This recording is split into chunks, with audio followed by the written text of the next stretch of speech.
Yo, okay, so I was gonna, I wasn't gonna do anything political this stream, but fuck that. Uh, I'm making coffee right now, and I saw a video that I was like, oh no, people might want to watch this. Uh, so I'll try to keep it to a minimum. I don't know, but uh, boop, boop, boop, boop. And then this needs to change. And I'm also going to be in the kitchen, so as opposed to nothing going on, let's watch a podcast before the races get started. Well, it's not even a podcast. I think it's just an interview.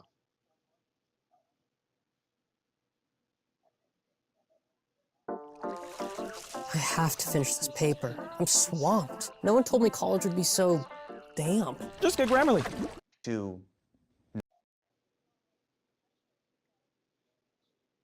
Clickbait, but sometimes you pod save guys. You go a little too far with it.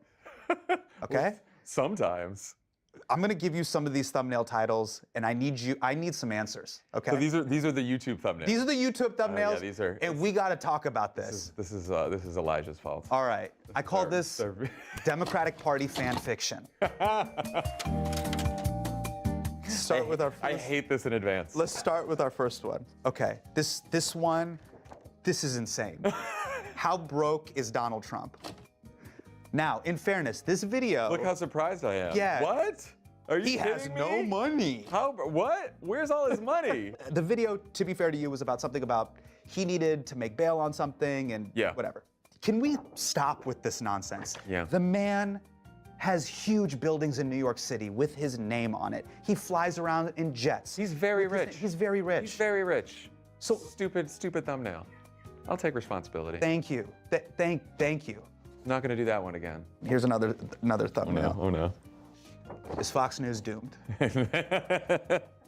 Look, that I'm gonna defend because at the time, that was when the defamation suit was happening and we didn't know how bad it was.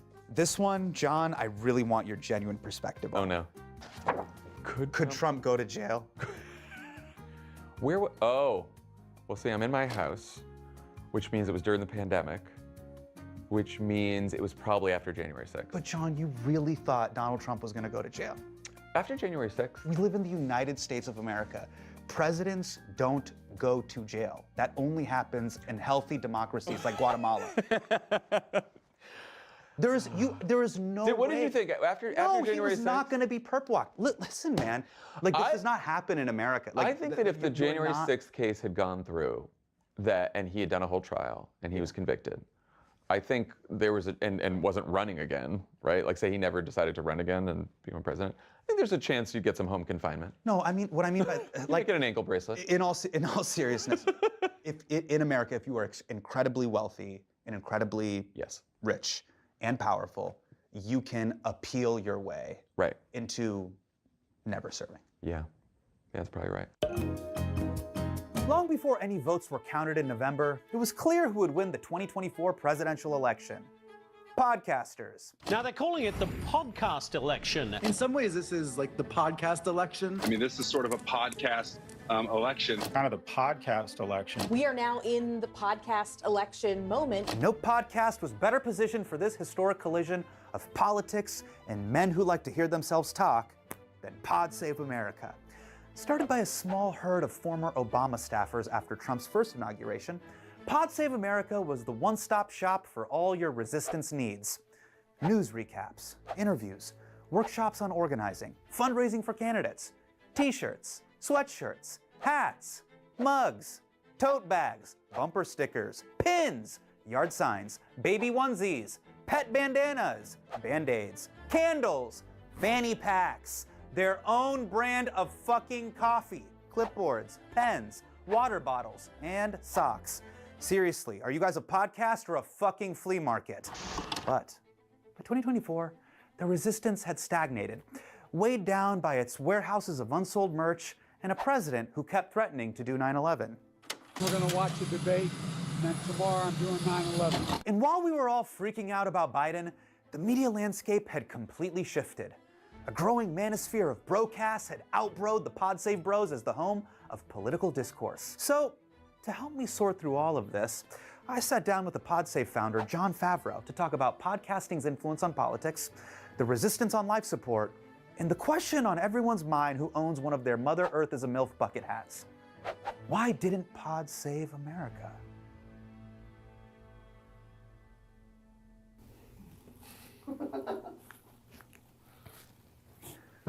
There's a real bucket hat that says Mother Earth is a MILF. Should we get started?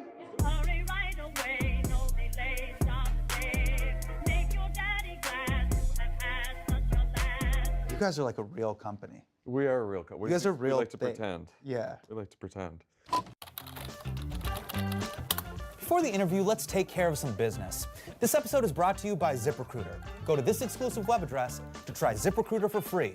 That's ZipRecruiter.com/hustle. ZipRecruiter, the smartest way to hire. Mr. Jon Favreau. Hello. Hello. Thanks for joining us. Thanks for having me. Okay, we are speaking 2 days after the inauguration. This will come out a little bit later, and a million other crazy things will happen. Yeah. But I just wanted to ask you, how you doing? It's so funny because I've been asking my guests that as well. I'm okay.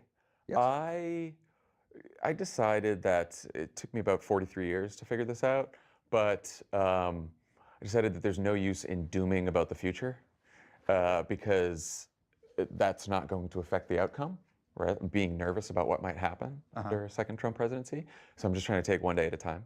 Okay. And do whatever I can to help. That is very CBT of you. It's very cognitive behavioral therapy of you. That's a couple years of that talking now. Yeah. So not panic about the future. Okay, so the reason why I wanted to sit down with you specifically, John, is after Trump's 2016, when there was this tidal wave of this kind of #NotMyPresident energy, and it was very, very big and palpable in the media and popular cultural ecosystem. Certainly that turbocharged some of the enthusiasm behind Pod Save America. And Crooked Media almost was like a quasi headquarters for the resistance, where popular figures and artists and cultural leaders would come through and podcast with you guys. Now we're sitting down 2 days after Trump's inauguration. It's exactly 8 years to the month since you started the podcast. Do you feel, and this is just a feeling, do you feel like the resistance failed? I do feel, look, he wins in 2016. Democrats win in 18, win in 20. Yes. Better than expected in 22. Lose spectacularly in 24. Right. So the resistance succeeded in part, but Donald Trump is president now, so obviously something's amiss, something didn't work. And I think, for the Democratic Party right now, I think that the party is at its lowest point since any time I can remember, since being in politics when I was, I joined John Kerry's campaign in 2003.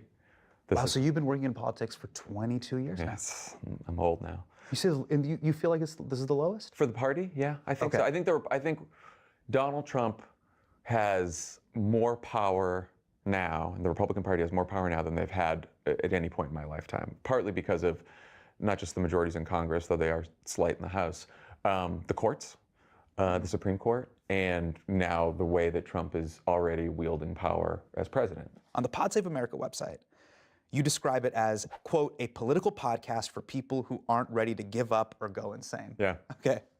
Now, I think a lot of Democrats clearly have given up, and many of them have gone insane. For sure. Okay. So have you lost your entire audience? No. I thought, people asked before Trump won, they're like, oh, it's going to be terrible for the country if Trump won, but probably pretty good for you guys. And I was like, first of all, don't care. Right. rather close the whole company down than have Donald Trump be president again. He's president again.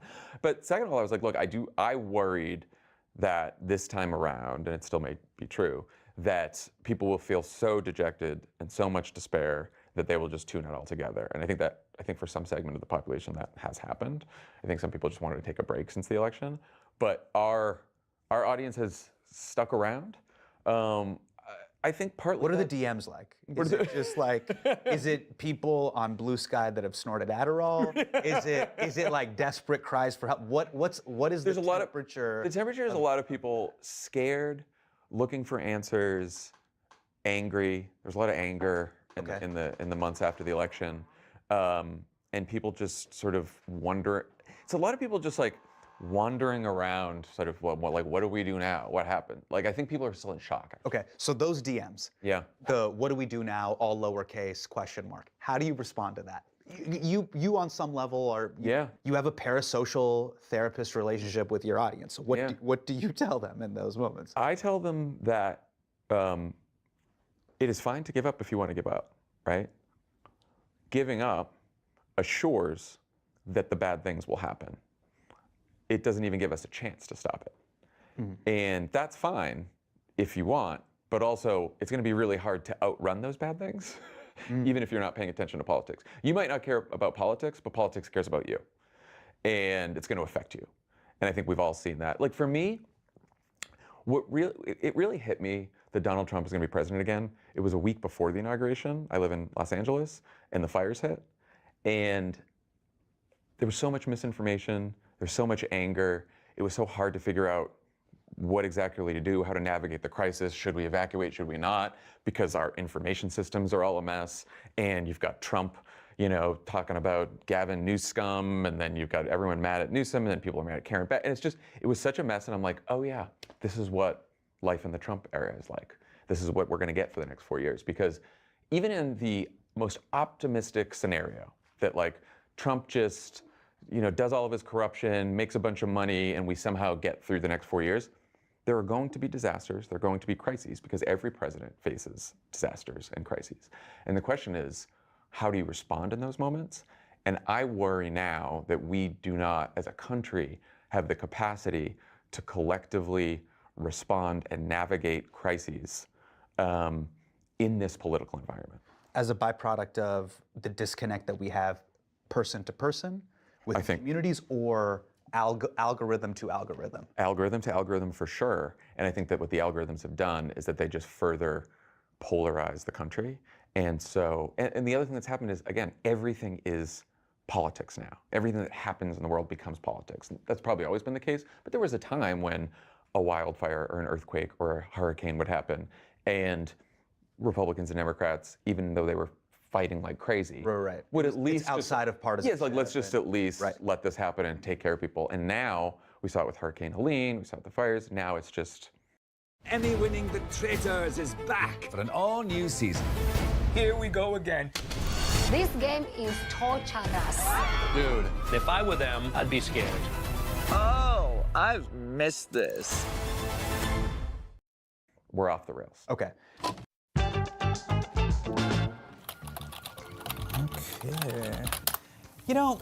I love doing this show. I get to interview all kinds of interesting guests and hang out with my amazing crew, like Austin over here. Fun fact, he once went completely blind for 3 whole months. Hire experienced people who are excited about what they do, like Austin, with ZipRecruiter. You see a candidate who'd be perfect for your job? ZipRecruiter's pre-written invite to apply messages let you personally reach out to your favorite candidates. It's the hiring site employers prefer the most based on G2. Go to this exclusive web address to try ZipRecruiter for free. It's ZipRecruiter.com/Hassan. ZipRecruiter, the smartest way to hire. Don't use your trigger finger. No, you sneak around like this. One of the things that I've noticed post-inauguration is the vibe shift has just been instantaneous. Yo, okay, I'm back. I was making coffee. Welcome. Thank you for being here. I hope I can put on a subpar to a slightly above average video game slash informational stream. Still working on making it funny. All right, but anyways, let's continue with Hassan. And let's see what I'm going to be doing. Race B.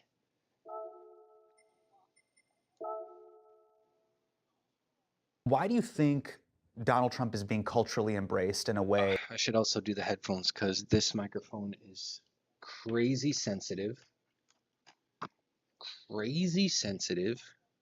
And that's a good thing, but I also have to consistently use headphones.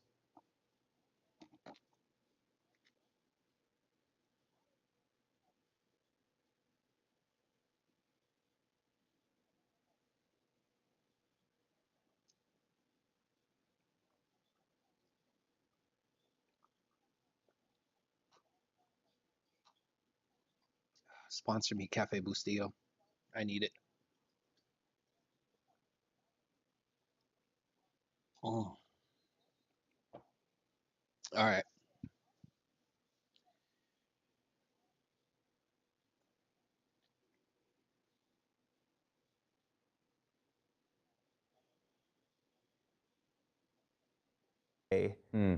That would have been political suicide 8 years ago. Now it's just I think there's a couple reasons, a couple guesses, because I don't know for sure. One is that people are scared. I think some of the people who are kissing up to him are genuinely scared of the power he has. I think that's true of some journalists. You really believe that, from celebrities to tech oligarchs? Do you think that there's a fear? Tech oligarchs are a different story. I'll get to them. Okay. But I think that among Democratic politicians, Republican politicians, these people have had like threats to their families. They've gone through all kinds of things, and I think they're worried. So there's a little bit of that. Okay. I think for corporate America and for the tech oligarchs specifically, they realize that Donald Trump is transactional by nature, and if he kisses ass, he'll give you what you want, and what they want is for the government to leave them alone, because a lot of them have this libertarian bent to them. And I think some of them, by the way, have been radicalized by their own platforms, in the case of Elon Musk. I think for me, and correct me if I'm wrong, I could be totally wrong. My take is it's a reflection, the vibe shift is a reflection of the power of the popular vote. In 2016, obviously, there was a legitimate argument to be made of like, hey, Donald Trump's win is not a reflection of the country. The man didn't even win the popular vote. And people could be legitimately marching outside being like, no, he won because of the Electoral College. But this time there's no asterisk to the W. And I think that is why the resistance has somewhat evaporated and MAGA is allowed to run wild. It was a decisive victory. Do you think there's truth in my assessment? Yes, I do. Okay. I also think there's a mission-critical tech solution that you need to implement now if you want to succeed. And you want donuts. It's called EasyCater. EasyCater is your nationwide soup-to-nuts tech platform for ordering food for your workplace. You get what you need when you need it. That's what EasyCater brings to the table. Integrated bagel logistics, ultra-scalable burrito deployment, and game-changing salad procurement. So you can focus on what really matters, like minestrone. Yummy. Start an order at easycater.com.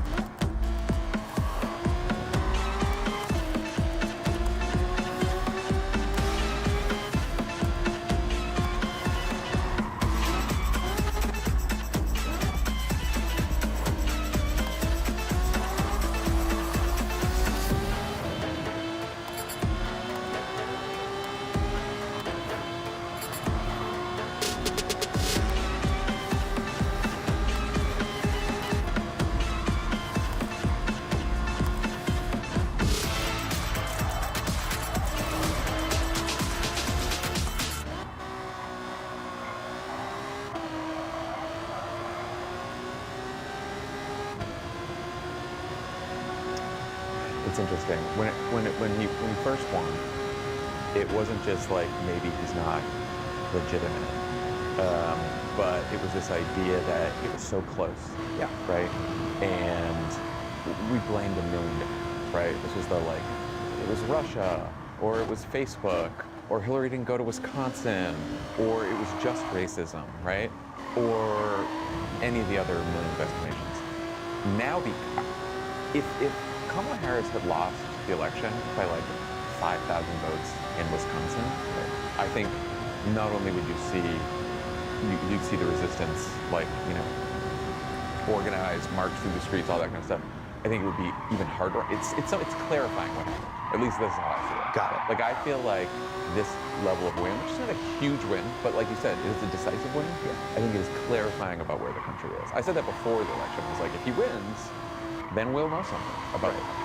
You've said that the existence of crooked media is a way to give people a way to channel that emotion into something more constructive and Reddit. It was very funny.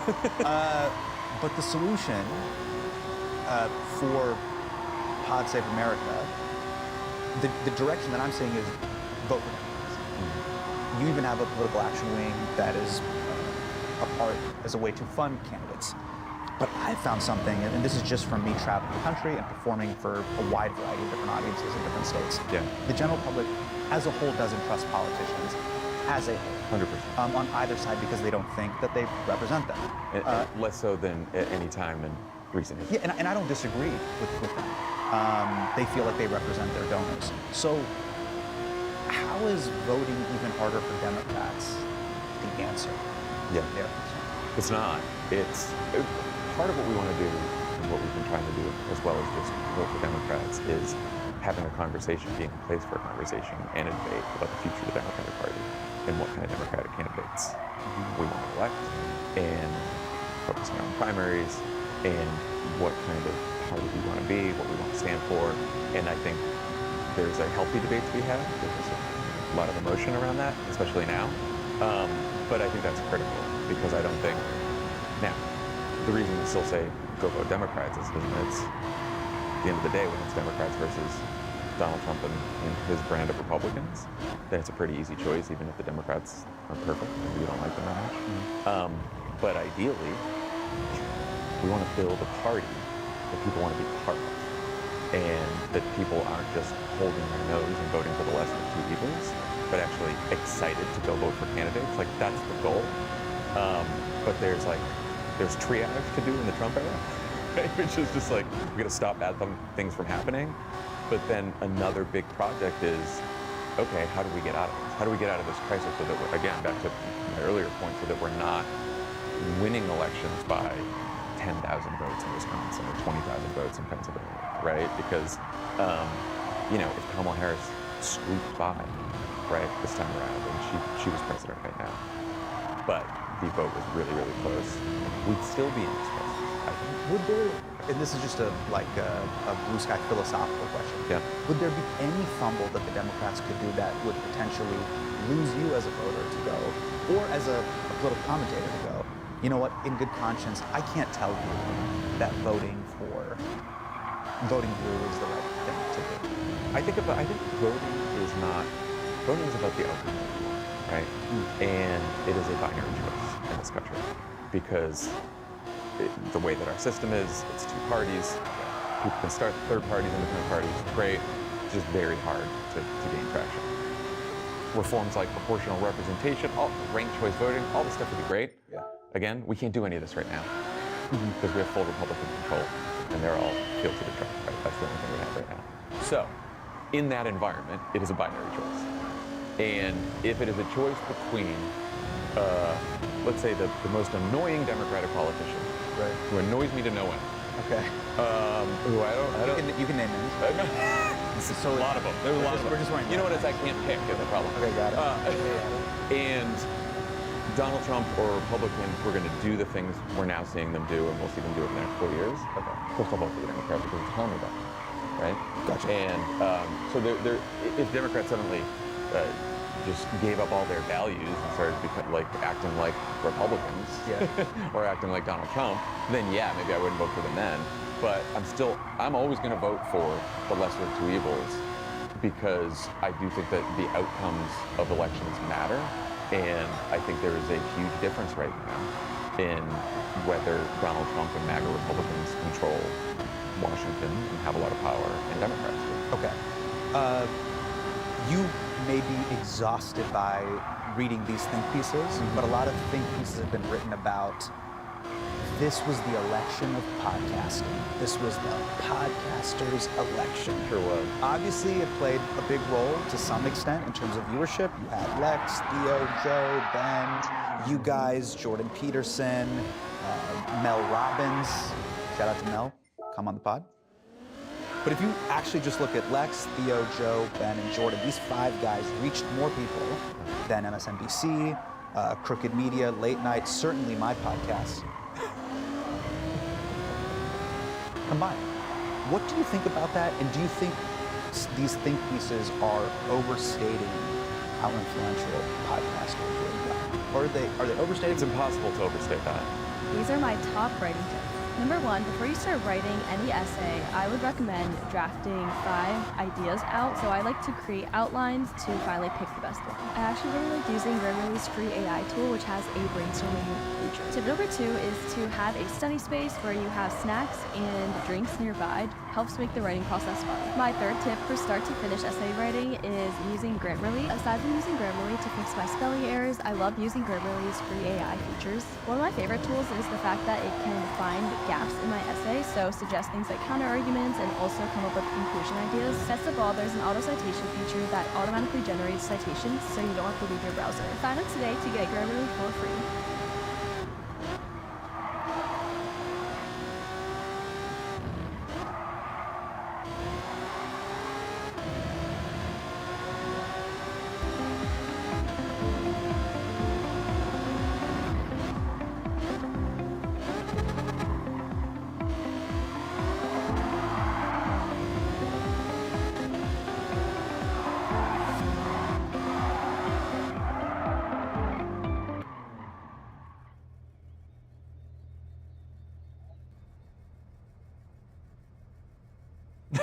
Okay. No. It's interesting. So much of what has changed about media over the last decade in some ways leads to the format that podcasting allows, right? And by that I mean, I now podcast all my days. When I go do cable hits, or I go on television, or a late night show, whatever it may be, suddenly you're back in this environment where you're like, okay, you got 5 minutes, it's a 5-minute segment, and you got to say it all at once, and you got to get your talking points out, and you got to do, and there's an artifice to that I think people in this information environment where social media makes everything so personal and authentic and sort of organic and right, like you're watching TikToks, you're seeing people just say whatever anywhere. Yeah. That when you see someone who is sitting during an interview, polished, doing their talking points, you don't trust them as much. And as you pointed out, like trust is sort of the biggest challenge that people in politics face right now. And I think that people who, if an audience is listening to you talk for like an hour, like you're talking to your friend, then they're going to trust you more, even if they don't agree with you all the time. Even if you say things that are not, that like they'll just be like, okay, well, at least I got to hear that person. I get to hear the nuance to the conversation. I get to hear that person joke a little bit. Maybe that person's a little more human than I thought. Here we go. I think that's what those podcasts did for Donald Trump. Like Donald Trump was at his best in some of those podcasts because it was hard to see him as the second coming of Hitler when he's just sitting there shooting the shit and asking. Even though he is. Cocaine in his lot. Yeah. Fucking Fourth Reich. And you're sitting there, you're like, well, that's something new from Donald Trump, and he doesn't seem menacing, right? And so I think that did him some favors, but I also think that more electeds spending more time just having conversations with people that are not like time limited. All right, 5 minutes is up. You get all your talking points out. You say what your communications director wanted you to say. I think that is a valuable way to build trust with audiences. I have constructed another very smart original question that you've never heard before, and it is totally going to blow your mind. Why don't liberals have a Joe Rogan for the left? Oh my God. And does this question make you want to scream and throw up? I'm going to look at it. No, because I feel like I talked about it now so many times. To death. We have one. His name's Joe Rogan. And then we decided that going on shows who are hosted by people that we disagree with is bad. And then if you go on those shows, that somehow you are validating all of the views of the person who's hosting the show. And that is bad. So for a couple years, Democrats said, we're not going to go on Fox. Bernie Sanders goes on Rogan, gets all this criticism because of Rogan's views, because if you sit down with someone and talk to them, suddenly you're responsible for all their views, platforming, all that kind of stuff. It pushed a lot of people away, and it's nonsense. And so I think that, like, if liberals want their own Joe Rogan, they're going to have to understand that it could be someone who doesn't share all of our views. Well, and that's okay, because most Americans don't share all of our views. Would the pod save guys go on Rogan? Yeah. Right. Yeah. I don't think it makes who we are by us, but my biggest critique of that argument is I just disagree with the premise completely. The majority of the people that exist in the media ecosystem or YouTube ecosystem fall into one of two camps. The first is, I think they're either more curious than they are partisan. That's very true. Straight up, like, I just don't know, and I'm just trying to figure it out, and I'm here to, like, have a conversation and or vibe. And the second is I just need the Google AdSense money. That is fair, yeah. I'm 46 years old. What else am I going to do? My kids need braces, so I need to do something. Yeah. You know. Right.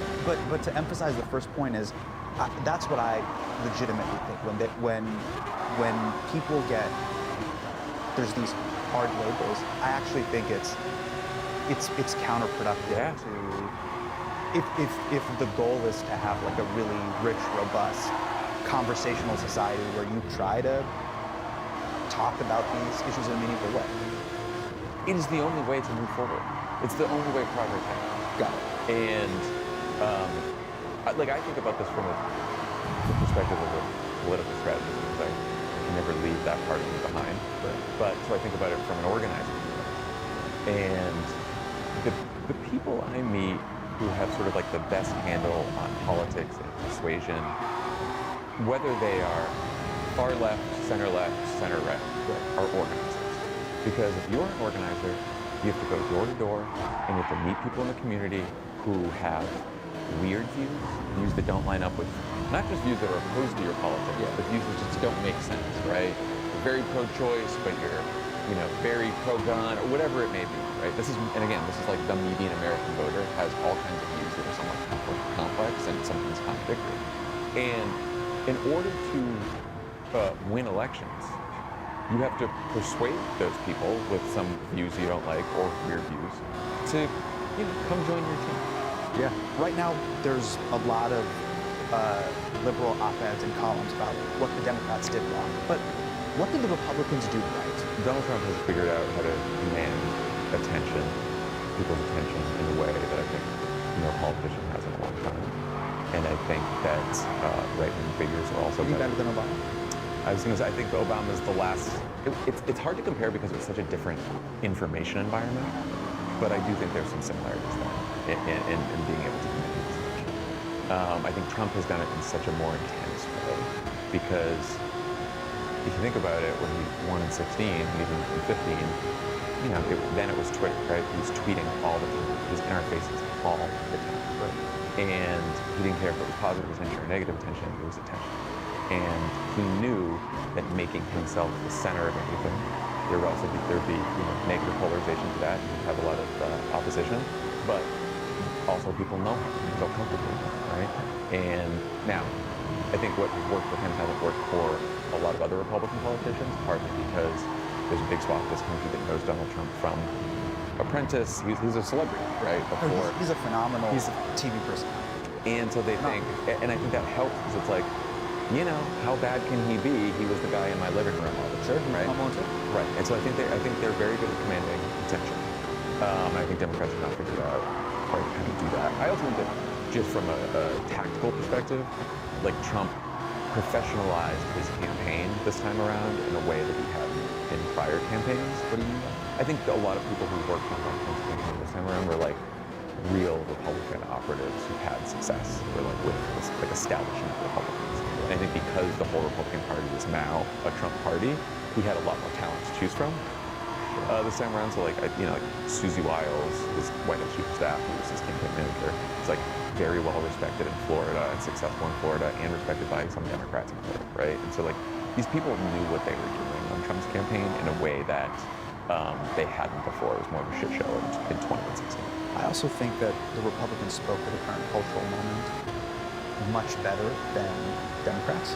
The disconnect that I'm seeing is the media and the media establishment is not delineating the difference between the median Democrat is not the median American. Yeah. And the Republican Party this time around was able to communicate to the median American far better. Well, and to that point, the other thing they did is basically say, so you don't like Donald Trump? That's fine. Did you like the Trump time? Are you annoyed with the Democrats? Are you annoyed with what they've done culturally? Are you annoyed with the high cost of everything? Then you don't have to love Donald Trump, but he's gonna fix stuff. And that was a message that was directed to an audience that was broader than just his base. I think the other challenge for Democrats and media is we think about, because we know more about Trump's base and Trump fans and what they think about politics, and then we do the median voter who doesn't pay much attention to politics. Yeah. But I think the biggest divide right now is this sort of this education divide, because it is people with a 4-year college degree, which make up a third of the country, and then the 2/3 of the country without a college degree is. We actually have a graph that I wanted to. Yeah. Add this in. So I'm so glad that you're talking about we talk about education, we talk about class and the way people vote. So this is something that is a graph. My line of work, if we snooze, we lose out on making money. If they turn our block, I can file how and when it's convenient for me. Their tax pros have seen it all, including getting paid in different ways from different apps. And they make sure I'm not leaving any money on the table.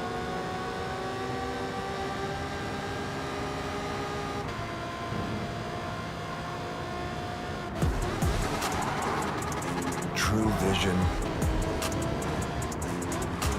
starts at the top. Opportunity is wide open in the GMC Hummer EV. You can see high education, high income, so based on education and income, and it's tracking previous elections. What does this graph symbolize? I kind of break this down. I think about that, thought about this for the 2 decades I've been in politics. Really? Yeah, I mean, look, a third of our coalition when Barack Obama won in 2008 was white voters without a college degree, which I think would confuse a lot of commentators. And which is also why it was always, not good. Of course, should be able to do better. Racism played a role in Trump's victory in 2016. There are supporters of his who were just openly racist. That is true. There was an analysis, though, that sort of took hold after 2016 that the entire thing could be explained by racism. And that sort of, then it became, your identity should dictate your politics, right? That's clearly not the case now. But at the time, I was like, well, our coalition there was a bunch of non-college educated white people who voted for Barack Obama twice and then said, I'm going to vote for Donald Trump. And I don't think that the party's wrestled with that and what that means. I've sat down with those voters. Yeah. I've done a focus group for a podcast I do called The Wilderness, and I went to Milwaukee and I sat with a bunch of Obama Trump voters. And like every other voter, there's one guy who's like, well, I want marijuana to be legal, and I'm pretty liberal on drug legalization. He's like, but also immigration annoyed me, so I voted for Trump. And there's this other guy who was like, you know what? Obama was change, Trump was change. So that's why I voted for Obama and Trump. Oh, they just wanted change. Just wanted change. Shake it up. But I do think that as the years have gone by, I mean, it's education and income there. Right. I think that there's wealth inequality in this country, right? You have people who are in communities that have been largely left behind by globalization. And it's not necessarily that the living standards are so much worse, though they are. It is now that we are in this information environment with social media, you can live in this community where factories have moved overseas and you've seen Main Street totally change and things have closed down and you're still making a living, you're trying to support your family, and then you pick up Instagram and you see these rich assholes, celebrities, comedians, politicians, media figures, they're all having a great time. They're probably making jokes about you. They're probably looking down at you. And you get sort of angry. And you're also thinking like, okay, I don't want government handouts, but I do want someone who's gonna actually like fight for me and my family. And I'm working 2 jobs, and I still can't afford the basics of life. And that pisses them off. And I think for a while it was, well, that's just white people, but they're also probably racist. Again, these things all sort of work together. But then we saw this with working class Latinos. We're seeing this, and I think even among black voters, what's interesting is, it is the over 50 black vote that is still like, 70, 80% Democrat, 90% Democrat, partly because of memories of the civil rights movement. But younger black voters, and especially younger black men, starting to move away from it. Because again, like the salience of racial identity, even the salience of income, is now less than the salience of education. Okay. We gotta get out of here. Let's just end with some final words by you. Where does Crooked go from here? Where does John Madden go from here? What would you like to share with that? I would like to say that right now it feels awful, and I understand that it feels like a lot of people are just angry, scared, tired, and one thing to keep in mind is things change really fast, and never forget that we've had agency. Like, the story that's going to be written over the next 4 years is not a story that we have to no matter how big it is. And what we're going to keep doing, God Save America and Crooked Media, is making sure that people aren't just informed about what's going on, or angry about what's going on, or whatever else, but that we give people tools and information to actually change the world. We do that through COD Save America, where people can sign up and volunteer and support causes and candidates they care about. We do it through all of our podcasts. And even though things seem bleak right now, one thing that helps me feel better, that I think can help our audience feel better, anyone watching feel better, is that when you're actually trying to make change, when you're actually out there trying to talk to people, persuade people, it feels better. And you're not always going to succeed, clearly, because of the situation right now, but the act of trying to bring people around to your point of view, the act of trying to organize, to build community, it is a hopeful act, and it's also much more fulfilling than just looking at your phone and screaming about the news. That's awesome. Well, here's to agency and hope. Thanks, man.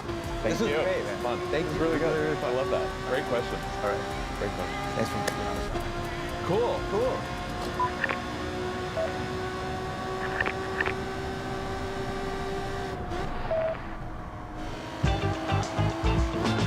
Hold still, I promise this won't hurt. Oh, hey there. I was just making some delightful small talk with my employee, Austin.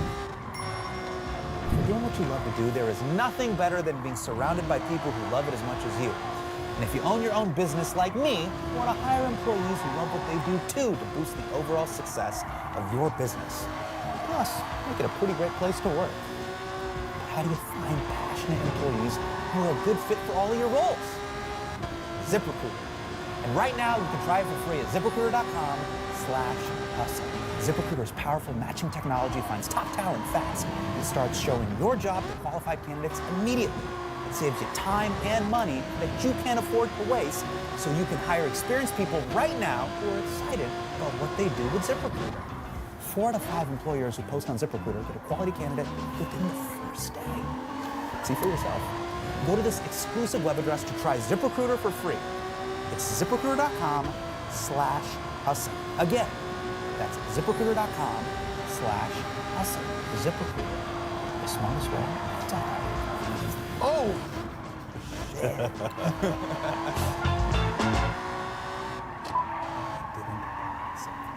That's where you could do that slow. Why didn't I save America? Mother Earth is a MILF is crazy. It's crazy.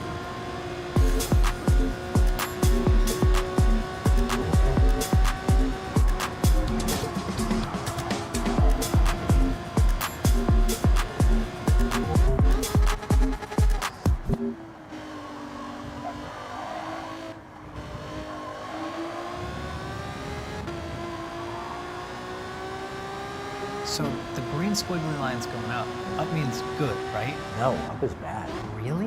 I don't know. Hey, Britt, is up good? What's up? She doesn't know. Data without... And then, like... We could start this from the beginning. And yeah, what that guy said at the end of that, that's kind of how I feel about the situation. It's like I'm streaming. I do want to have fun. I do just want to, you know, really talk about games. I do need to mix it up more and not just keep it like politics. But I do feel better that it's like, listen, if I only have like 2 people watching my shit as opposed to maybe 5, because 2 other ones left as soon as they heard like that it was like politics going on in the background of like high-speed racing or some shit like that, it's like I'm okay with that. Like I feel better. Like I feel better, and at the end of the day, it's my stream. It's whatever the fuck I want to do. So, yeah. Anyways, I'm gonna try to mix up the videos today. I feel like what I should do is Monday, Tuesday, I'll go hard on like political videos, and then Wednesday, Thursday, it'll be more like just like chill, funny podcast. You know, still. You know, some politics stuff. There was a really cool Bernie Sanders speech that I came across last night before I went to sleep that I do want to add to the mix. Maybe after this one, maybe after some Bill Burr. So we'll see. At the end of this podcast, I'm going to give you the hug your dad never gave you. I see him looking at me right now and really thinking about like, yeah, this he needs a hug. Or maybe I'm just projecting. Maybe I'm hoping that I could get a hug from the hands that caught that ball right off the turf. Maybe you could hold me, gently rock me before I go to my next dancing monkey gig that I have to do. You do a lot of these dancing monkey gigs. I do, and this is probably the bottom of the list. Damn. Welcome to a very special episode of Games with Names, presented by Coors Light. I'm Julian Edelman, they're Jack and Kyler, and we are on a mission to find the greatest game of all time. And on today's episode, we are covering Bears versus Dolphins, Week 13, 1985 Dolphins. Monday Night Football game with legendary comedian, die-hard sports fan, and Boston icon, Bill Burr. And we get into talking his thoughts on the current National Football League. The NFL's in a bad place. The only storyline they have right now is can he three-peat? His Boston sports Mount Rushmore. And I can only pick one white wide receiver, so I'll go with Wes Welker. Where Dan Marino ranks in all-time. Nobody could beat the Bears. And this guy went in, he had no weapons, no defense. And then we get into the Chill Zone, presented by Coors Light. We're hitting the old chill line to answer your questions about this week's game. You gotta stick around to the very end. Let's go. Games with Names is a production of iHeartRadio. December 2nd, 1985, the Orange Bowl, Miami, Florida. 17-year-old Bill Burr with an orange afro. No girlfriend. Flunking math. He sits down in front of a square TV. Perfection is in the sight for the monsters of the Midway. Monday Night Football. But Don Shula and Dan Marino have other plans. This is the Bears versus Dolphins, Week 13, 1985.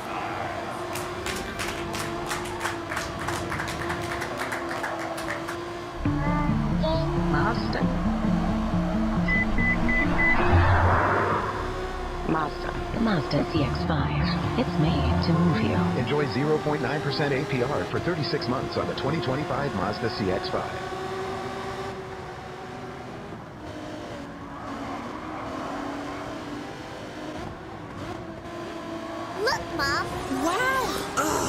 wish I bought Dixie.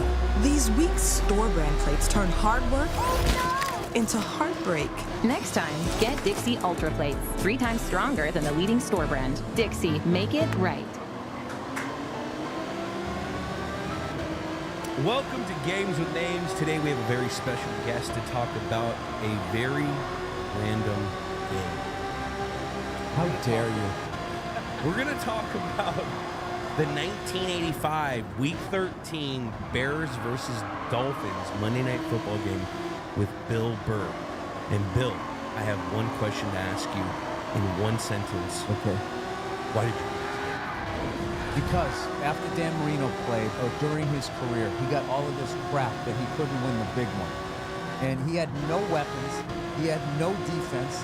He had an older coach who had a chain of steakhouses, Chula's, right? The game had passed him by. It wasn't like, he kept, adding to his game. They caught up to him.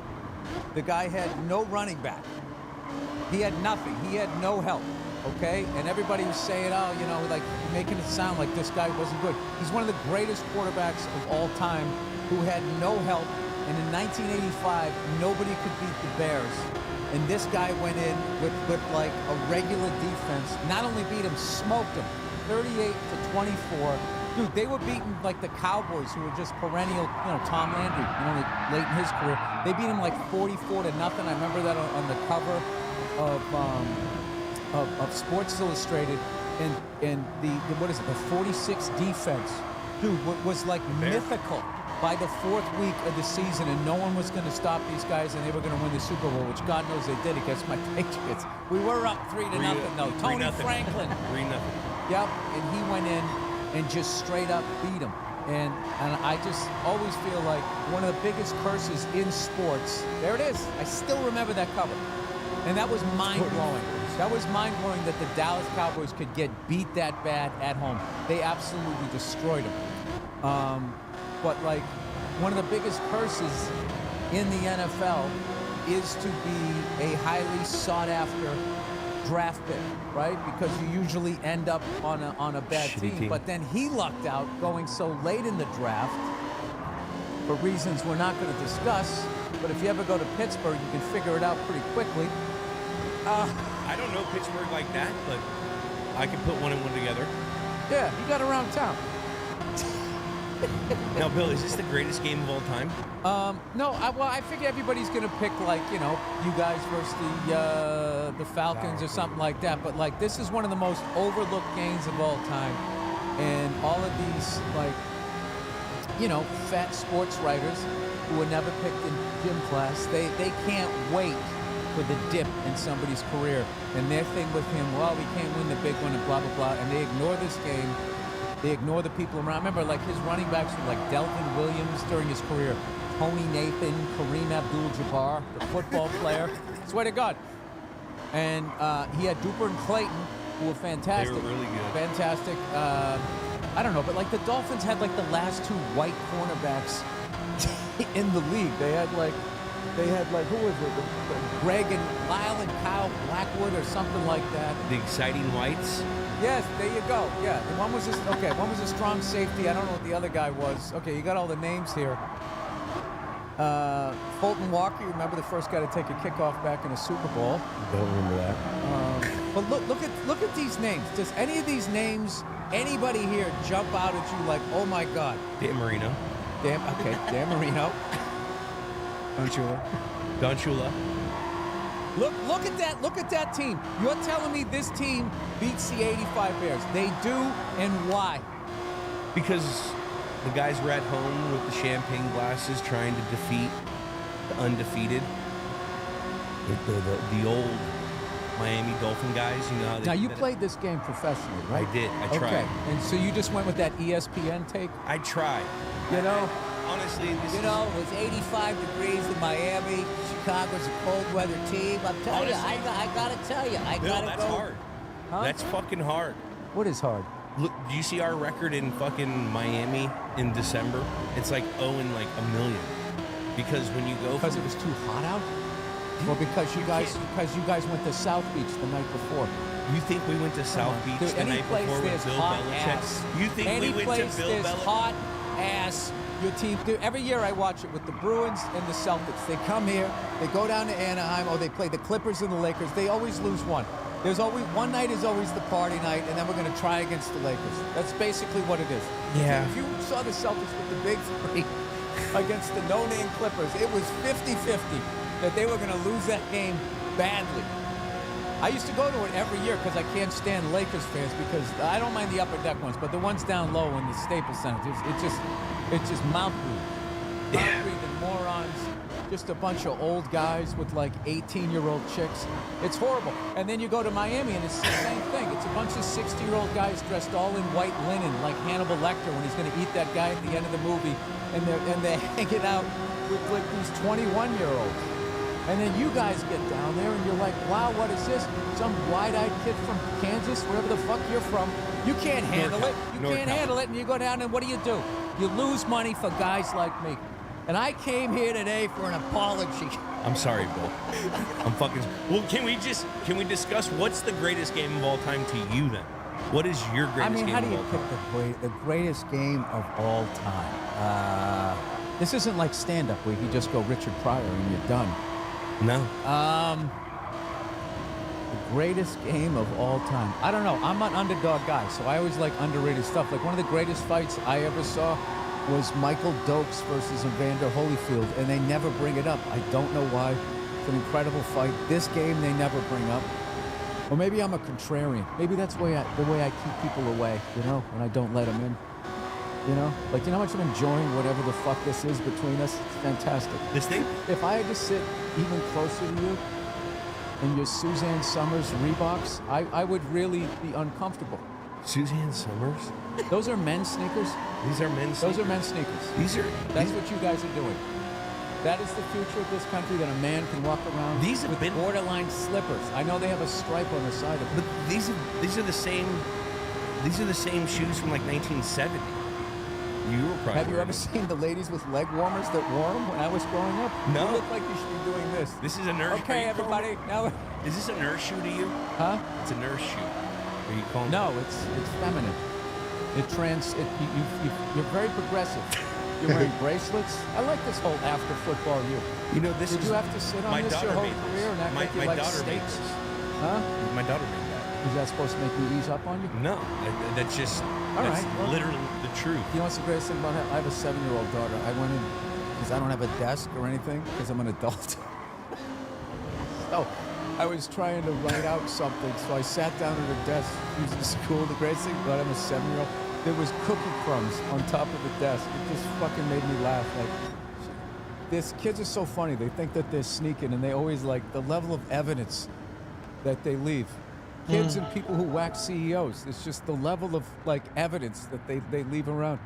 I love that everybody thought that was a professional hit. You're sitting there talking to some chick in like Starbucks, DNA, backpack, cell phone, still carrying the gun. He was professional enough to do the shelling though. The shell thing.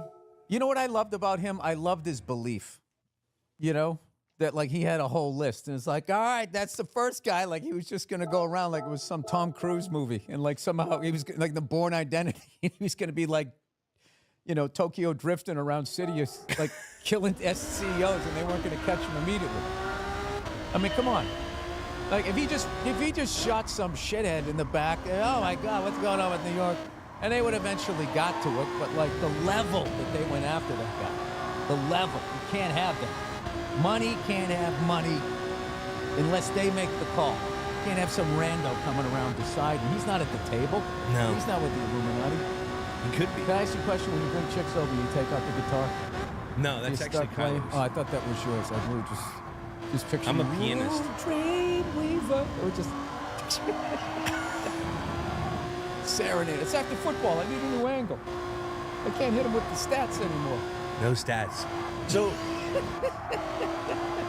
Bill, what's day life nowadays for you? What are you doing these days?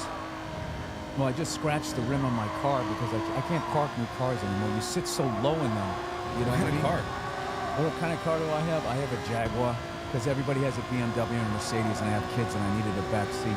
But now I found out that the Jaguar has like the same engine as like the Land Rover, Range Rovers. Yeah, they're English cars. Yeah, and they're like notorious, like lemon law. Is this on the internet or is this on real TV? Because then I have to lie and be like, Range Rovers are a fantastic investment.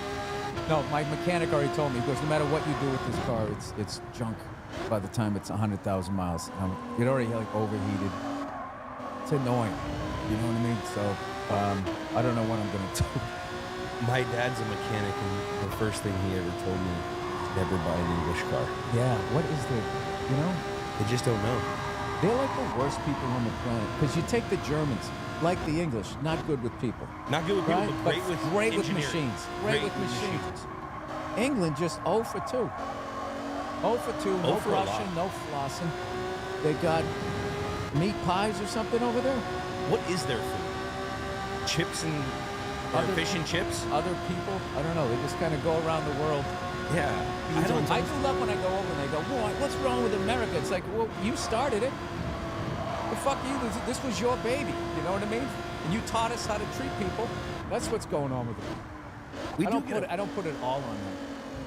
A lot of it. I put a lot on the French too. It's a beautiful room. Yeah, it's cedar.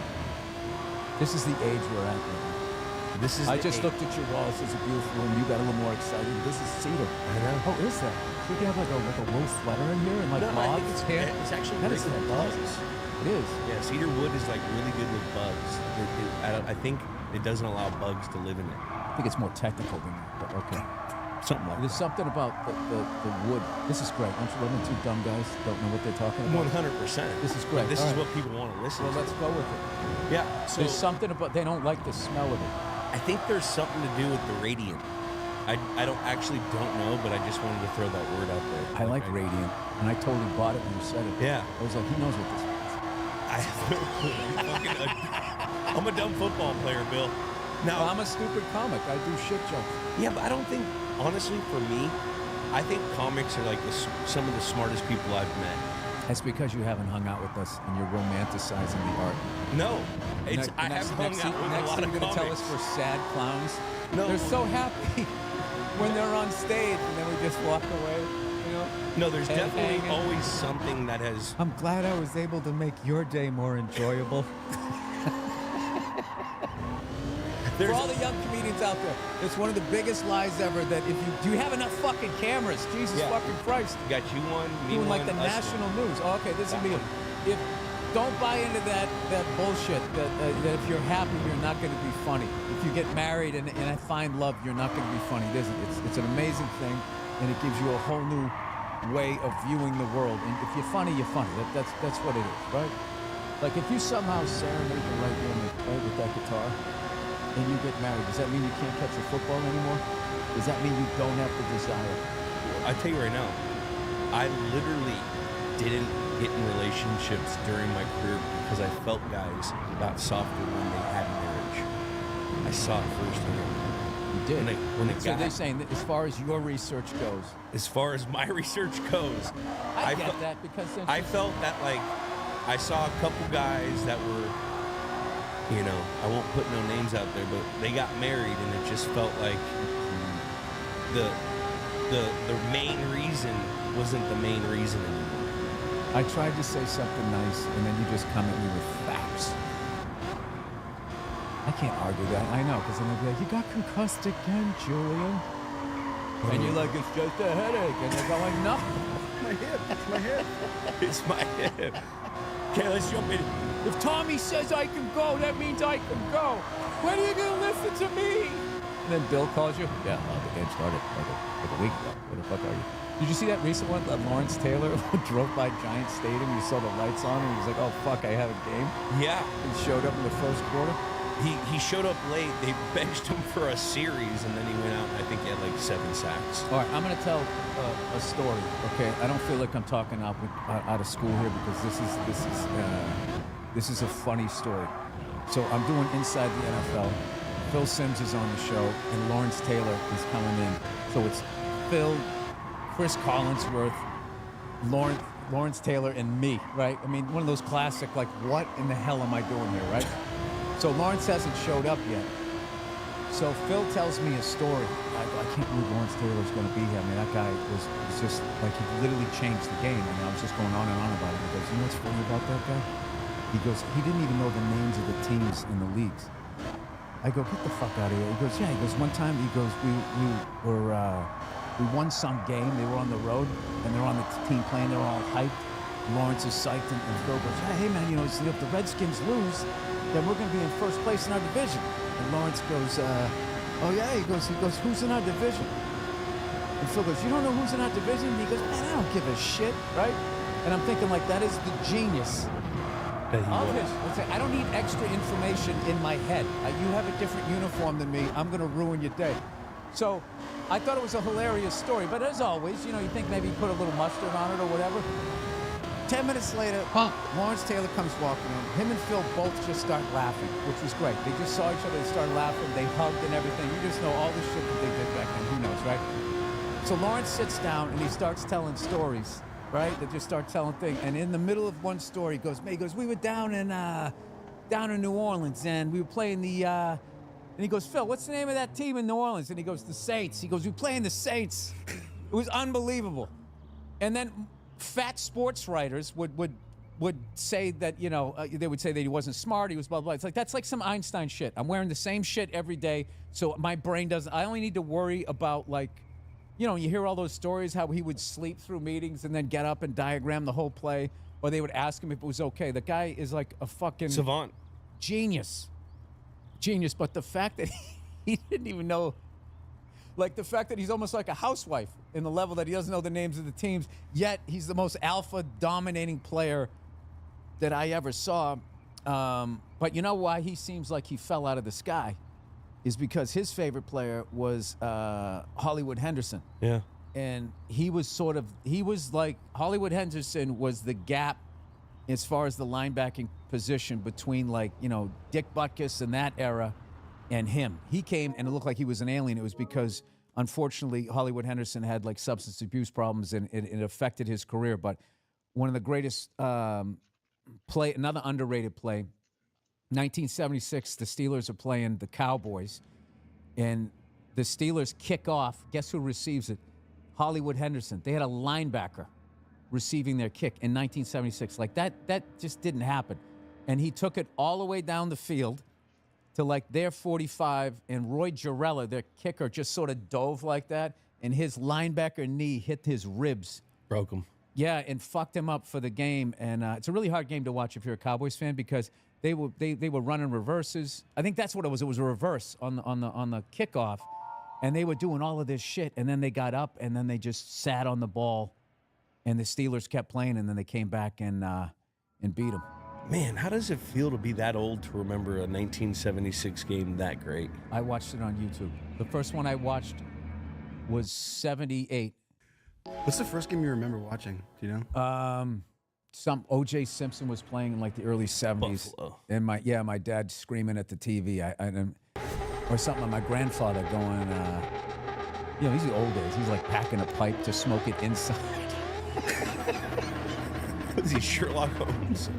Fucking no, pipe. Old men smoke pipe. And I gotta be honest with you, to this, both my grandfathers smoked pipes. And to this day, if I smell pipe smoke, it puts me in like the greatest mood. Because both my grandfathers were these amazing, like, guys. Yeah, so that was probably the first one. But I've also, like, gone back and, like, I've watched all of this history of the NFL. And I'll tell you, a great guy, and he just passed away, unfortunately, and the NFL never gave him his due, was this guy, Marlon Briscoe. He played for the Broncos, black quarterback. They drafted him. He was like second or third string or something like that, and both white quarterbacks go down. This is like the late 60s, and he goes in, and you immediately see the modern-day NFL. It wasn't just standing there throwing like that. He was all over the field. More Randall Cunningham, I would say, than Michael Vick. And he won like 6 of the last 7 games, something crazy. And then, you know, they didn't make the playoffs because they were having a bad season before he got in there. And then the next season, the team just drafted another high-ranked white guy, and they shipped him off to Buffalo, and he finished his career as a wide receiver. Wow. Yeah. Sounds like the 60s. Well, this is what 60s. That sounded like right through the 90s, I feel. Yeah, I guess. So that's what, like, this is like all of this shit that was so fucked up is I can remember all of that stuff. And I think because I looked at the football cards and I remember all the names. And then I also went back and I was fascinated, like, what happened right before I started watching football. And then today's game, like, you age out as a player. I also feel you can age out as a fan. And like how certain teams, like, they sort of aged out during like free agency because their whole thing was the draft and their scouts, and then when the game became more free agency, they didn't adjust. I would say as a fan, that the fan version of that is I didn't get involved in fantasy football.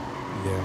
So now I don't know the player's name, I don't know what's going on, and then like I also feel like they kind of sold their souls, all professional sports, for offense because they have reached maximum density with sports fans, and then offense gets the casual fan. Those are tickets. Yeah, and I think that they are envious of the UFC to see them start so much later than them, but then go global. But there's something about soccer, football, whatever, and fighting. It just transcends all borders and all that, which I find like really fascinating. Not fighting, because fighting, it's like, I remember Joe Rogan telling me this story, saying like, if you're driving down the street and there's two people playing, catch or whatever, playing base, you're not gonna really watch, but if you drive down the street and you see a fight, like you gotta watch it, and it's sort of like this really true, easy way of explaining how their thing got as big as it did. And I don't know what it is about soccer, but everybody seems to enjoy it. So all you need is a ball, kick it, and you can say that about hoop. I guess you need a basketball. But basketball is also very global. Yeah, okay. You know what I mean? Yeah. So your point about like how football's kind of changing, all that sold and sold for offense, is a conversation we have behind the scenes on the show a lot, because we go watch a game from the early 2000s. The game is so different. Oh yeah. You don't even want to hear my conspiracy theory. Like, my conspiracy theory right now is the NFL's in a bad place because they only have one great quarterback. True, as far as like, there's always been Brady Manning, what about Elway, Marino, so Montana, who's your one great quarterback? So Mahomes. Mahomes is the guy that sells the tickets. I'm not saying there's not like great talent at that position, but nobody has put up sort of like, he doesn't have his, Hatfield and McCoy guy. So it's sort of the only storyline they have right now is can he three-peat? So that's why, like, the ridiculous, that guy took his helmet off in the fucking end zone. The ref says put it back on. I mean, it's just like, he's like, you realize this is televised, right? Like, what are we doing here? So, That's a penalty. Supposed to be a penalty. Take your helmet off, it's 15. Yeah. Now, it's very fascinating to me that your sports shit. Like, this shit. I know eras. Where know an era. Where does this sports fandom come from? Like, is your grandpa smoking the pipe watching the Patriots, or where did this all come from? Well, my grandfather, he was super old. He was born like 1892. Jesus fucking. Yeah, like my dad was a product of a second marriage. So like he had kids that was really late in life, which is like he was like almost 40, So he was like he liked horses. Old dad. Horses, boxing, and baseball. So if you look at the turn of the last century, horse racing and boxing were the two biggest sports. Big.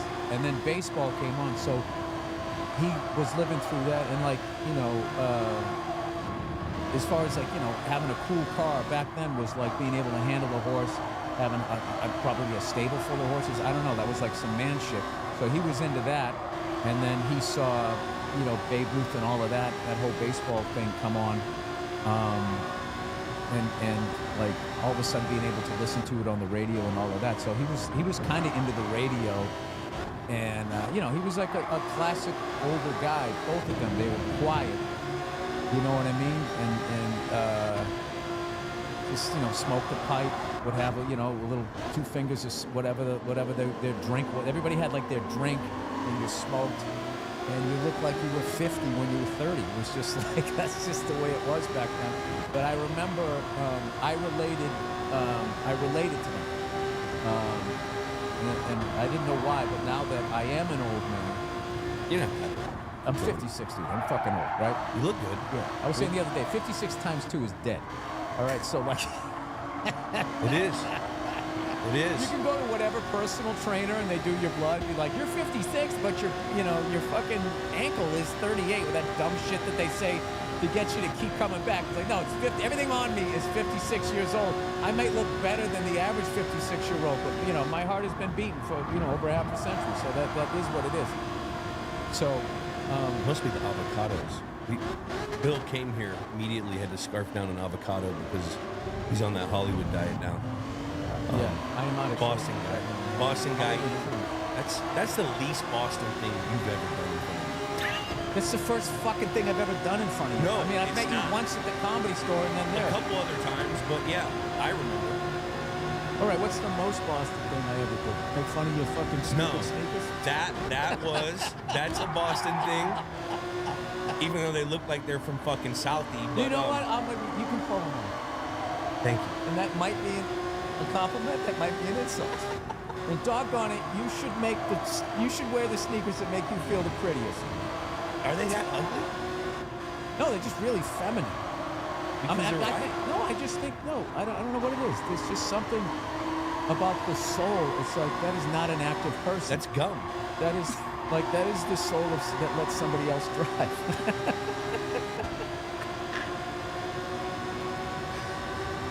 Julian, well, you doing all right? I don't know. Like that's what those sneakers say to me. Do you want to go out to dinner? Yeah, but I don't know what I want. That's a whole other side of you. I don't want to see. I want to keep the myth. What's the myth? I don't know. You spoke in proper English earlier, and it really made me happy. What? I can't speak. You got dip. This is what I need. I need as someone who failed horrifically in athletics. I need to see the flaws. You're seeing them, buddy. You're fucking seeing them. I'm not. I'm kidding. You look like you can still play. No. So Grandpa, Pops, old ass dad, old guy, 1800 Grandpa. That's fucking 1892. Yeah. That is gnarly. So it all. Sports fandom. He almost owned a slave. I mean, this guy was way back there. He probably did. And then I don't know if we'll probably have to cut that out due to Why is U.S. history? Why do we have to act like? You know what always fascinated me? I never got this sketch on Chappelle's show, but I wrote this sketch for Dave, one of my favorite people in this business. There was this weird thing, because I'm always watching this old footage on sports. They would tell the history of baseball separately.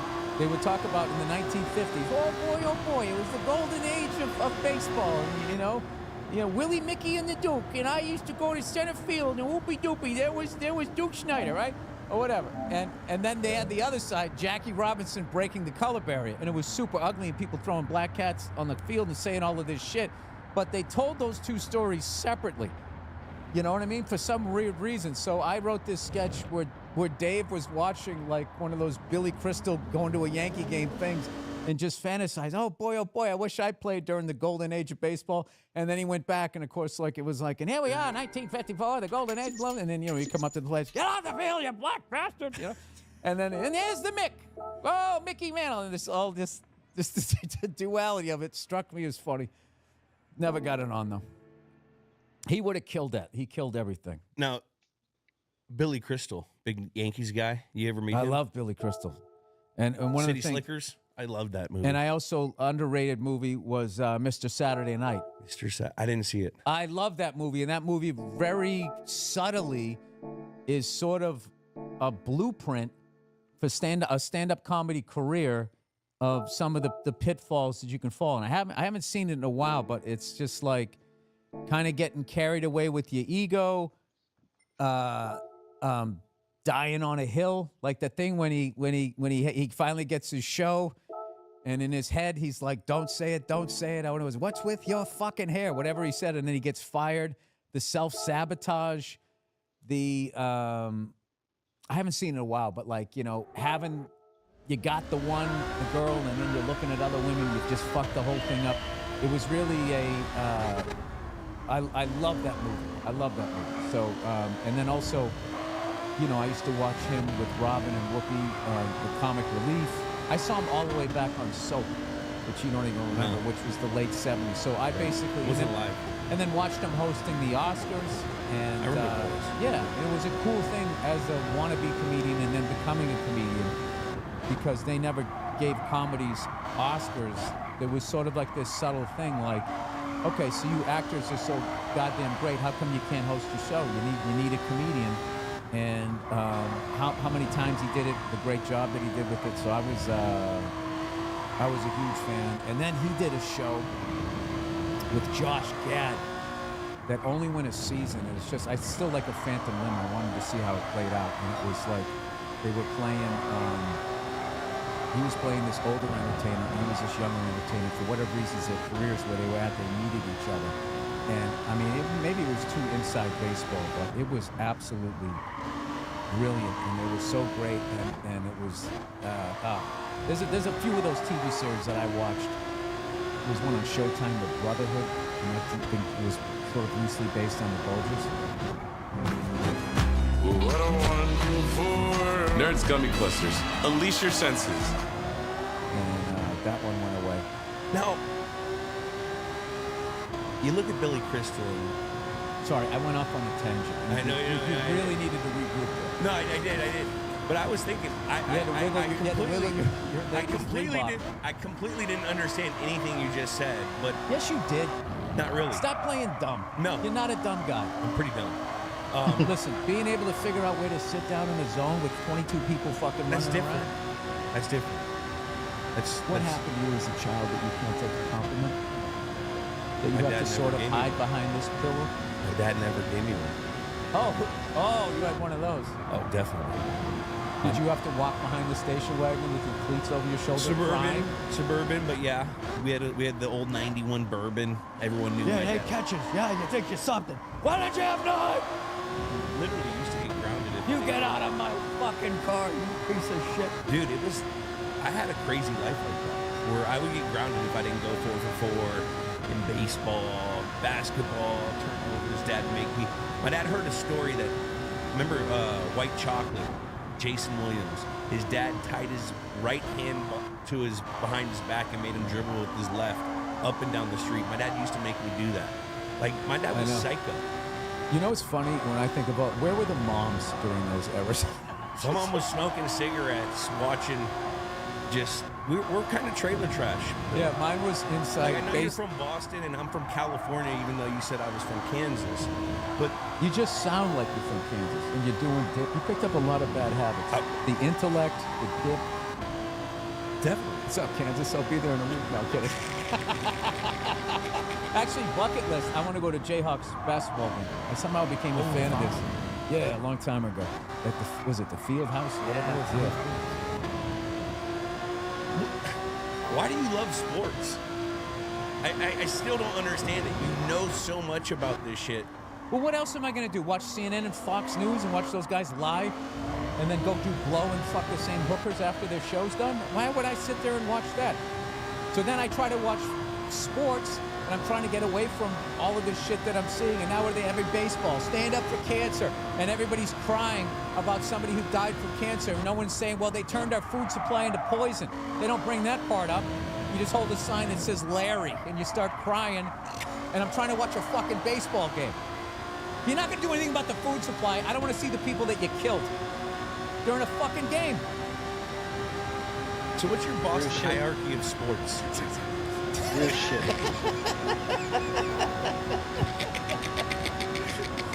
Boston hierarchy. Well, pick.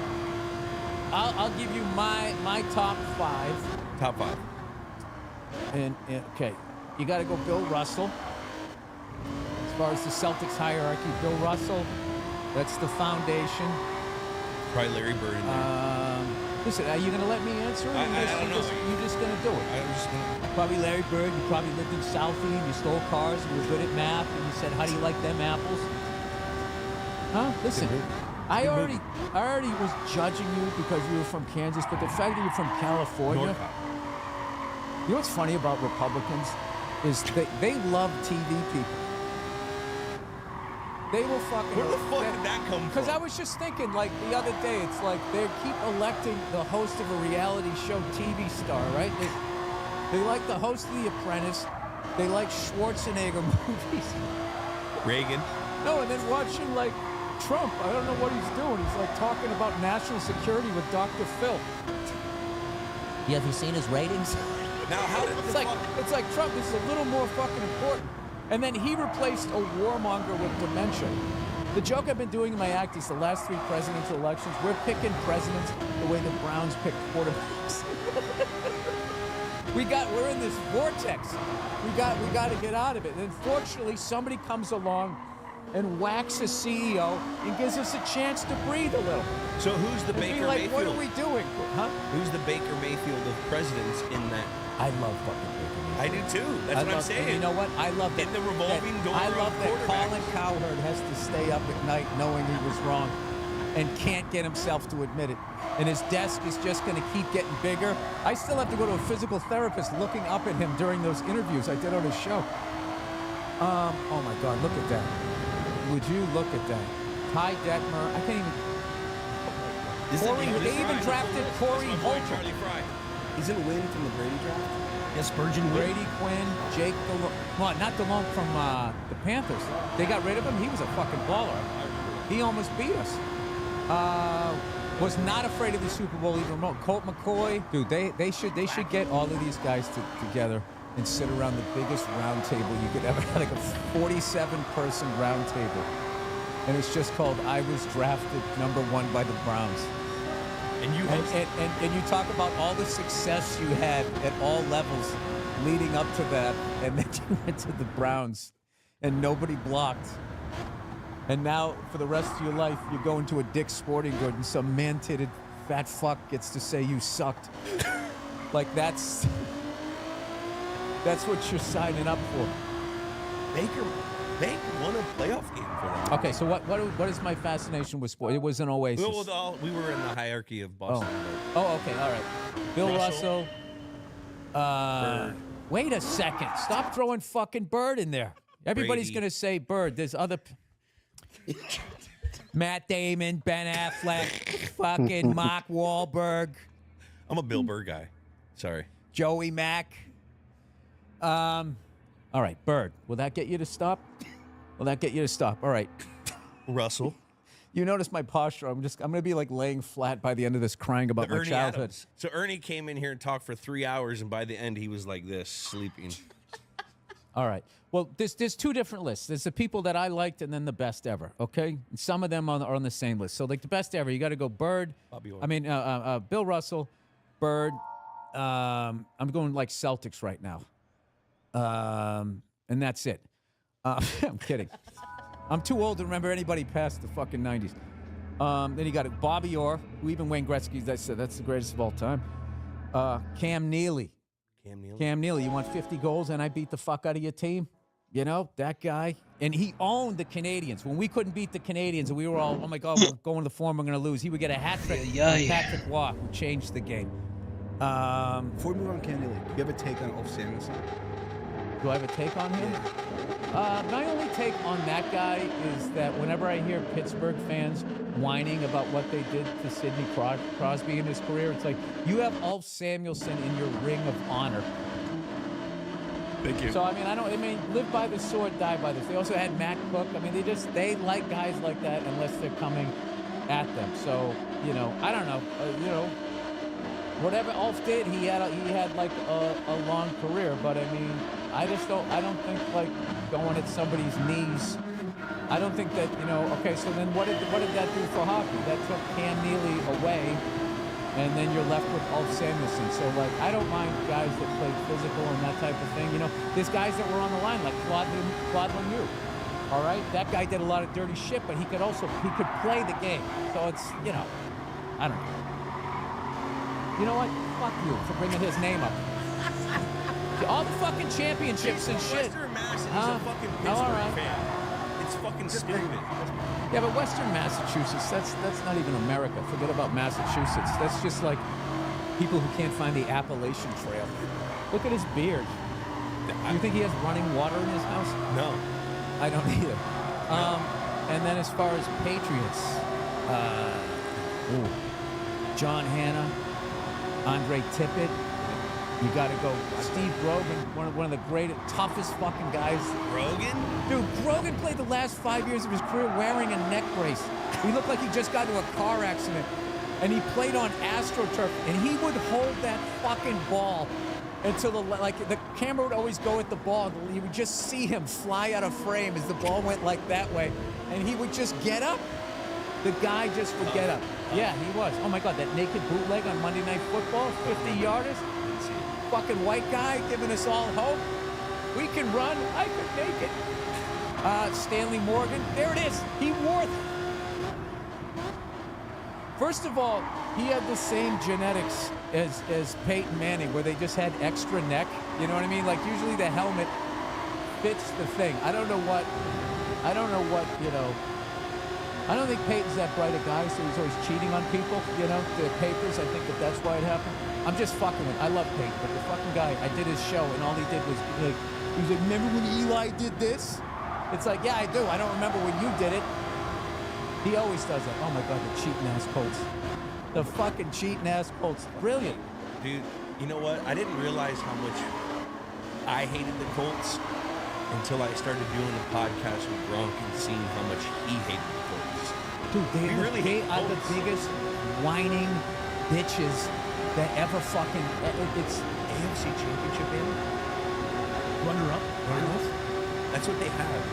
They have an AFC runner-up. Dude, how about the fact their owner sat on the competition committee and made the way we were covering their receivers illegal, and then they stole our offense and won a fucking Super Bowl, and they didn't say anything.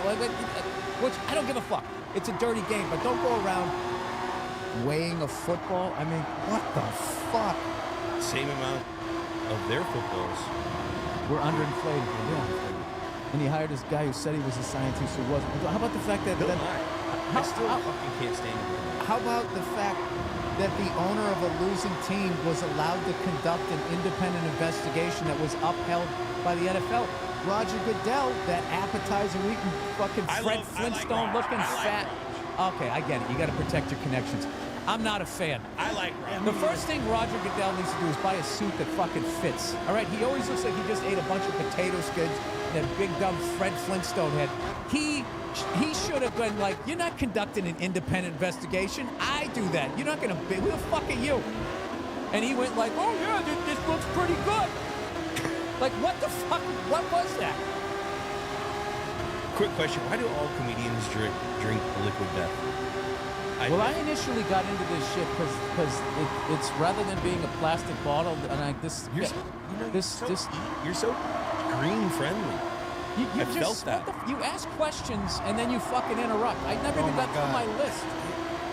Well, I got random. I'm random. Okay. I got ADD, dog. So okay, so hierarchy. He's wearing women's shoes, and now he's explaining away his behavior with diagnosis. Are you self-diagnosed as ADD or? Don't know. Can I tell you something? You don't have ADD. Well, you have childhood trauma.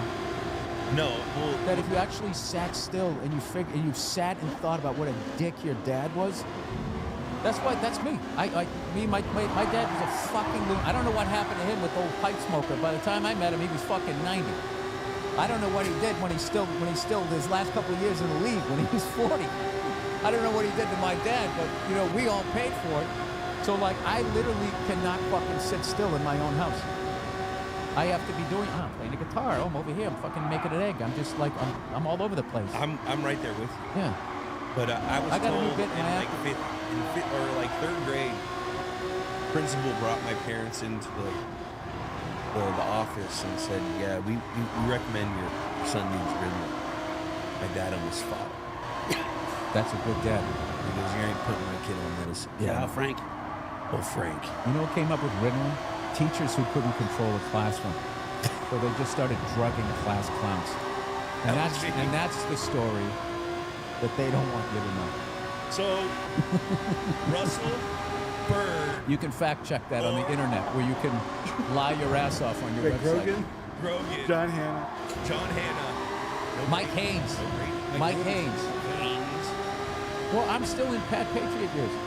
I mean, how many fucking people are on the hierarchy? Usually a Mount Rushmore. I'm sorry, did I get to you yet? No, I didn't know. I'm going to give, at the end of this podcast, I'm going to give you the hug your dad never gave you. I see him looking at me right now and really thinking about, like, yeah, this kid's, he needs a hug. No. He needs a hug. Or maybe I'm just projecting. Maybe I'm hoping that I could get a hug from the hands that caught that ball right off the turf. One of the great challenges in this world is knowing enough about a subject to think you're right, but not enough about the subject to know you're wrong. There's like a gazillion hours of me on the internet. In almost every case, I'm talking about the universe, black holes, the Big Bang, time travel, God. But what I'm gonna do in this masterclass is teach you how to think. The goal here is to train your mind how to see the world differently, how to question what others say. I've come to realize that there are three categories of truth: personal truth, political truths, and the objective truths that shape our understanding of the universe. The interesting thing about an objective truth is that it's true no matter what. Imagine that. By the time we're done, you will be equipped with some of the methods and tools so you can turn data into information, information into knowledge, knowledge into wisdom. We all have susceptibility to bias. Search engines on the internet are the epitome of confirmation bias. And you're going to use that as evidence that you are correct? No. The good thing about science is that it's true whether or not you believe it. What does it mean to be skeptical? What does it mean to be convinced by data? A proper skeptic questions what they're unsure of, but recognizes when valid evidence is presented to change their mind. I will equip you to not only find objective truths, but then communicate to others how to get there. It's not good enough to be right. You also have to be effective. The less connected you are to what is objectively true, the less likely you will be able to make decisions that will benefit your life, the life of your family, and even civilization itself. I'm Neil deGrasse Tyson, and this is my master class.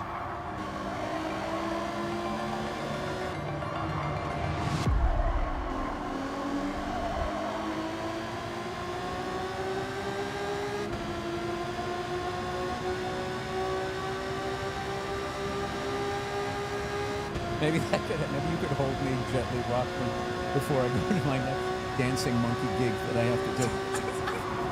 You do a lot of these dancing monkey gigs. I do. And this is probably the bottom of the list. Clearly not, because 3 weeks ago, Bill Burr actually showed up to the fucking house. I have him on my goddamn... I clicked on the wrong address, and I fucking came to the house, and they were like, you're not here for like another 3 weeks. And I was like, what the fuck? I mean, that is my day. Every fucking day. Like, I just wake up and, I got to start moving forward to get the demons behind me. I call it the smoke. I got to stay ahead of the smoke.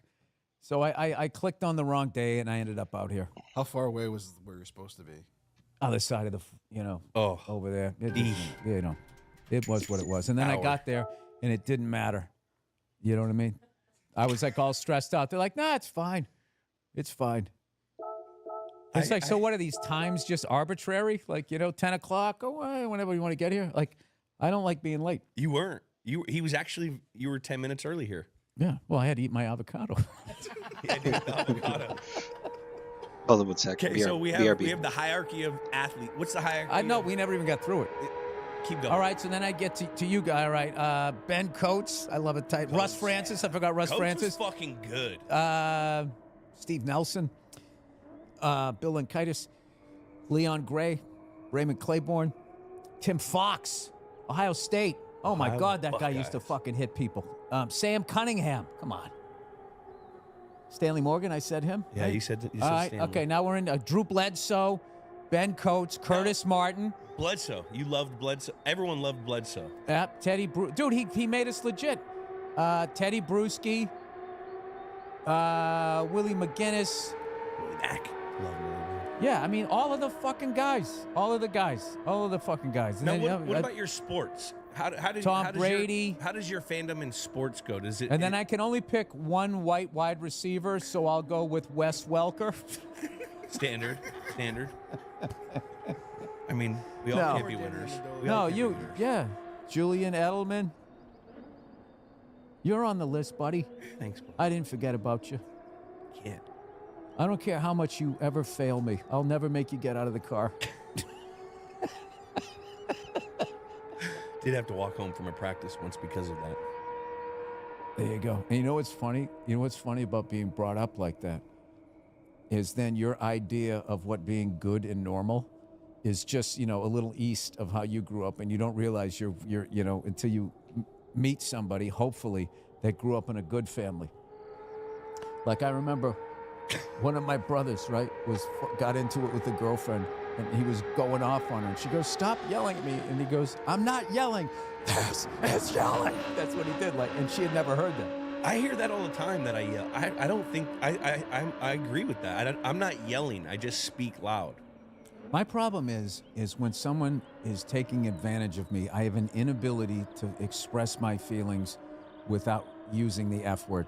Like, God help me if when you die, God's gonna judge you, and He starts bringing up my stuff. I mean, what the? Come here, you gotta give me a fucking break. I immediately would start talking like that.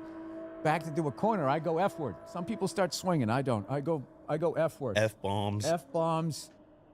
Like, I sit there and in my, when I, because I know I'm crazy, if I have to have a confrontation with somebody, I am outside in my backyard walking around whispering what I want to say, and then I get all wound up, and then I'm whispering, okay, it's just something I want to talk to you about. I'm not saying you're a bad guy, but and then 5 minutes later, dude, what the fuck? You can't fucking say that you didn't fucking know that you were fucking, okay, bring it back down, okay? And and I'll do that for 40 minutes, and I don't. How many people are in your head? Is there a couple? Wow, that's a great question. Are you gonna let me finish this list? Or are you gonna fucking? I don't know. Okay, there's what did I used to say? I don't fucking care. I don't give a fuck. There's that kid. There's the belief guy. Gotta believe. Way back in the head. Gotta believe. Way back in the head. And he kind of does that. Yeah, I don't give a fuck. I don't care. There's that guy. And that's all from when shit was happening to me. It was the only way you could deal with it. I don't give a fuck. I don't care. There's low self-esteem guy. There's delusional guy. There's a lot in there. It's definitely a full-size car. Yeah. I can see it. Maybe an SUV. There's a lot of people in there, but the one that is the belief guy was the one that I would always go to because I had to, because I had not, because other than that it was bleak. Well, Jesus, that was sad. Very sad. No. You could not have been more emotionless. That was sad. Very sad. Very sad. All right, I felt like we were right at the end of the therapy session. All right, I need to make more money, so you get the fuck out of here. Try not to make eye contact with the person in the waiting room. Is there ever anything worse than the overlap? When you go long and then you see the next person, and then they see you oh yeah, you're fucked up too, huh? You know what's funny about your lack of emotion? It pairs well with your eyes. Are you looking deep into my eyes right now? There's something about, you have husky eyes. That's the one dog you don't know what the fuck it's thinking, because the eyes are like mirrors. Is it gonna pull the sled, or is it gonna use me as a food source? That's how I feel. You're looking deep into my eyes. I like that. Listen, you can try to make this as gay as you want while you wear those things. I don't give a shit. I'm just letting you know. I have no idea what you're thinking. On a scale of 1 to gay, what is it? What is what? Where are we going? Your eyes, your sneakers? Can we? What's for dinner, you ask? I'll tell you. It's like, what is it? Mojo chicken that was cooked and I guess broiled. Wait, how much time do we have left? Okay. From Publix, and some mashed potatoes mixed up with some sour cream and cheese. Real decadent stuff. Anyway. We get back to your soccer mom sweatpants. Can Are we you transitioning? Oh, we're transitioning. We got to transition. 50 in the books. We got to get in. Flawless. Bill, are they starting some women's football league you want to dominate? fastest growing women's sports. Jules, why did you cut your dick off? I couldn't shut it off, man. Women's flag football, fastest growing sport for women right now. Yeah, I am a fan of women's sports, and you know what? Women need to be fans too. And stop bitching at us because we're not watching it. You need to go out and support women, okay? Stop fucking just putting your hands up at a Beyonce concert and thinking that's all you have to do with your life. You have a lot more supporting to do. Amen. So, dude, I'm fucking killing on this part. I hope you appreciate this. I'm 1,000%. Well, I just got so much material sitting next to you. I like your old man walking in the mall socks. Got it. I bought those off Amazon. Oh, hey, Kay. When are you getting a racing wheel? I don't know, bro. Go for a walk. The first time honestly, you become a fat fuck and he tells you to take up golf. No time soon. Then all these it looks fat like fucks go there. What's the first thing the they way do? They get a cart, right? No and time then you soon. just drive around in the ninth hole. They load up on calories. And if you don't drop of a heart attack, Check. fall out of the cart at some point, you live longer. Then they tell you to walk in these abandoned malls. And then from your calves down, you have the exact fucking footwear. The only thing you need is the Velcro straps. Velcro? How you doing, by the way? And then one of them, like, it has to be bigger than the other. Like, one of your legs is retaining fluid. Those compression socks. Across America, predicting the outcome of the big game just got a whole lot more interesting. Because with Crypto.com Sports, you can make your predictions about the results. Thoughts on the current state of the Patriots right now, Bill? Can I call you Bill? Or is it Will? Yeah, no, it's fine. Right. Why would you call me Will? At what point did you? I don't know. I call Bill Belichick Will. Oh, you do? No. No? No. Did you ever get inside that head? Never. Never. He doesn't let anyone in there. Yeah, well, he's the modern day Paul Brown. You ever read on what Paul Brown did? Yeah, he started the Browns and then he went down to Cincinnati. In other words, you didn't. No. If he could read, he would. Though. If I could read. All right. Paul Brown was in the league. It was called like I've been thinking about it. I really do the want one. AAFL, some I don't know fucking when. thing like that. They went 3 years. One day, I hope one day. With Cleveland Browns with Otto Graham, the first Tom Brady, right? Fucking wins. They win the championship all 3 years. Then he goes into the NFL in 1950, and the NFL was laughing at them, saying they're not going to do shit. And he ends up going to the championship game like 4 years in a row and wins either 2 or 3 of them. Then Bobby Lane came with the Lions. So one of the things that they did with him is they tried to figure out how is this guy winning so many games? And what it was he was the first guy that took the kicking aspect of the game seriously.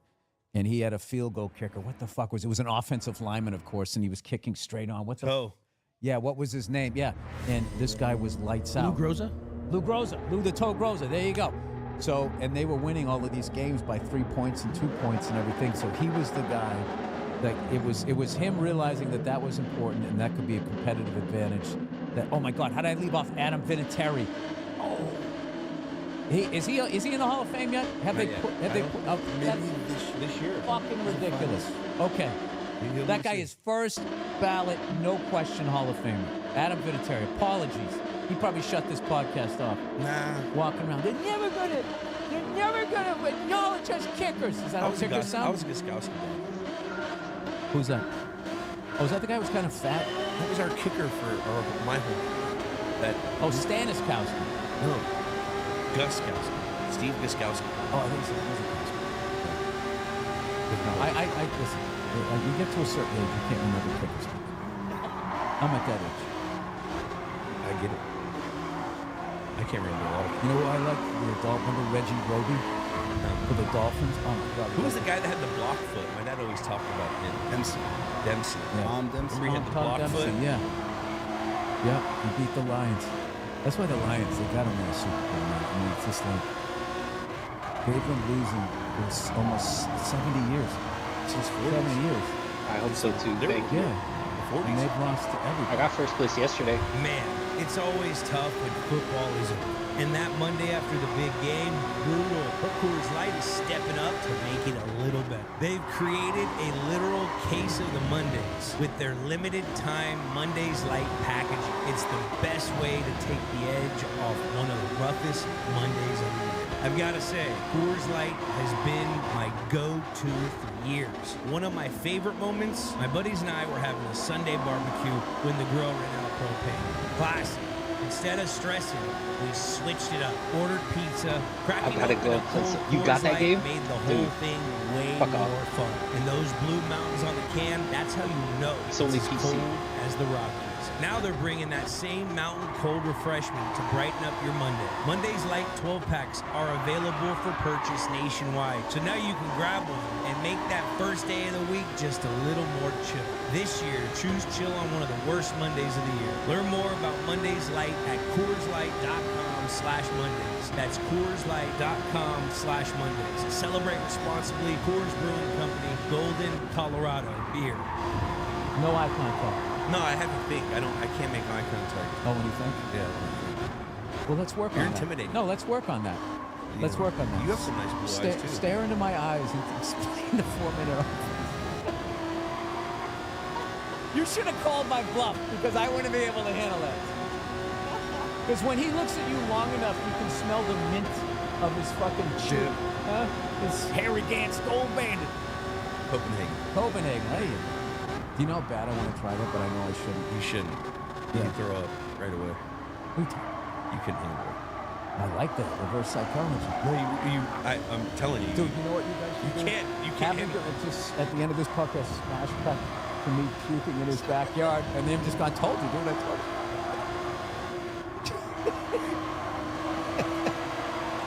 So, can we... Hold on. Did you Paul Brown? You were talking about Paul Brown? What? No, we got past. We got past Paul Brown? Okay. Paul That's Brown just when you stop listening. started the Cincinnati Bengals. Yes. And the Browns. Okay. And what came out of that? What came out of that? What? The West Coast offense. Yeah, with Bill Walsh. It's the Midwestern. Yeah, because they had that quarterback with that unbelievable arm, and then he got hurt. But I think it was a rotator cuff, and they didn't know how to deal with that back then. So then they had to do the short, quick pass. That, yeah. Yeah. They replaced the run with short pass. Yeah, because the quarterback realized it. For the 10th year in a row, the Mazda CX-5 was named a Car and Driver's Editor's Choice for top compact SUV. The Mazda CX-5. Find out. Enjoy 0.9% APR for 36 months on the 2025 Mazda CX-5.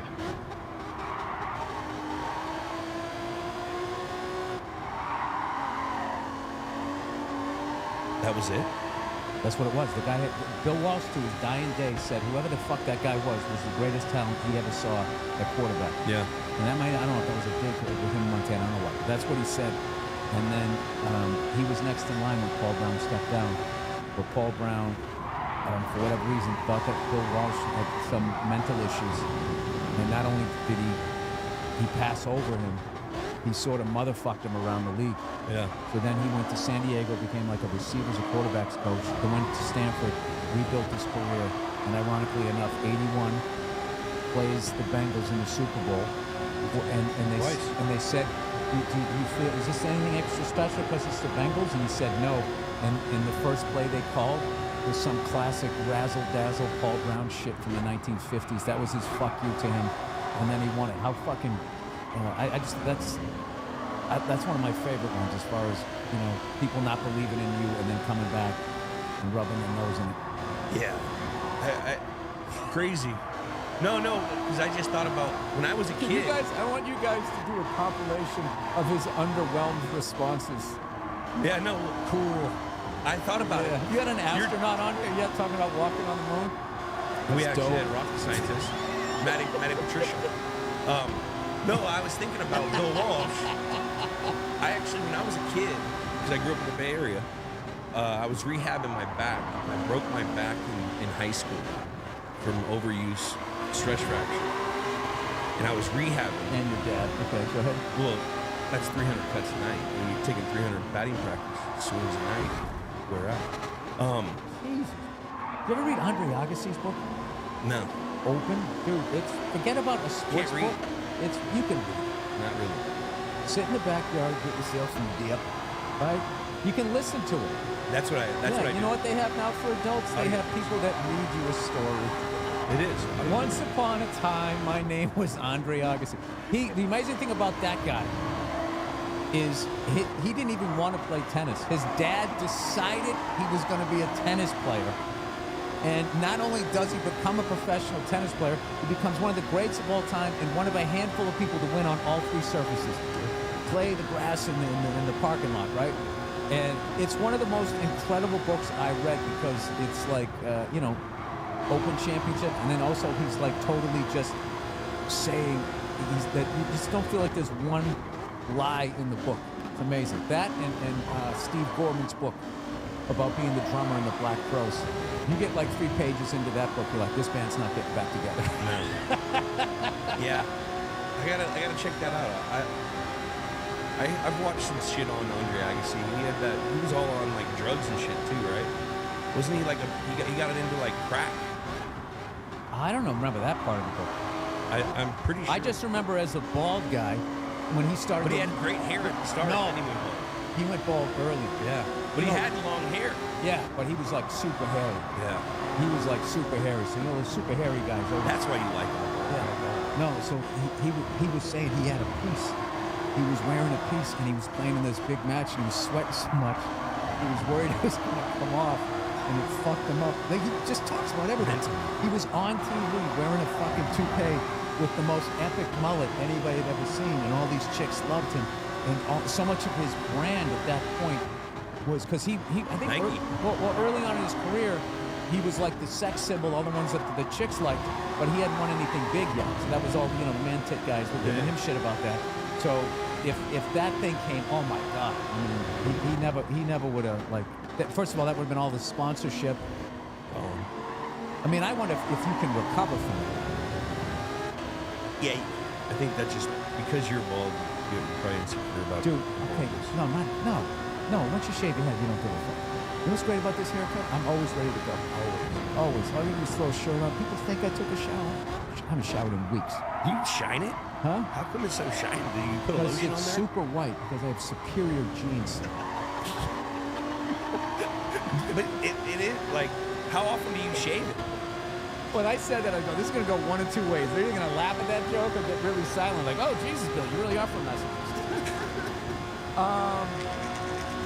Because LA is so open-minded. I love how they have like this vibe, like they're fucking open-minded. And every time the Lakers win a championship, within 2 minutes, a police car is overturned and on fire. What is that an expression of? Open-minded. How happy non-white people are in this city? All right. Cool. Go ahead. Awesome. Belichick at UNC, what are our thoughts on that? I mean, I like that he's back coaching, but I'm sort of more fascinated with this move that college football is doing. Like, how much is the NFL freaking out about a football March Madness at the end of their NFL schedule? I mean, who the fuck is excited about week 17, 18 when I can watch the first time ever, 8 teams are going to go at? It's going to be insane. And now I can watch guilt-free because they're getting paid. Yeah. I don't have to sit there and think, oh, there's some booster making all of this money. He's got a yacht, and some blow and all of this. And like that Willis McGahee hits, one of the hardest plays I've ever seen to watch, as far as first grotesque, and then also like the kid made no money. How about his agent, huh? On the phone with him. Good for him. Good for him. So I'm more fascinated with that. And then, okay, so now you got this guy that was, 40 years in the NFL? And now he's 75? coming down there.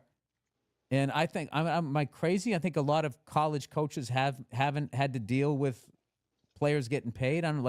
Some of them coached the NFL, went up to NFL, came back down or whatever. but I think he's sort of built more for this. And At then, this time. But then I'm wondering if he's going to do that second-round draft pick thing that he did, or if he's going to take the blue chip guy, you know?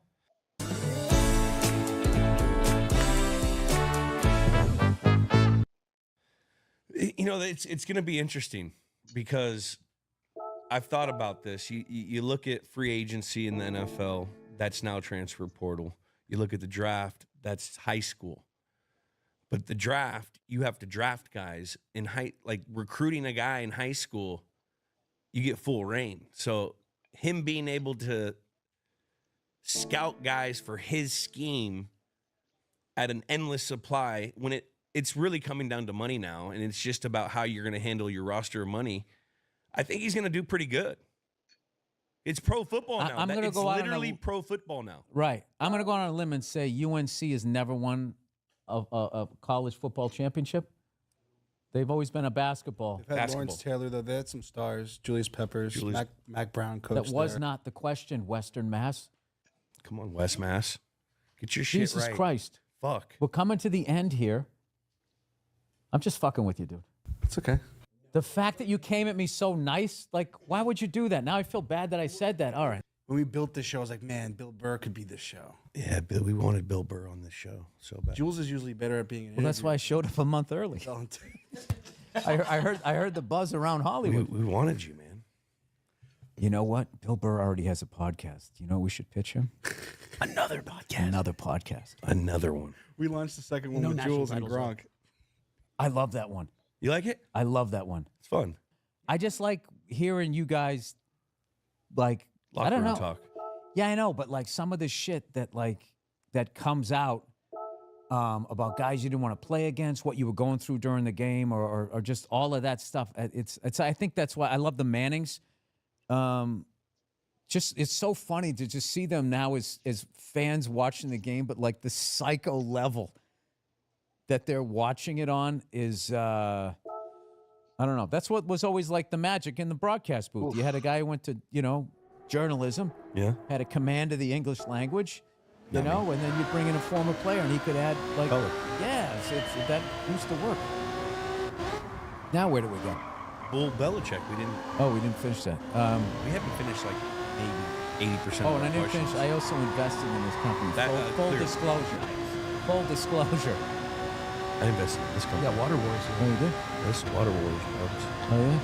This bad boy right here is 9.5. All right, how many years in a warehouse did that one sit versus... Fresh water, right from my tap with the filter. Oh, I'm sorry, I mean mountain water. What is your... Mine claims mountain water. What is your claim? Alkaline enhanced water. What does that even mean? It balances your pH. What do you get, your period? No, but it for your inflammation. Why? No. Well, do you just lay off sugar? Or you just drink more water? Listen, I'm going to stare deep into your husky eyes right now. And I'm going to say that I have, there's a 60% part of me thinks alkaline, it doesn't even exist. Same. Honestly. It's like, didn't they say with like electrolytes? Like that's not even a thing. It's just like a word. Like no, like all electrolytes are is salt. So what you do is when you have an electrolyte, when you put electrolytes in your water, you're putting salt in your water so your body absorbs the water and you don't piss it out. So that's how your body holds the water. And I'll tell you why I believe that. Because alkaline, you were holding tension. And then when I brought up electrolytes, you relaxed into the couch. I'm like, wow. Well, I know because Brady always put the fucking electrolytes in his water and had to do that whole thing. Okay. Isn't that Gatorade? Less sugar in water. So what? Did he have his own Gatorade? He had drops that he would put in his water that were just saltwater drops. Hilarious. Literally, anytime he opened the water, you would sit and watch him put 30 drops of it anytime. You know what's? It's like funny now that someone took it to that level, but I guarantee you, like everybody, that's going to be like normal now. Like, it is. Like everybody is going to be. It's a thing now. Now there's electrolyte. And people are going to play into their 40s. You think? No, I can't. You got to be touched by God. Yeah, I don't. Yeah, that's like 45, not well into like that's insane. And he's fucked it up for everyone because now everyone thinks quarterbacks can play that long. Like we look at Kirk Cousins, who tore Achilles at like 35. And we think this guy, we're gonna pay him $180 million. Dude, the Achilles injury that was the end of your career. Now look, I remember when Kobe, rest his soul, when he blew out his Achilles, I was like, that, don't have it end like that. You know what I mean? That's the worst, right? And whatever the hell he did, he went to Germany, they spun his blood. Now they do that over here, spinning his blood. I don't know what it is. And he came back, and he's still old, but he was still. He never played at a level that was embarrassing. Like he was great for the rest of his career. I think Dan Marino. Yeah. Dan Marino, he had an Achilles issue. What was that? Early 90s, I believe. Look at that, I went full circle. This is what happens with two traumatic children. Because after a while, neither one's looking at each other. This sort of self-soothing, rubbing your head, just staring into the honeycomb wood, being like, I wonder why you decided to do that. Is that just to break up the pattern, or does that make it sound better in you? Cool.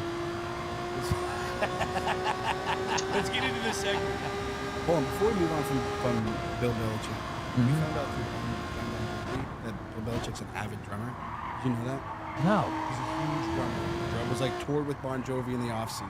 That's amazing.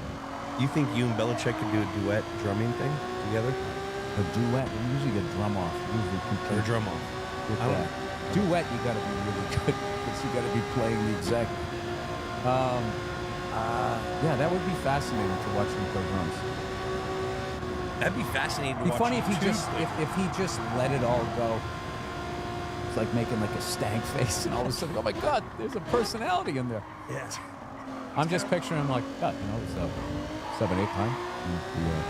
First, and then to the chorus. So it's a basic rock track.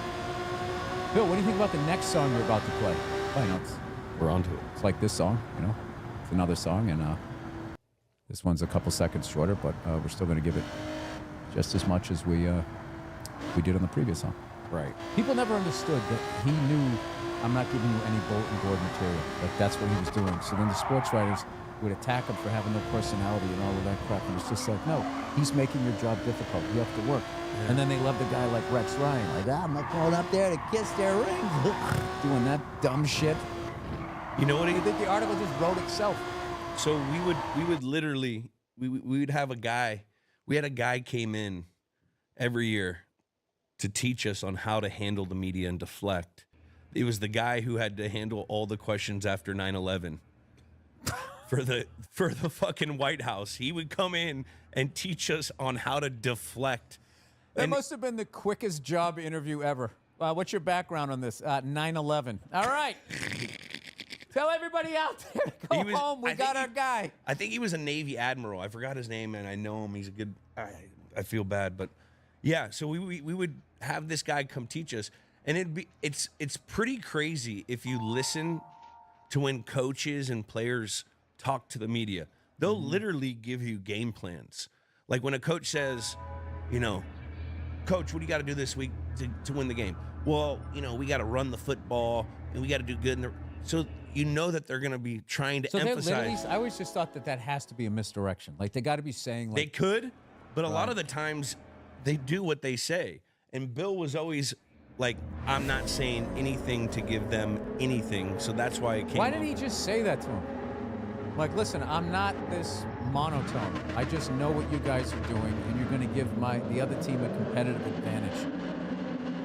With injuries, all that. Like, yeah. Why would we have to give why would he ever talk about an injury? Why would you give a timeline on an injury?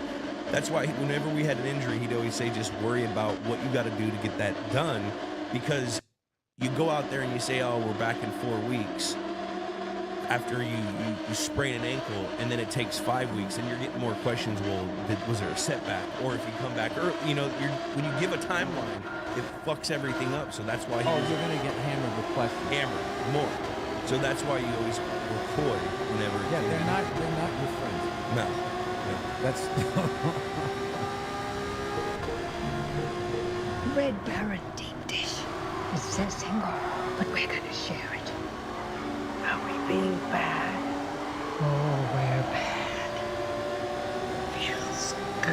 be bad. Baddies. Baddies all day.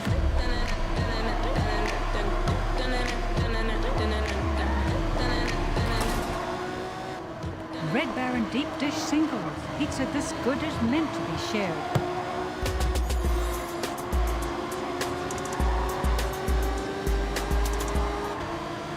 But I've always loved how they get upset, though, if you're not like an open book to them. And when they just, it's like, well, you guys are constantly fucking people over. You're constantly trying to cause controversy where it isn't even there. Like the local sports media, like in New York and Boston, I don't read it out here, but like you read the articles, it's like, are you for or against our teams here? Like in New York, like they were questioning Eli after he beat us twice. Like what more does this guy have to do? Coughlin was on the hot seat each year he fucking won the Super Bowl. That's the reason they are in the situation they're in right now is because they let that guy go. I think he's dead now. No, he isn't. Didn't he go down to Jacksonville? Yeah, but he was old. They had to let him go. That was my theory. Jack, let's power through this. Let's get into the game. Wait, we're going into the game? Yeah. We'll power through it. How fucking long is this podcast? Quick.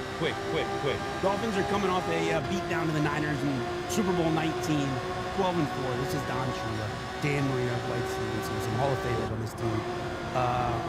Dan Marino's coming off this incredible season. Arguably the greatest season statistically, if you see how the game was played, that he had 48 touchdowns. And the way that you could manhandle receivers and the quarterbacks and all of that, and the fact that he put those numbers up, and they lasted from 84, I want to say, to Drew Brees in 2010. So it lasted for almost 30 years, that season. It was literally like Wayne Gretzky numbers.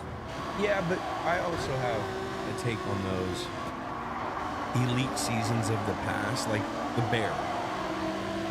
They had like 270-pound linebackers. When you throw 4 receivers on the field, those guys can't cover space. So like these new age offenses, like the run and shoot that Dan Marino used to run, the West Coast. Wait, who had 270-pound linebackers? Well, just in general, the linebacker in linebackers NFL. were like 250. No, yeah, they were huge though. I'm just saying they're 220 now. The defensive linemen were like 270. I looked at the back of my football cards. You just played the game. I had football cards. And then the big thing this season was the refrigerator Perry. He got, you know how much he weighed? 305 pounds. Yeah. Now they have entire lines that weigh like that. But the linebackers of this generation and the D linemen, they weren't space guys. They were there to stop the run. The 46, the Bear, that was all linebackers and linemen. You do that to a team now, they're just going to spread you out and shred you. And a lot of these teams, like the Dolphins and the Niners of the past, they had these quick hitting throws, which were they were designed to beat these big teams. You know, so like you had an edge on these guys because these guys couldn't cover. They were too innovative with these offenses. So when you have a guy like... Great point. Yeah. Okay, first of all, nobody figured that out. These guys did it. These guys exposed them. Well, they did. And Belichick created the nickel defense because of it. He was the first one to take a linebacker out and bring a third corner in. I understand that. Did Don Shula figure that out? Did Don Shula have 5 white guys back there to try and what I'm saying is I'm trying to talk about this game. Okay? That's it. And I understand. But because you played in a different era, I'm getting into your feelings. I also know it has nothing to do with the game. It has more to do with you and your father. No, I mean, I'm not going to debate you on this. You're a professional football player, but it's just like, I would just say as a fan, for some reason, the first fucking, I don't know how many weeks, everybody was getting fucking raped by this team.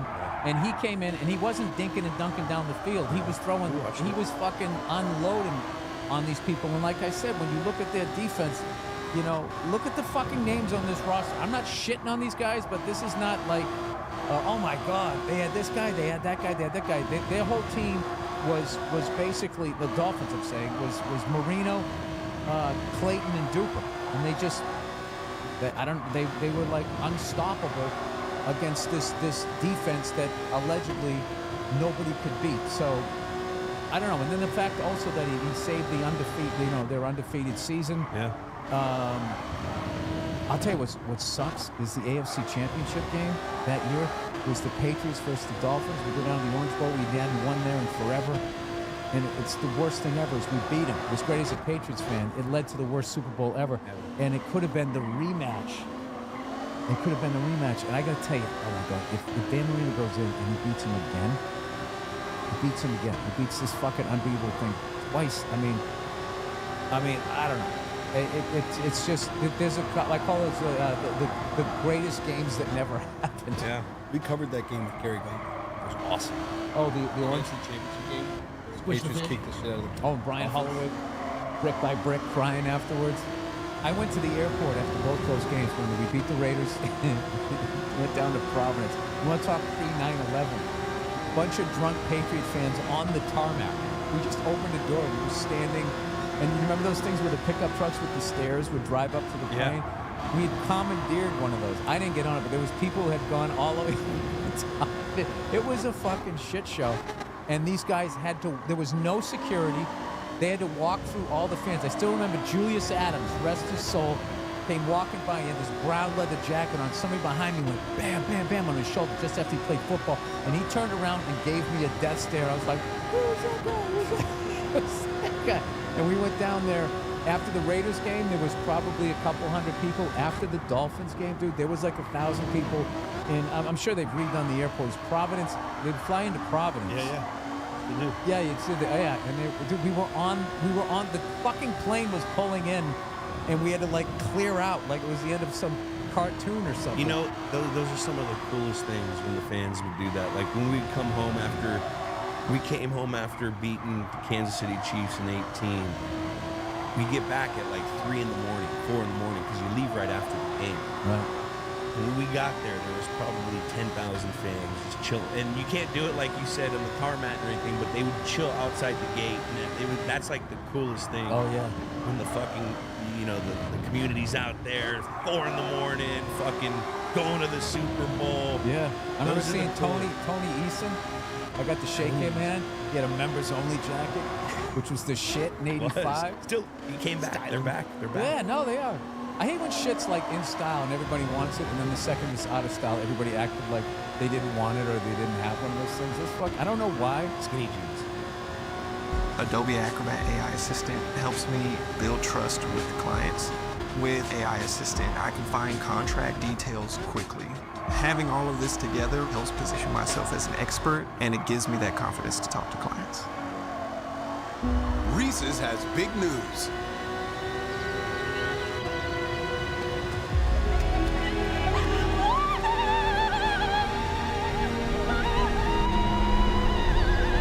It involves lava. Skinny jeans out? Back to the 90s, like baggy. I go mid. Yeah, you can never go wrong. Yeah, mid. Timeless. Yeah. Timeless. You know what I mean? Let's go through these bears real Don't quick. choke and we'll me wrap out, this but thing up. support it. You got it. You gotta have a little lift. Little lift. Can't be all tightened in there. Yeah, that's as you get older, your balls start hanging in the toilet water. You can't have that. Yeah. Like that's why that whole scrotum.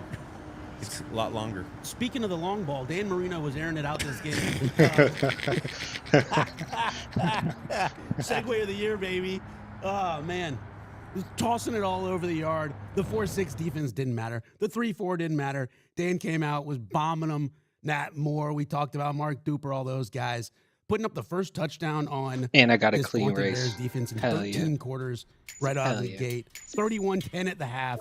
They kept it rolling 38-24. Look at that. Miami He only threw for 245 yards. That's crazy. Yeah, that's all he threw for. There was still a great, and you got it. Also, if you look at the Bears, I mean, just littered with Hall of Famers. O.J. Simpson was on there. Mike Singletary. No. O.J. Simpson was No, on he, the he was on the broadcast. Yeah. Oh, O.J. was on The broadcast. I remember that year they had, and then they had Joe Namath. Joe Namath and O.J. And O.J. used to always be, see what I would do right there? I would have cut it back. He used to always say what the running back did wrong. And then I just remember Joe Namath was, that was a good play. Just the way he always said, that was a really good play. He had a thing, he always play. That was like the buzzword. It sounds like him. Really? Oh, I love those guys, man. This game made us think of when they had Dennis Miller be on Monday Night Football and how Dennis Miller. That the idea of that, I think, was great. It was way ahead of its time, and I don't think Dennis Miller was the right person. It was like the first podcasting vibe. Yeah. Like way back in the day. You know what somebody was bringing up is how, remember the NHL had that stupid trail behind the puck that one year? And they go, as much as everybody made fun of that, like the amount of graphics that is now like on the screen, you don't notice it. But I would say I don't think anybody ever topped They the gotta get flames coming out the back, shoot at the glow back puck. of the puck. Fox. I liked it. 96 and Fox. Lost to the They should bring Panthers. it back. Yeah. I can never see the puck on TV. My favorite argument to that was one of the NHL players goes, I mean, it's literally a black object against a white surface. Like, I don't, try to just start watching the player everybody seems to be paying attention to. Yeah. There's a good chance he has the puck. I never had a problem following the puck, and I used to watch it on that little square TV. Stan Jonathan, honorable mention. If we're going to say like the tough guys that kept the finesse players safe, I would say Terry O'Reilly, Stan Jonathan, Jay Miller, Lyndon Byers. That was my whole era. It was the end of Wayne Cashman and Wayne Cashman and Terry O'Reilly towards the end of their thing into those. We're gonna jump into some Sekiro. I wanted to yesterday, but I just couldn't deal with the knowing what it entails. But we're getting an earlier start on it.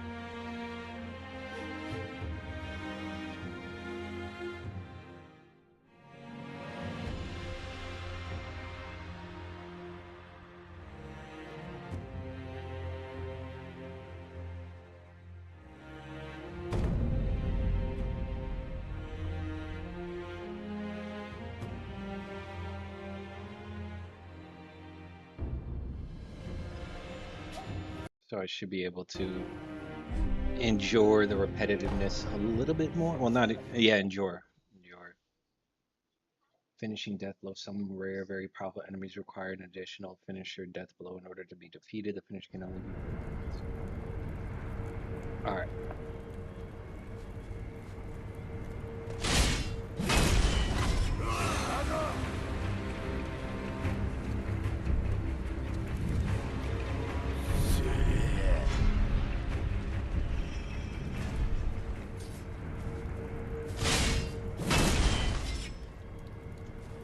Keep pressing the wrong button.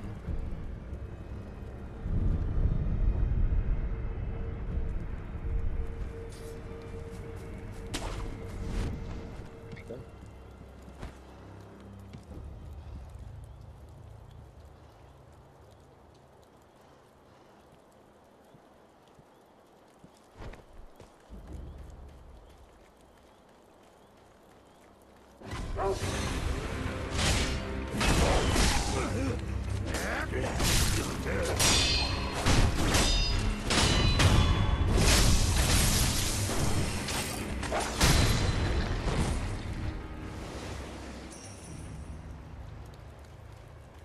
Did not see that.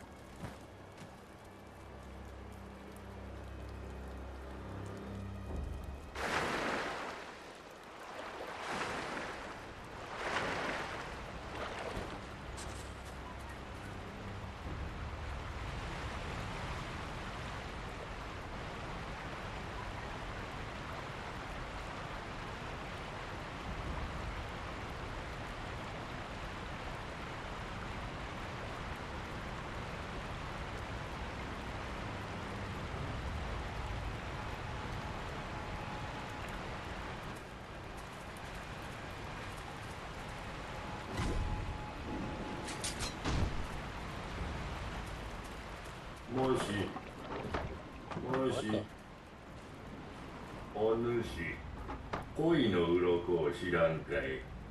キラキラ光る宝鯉の鱗。それを持てば存分に褒美を取らそうぞ。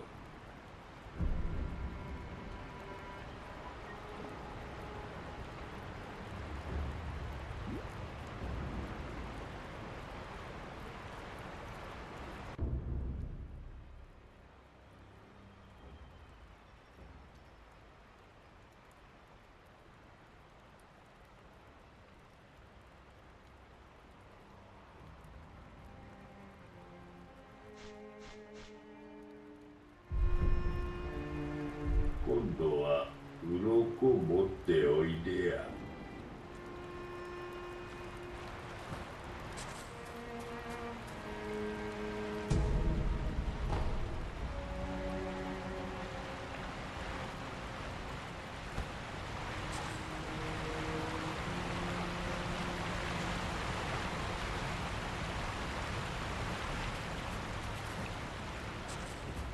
そこのお主、もし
back. I gotta start from so far back though, man. Hang on. I'll be right back.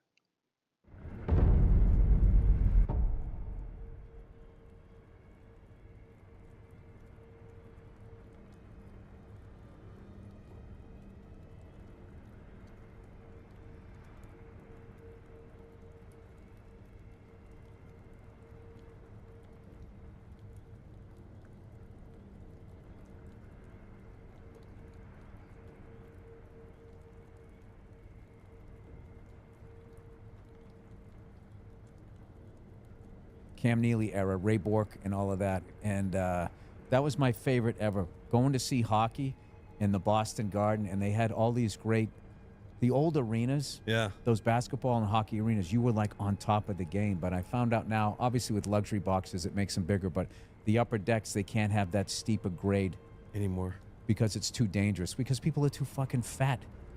And it's just like, well, why don't you... Or drunk. Get people in shape. Yeah, I mean... Or drunk.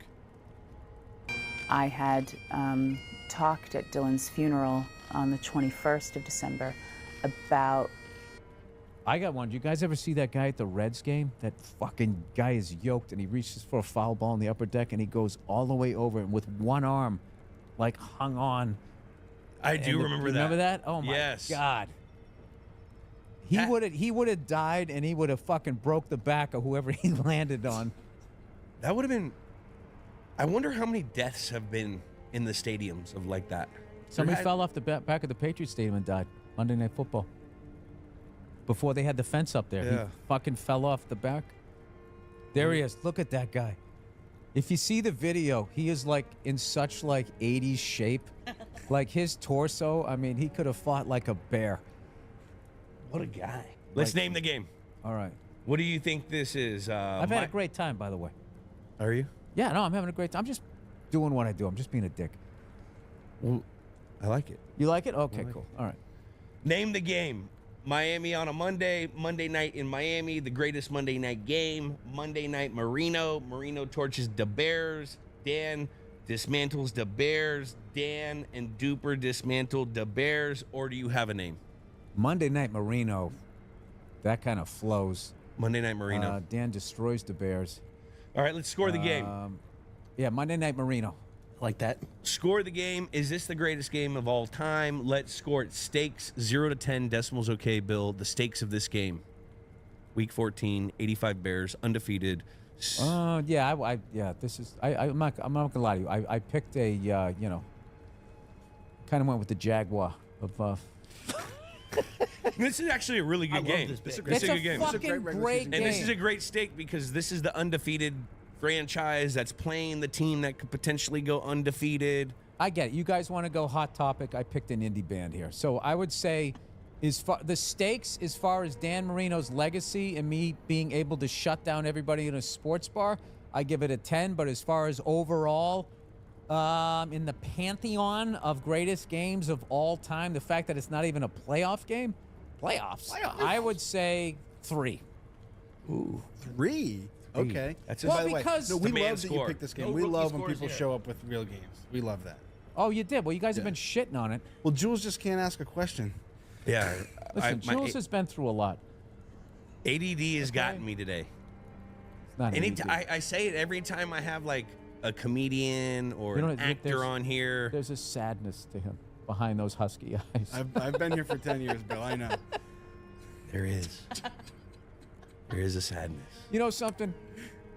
I like breaking people's balls, but if they have that look on, like I saw the pain on your face, I can't do it. And you did it to me, and it just makes me feel. You know, used to do that, Bob Saget. Rest his soul. R.I.P. I looked at his house. Bob would like die laughing at everything you said, but every once in a while you do a joke, and he would go. And it wasn't that you hurt him; it was that he was disappointed in you. But I remember when I did his podcast, I asked him if he dyed his hair with Just for Almost Men. And he made that sad face because the whole podcast he was trying to get me to open up, and he was trying to be nice and loving because that's what he was. And it bothers me that I didn't let him do it, but I was having so much, and I think that was when he finally gave up and just realized I was too damaged. And I remember I texted him. I said, "Hey man, thanks again. I had a great time." And he goes, "Did you?"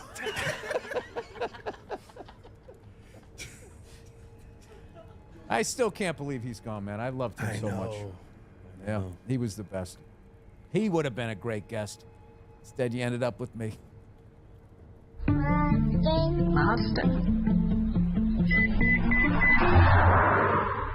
Mazda. The Mazda CX-5. It's made to move you. Enjoy 0.9% APR for 36 months on the 2025 Mazda CX-5.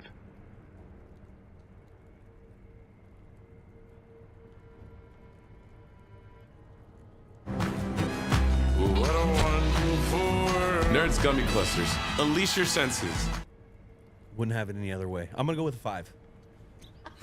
Okay. Jack 7-8, I'd 7-1. Okay. Star power of this game. A lot of Hall of Famers. Oh, star power of this game, 10. 10. Fuck, come on. Walter Payton, all-time rushing leader at the time. Ditka. Dan Marino. All-time Ditka. passing. Don Shula. Richard Dent. Mike Singletary. Gary Fensick. Buddy Ryan. Rivera. Willie Galt. Dan Hampton. A lot of good players. Matt A lot of Hall of Suey. Famers. Used to block for Peyton Manning. Not Peyton Manning, sorry. Walter Payton. Walter Payton. Walter Payton Manning. I'm going to go with a 9. A lot of good players. Oh, with an 8-9 right there with coaches. you. At 8-5 for the 85 Ooh, Bears. Jesus. Tough crowd over there. The Russian judges over here. Yeah, the Russian judges. All right. The gameplay of this game. It was Great back and reference, by the way. It's so funny that they fucked us in like figure skating. Like we give a shit. We're going to get it over. Oh, you goddamn Russians. Got him in hockey, though. Yes, we did. Once. All right. 1962. Gameplay of this. There's a great band called Russian Circles, which is a hockey workout thing that they came up with. There's a band, an incredible band named Russian Circles. What kind of, is it like rock? It's, yeah, but heavy, no singing, instrumental, with one of the fucking most killer drummers out there right now. See that? I'm under the wire. I am under the wire here. I'm going to check them out. Russian Circles. Yes. Gameplay. Gameplay. I would say I gave it a 10 because I was so sick of watching the Bears destroy everybody, and they did that stupid Super Bowl shuffle thing, which was cringy the second it came out. And I don't know. They were just hamming it up too much. So, and then also, you know, maybe I kind of knew that if my team ever played them, we would lose like 45-3, 46-3, whatever. How about the fact they never gave Peyton the ball? And I know the fridge. I gave it to the fridge. They gave it to the fridge.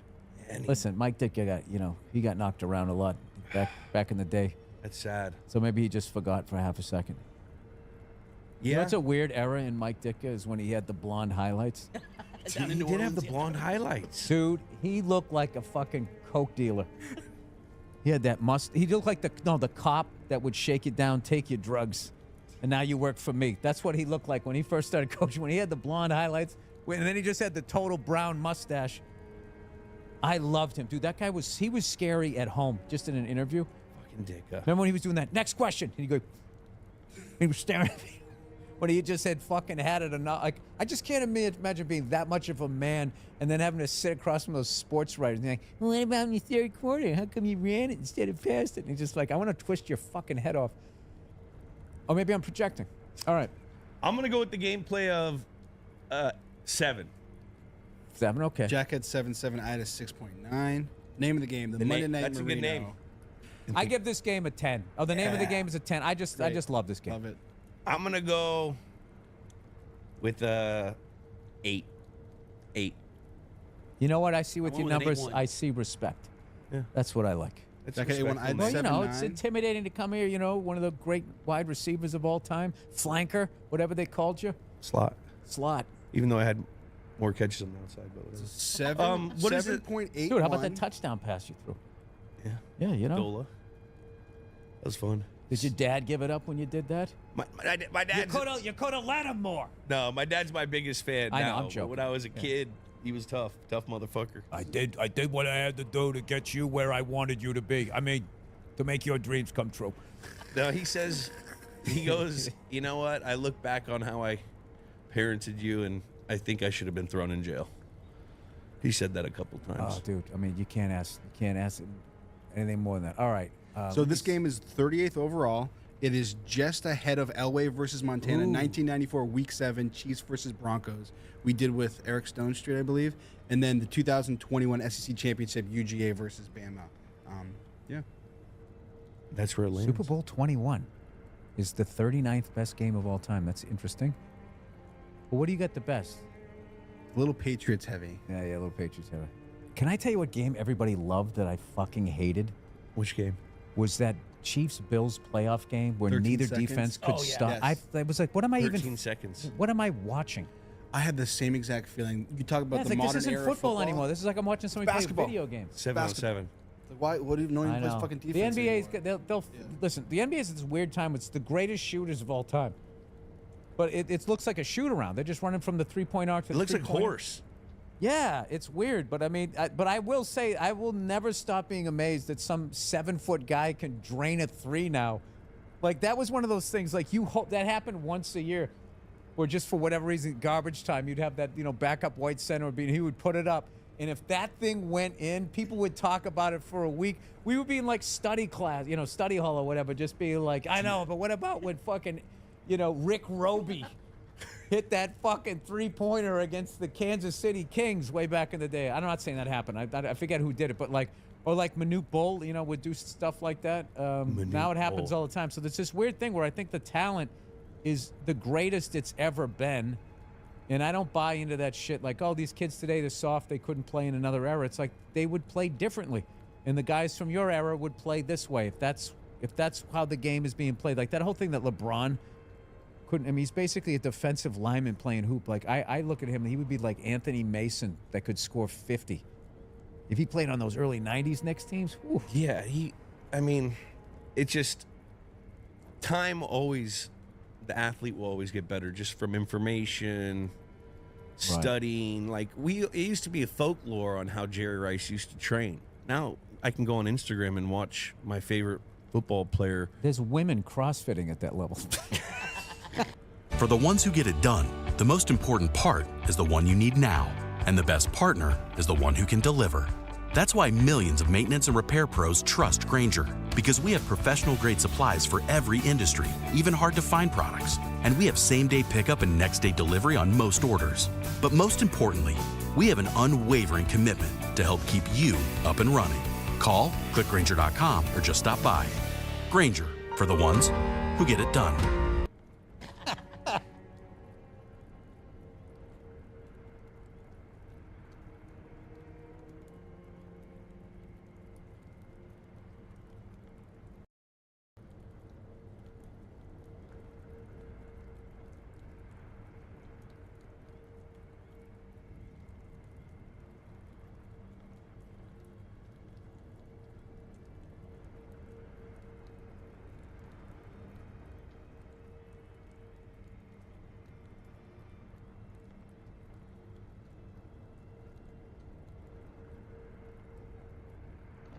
All right, let's try this again.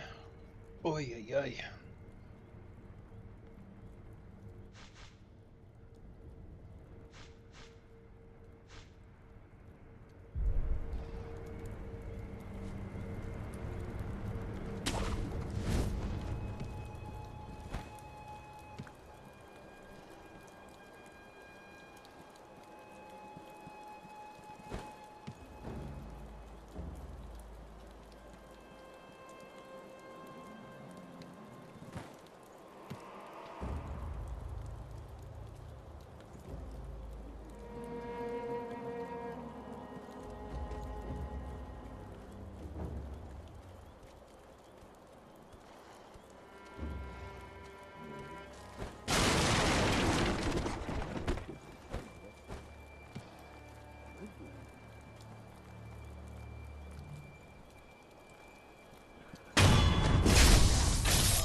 Hmm.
Hell yeah.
Oh, I bet that thing goes all the way around.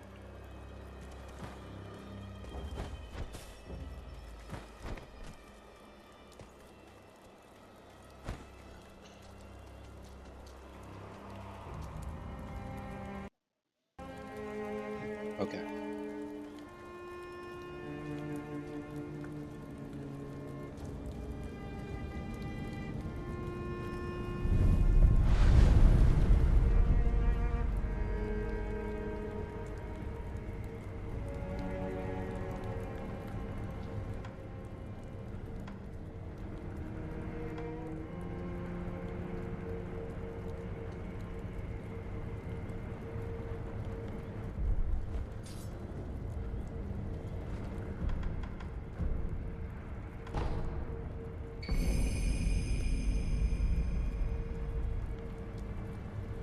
Loose prayer beads strung together in offering to a sculptor's idol increases maximum vitality and posture. A prayer bead necklace befits the strong. The ferocity of Machina's army is renowned throughout the nation. Its generals are especially talented, every one of them accomplished in the Ashina sword style.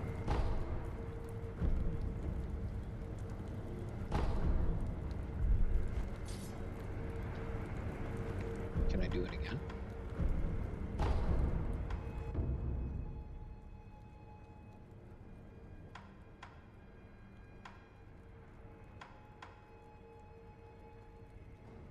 The carry counter acquires Shinobi martial art.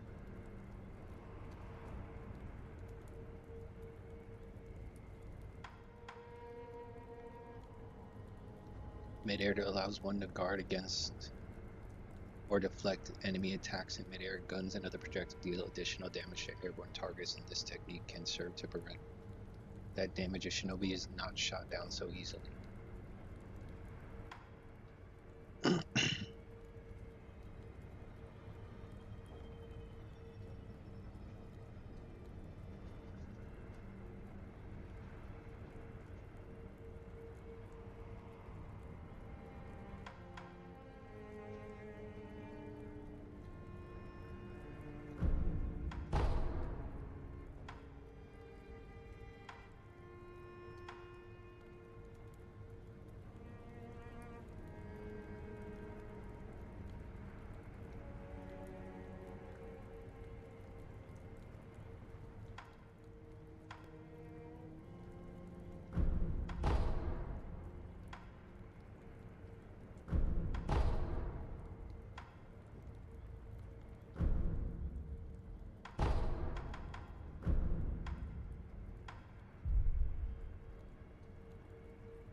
Nice.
Oh, I should have.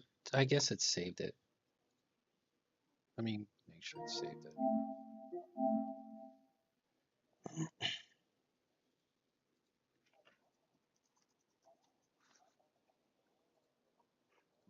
It's gonna tell me you didn't save, but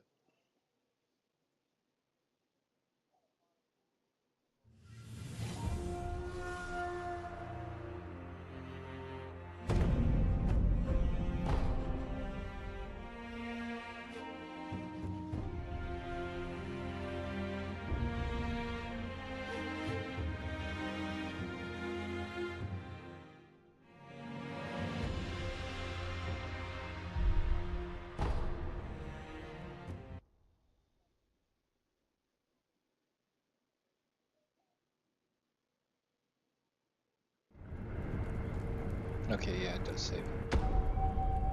Ugh. All right, I'll be right back.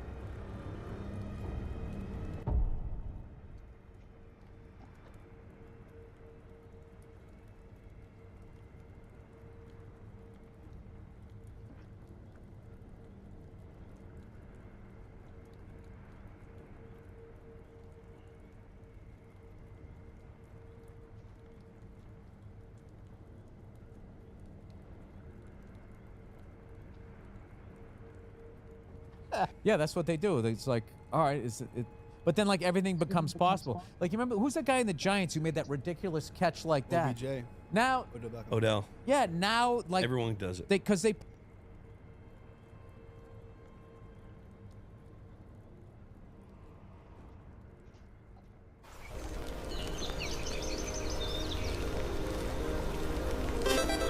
Three, two, one.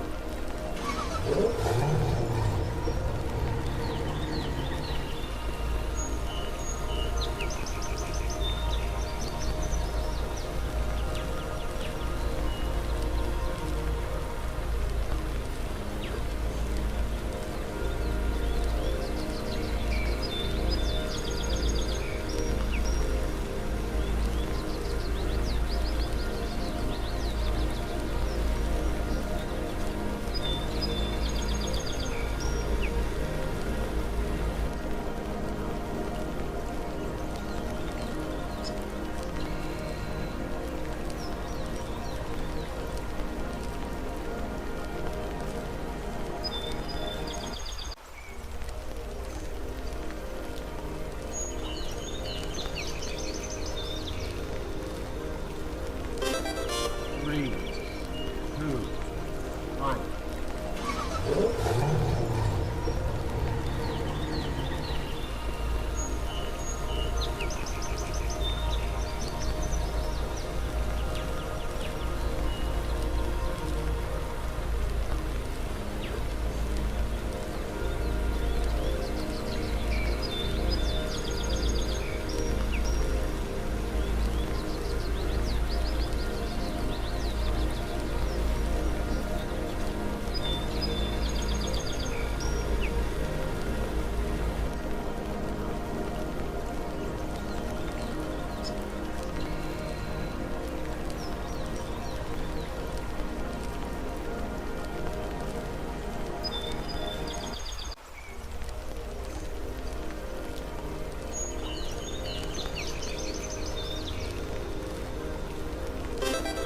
Three, two, one.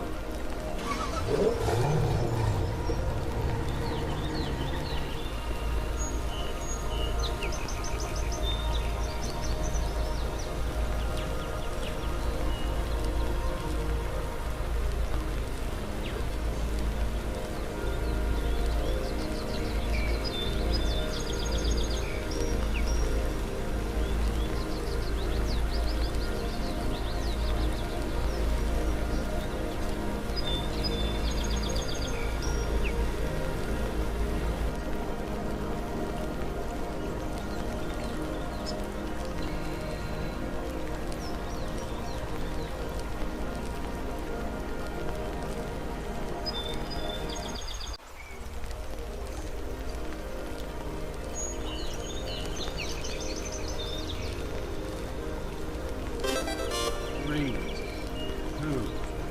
1.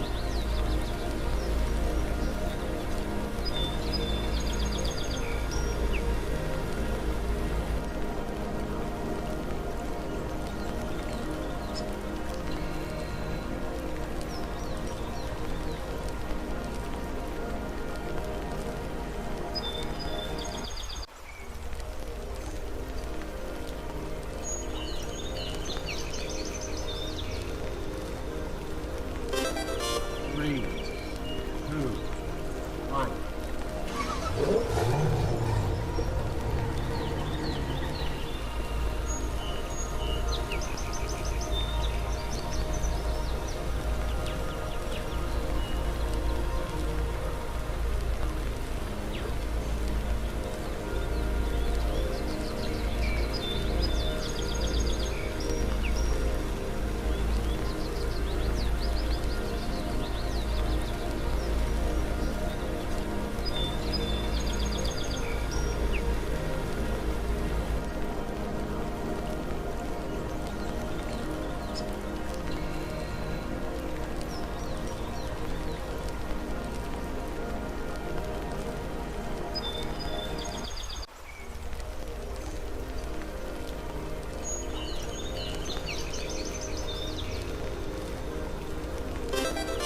Three, 2, 1.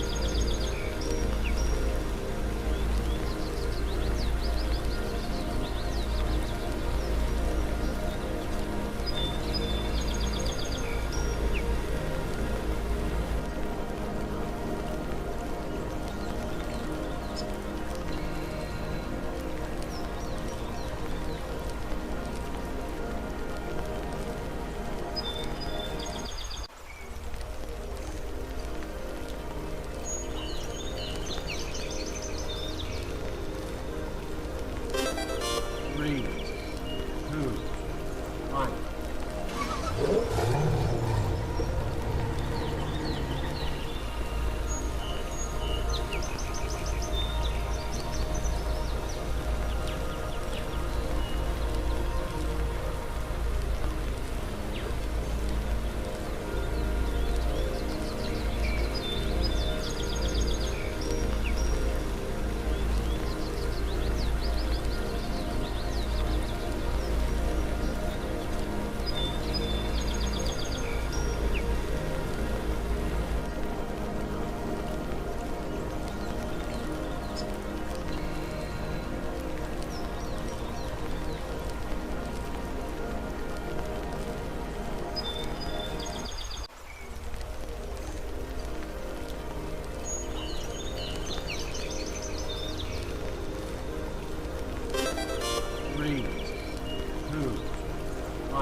Yeah, was good. Not much. I haven't fucked in a couple years.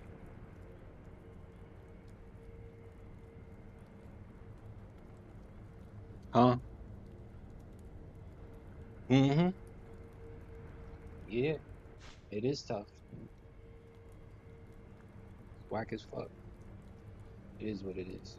Yeah, I ain't out here chasing these women, chasing this money. I mean, based on some of the people that come into the hospital, you fucking right. Fucking right.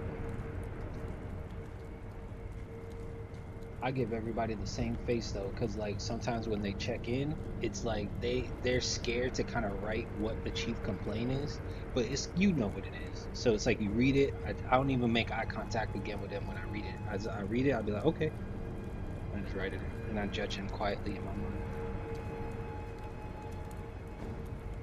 No, it's same shit. They put you in different posts.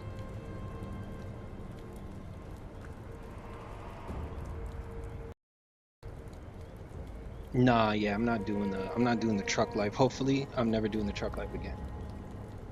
Nah, I haven't done the exit exam. I kind of just stopped that.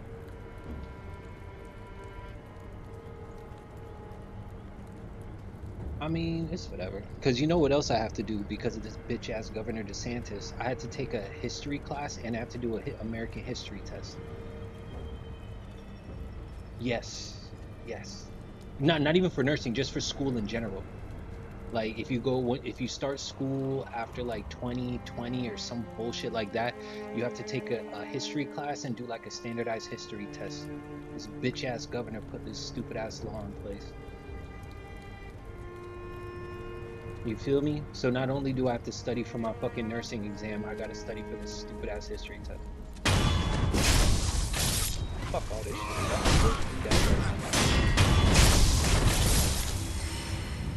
I'm so sick of this shit. And then these bitch ass motherfuckers put fucking Trump in office. I mean, this whole place is just going. They're just trying to make this shit go right back to the 1920s, where they could just abuse minorities and white people feel like they're always right.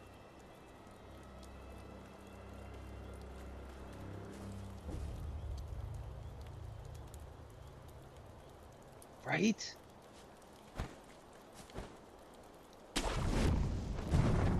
What? They what?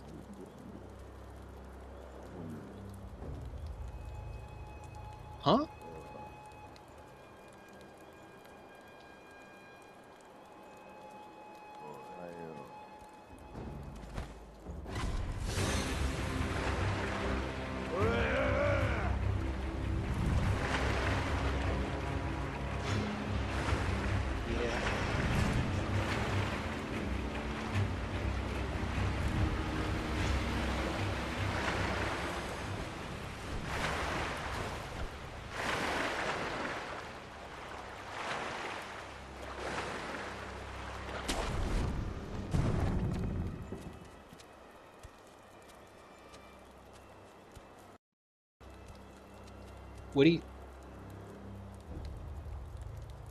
What do y'all think about this bitch ass motherfucker Elon Musk like bombarding his way into the what is it like the treasury or whatever, and then like putting a bunch of fucking teenagers in control of it?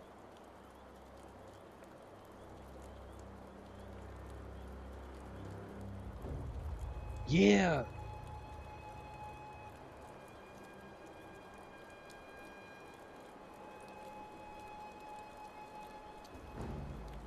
He's not even he's not even a real American. Bitch ass motherfucker needs to get deported. The fuck you doing talking to us at all, you bitch. Stupid ass South African racist ass bitch.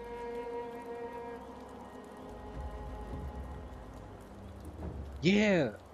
Because he's a fucking part of the Aryan Brotherhood, just like fucking Trump. Racist ass dick rider. Yeah. Nah,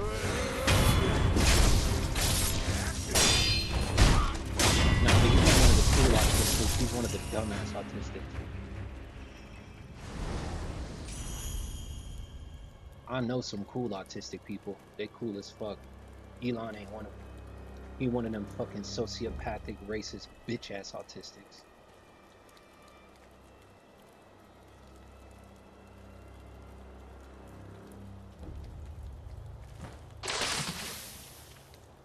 White. Yeah.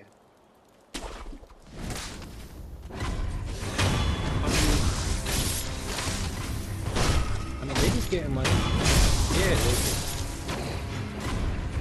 For real.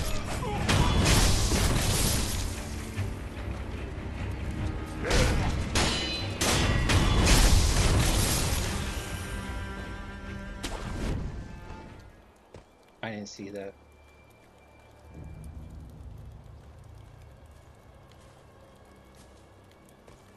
See that.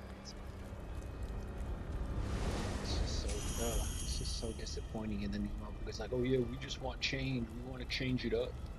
Like what?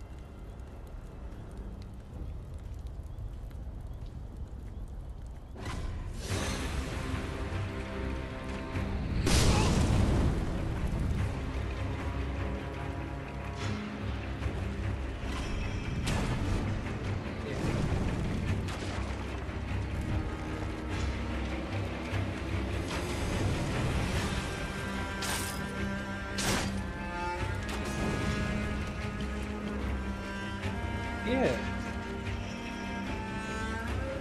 That's the issue I'm kind of having with my stream right now, because I'm streaming but the thing is I'm seeing so much shit going on that it's I can't help but want to like talk about it during my stream or show videos about it, but that shit chases people away.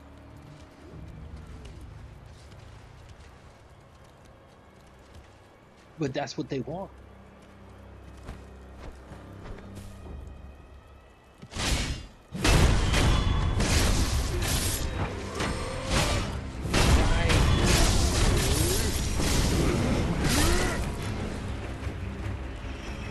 Which is exactly what I do.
I don't know who Kevin Edwards is. Okay, okay.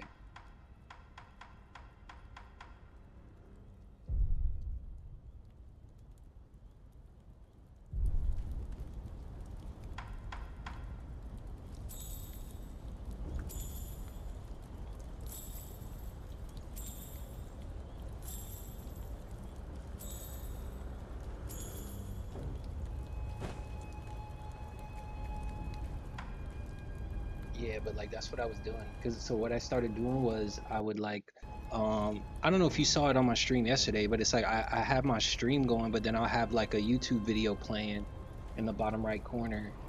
You know what I mean? Mm-mm. Yeah. Nobody.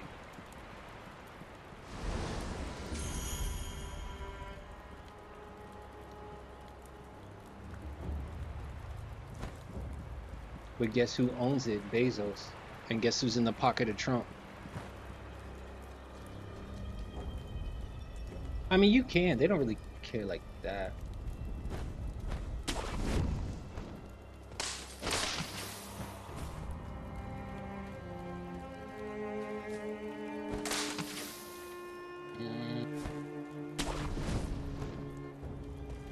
Damn.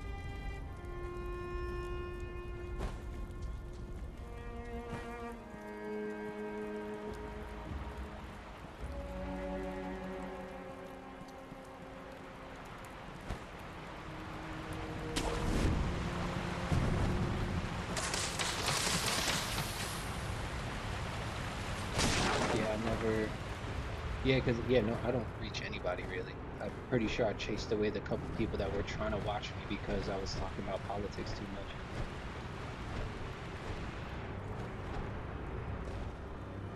That's odd.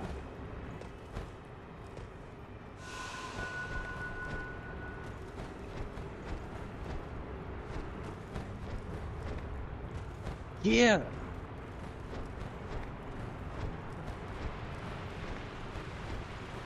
You wouldn't even be here, bitch.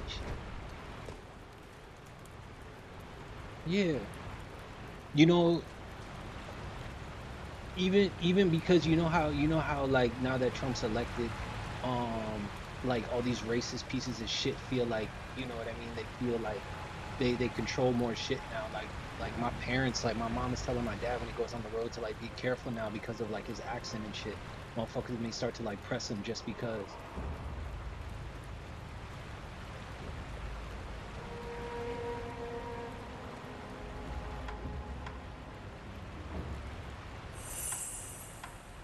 Mm.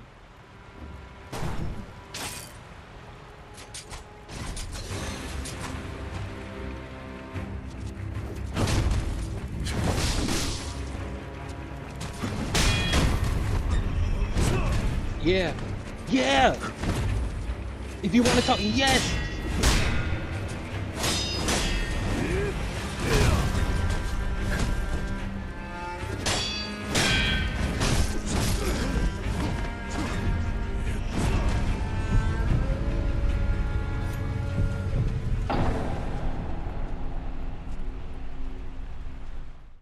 I man, I'm hoping. What I'm hoping is that the black people, that the black population has been the real one, like the you know them real fucking them real soldiers. I hope they're just like waiting. It's like, oh, I want y'all so we can fucking start tearing shit up. Because I'm gonna just be right behind. That's what I hope.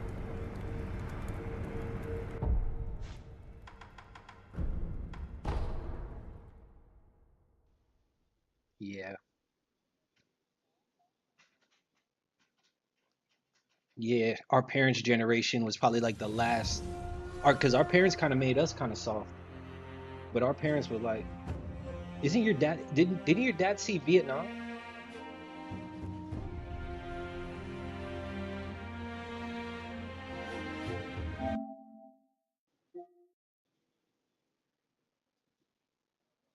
Yeah.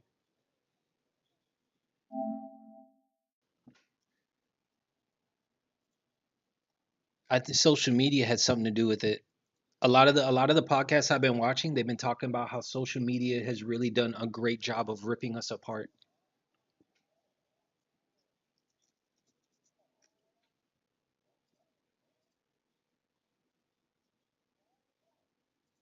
Hmm.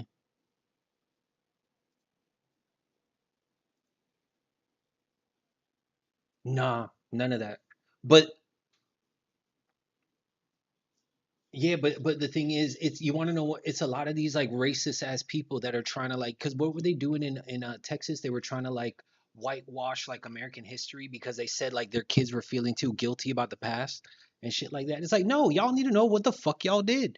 You know what I mean? It's like people like that that vote shit in. I agree. I agree. Hell yeah.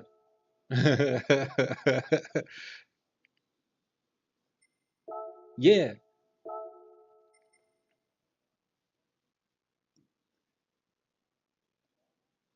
And that's exactly what like Trump and all these motherfuckers play on. They play on that emotional aspect of it. They talk and then they get you to point the finger at like the immigrants. The same motherfucker who you go pick up every morning for $30 will paint your whole fucking house. Now you telling this motherfucker you gotta leave. The same one that feeds your kids. The same one out there picking them berries that you go to Publix because your ass get fucking sunburn. You go straight from Publix or you're fucking whatever the fuck. Bro.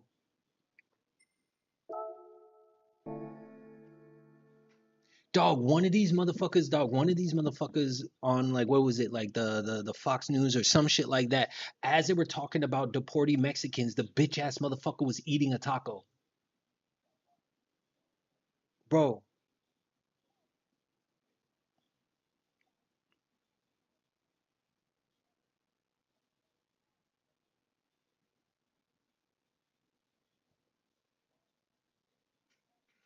Yeah, bro. What's the name? Alexandria AOC Ocasio, whatever.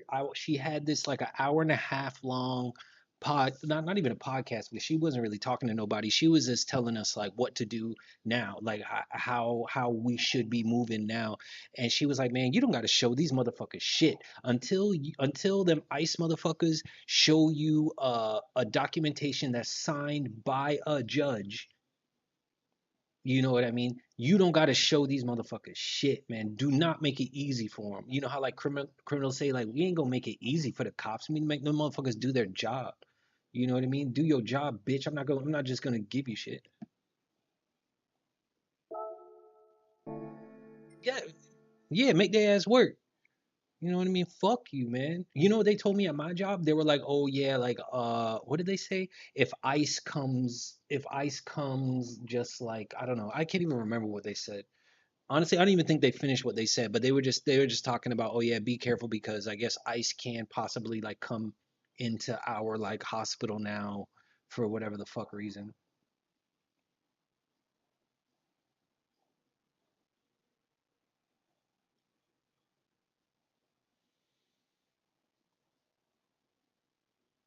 Because these motherfuckers are hoes, bro. They're fucking hoes, bro. The epitome of hoes. Like, how the fuck, yo, like, what's his name? Show you who we should be mad at. What's the New York homie who popped the CEO in his head? This motherfucker Luigi showed us who we should be mad at, and these stupid motherfuckers still like Luigi showed us who the fuck we should be mad at, and these bitch ass motherfuckers still had the audacity to vote for Trump, as he had a bunch of filthy rich billionaires standing right behind him, and they put all these motherfuckers back in office, and then Elon Musk bitch ass runs right into what is it, the Treasury or whatever the fuck, and literally puts in a bunch of 18-year-olds, 19-year-olds. Motherfuckers don't even have a college degree. Like, bro, they can't even rent a car yet. And now Elon Musk and all of his bitch ass homies got access to literally all of our information. Not that they didn't already because of Twitter or whatever, but now they got the fucking government mainframe of all of our shit.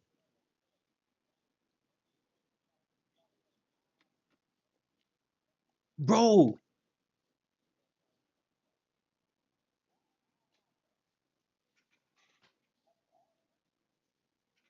of course not. Of course not. This man's the richest man in the world. He could totally give up a portion of his money, that fucking autistic hoe. But nah. What does he want to do? He wants to find out how to cut money from the people who actually need it so he could keep his money and start taxing us more and give more money to him and his fucking bitch ass cronies. Bro, it's so disgusting. It's so fucking disgusting.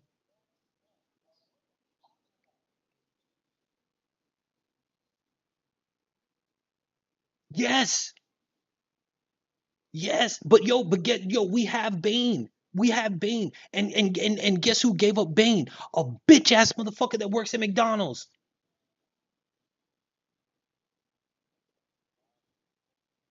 Of course they didn't get the reward because they're a fucking idiot.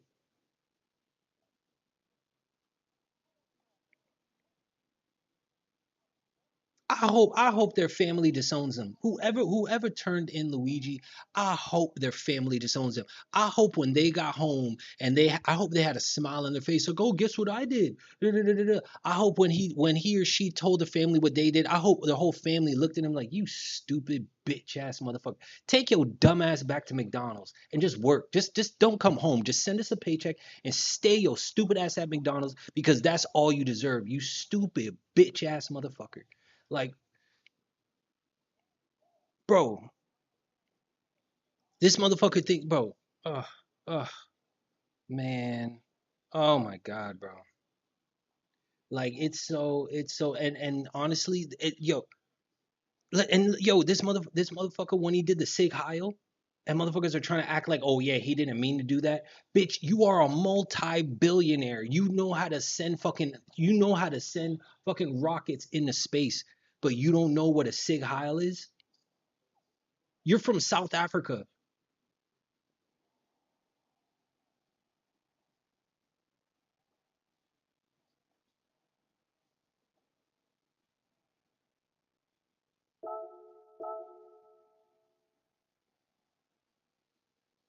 Mm.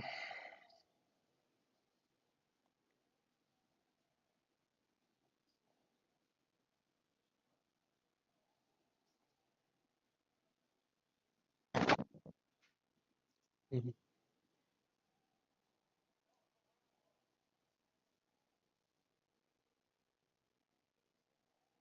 How? Fuck.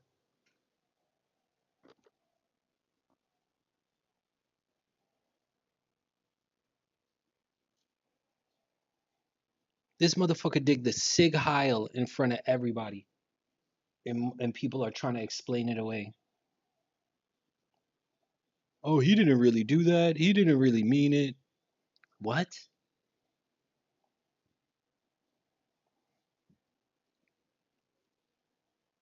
He definitely meant that shit. And yo, you saw when you look at the video, homie, he did it with such ferocity. He was biting his lower lip when he did it. He was like, he was like, he hit his shit like,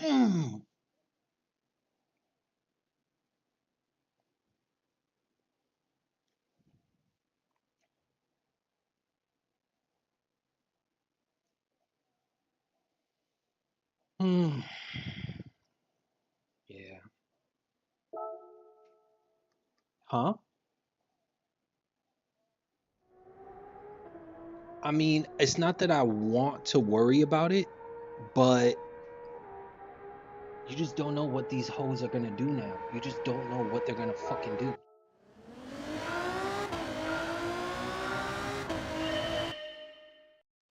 Actually, that's true. That's very true.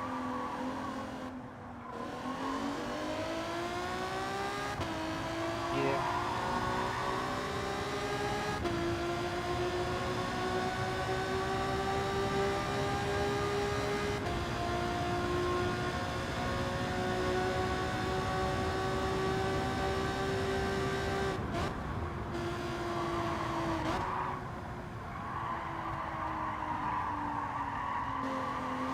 Somebody else said that. I don't know who I was watching something and they were saying how black women like on social media hope like black women were saying don't vote for Trump, don't, and these motherfuckers still went and voted for Trump, and so like the next thing you know on social media or whatever, black women were just like, so what y'all doing for dinner? They just kept that shit pushing.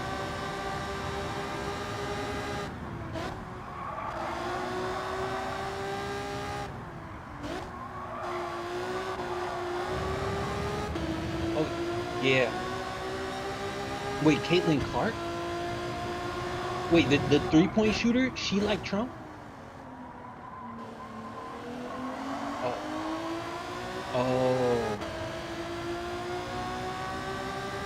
Oh shit. Real shit.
and make all this money.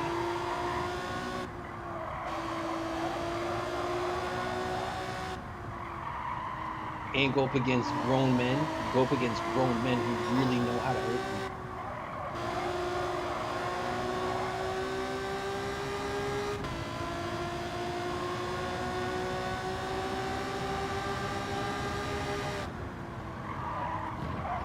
That shit had me so hot when Elon Musk did that bullshit to the treasury. I was like, oh hell.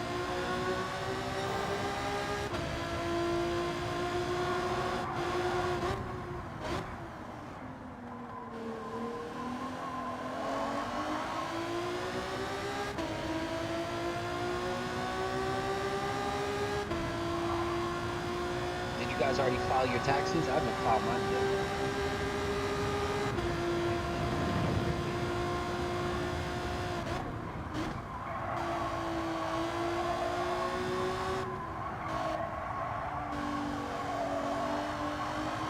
No, I'm gonna file mine. It's just, what is it? Oh no, you tripping? Nah, you guys don't. I got y'all on headset.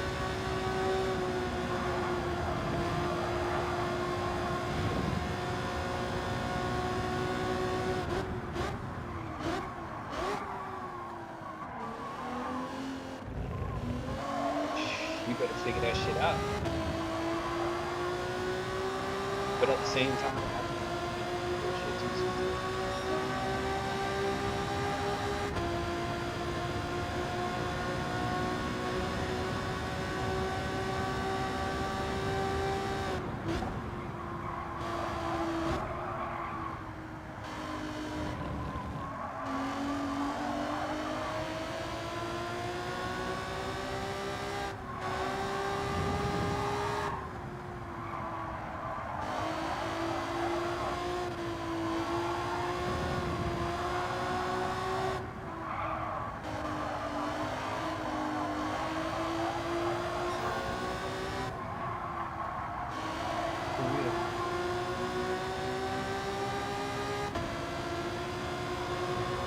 Yet still these fucking billionaires are just consistently finding ways to not have to pay.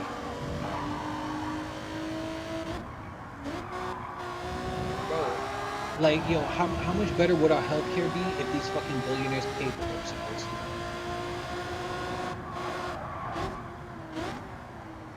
We probably wouldn't have to pay for school.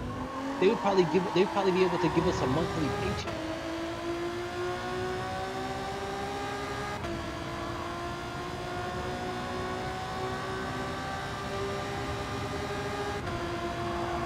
I agree.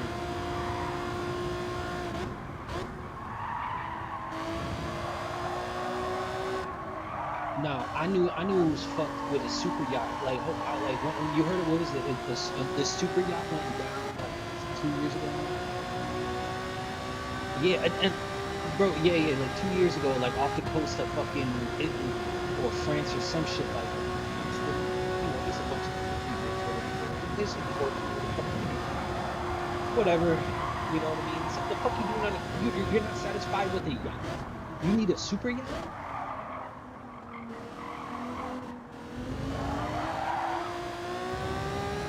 Like, bro,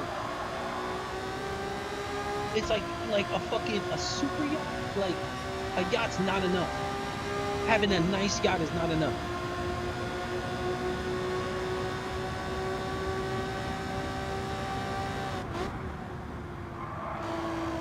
Who?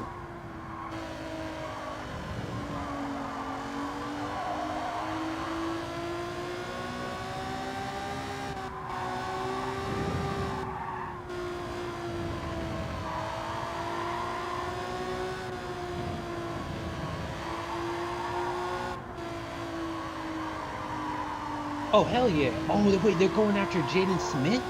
For what?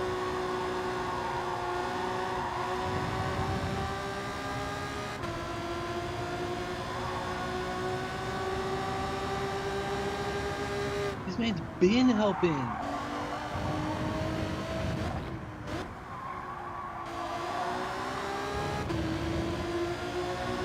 These people are done. These people are done.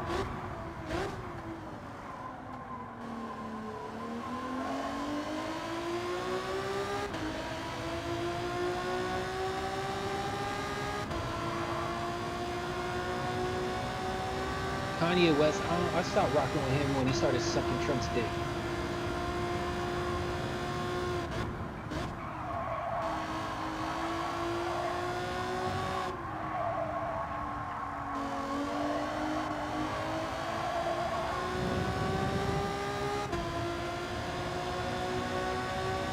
Didn't that motherfucker say, he said like slavery was a choice?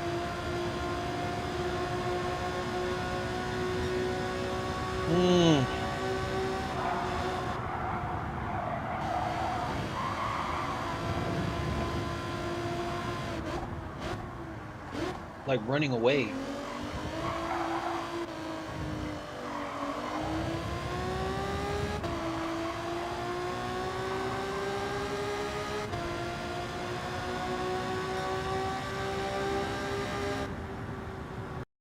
What are you talking about? A lot of them did, but not everyone's a fighter, man. The fuck? Stupid ass statement, bro. Shut up, Drake.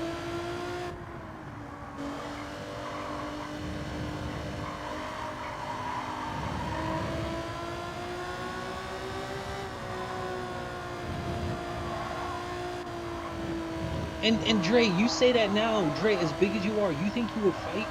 If you saw what these motherfuckers were doing to your brother, to your sister?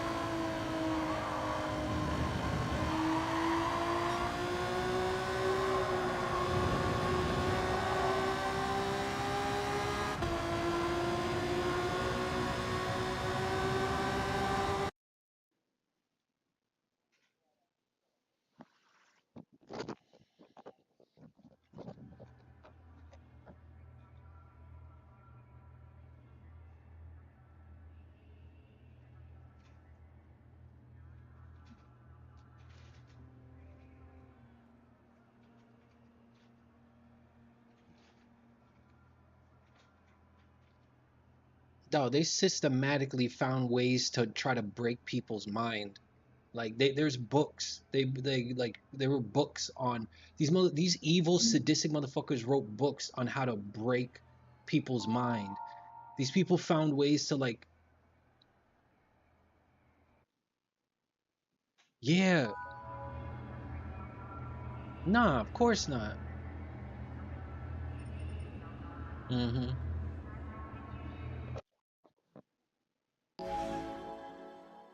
Yeah, what about them?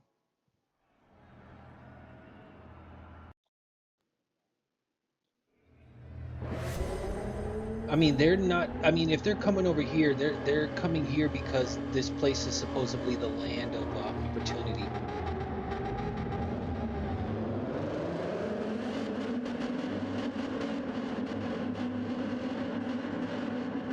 Yeah.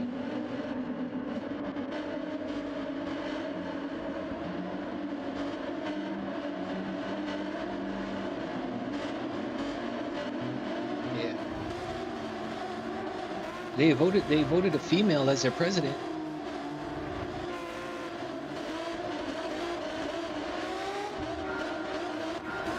You heard Elon Musk said some shit about South Africa, talking about white people in South Africa are getting persecuted.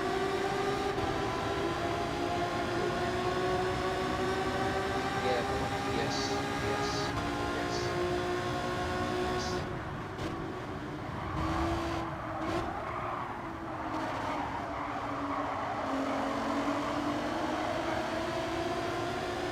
Exactly.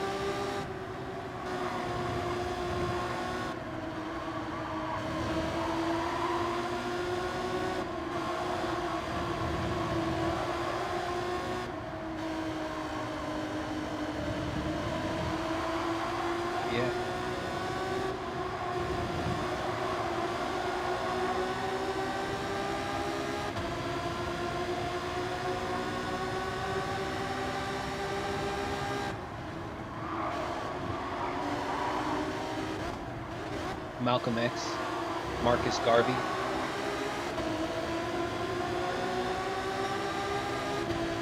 Fred Hampton. No, Fred Hampton got killed by the police. Unless it was somebody who told the police where his address was.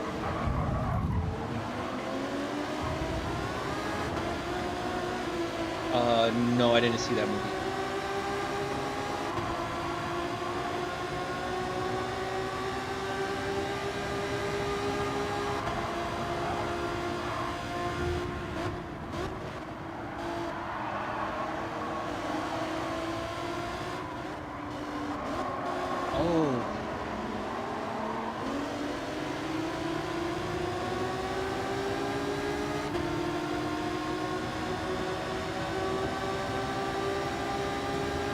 I know who you're talking about. I remember the movie.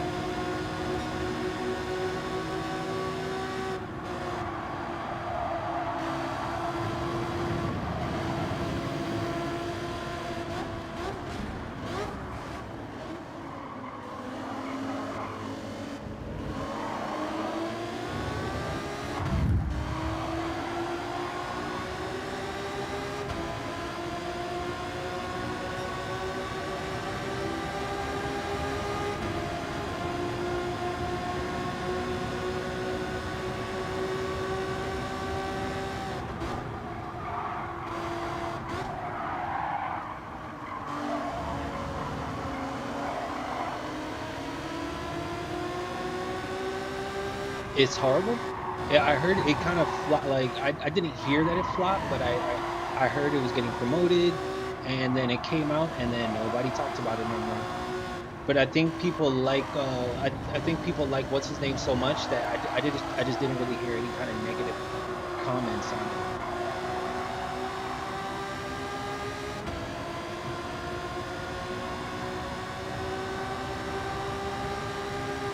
Yeah. I can't remember the name of that movie. Yeah, I can't remember the name of that movie. There was Get Out, and then there was I'm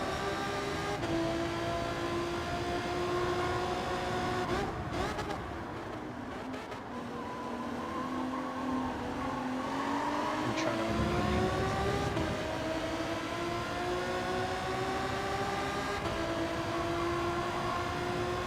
Us. Yeah. It's called Us.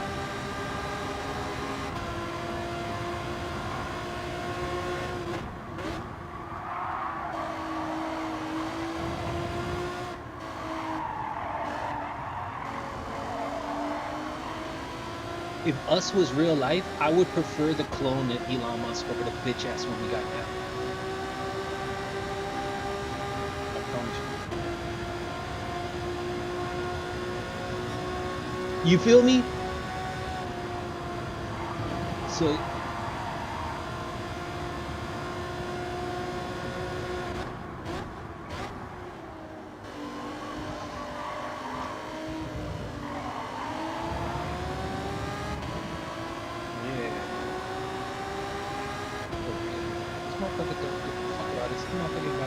well, he might do some shit for smoke.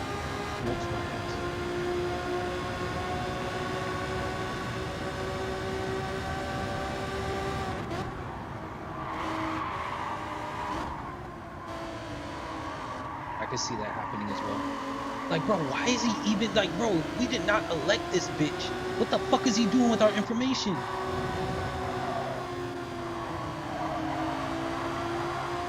Bro, like this motherfucker's gotta go, bro. Like, what the fuck?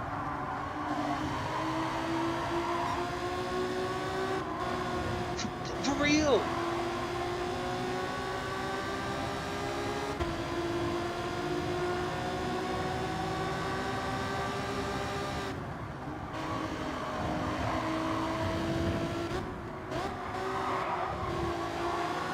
It's because, dog, it's because Americans are so dumb, bro. Americans really go off of emotion. And freaking Trump whips them up into a frenzy, tells them to hate the Mexicans, and everyone's just like, yeah, yeah, you know what I mean?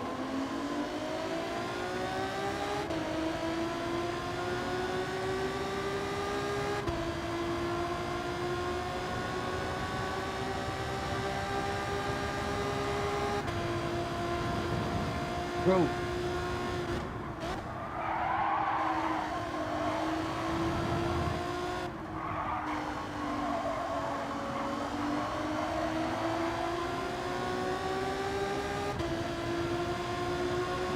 No, I could see it. He's a felon. I mean, not trying to say all felons are bad, but I doubt Trump is one of the good felons.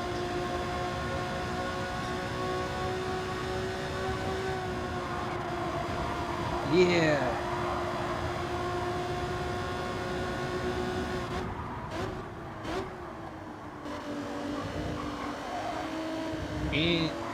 And he got pissed on in Russia.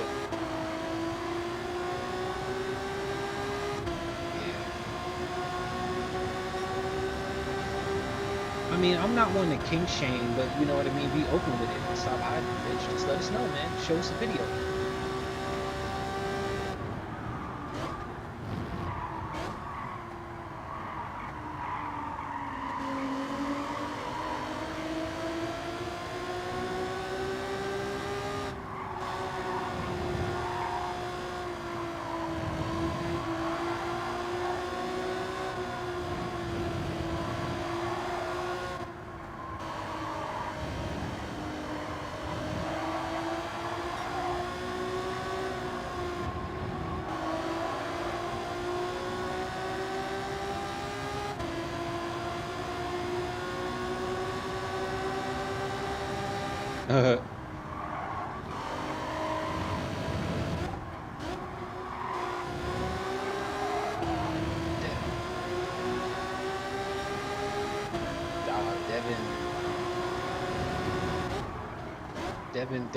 Devin is going to see more money than we will ever see.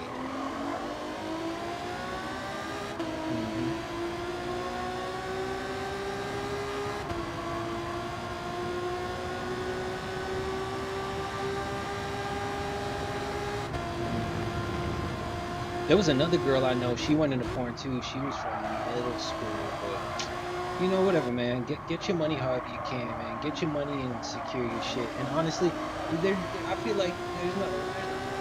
We'll get you. You know what I mean, they're not going into the fucking American Treasury stealing all of our Social Security. They're just trying to give us good shit to bust a nut to, man. So turn up.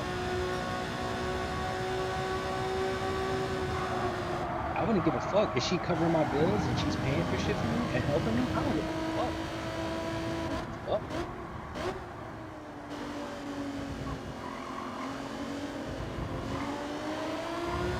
Oh, wasn't it Rick Fox?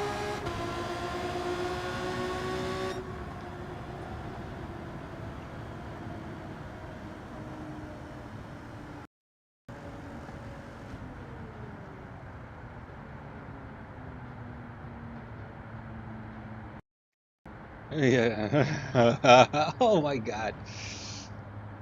That would suck.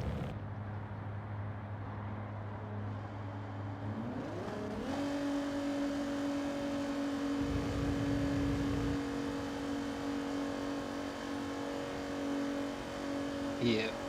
Yep.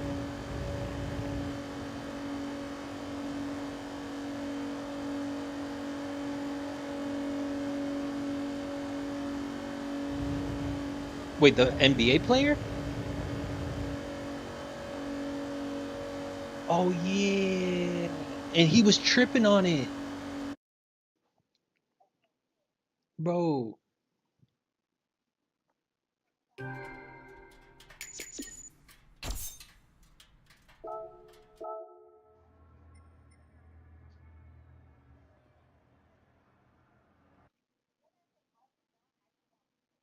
Yeah, yeah. Dog. Ugh. And now this man wants to take over the Gaza Strip. It's just so much, bro.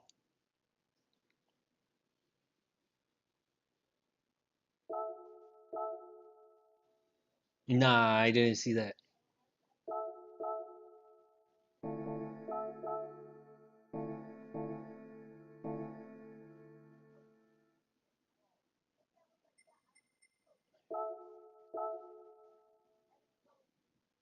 No, no, No, not at all. No, man, I don't respect that at all. Motherfucker need to be castrated.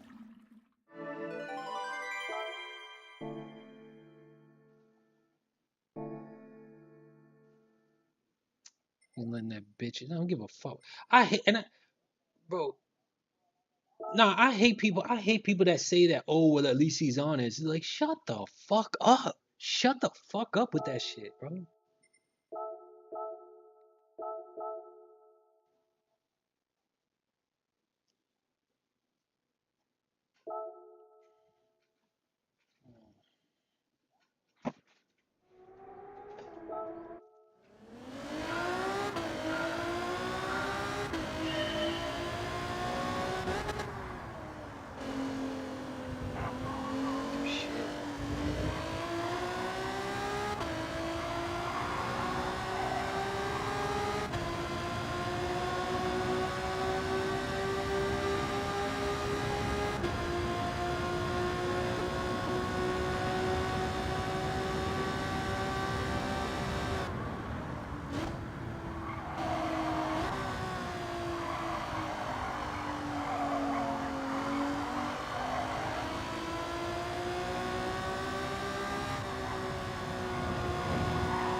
They've been doing it. They did it on his first. They did it on his first term.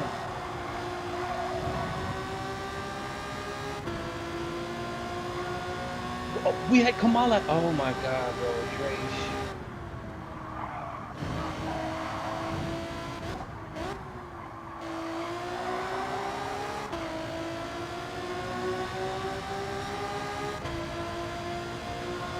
Joe Biden is better than Trump. What the fuck are you talking about?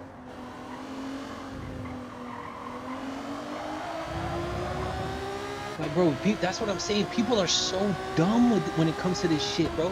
Like, how the fuck could you even put them on the same? Like, bro, what was Biden putting Elon Musk in charge of our fucking Social Security? What was Biden? Did Biden have somebody in his office doing a fucking Sig Heil? Like, what the fuck are you talking about, Dre? Like, shut the fuck up with that shit. Like, oh my God, bro. And there's so many Americans that think like Dre, like, oh yeah, you know what I mean? It's like, oh, Biden and fucking Trump are on par. Like, no, they're not. You have fucking Hitler and someone who's not Hitler.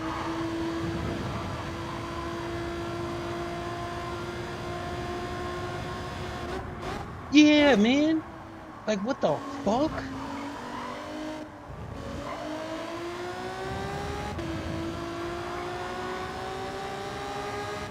Yes.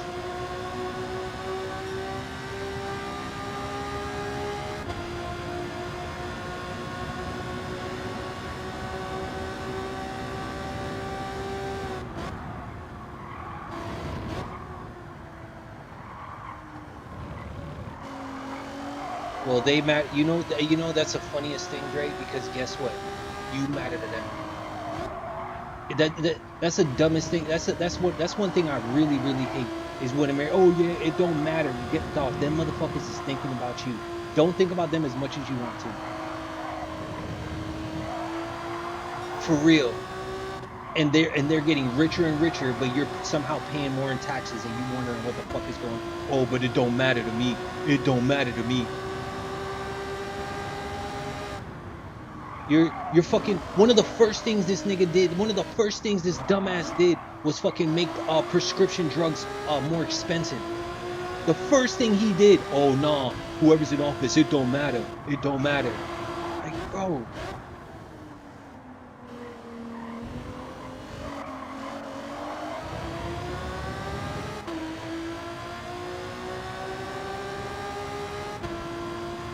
This motherfucker put somebody who has a worm in his brain in control of our health.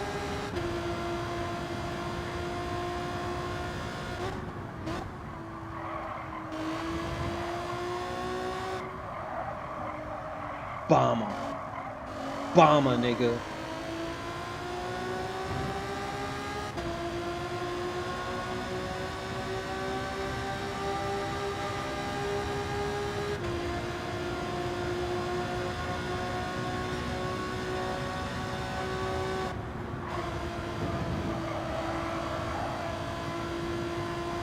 It's already at their doorstep, but they're too fucking stupid to see it.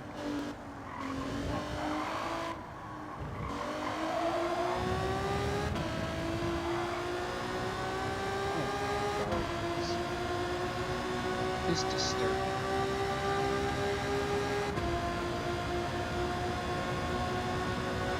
For real.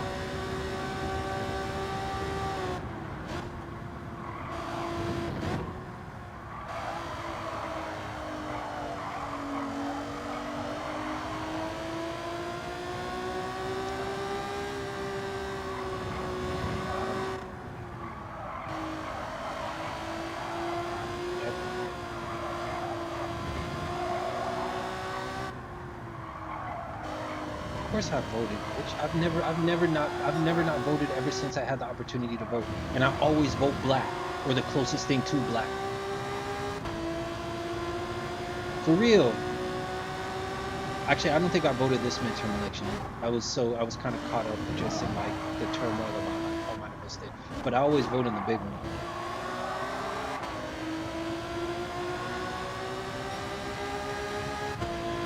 No, because he ain't the closest thing to black, dumbass. That bitch ain't black.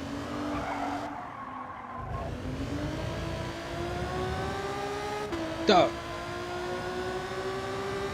Fucking in Django Unchained, Herman Cain is a motherfucker, is Samuel L. Jackson. Fuck, I'm a vote for...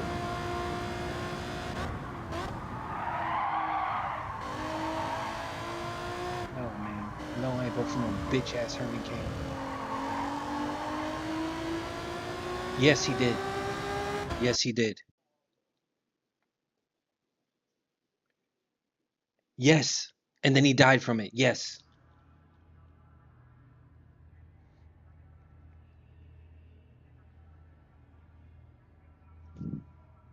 Irv Gotti died. Yeah.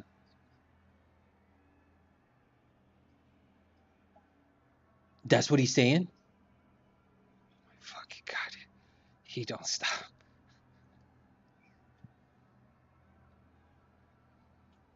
Oh, yeah, I heard about that shit.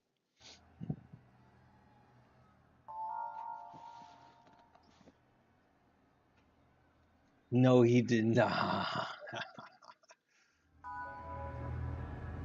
I mean, he don't give a fuck. But you know what I love about 50 Cent? Fucking bitch-ass Trump tried to ask 50 Cent if, like, he wanted to, like, rap at his, like, inauguration or some shit like that. And 50 Cent was like, nah, bro, you could keep that shit. Nah, what?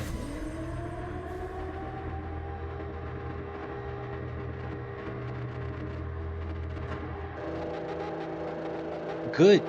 Oh, yeah, because he, yeah. Good. Good.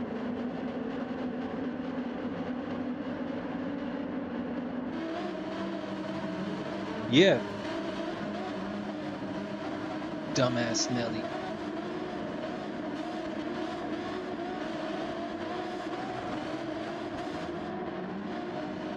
That shit's so disappointing.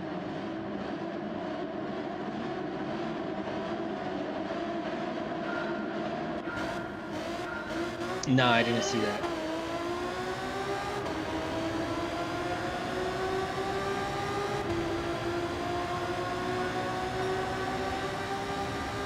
That versus shit came and went.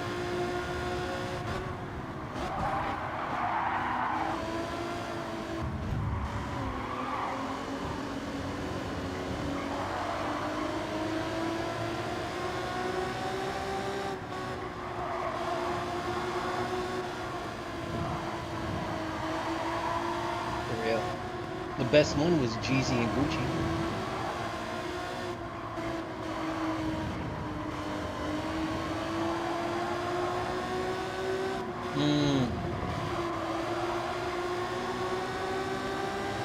Yeah.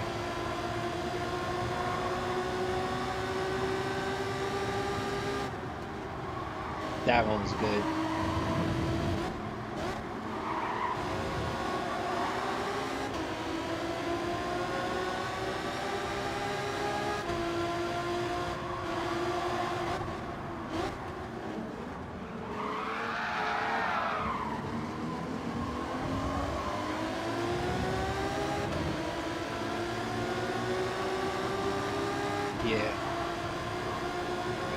I mean, you got a couple new ones. Like, some of them drill rappers is hard as fuck.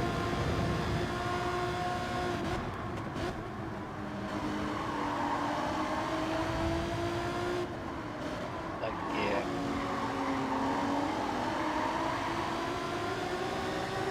Yeah, it is unfortunate. But then again, back when Cameron and 50 Cent were going at it, Jim Jones like fucking was obviously 50 Cent, dude. But then like 50 Cent came on the Cam like freaking podcast and like they were all laughing about it. And then Jim Jones got upset when freaking Jim Jones got upset when Cam like essentially spoke about it. It's like, my nigga, you did it. It's not like you didn't do it.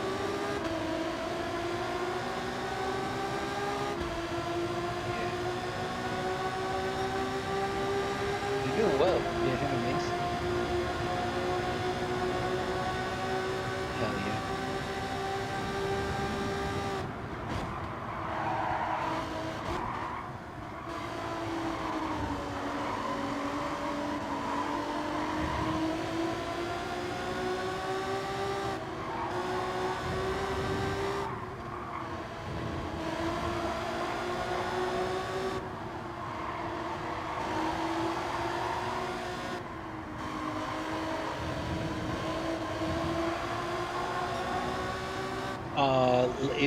It was like at a party.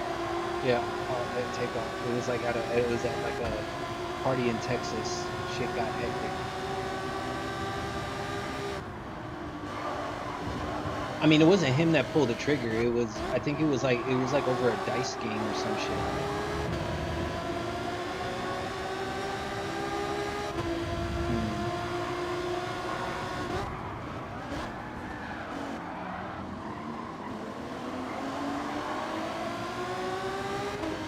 He could have took, yeah. It is. That was sad.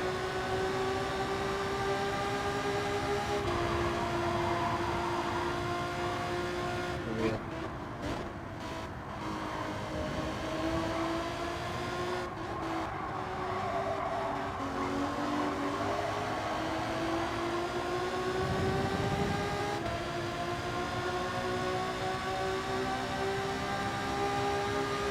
How come you don't never hear about country ass fucking redneck motherfuckers like coming together and then shooting each other?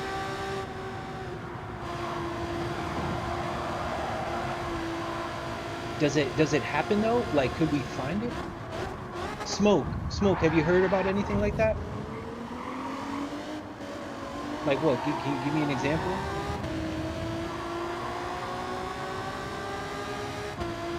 Oh yeah, no, that was crazy. That was crazy. That was crazy. That was so crazy. Yeah, nah, but I'm talking like country musicians, like fucking going off and like, you know, gunfight breaks out at like a fucking chili cookout or some shit, and one of them gets shot.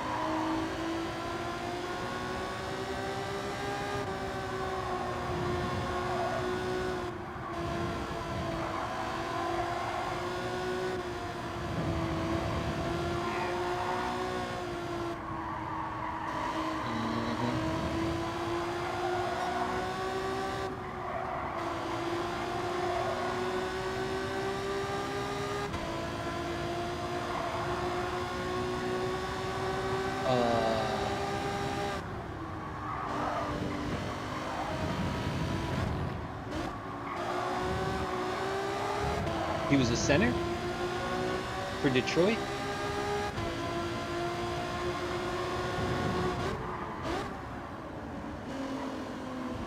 It could have been Milicic. I could give it a Google after this race. I got one more lap to go.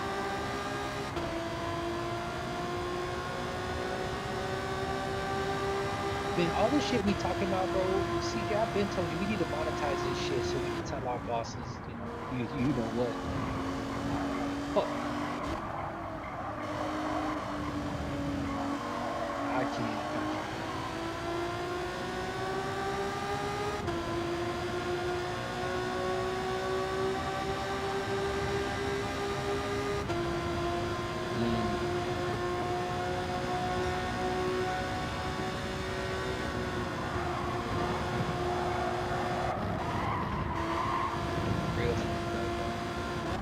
Shit's already looking bad for me. Shit, I'm about to be working till death.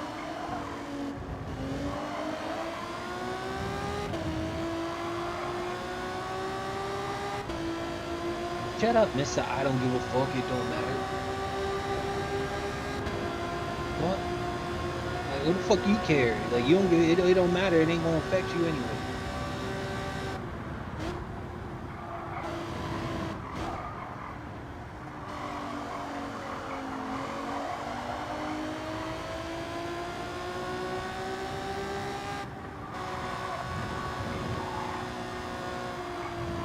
Oh, the DEI.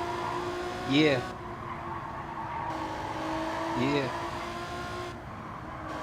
Get ready to be called nigger the next day on your job, Drake. And freaking Smoke about to let that shit fly. I got my eye on you, Smoke.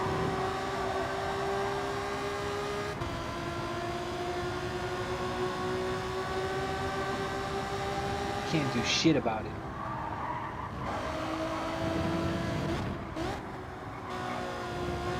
I'm surprised Smoke hasn't used it to. I'm surprised. What? You can't do shit though.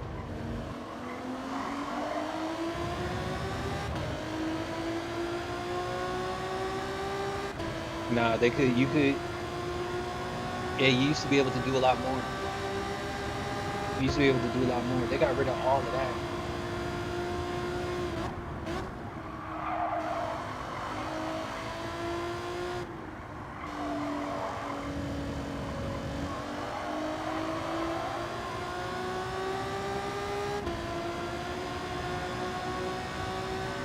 Mm-hmm.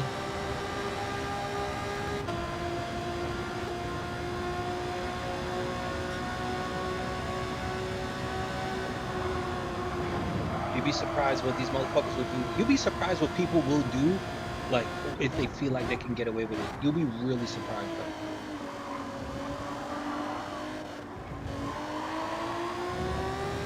What's his name? Ahmaud Arbery.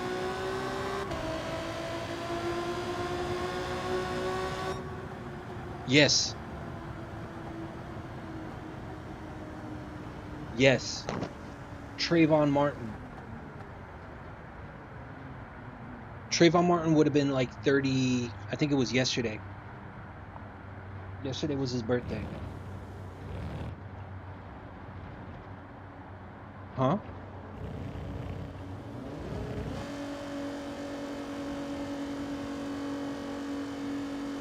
These motherfuckers hit the Sig Heil in front of a bunch of Americans and then took out DEI.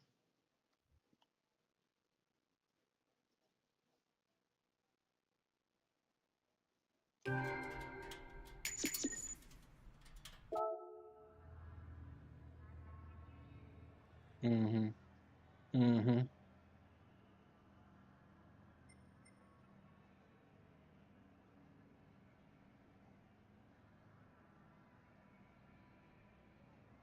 Shit.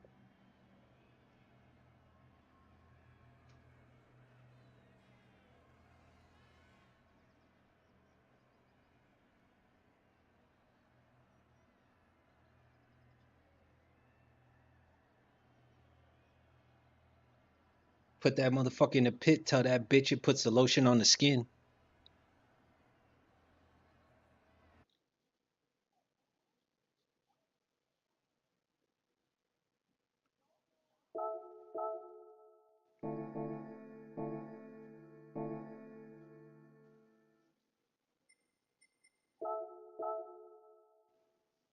Mm-mm.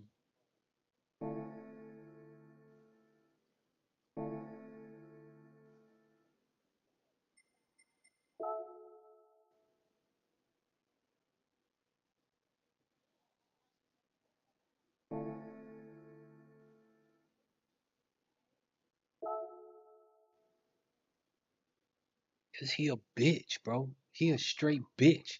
How you gonna follow a little kid and then shoot him because the little kid start beating your bitch ass? Motherfucker hoe, bro. Motherfucker such a hoe, bro. Oh, oh. Fuck it. Motherfucker killed this kid when the kid's starting to beat the brakes off his bitch ass, man.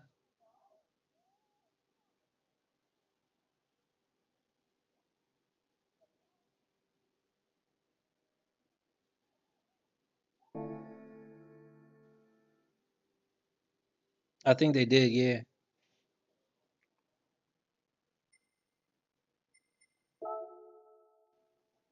They're trying to appeal it? Bitch, these dumb niggas, stay your stupid ass in prison, bro.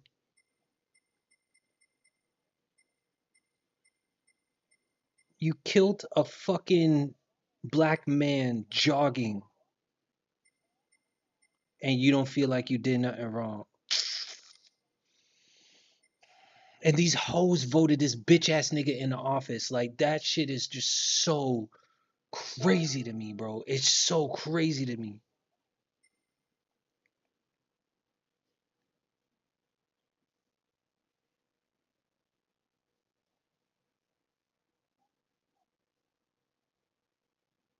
Mm-hmm.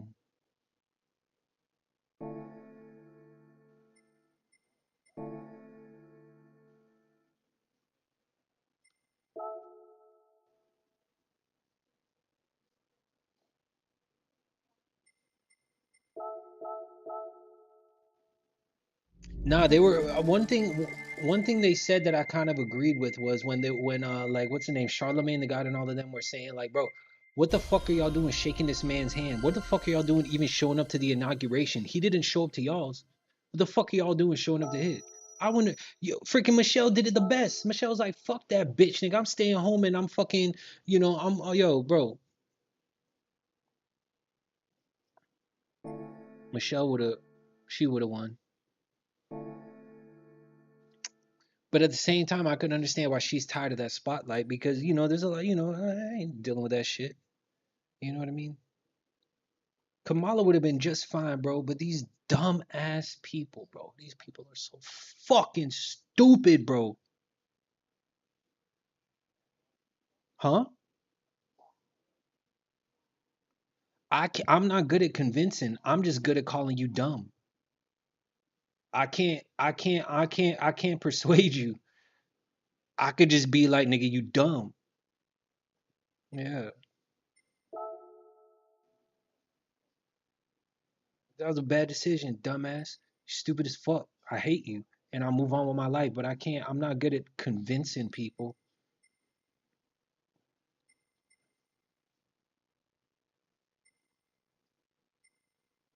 That, send me that. Send me that, please. Please. Oh, geez, Louise, send me that.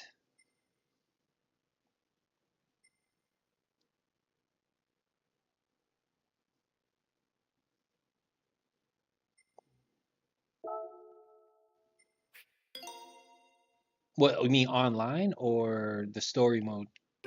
Oh, yeah, yeah, no, no, no, yeah, yeah, yeah, yeah, yeah, yeah, yeah.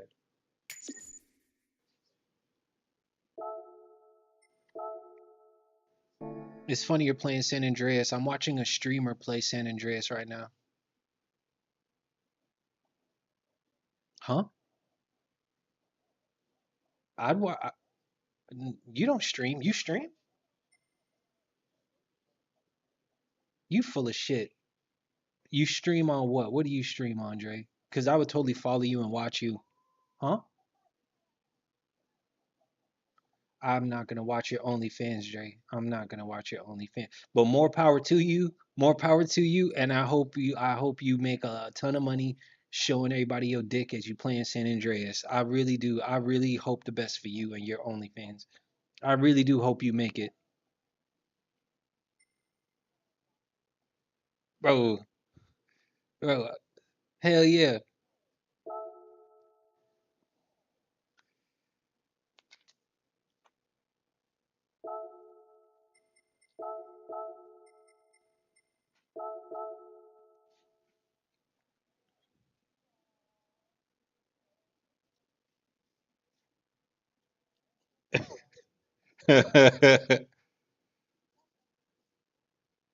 Bro, like it's just Oh, jeez Louise. What's the name? I watched Bernie Sanders, I guess in front of not Congress, but you know, in one of those like freaking courthouses type situation. He had a whole speech on, you know, what he thinks Trump and Elon Musk is doing. It was about maybe 30 minutes. I watched it last night. I fell asleep though. That's my lullaby. My lullaby is fucking listening to Bernie Sanders rip fucking Trump and Elon a new one.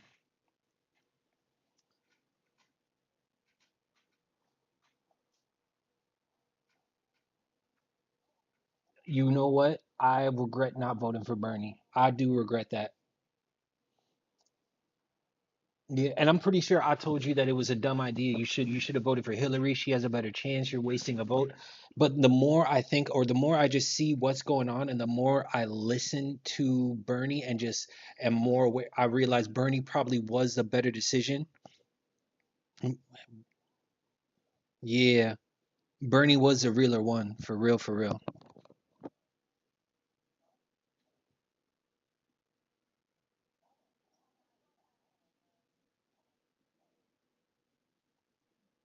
Yeah,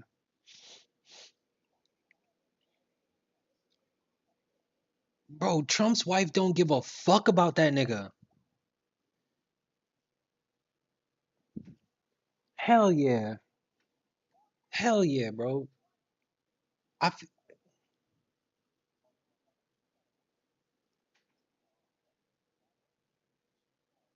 I guarantee you. I guarantee you Trump didn't fuck Barron into her. I guarantee you Barron was artificially inseminated.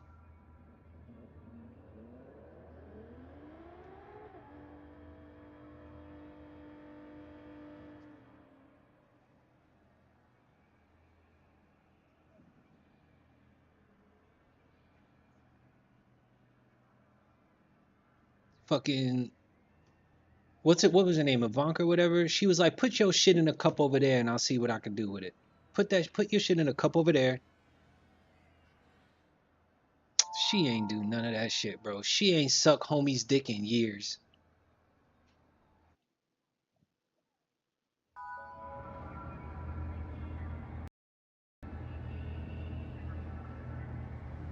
I promise you, Barron's artificially inseminated. That nigga dick don't work.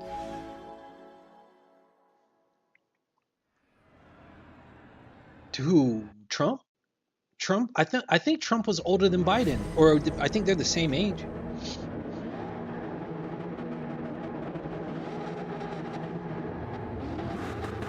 Yeah, that man need to hold a cup with two hands. His tiny ass, fucking weak ass hands.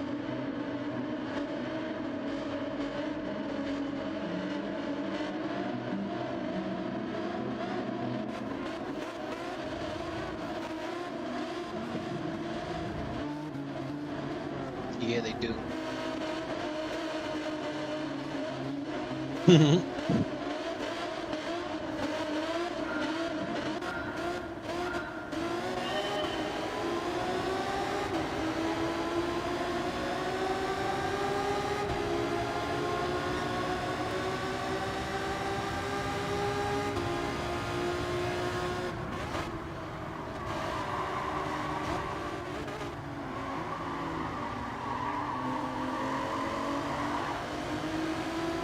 Didn't they have drag races in San Andreas? Or street races? Yeah.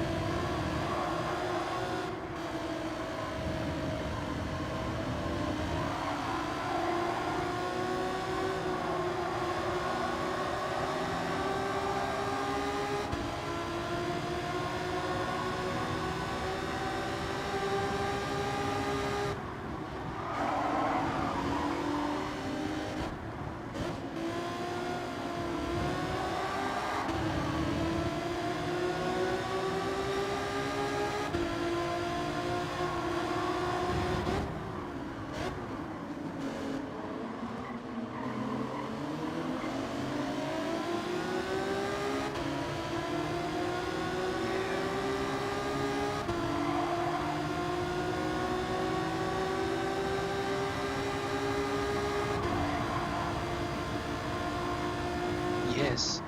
2 plane crashes, a whole fire. Yeah.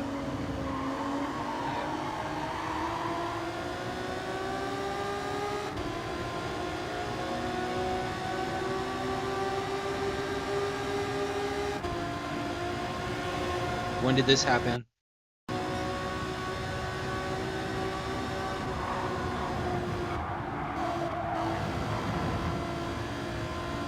Did you just say all these nigger misses? Rare, okay. I don't trust you, Dre. I don't trust you. That sounds like something Trump would say.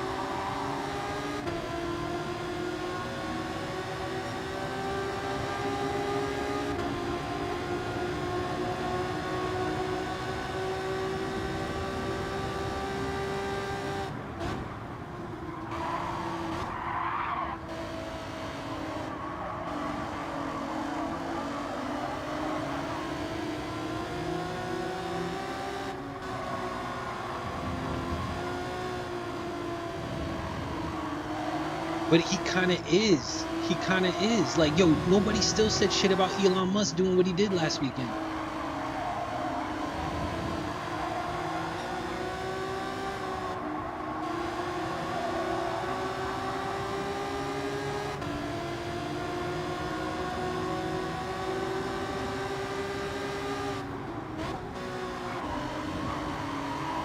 But yeah.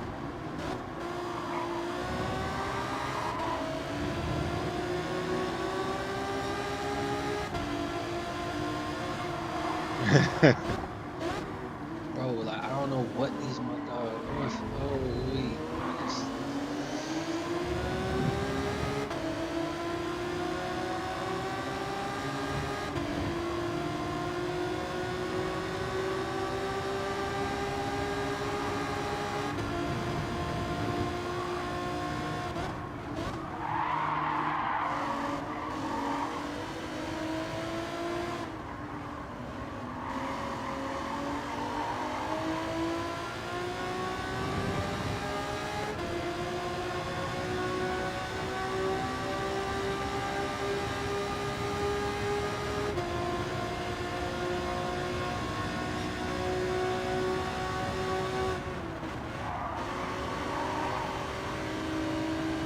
for real. I'm about to team up with Dre on his OnlyFans.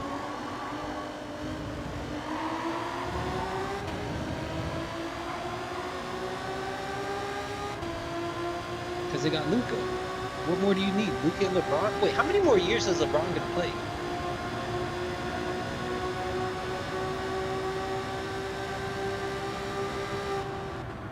I thought LeBron just wanted to play with his son like a year and then he was gonna retire, but okay.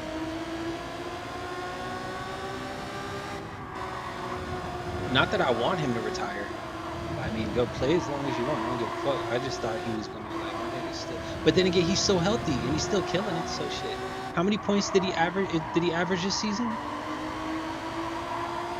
Bron.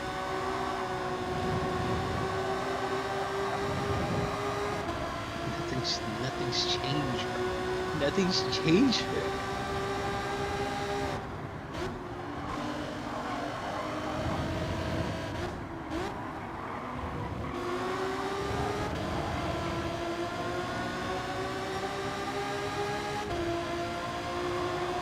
Yeah, he's really healthy.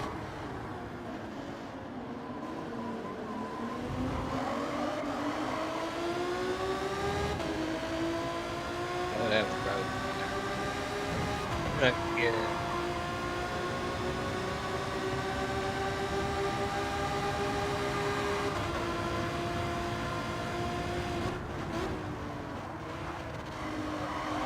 Whatever floats your boat, right?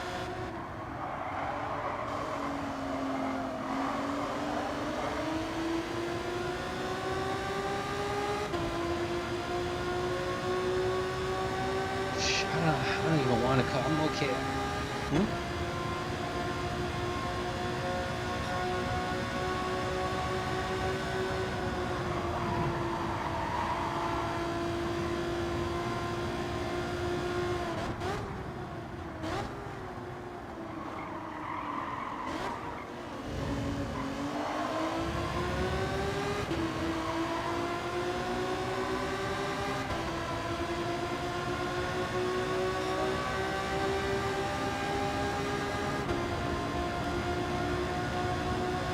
I bought Sekiro. That game's kind of, it's fun. It's kind of hard. I'm really not a fan of them games where if you die, you got to start like way back. Like, I don't know.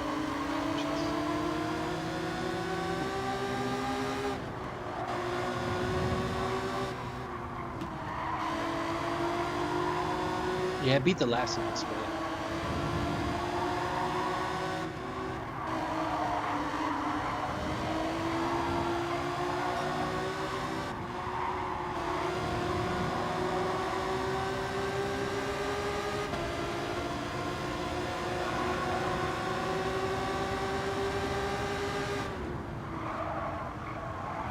crazy. It's a very good game.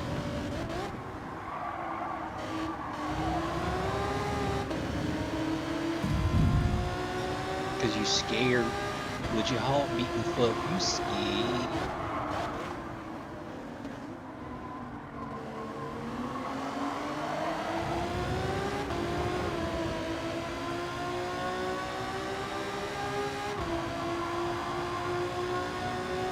Yeah. Hey, you think that game's scary, CJ? I want you to play Subnautica so bad.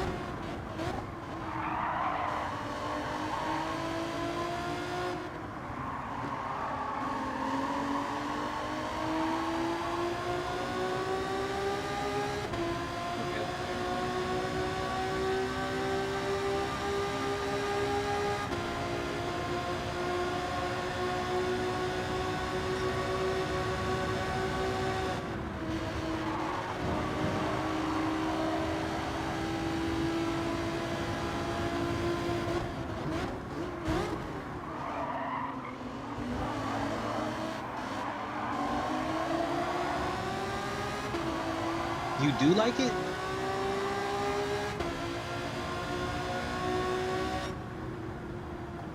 Shit, if you ever want to play Marvel Rivals, I'm down to run it.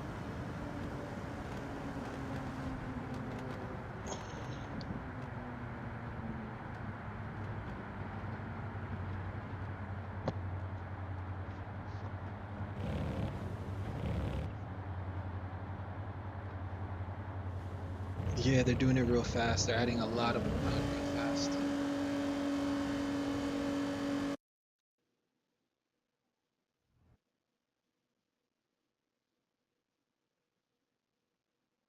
Dude, that's why you got to go back in the past, man. I told you I bought Sekiro, but I bought it full price.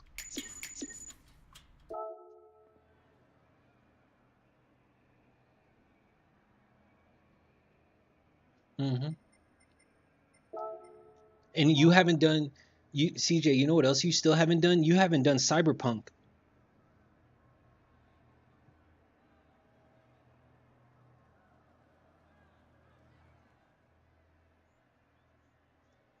Hey, Cyberpunk is so good.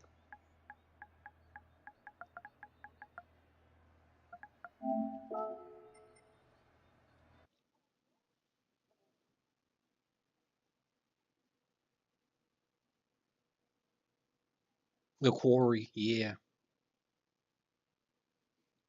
That was a scary game. Hey, CJ, you need to play Subnautica.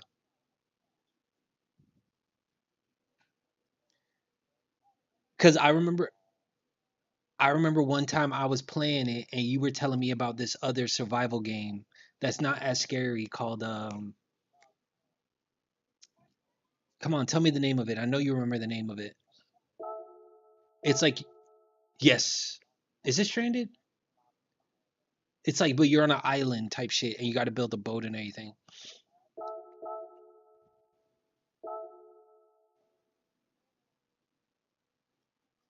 Yeah. Yeah. Yeah.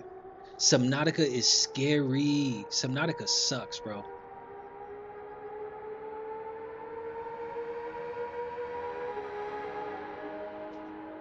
Yeah.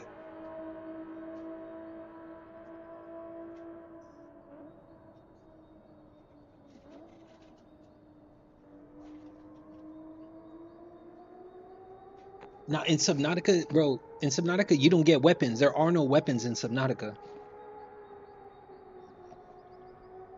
Yeah, no weapons, bro. You just gotta run and hide. Well, Subnautica 1, you do get something that kind of makes it easier, but even though you kind of have that, it's still kind of creepy because 9 times out of 10, the monsters always creep up on you. When you hear that loud roar, it's already too late.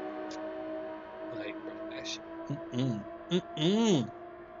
And Subnautica has this thing where it's like there's no like the outskirts of the map. You don't know there's nothing there. It's just all water. So they have a big ass monster on the outskirts of the map. So you'll be trying to find a location, trying to figure out where it is, and then you realize you've hit, like, they call it the dead zone. And the only realization you get is the dead zone is like the robot in your freaking ship or whatever. It's like, oh, you've reached the dead zone, but by then it's already too late. You're there trying to like get back to like the safe area, and you just see this big ass shit swim across your fucking screen. Like, bro, hell nah, bro.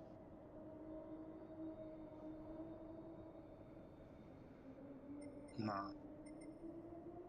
I played it once. I just beat okay, they have Subnautica, then they have Subnautica Below Zero, and they're dropping Subnautica 2 this year. I heard they're dropping Subnautica 2 this year, so I'm gonna play that.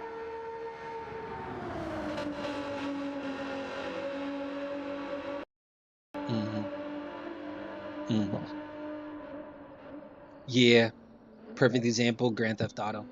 But actually, no, they were kind of honest about Grand Theft Auto. They were like, listen, we ain't, they kind of kept their mouth shut.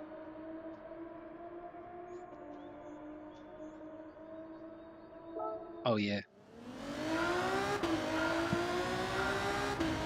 Well, no, the extra missions were free. Were free, ski.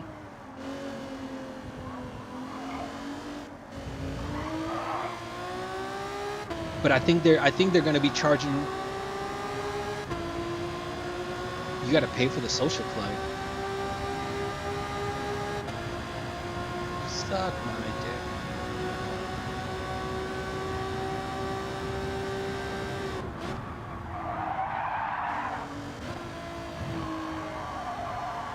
Bullshit.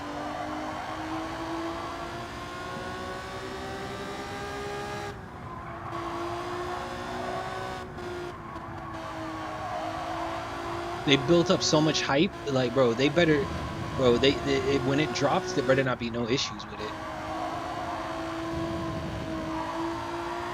Oh, Ghost of Yodi? Yeah, it's Ghost of Yodi. I think that's coming out this year, late this year, 4th quarter.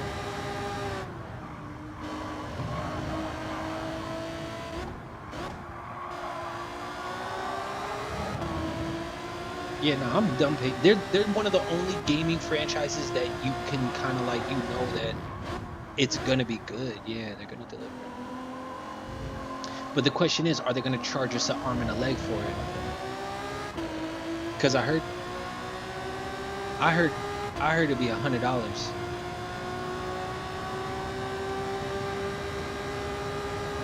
Yeah. For real. Unfortunately.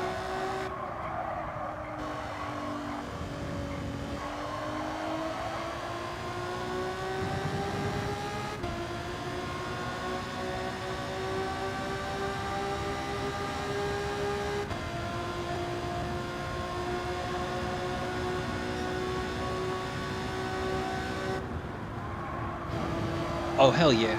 Yeah, I bought Grand Theft Auto 3 times.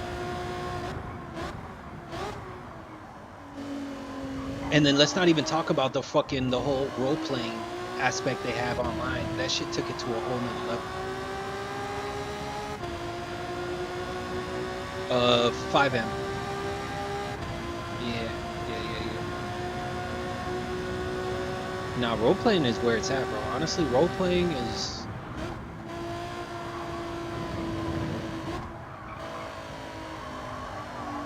You say that as you jump into chat rooms and fall asleep to the sound of a bunch of niggas.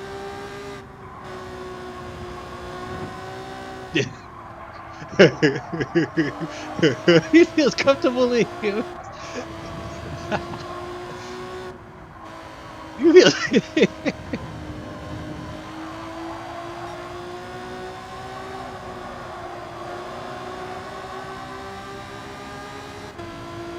Yeah, a lot of people do that.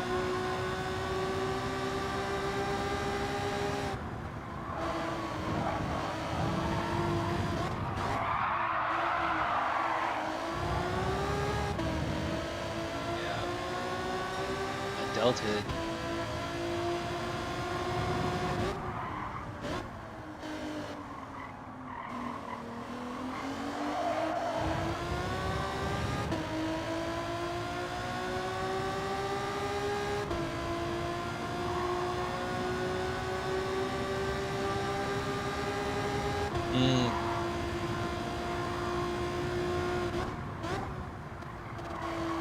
Yeah.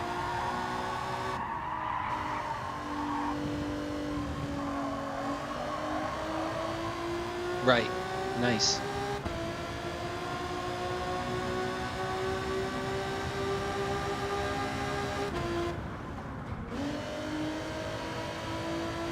It's not healthy.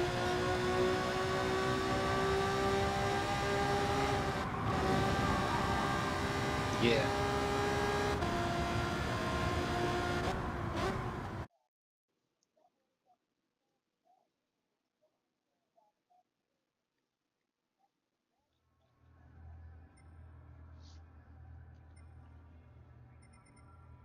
Yeah.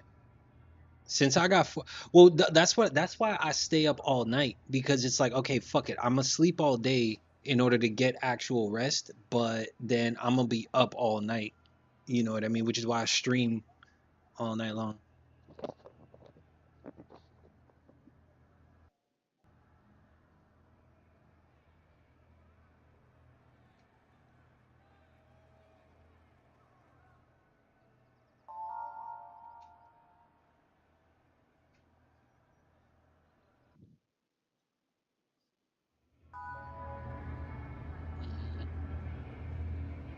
Hell yeah. I need a hell nah, bro.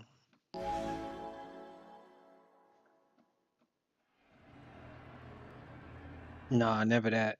You never feel good on that second day. And you know what sucks? When you do that bullshit and you try to stay up those 2 days and then you try to go to sleep and you can't go to sleep.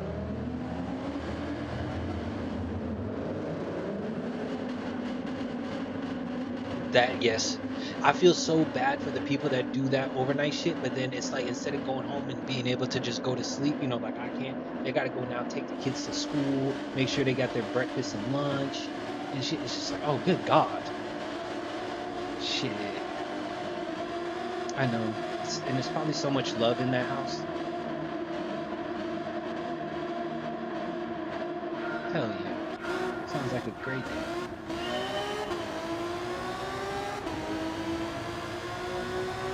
$50 for a haircut nowadays? Oh, okay. Shit. Let me come on,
shit. Sweating that shit out.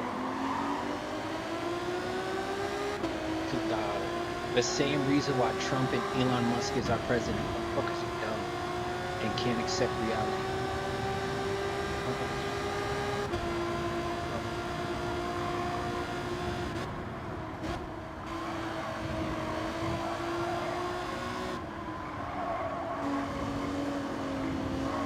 Do my best to survive unless they do some real fucked up shit. Come after me for all the shit talking out of me and shit. Oh, Chet, we know who you are. So I'm a bitch ass autistic, huh?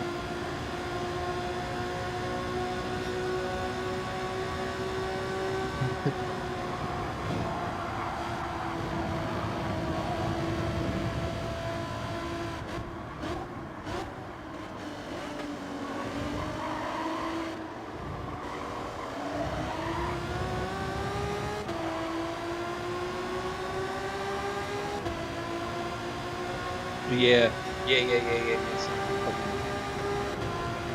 Shit. I don't even. Yeah. Latest.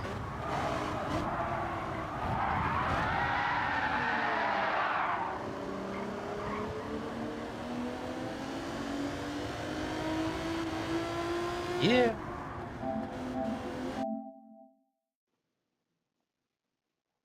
Hell yeah.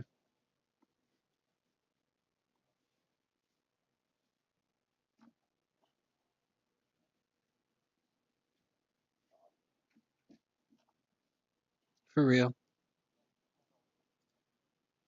That's how I feel about it. I feel like as long as I don't own guns, I should be allowed to say whatever the fuck I want to say.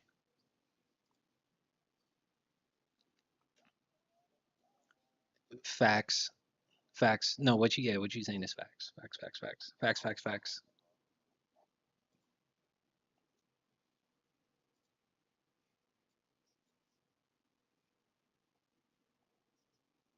Something. The air will still rip an arm off. Yeah. Nah, I dig that. Hell yeah. If they throw that motherfucking bullet at a motherfucker, had that shit curve around the wall. It was like, motherfucker, well, you thought you was safe. That fucking bullet taps you on your shoulder like you thought, and then bow, fucking hollow tips your head off.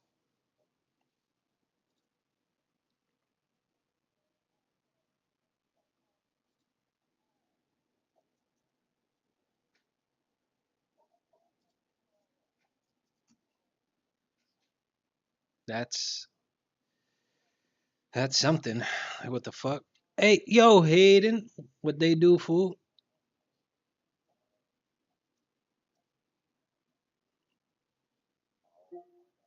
Huh?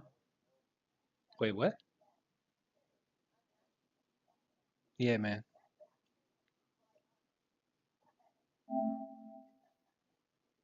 Yeah, yeah.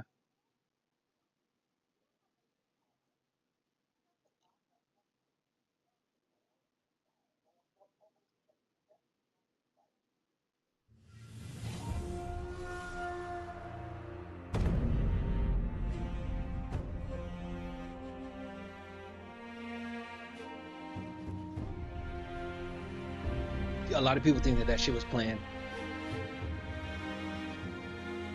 Yeah. What's up? What's good, bro? Fucking about to play some Sekiro. I was getting tired of Gran Turismo.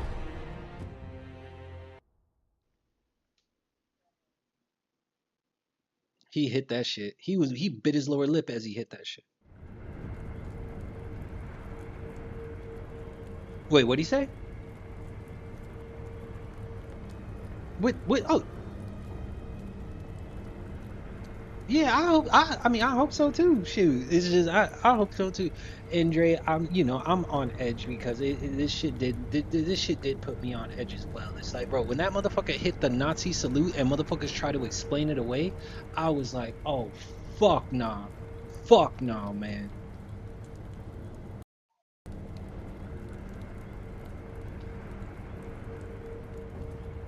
Oh, but they definitely do still.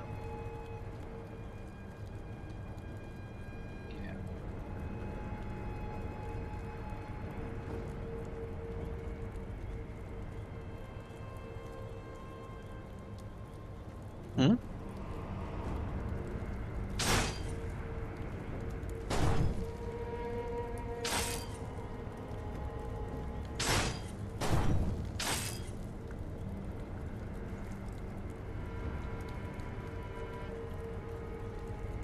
Or they didn't think it, or they didn't care. There's an element of people that were racist and want it to happen, and then there's people that thinking, oh, that is just talk, but they're dumb as shit.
And nobody elected this man. That's what's so crazy. Nobody elected this man.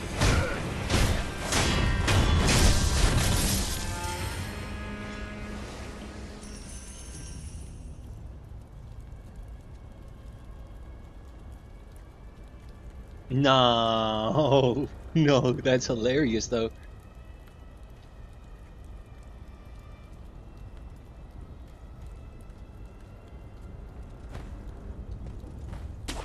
Apparently they're saying like TikTok is one of the last place that has like a lot of like left-leaning people like being vocal, because like a whole bunch of the other platforms have gone like right-wing.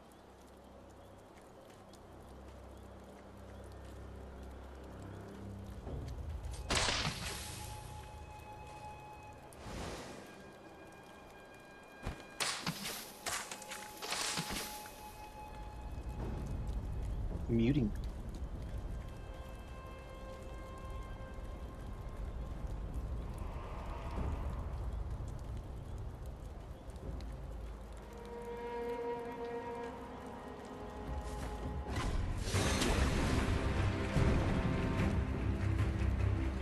Oh, they were super upset about that. They were super upset about that.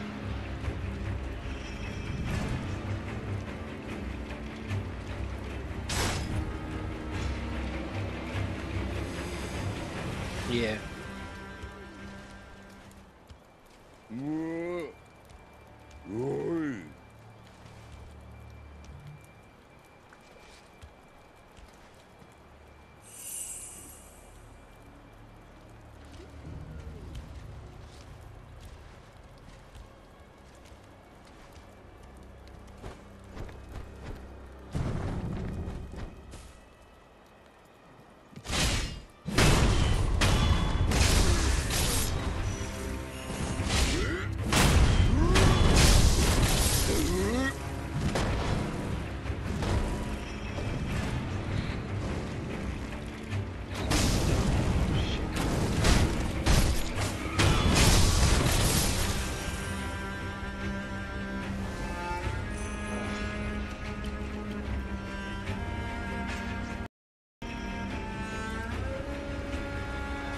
Ow, because the way he has this shit set up, bro, he's really trying to do a whole lot. Homie's trying to take down the education department. Like, what? Hell yeah.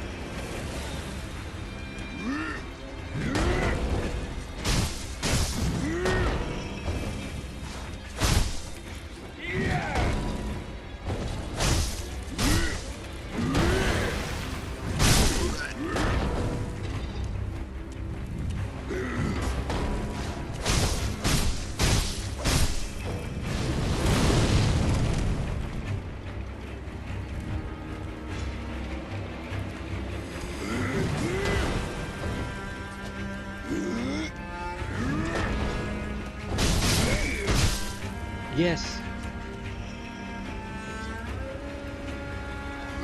No, they did.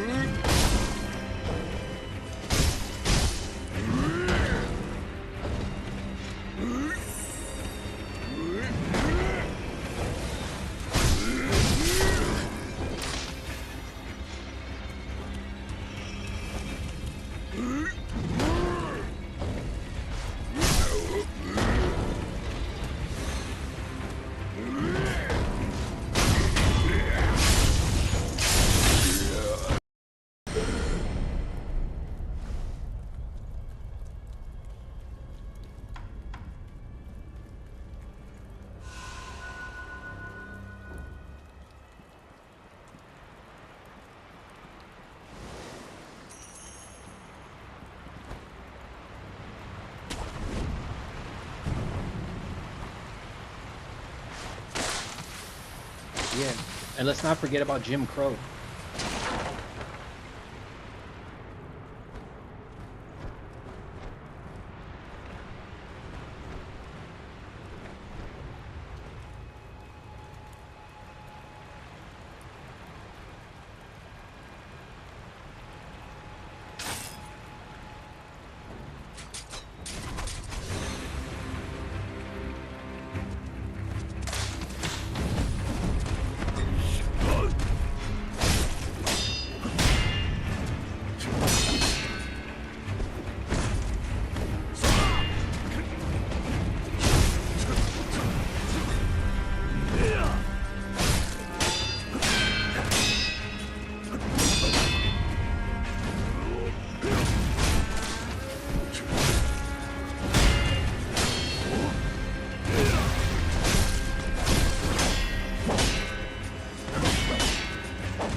It's crazy.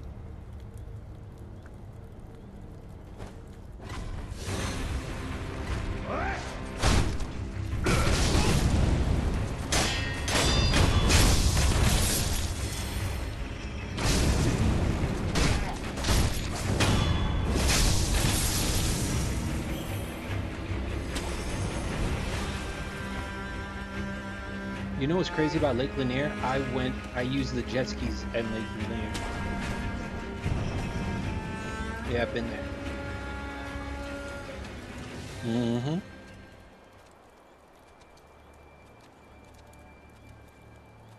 Yeah, it's fun. The jet skis is fun because the lake is so calm.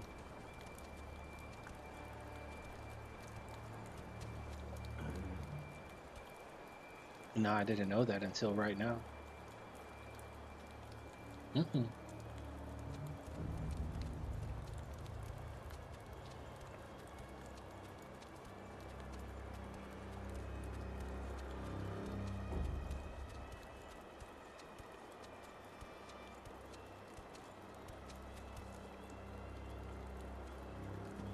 Mm-mm.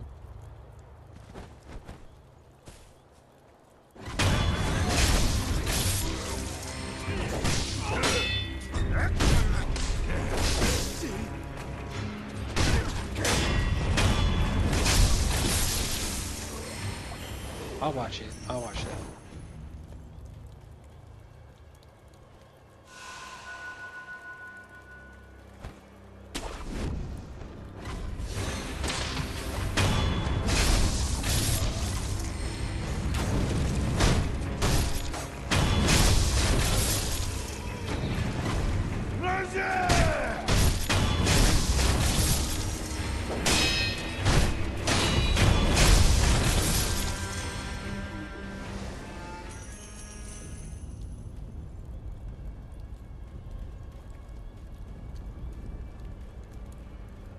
I did not know that about Lake Lanier.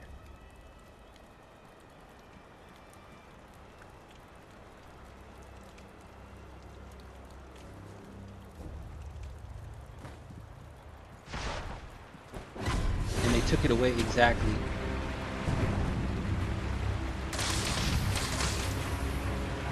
Nah.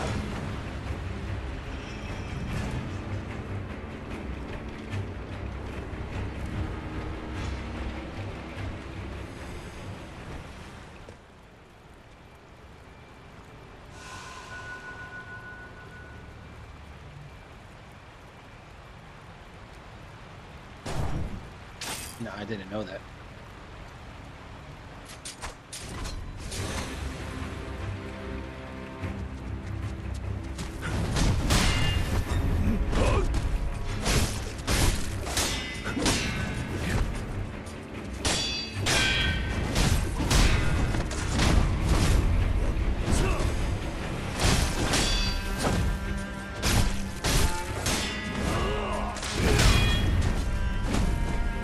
Yes. That's what I'm saying. It's like, how do y'all not think what they're capable of is like they're savage just because they know.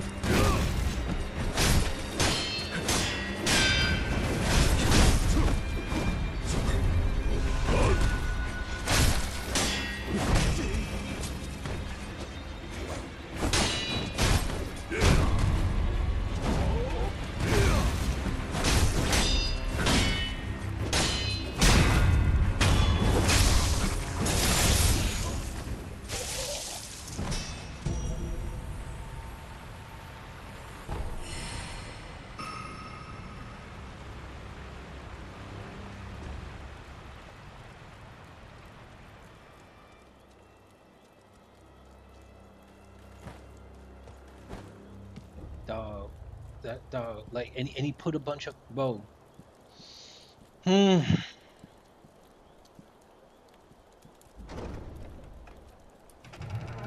Dog, you know, apparently one of their like online handles was called Big Balls.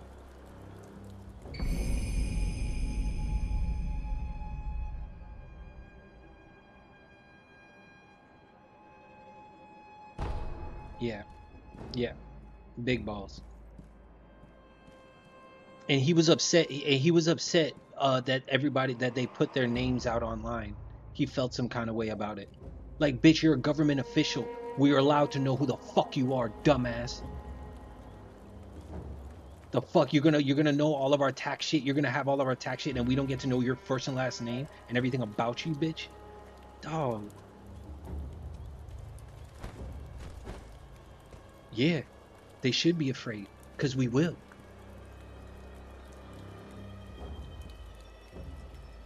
Bro, listen.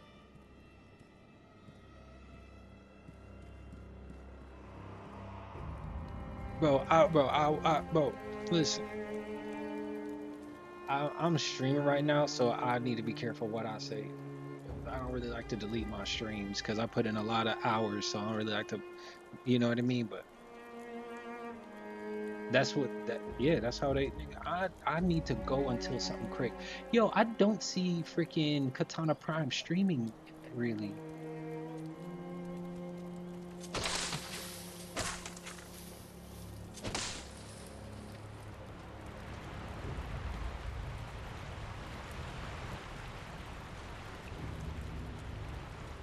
I haven't seen him. I haven't seen it in quite some time.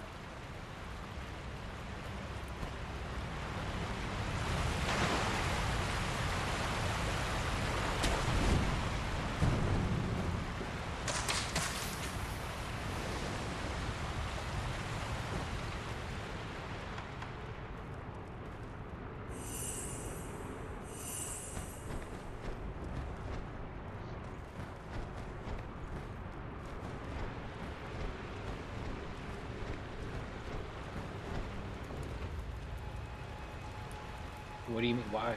He's getting traded? Oh.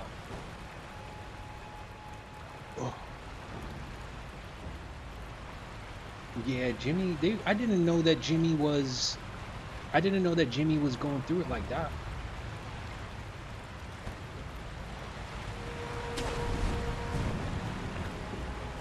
He did? Okay.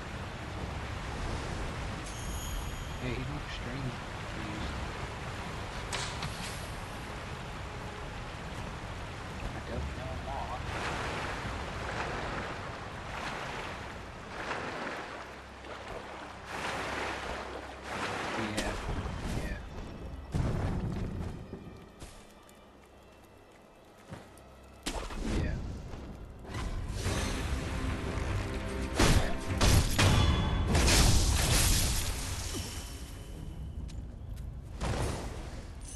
Yeah, just run it off the next day. Okay.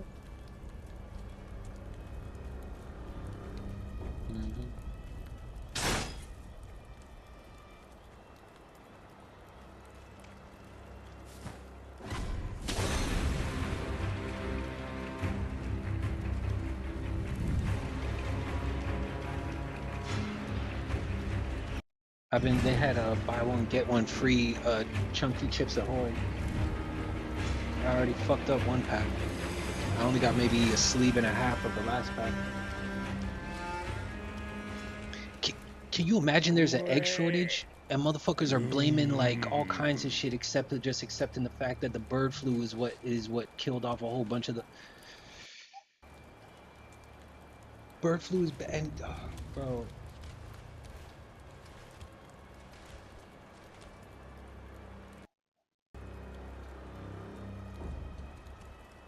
Huh?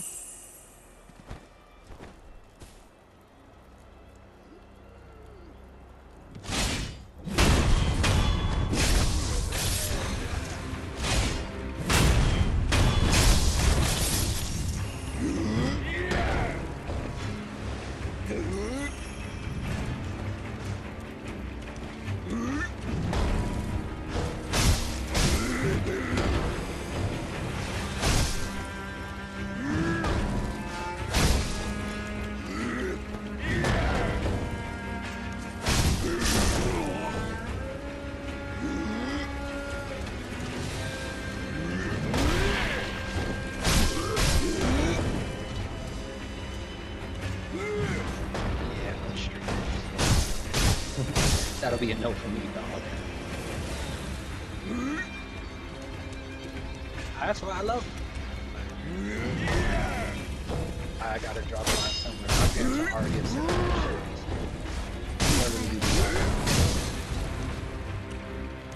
this. No, they don't see it, but I just the conversations I have with them, they know how this sounds. Calm down with the shit you say. You know, they see my OnlyFans. You know what I'm talking about, Dre?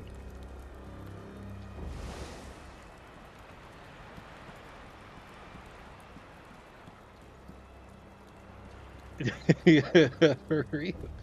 For real.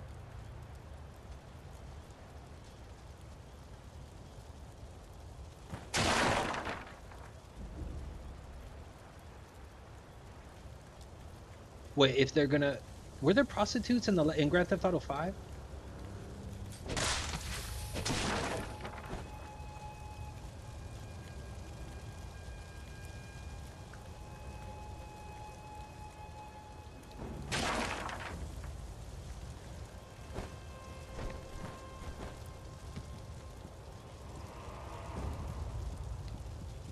I might have. I can't really remember though.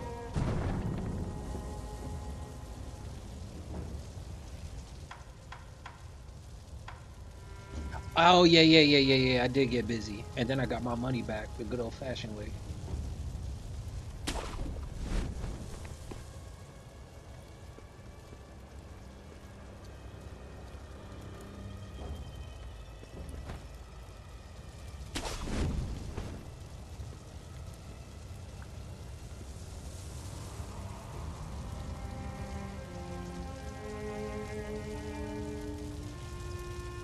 Oh wow, I can't get back up there, can I? I just... Shit.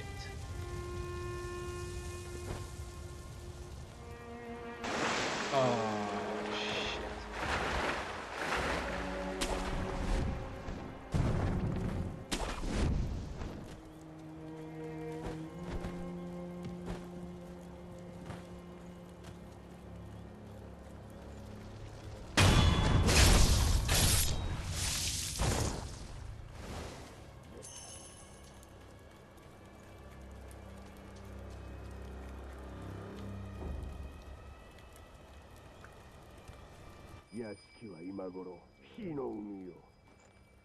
ああ、抜け出してくるとしたら、この隠しホラー穴にちげえねえ。十蔵様の言いつけだ。ネズミ一匹逃がすんじゃないぞ。わかってるさ。俺はもともと大っ嫌いなんだ。危なくなりゃ自分だけ逃げ出す卑怯者がよ。Do you phone?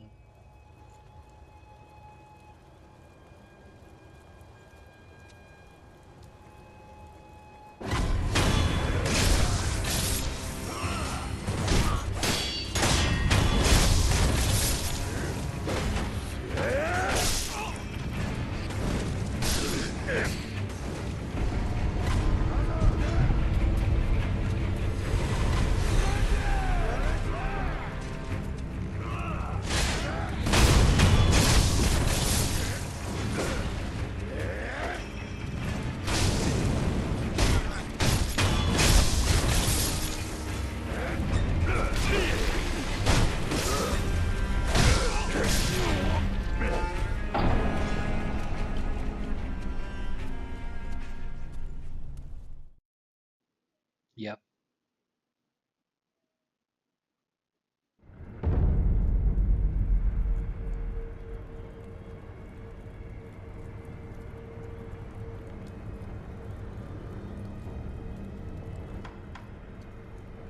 I mean, they'll clone you just to have another worker bee.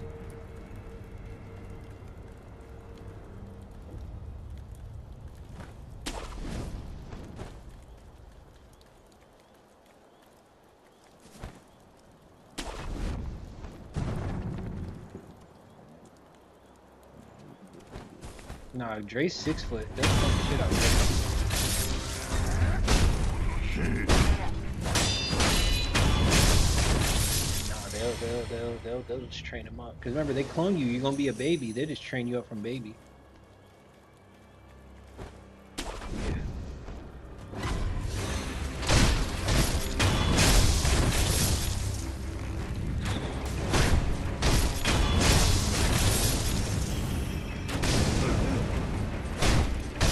for the KD in Grand Theft Auto Online?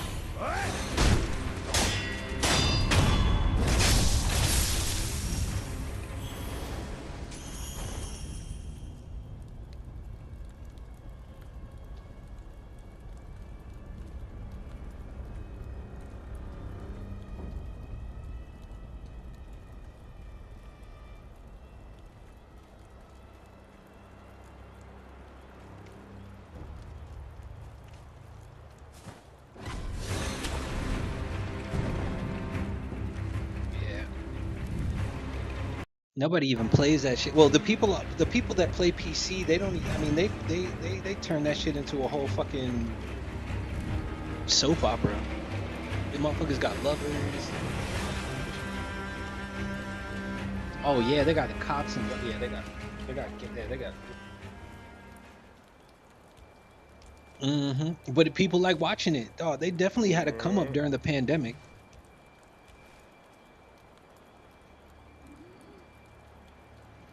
I even got a little taste of it once I started messing with it. I stopped messing with it just because, like, well, school. I really started catching a rhythm, and I started doing more RP than the games I play now. And then school like put ice on all that shit, and I just haven't gone back.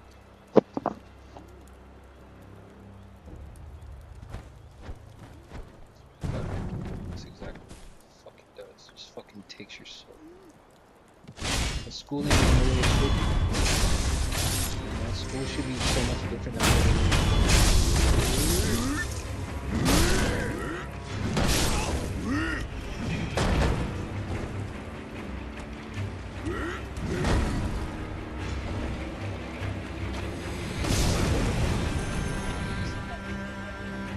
I never see where this dude is.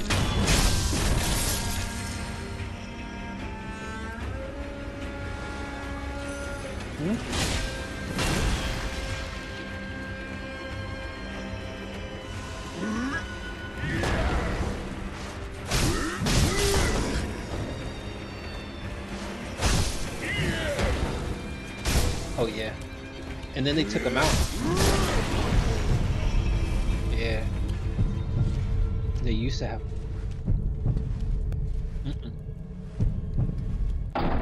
Yeah, years and years ago. They even had animals online, but they took them away. They put the animals back online. That's cool.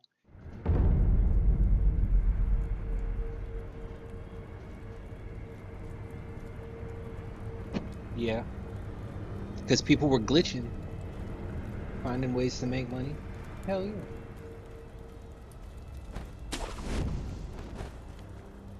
Dog, and then they started applying real pressure to the glitches, bro.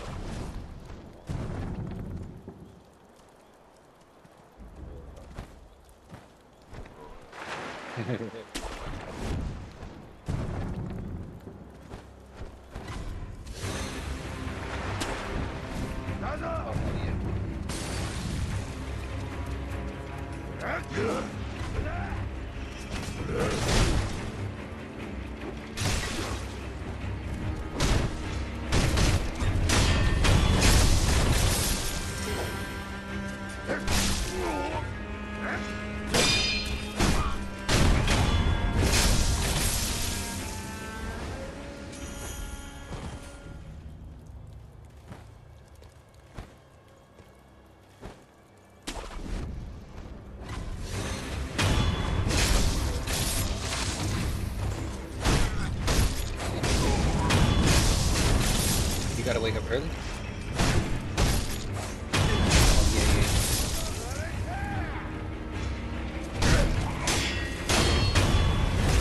yeah. I'll be online. Oh, you know I'll be online tomorrow. Cause I don't got no live. Yeah, later.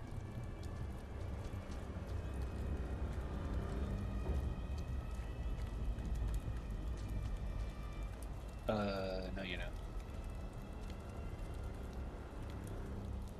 Nope.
Come on, look away. Thank you. Go back to your spot, reset your shit. Thank you.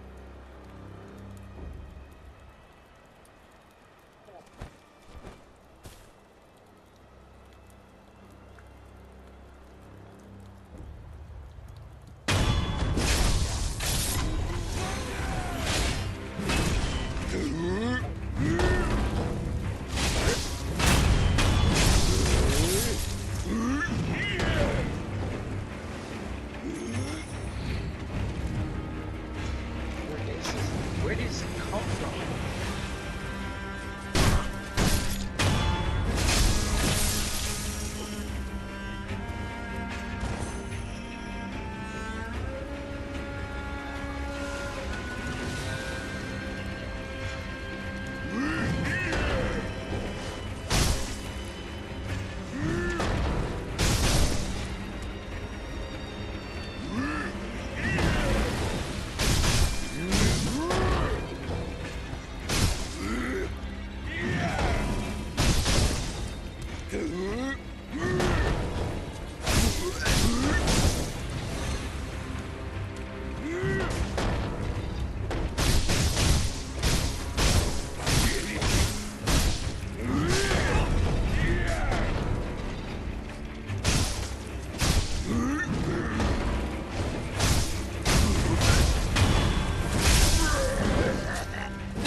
I'm gonna have to fight this dude. He about to.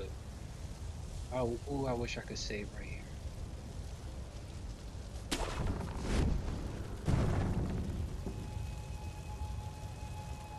Please just be someone I could talk to.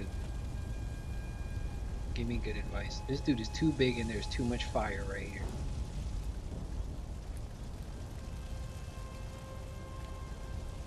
I'm about to have to fight this man. Oh no. お前か。不覚を取った。このわしも置いたものだ。手当ては良い。この傷ではもはや助からぬ。それより狼よ、これを。Hidden temple key. Key to the hidden temple in the Hirata estate given by the owl. Ooh, I just banged the hell out of my freaking elbow on the table. The secret temple is located in the very back of the Hirata estate. これはお屋敷の隠し仏殿の鍵よ。I thought I was gonna have to fight this. 巫女様はそこに。だがこの日の手じゃ正面からは入れぬ。崖外からならば。そうじゃ。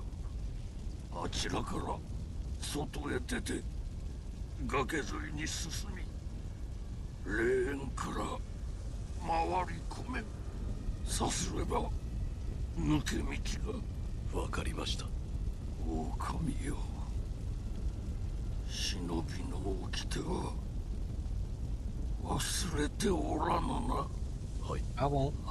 主は絶対狼よ、命を落としてお守りするのじゃ。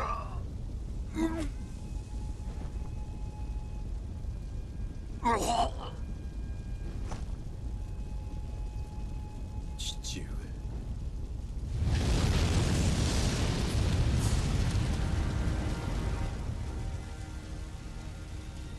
左手へ出て崖沿いに進む。霊園から回り込めば。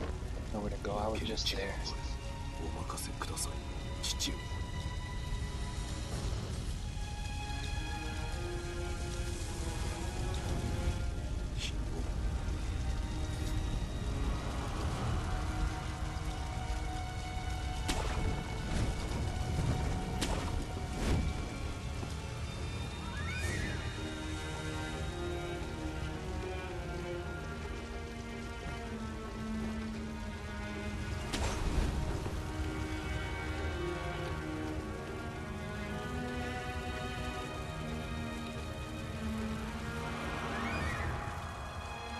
No!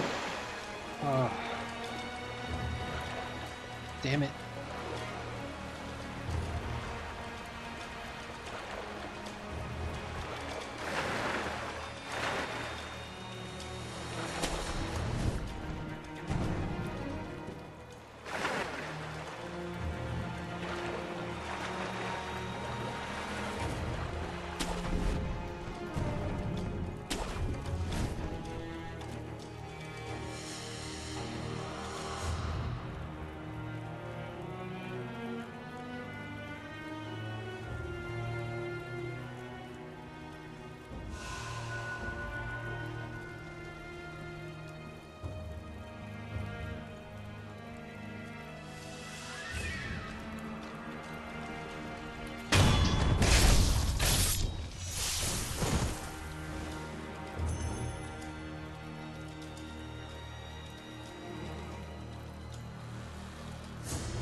Come on.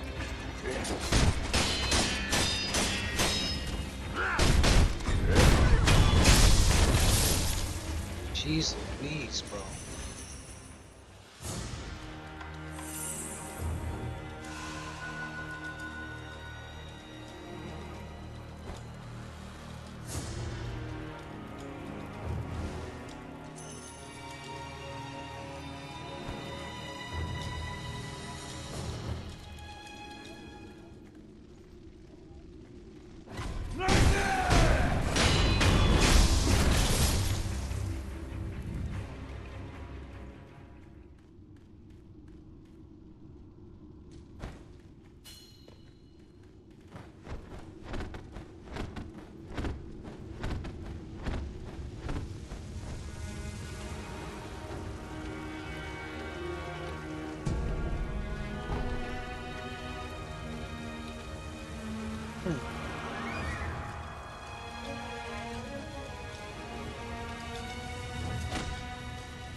Allows one.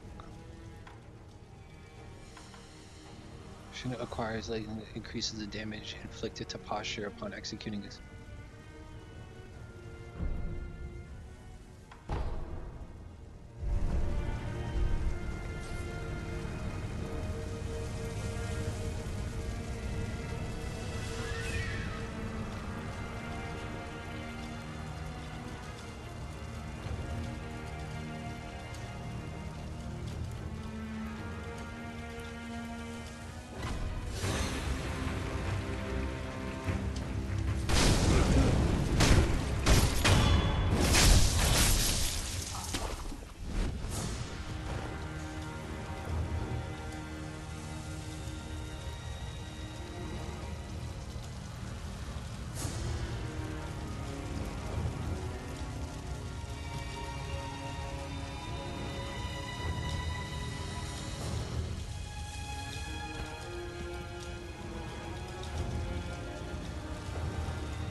What the? Oh shit.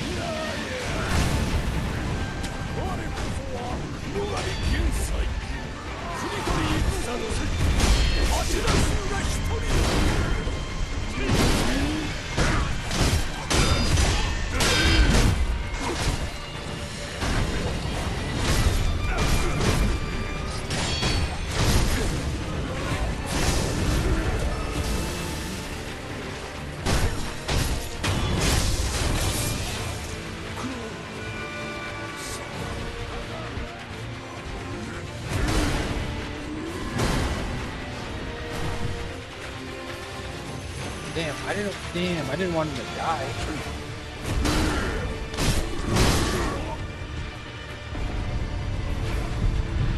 I didn't even see him there. I'm gonna die. We need to talk to that guy. I didn't even see him standing right there.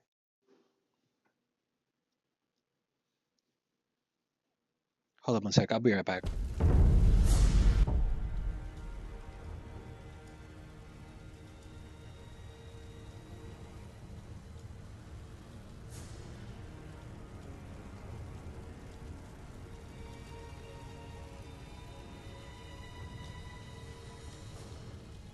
Practice it, and they got those things that you go like this. But it pisses me off because a lot of these guys try these one-handed catches when you could put two-handed catches on it, and then they drop one-handed catch. Guess what? You just dipped your toe into becoming an old man. I know. Because that's. Let me tell you something, kid. When I get it, you use both your goddamn hands. 100%. Stop trying to get on television. Instagram. Move the fucking sticks or get the fuck off the field. Then you start smoking a pipe. I like pipes. I like pipes. Got to get third downs to get touchdowns. Bill, did we miss anything on this game? No, I think I don't think that we did, and I am happy that there was a forum here to put a little more, I feel, the proper perspective on Dan Marino's career. And he could have, he kept re-signing with the Dolphins. He could have left. He could have gone somewhere else. He could have done that baby shit and just go pile on with somebody else, and he didn't. He stuck it out. And I think that the way these these skippy fucking guys who never played the game look at him, he's just the thing about them is sports writers is their thing is championships is their way of taking out their own shortcomings on professional athletes. And the reality is, all of these leagues have 28 teams then, so you had a 1 in 28 year mathematically chance of fucking winning. Nobody plays for 28 years, so most people are not going to have a ring, and that's like they're in to be like, you know what my knock is on that guy? These fucking guys who are going to drop a heart attack at 45, the way that they judge you guys. So I mean, if you know the deal, having played with the Patriots, it isn't any one person. You got to have the coach, you got to have the players, you got to have the GM, you have to have the owner, and you have to have luck. You have to have all of that shit. That's what the Chiefs have right now, and it's going their way. Jesus, is it ever? It's all of that stuff. And when somebody goes on a run like the amount of people that aren't going to get rings now because of what the Chiefs are doing, or the amount of people that didn't get rings, when Jordan played, or what the Patriots did, what the Yankees did in the late 90s, to hold that against somebody, I just think I never listened to that, and it's always bugged me. And I fucking hated the Dolphins. And there was a period where I hated Dan Marino just because he was beating us, but I always respected him. And then, the longer he did it, and I started hearing those sports writers, because we would watch him twice a year come in and do what he did to us. And I would just be like, these guys are, this is fucking ridiculous, the level of shit that this guy's getting. Yeah. And he's down there like, he's got the franchise on his back. So, huge Dan Marino fan. So I'm thanking you for letting me come on here and at least presenting a different argument when it comes to that shit. No, we appreciate you coming on. Dan Marino, I've met him a few times. Such a cool dude.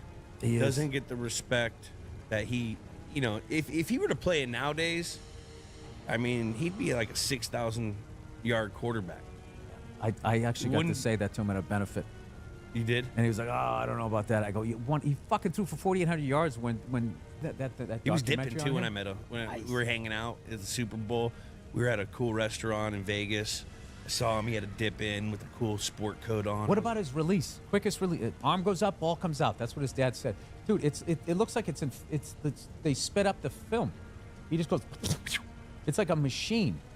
And that was another thing that I think helped him with like playing against the Bears is no matter how good their rush was, he could get the ball out so quickly and so accurately. And that was my big thing. Like, we'd pay him twice a year, maybe sack him once.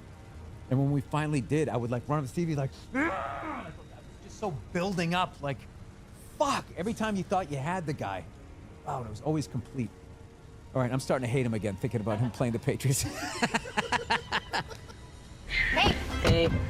Well, Mazda. Mazda.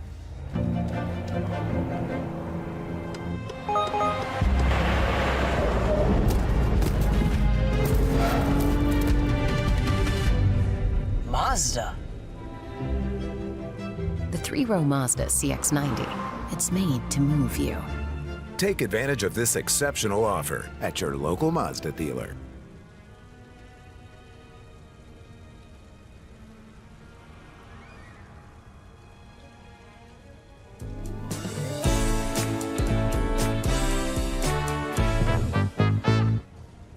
Well, Bill, thank you so much. Everyone go out and check out Bill Burr's new special that comes out in March, Drop Dead Years on Hulu. Also, Bill's made his Broadway debut. How's that? That's cool. No, this you're not reading the right tense. Also in March. Coming out in March. Yes. I haven't done any. His Broadway debut. Special hasn't come out. Special comes out in March on Hulu. Kieran Culkin. Yep. He's a cat's meow right now. Yep. I see him on everything. Coming in here, if they had 1,000 lists of expressions that you were going to use, cat's meow is not on that fucking list. That's a good one. Wait a minute. Did you feel like you had to say that because Cats was on Broadway? Do you have a whole these shoes make way more sense now? I don't know. The cat's meow. Cat's meow. Best thing since sliced bread. Bee's knees. Bee's knees. Yeah, that's your Kansas. That's your Kansas coming out. Bee's knees. What is? I'll tell you have more trouble than a little bit. Glenn Ross. Yep, Glenn Ross on Broadway. I got a Monday morning podcast, and I do Anything Better with Paul Verzi, who would be a great guest for your show. Gotta get Paul in here. Okay, the one most fucked up Southern saying I ever heard? What? Yeah, that boy would fuck a rock if he thought a snake was under it. Wait, say that again? That boy would fuck a rock if he thought a snake was under it. I was just like, I don't know what that means. I don't either. But I need to talk to my agent. Where have you booked me? I love Southern terms, though. They had, that boy would fuck mud. Like, I don't even... Thank you. Thank you, Bill. Thank you. Oh, sorry. Thanks, Bill. What an episode of Bill Burr. You know what? I always get a little... I feel like I'm 2 for 2 on Boston's actor. You clammed up. Clam up. You clammed up. The lights got too bright for you. Get a little clammed up. You got on my shoes, this fucking guy. I wanted to call him a boomer. I'm like, that's a boomer joke. He might be a boomer, though. He definitely is. I think he's a boomer. I was hoping you'd rag on him because he was calling you kind of effeminate for wearing those shoes. But he wore your jersey in SNL. Like. Did he? Yeah. Wearing another man's jersey? Come on. Nah, that's kind of cool. It's kind of tight. But that's kind of tight. You know. Bill Burr wears your jersey. Fuck that. That's tight. Won't rag on him for that. But. He was awesome. He was awesome. He was awesome. But it's time for the Chill Zone, brought to you by Coors Light. Get Coors Light delivered straight to your door. Visit at CoorsLight.com/GWN. Celebrate responsibly. Everyone go out and order it online with the /GWN because we probably get hella more hits for that, and it makes our podcast look tighter. So do that. Today we're hitting the old hotline, or should I say the chill line. Again, that number is 424-291-2290. Let's get into it. Grab one. They're nice and cold and chilly. All right, you ready to get into this? Hey, it's Tim Molaski calling from fucking Central Florida. I just want to know, how do you feel about Airplane Jets? Are they going to make it over the hump finally? I'm believing. I'm buying in. I think he's the man. I think he's a difference maker. I think he's the one to bring us back to the promised land in the AFC East. Let me know what your thoughts are. Love your show. Thanks. Tim Molaski. That's a great name. Molaski. From Florida, Central Florida. Is that like Orlando? Yeah, that's UCF territory. You know who lives in Knights? Orlando? Who? Charles Woodson. Really? Yeah, he lives in Orlando. He loves it. I want to go visit Brandon him. Marshall. Huh? Monte Culpepper. Brandon Marshall. Yeah, it's a hub. Kevin Smith. Those are Probably a lot. There's UCF probably, guys. Yeah, a lot of you. Yeah, it's pretty good. Now let's get back to the question of Aaron Glenn to the Jets. Is he going to be the guy to bring him over the hump? I'm excited for the Aaron Glenn hire. I like him as a coach. And he's a former player. He was a former really good football player. He's shown nothing but greatness. I liked his press conference. Did you see his press conference? I didn't know. I thought he sounded like he could command a room. It just, it sucks because that's a tough job. It's not just being a coach there. So, like, to make the Jets finally get over the hump, in theory, he's taken over a pretty solid defense. If he can get that defense popping, you get a little. Because, Saleh had him going. Yeah, he had him going, too. Yeah. And so you bring in Aaron Glenn there, and he kind of knows that market, man. He wanted that job. So I think that makes a difference. But it's going to depend on, like, the offense. They'll have to figure out quarterback. They have to figure out some front office stuff. Yeah, well, is Aaron going to play ball? Is he there? Is he going to bring him back? And if he's going to bring him back, he needs to be a positive. Mm-hmm. And I'm not saying he's not a positive guy, but you got to do the little shit. Like, you're going to have to be at the off season. Like, you gotta have a new culture of, like, guys, we got to. Reese's has big news.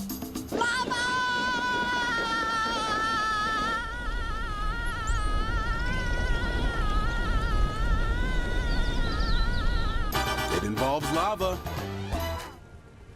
Adobe Acrobat AI Assistant helps me build trust with clients. With AI Assistant, I can find contract details quickly. Having all of this together helps position myself as an expert, and it gives me that confidence to talk to clients. Be a part of that culture. We got to be a part of that culture. Well, now. I If mean- Aaron does that, like that's a slam dunk move right there. I believe. he saw Dan Campbell do it in Detroit, so you can see that blueprint of what you can do. No, to yeah, change a culture. I'm not worried about that. Yeah. It's just, it's not even for these coaches that could be good head coaches, or it's about the situation they're going into. And, like, it's a crapshoot if you don't have a quarterback. It's a crapshoot when you do have a quarterback. So, like, and it's ultimately about that, So, I'm rooting for Aaron Glenn, not against the Patriots, but I'm rooting for him because I respect the hell out of him. I think he did a great job with this defense in Detroit that had, like, full next man up mentality, but they all when they still were able to make plays and get off the field for the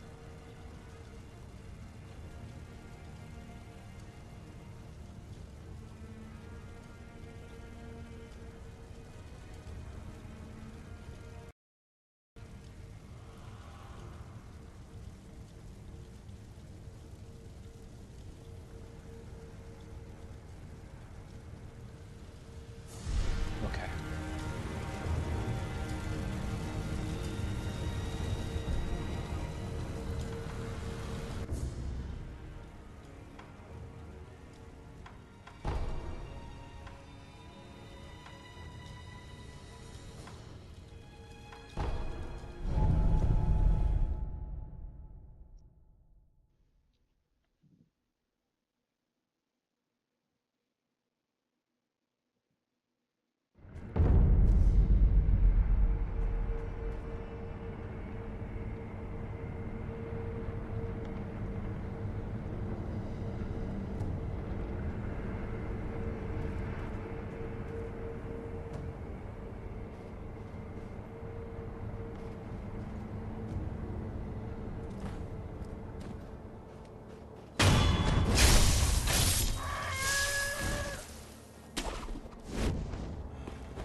ご供養いかがかね。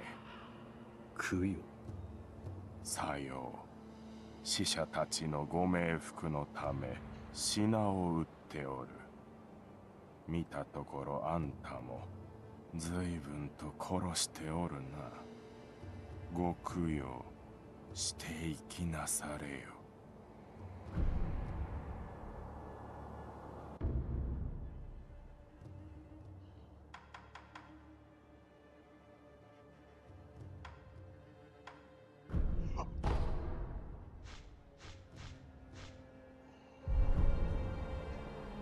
その任具この辺りで使うでないぞ。カラスどもがビビっちまう。奴らいかに賢くとも鳥獣にはいないからの。ひどいことはせぬものじゃ。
Play a couple rounds of Black Ops.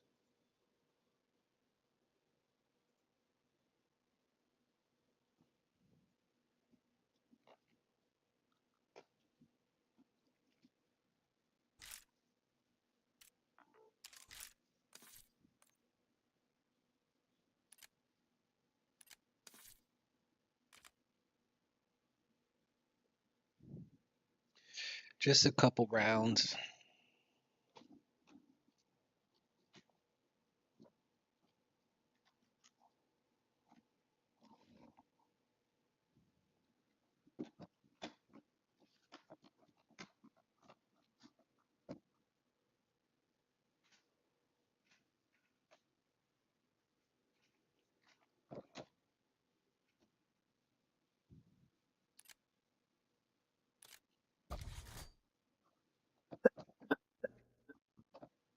Yep. Yep. Yep. Okay. Okay.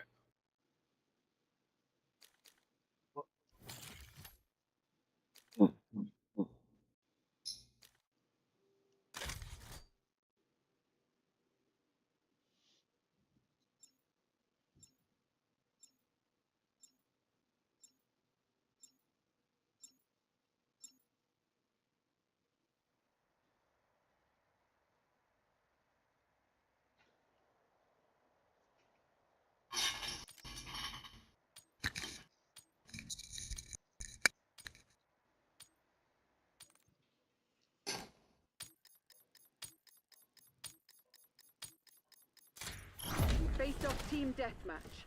All targets declared hostile. Happy hunting, Crimson.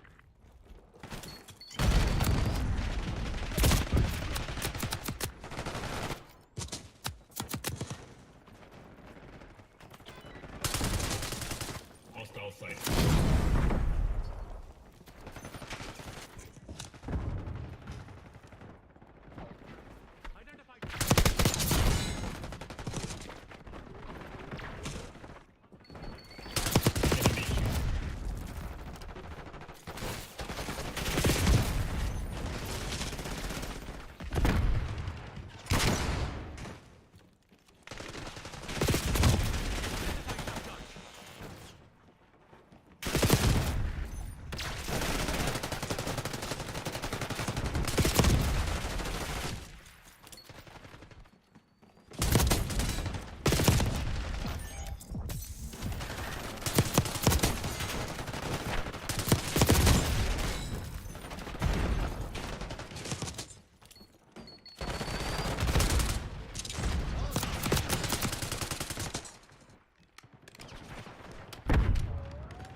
Charge thrown.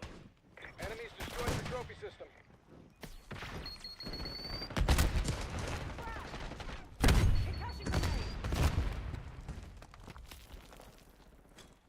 Enemy using shock charge.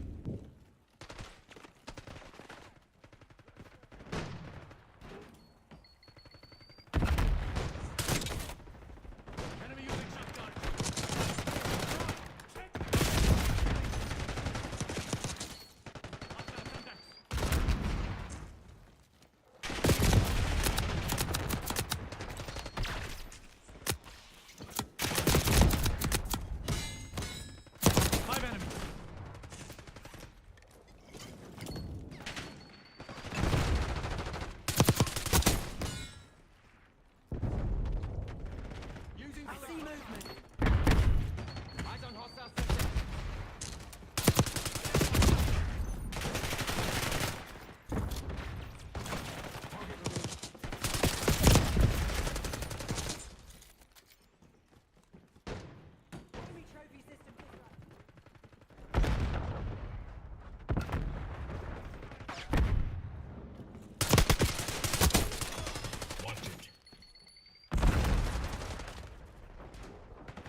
target.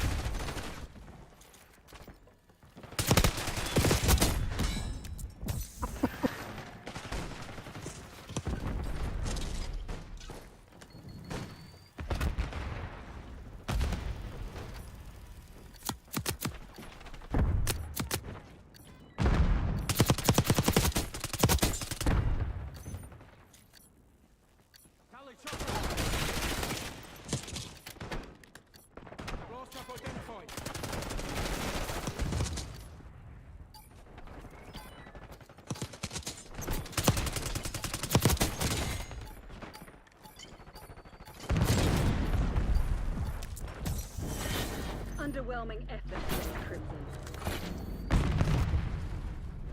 What the fuck was that? What the fuck was that? Like, what the fuck was that? Like, what the fuck was that? Enemy using shock charge. Got the mover. Incoming Semtex.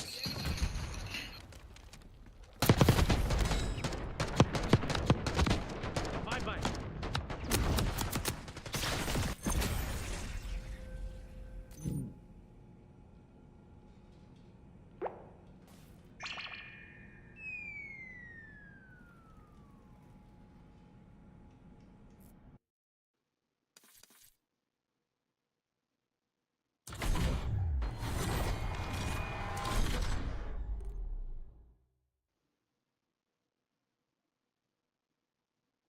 Why is there such an echo?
Face-off kill confirmed.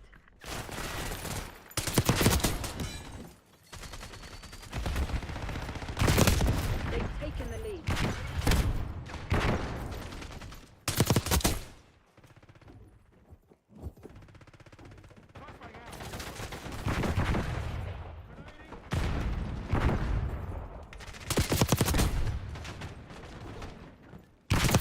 We're winning. Keep it that way. The lead is ours.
trophy system was eliminated.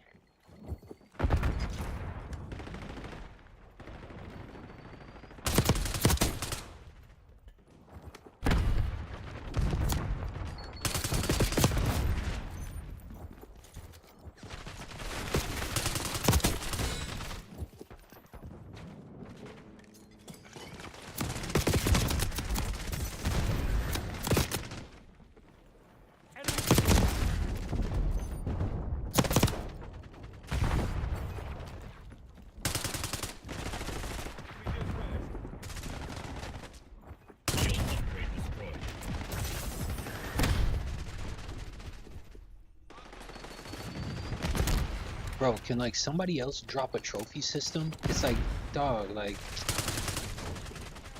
man, that's whatever, bro. I don't do anything for free. Honestly, whatever. Remember Bro. that. This shit's a quick match. I don't give a fuck about it.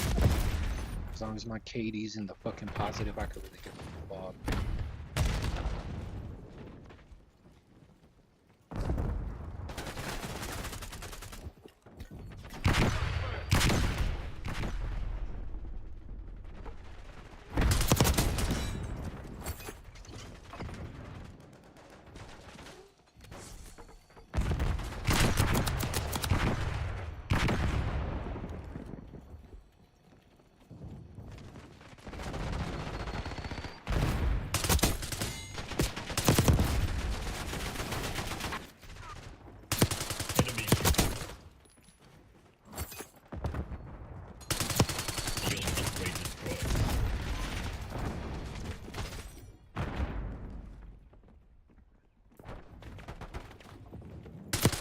I see you.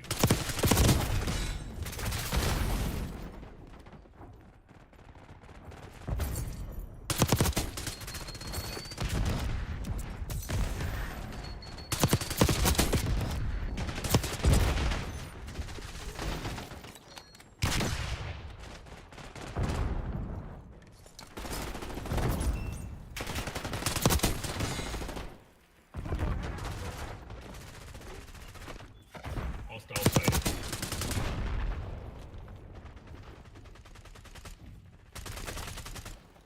Time's nearly up.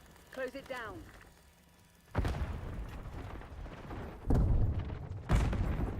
I see you.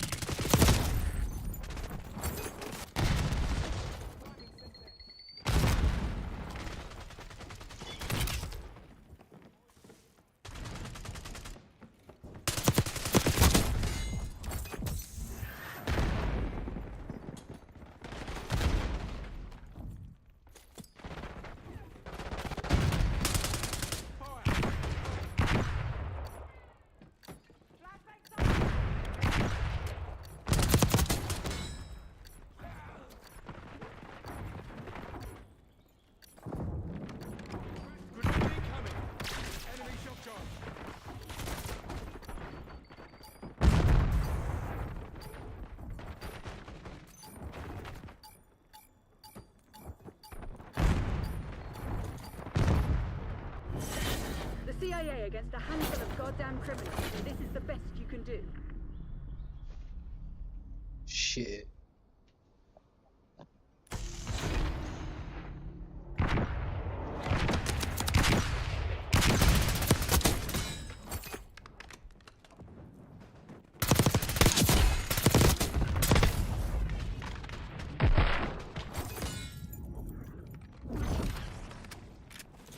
Steady getting putting on these loser ass teams, bro.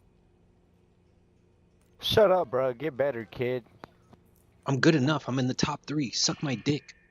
28 and 15. Yeah.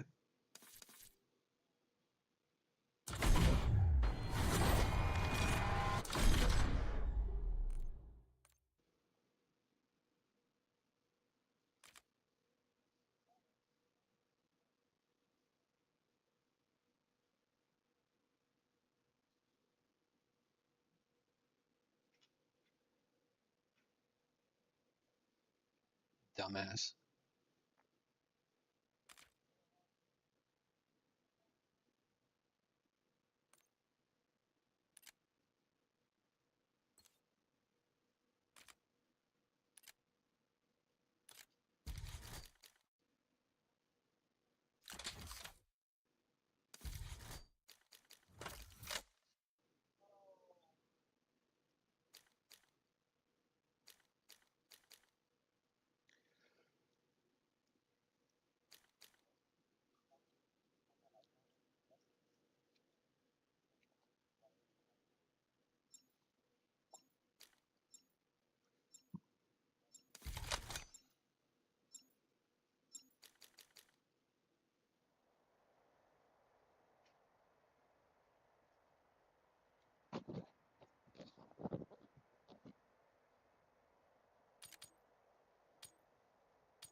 Kicked off team deathmatch. Neutralize all threats.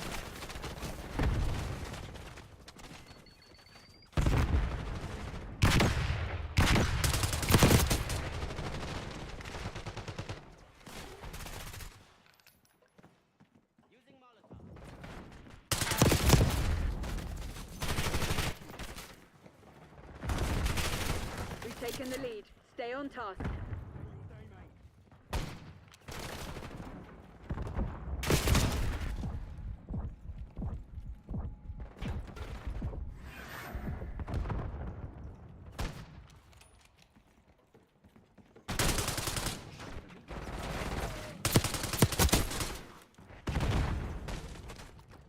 Semtex in.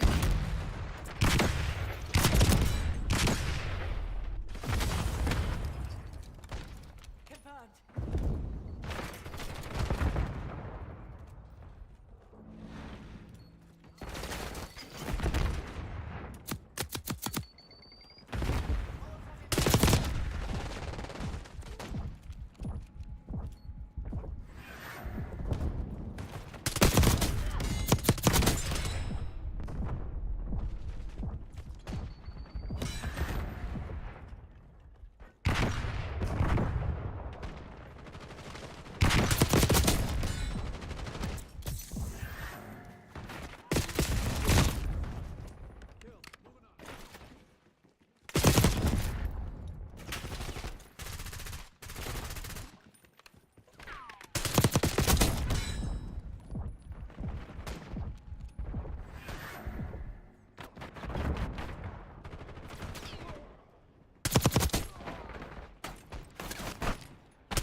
Enemy shooting.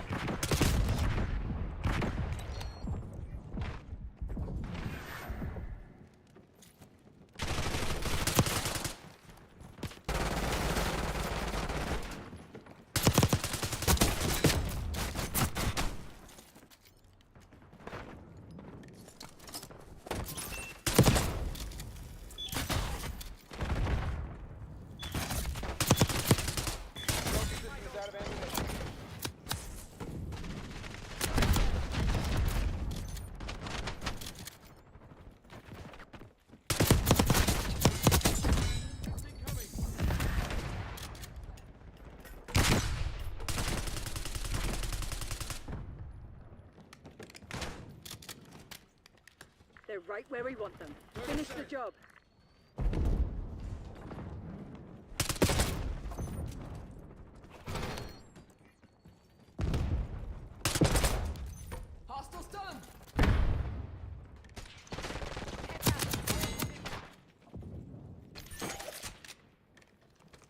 Flashbang incoming.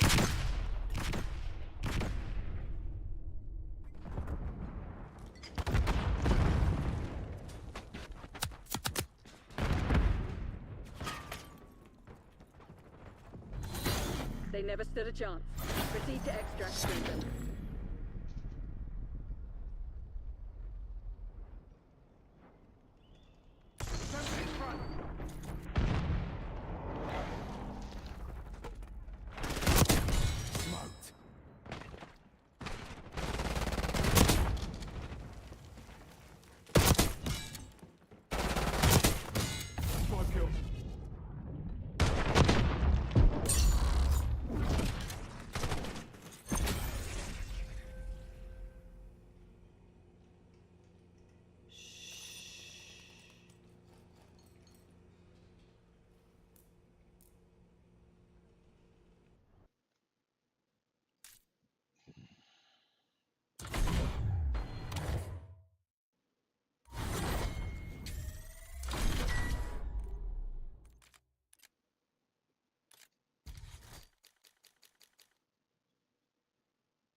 Hmm.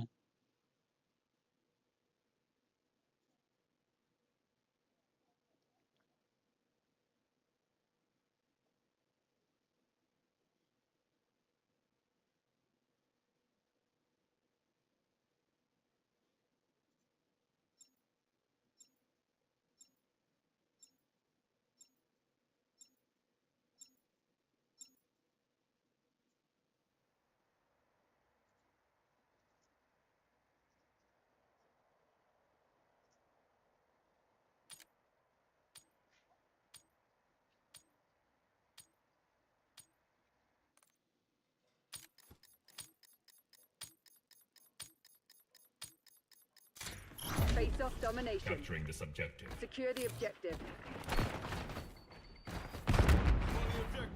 Objective Zone is C ours. secure. Securing Zone A. We lost B. They're taking C.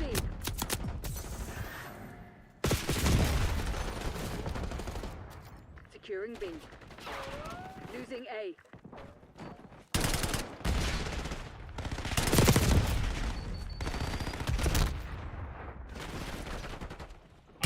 We're losing Charlie.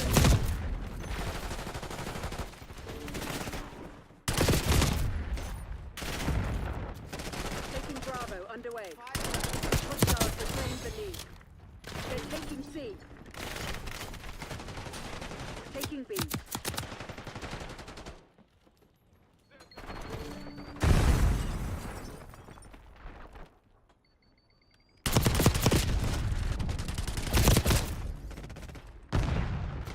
We're losing Charlie.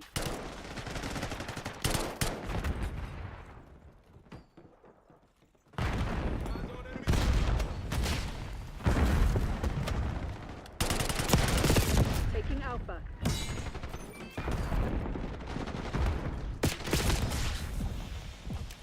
Taking A.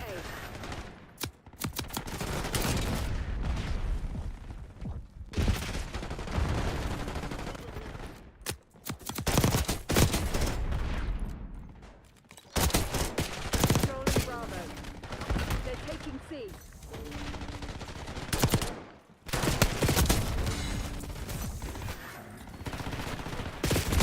Taking B.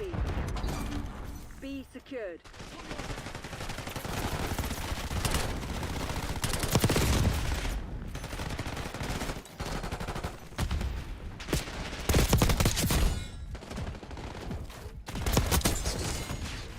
Losing B.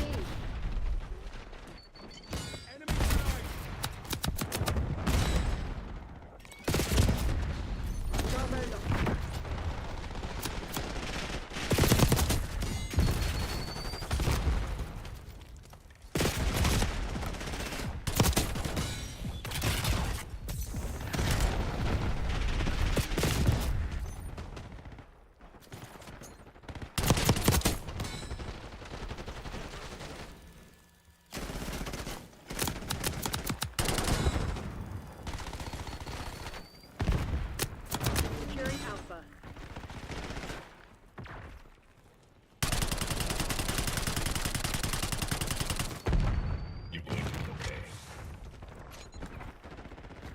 Bravo underway.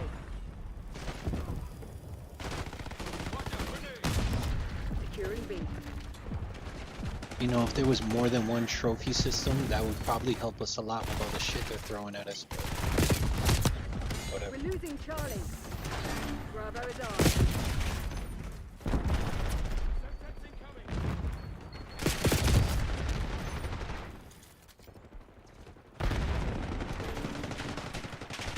Losing Bravo. Losing B. They're taking C.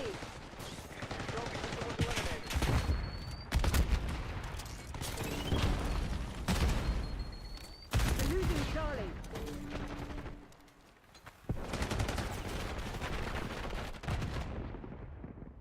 Losing Bravo.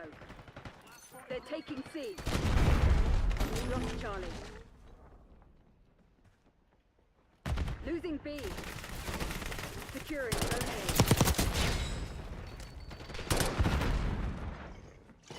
Taking Alpha.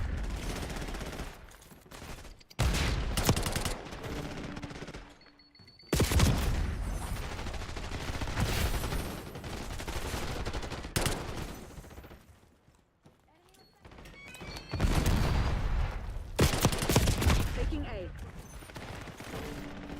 Here we go.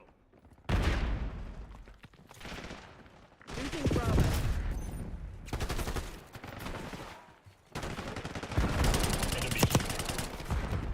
Securing Alpha. Using stim. Securing Charlie.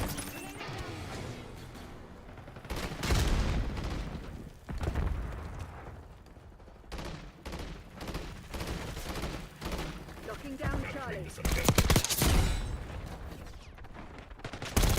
Taking A.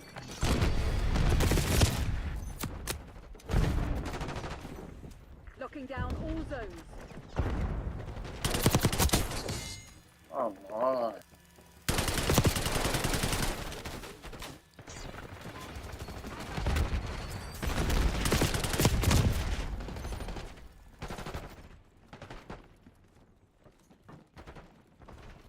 Taking C.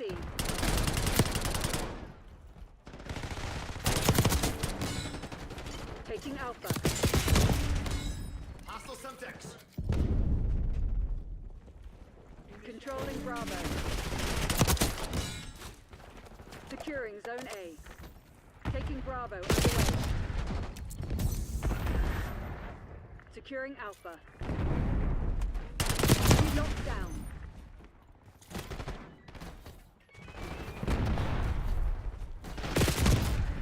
All zones are being locked down. Zone A secure.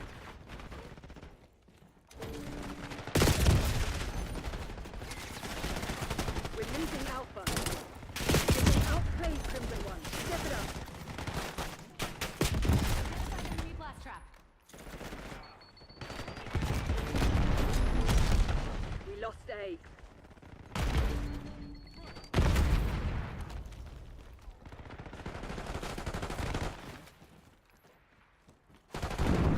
Securing C. Losing B. Watch it. You lost the fugitive. Langley won't be pleased. That shit was garbage.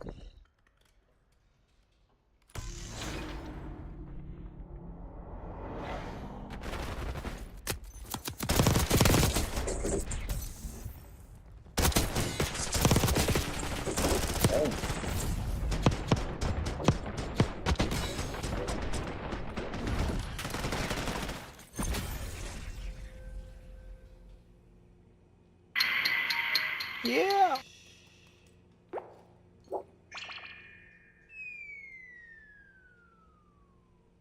That shit was garbage.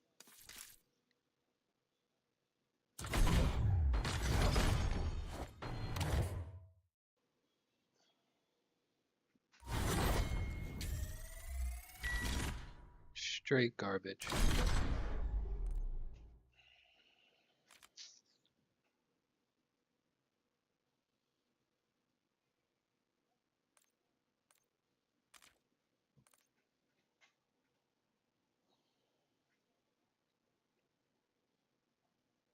I mean, we gotta play domination again. Fucking domination's whack as fuck playing with randoms.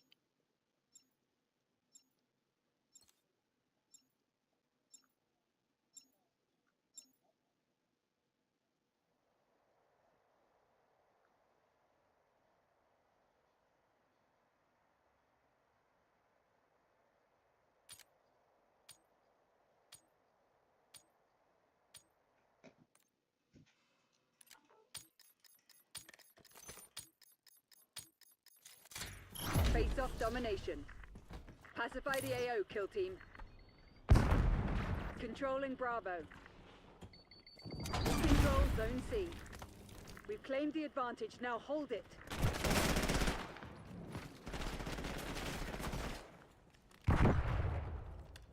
Losing Bravo. Securing Zone A. We lost B. We've locked down A.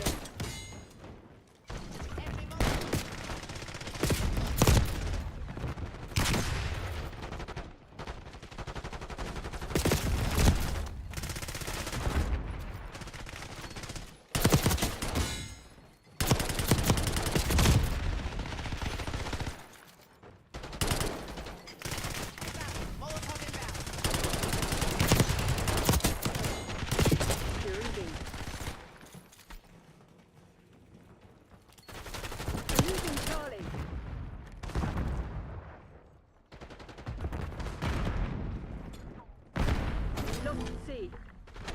Knocking down Charlie.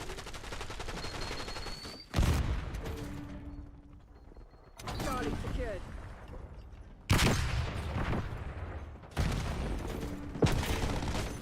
Losing A.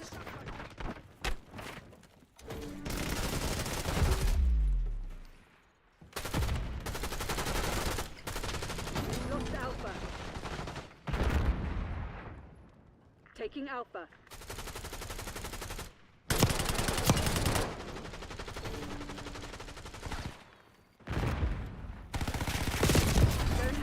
Captured.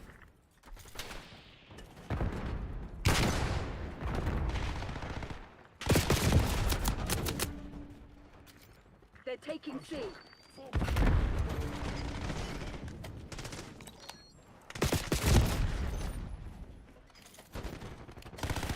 We're losing Charlie. We're losing Alpha.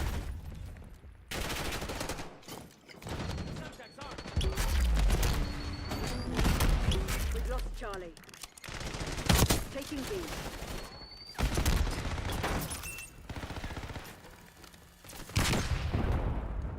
Enemies destroyed the trophy system. Bravo zone secure. Losing A.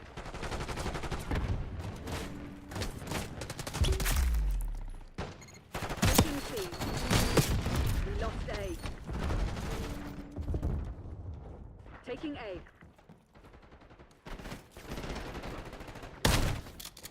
Capturing the subject. Losing B. Alpha secure. Securing Charlie.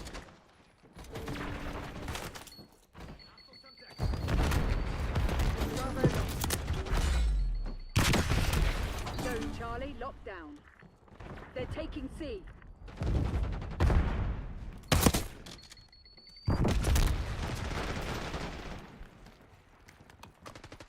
Controlling Bravo.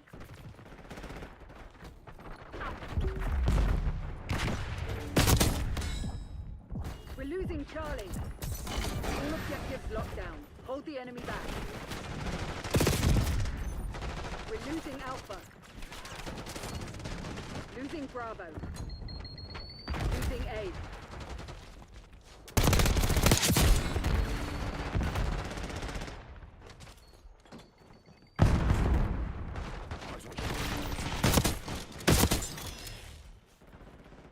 We're losing Alpha.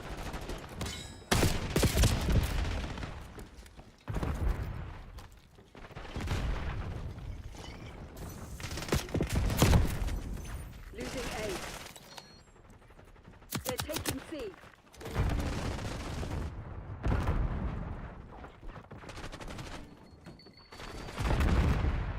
Losing B.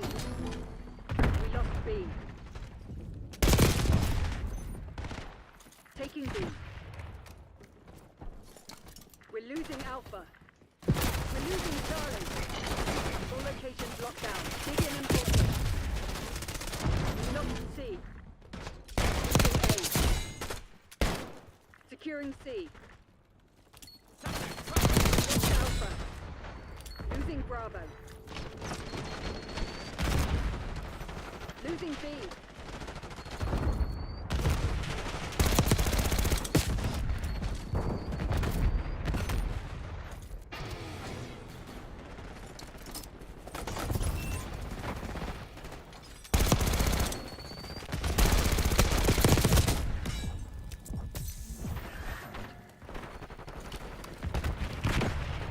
Securing Charlie.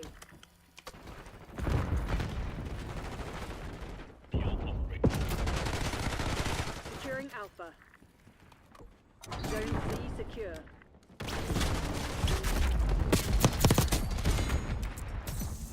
Taking Bravo underway.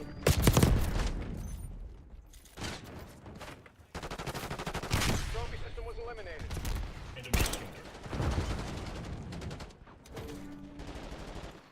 Taking A. Zone Alpha captured. Securing B. We're losing Alpha.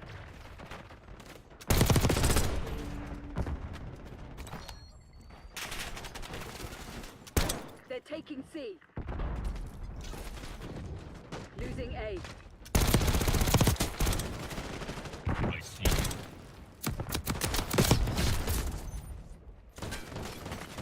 We're losing Charlie.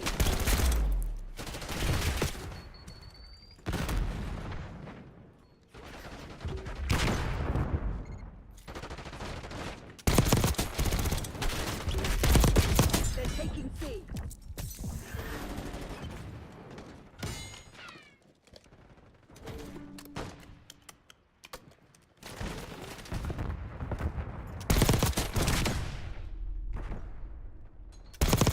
Hold the line, Crimson. This is ours to lose.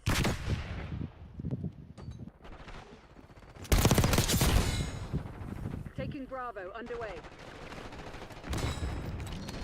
We're losing Alpha.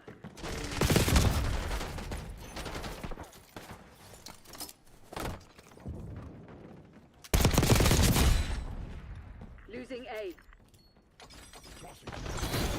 Later the easy, Crimson. Why am I as new?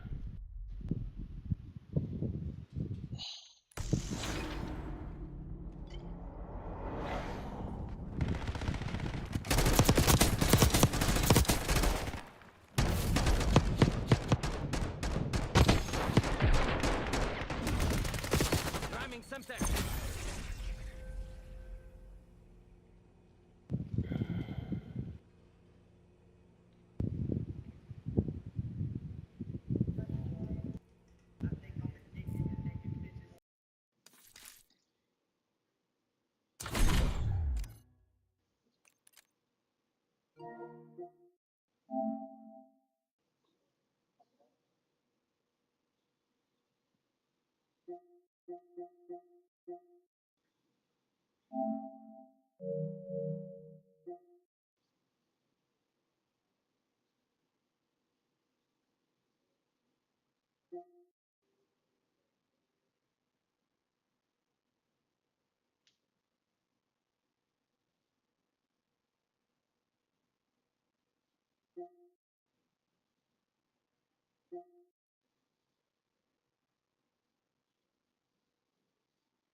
Frustration is too real.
Hello folks, we are a group of people who are just addicted to cucumber. You can simply call us a cucumberholics. If you see anyone picking cucumber out of the food, tell them they need to learn how to appreciate the true taste of cucumber. We will host a cucumber party in 3 days to educate people on the cucumber's great taste. They're delicious, they're great for your skin. Any store owners who serve dishes containing cucumber may participate in the cooking contest. Remember, cucumber is green love.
그렇죠? 우리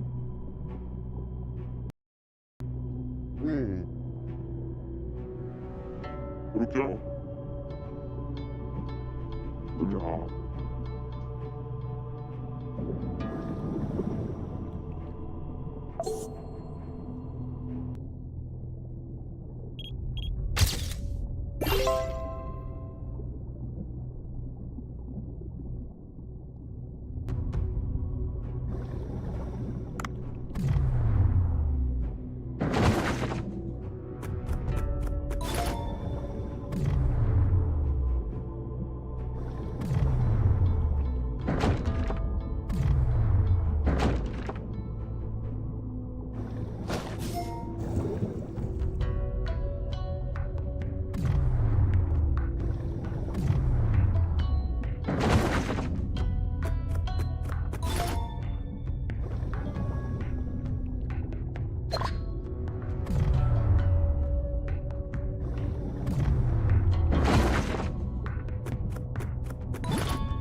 그렇죠?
그래.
रुक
जाओ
그렇게 하고.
오늘이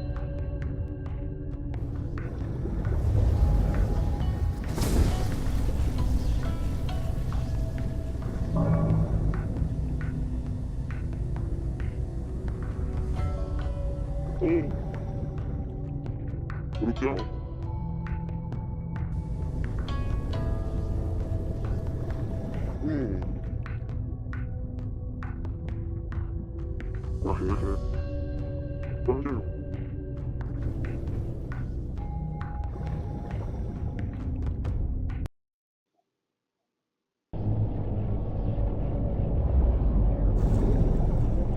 맞아요.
Ay, ay, ay, ay.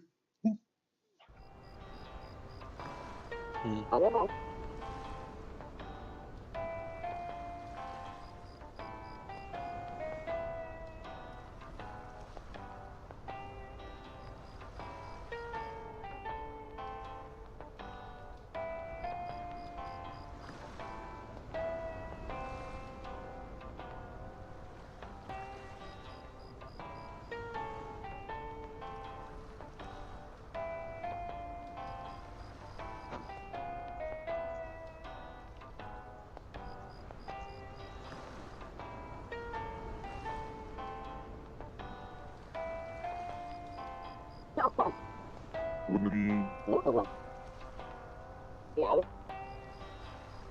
그렇죠. 어떻게든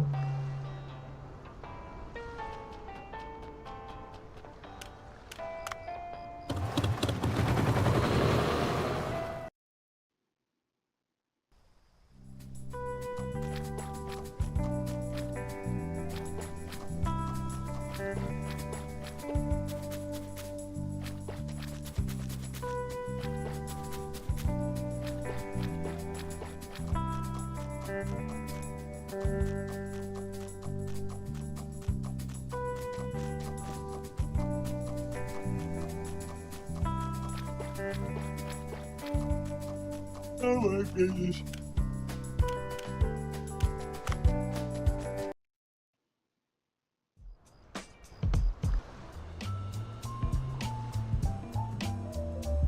Oh. Thunder. I'm Maya. Hey.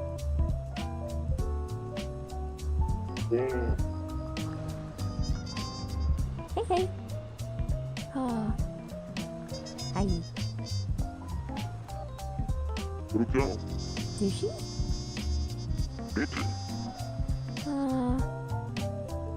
On it. BHM.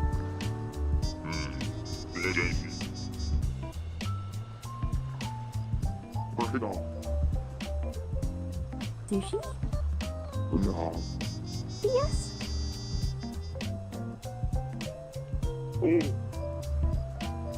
Ayo. Yes.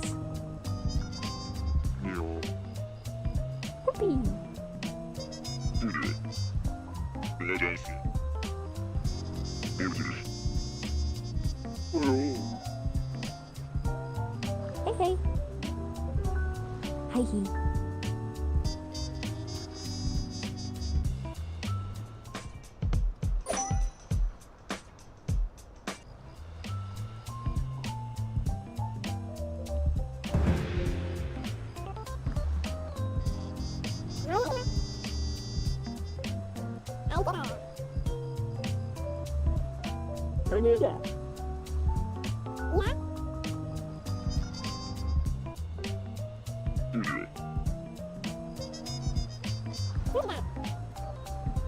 Bullshit.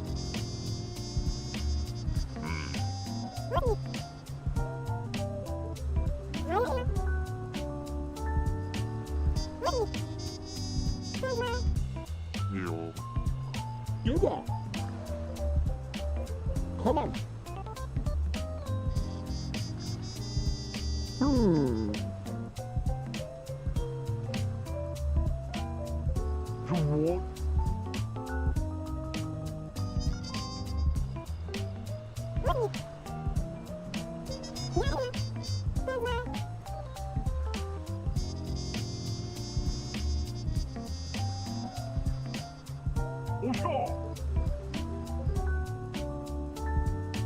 그렇죠. 그래. 내가. 왜네? 나는요. 그래서 그래. 그래.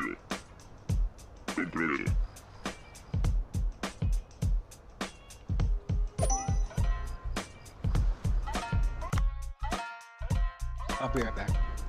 Oop, pause.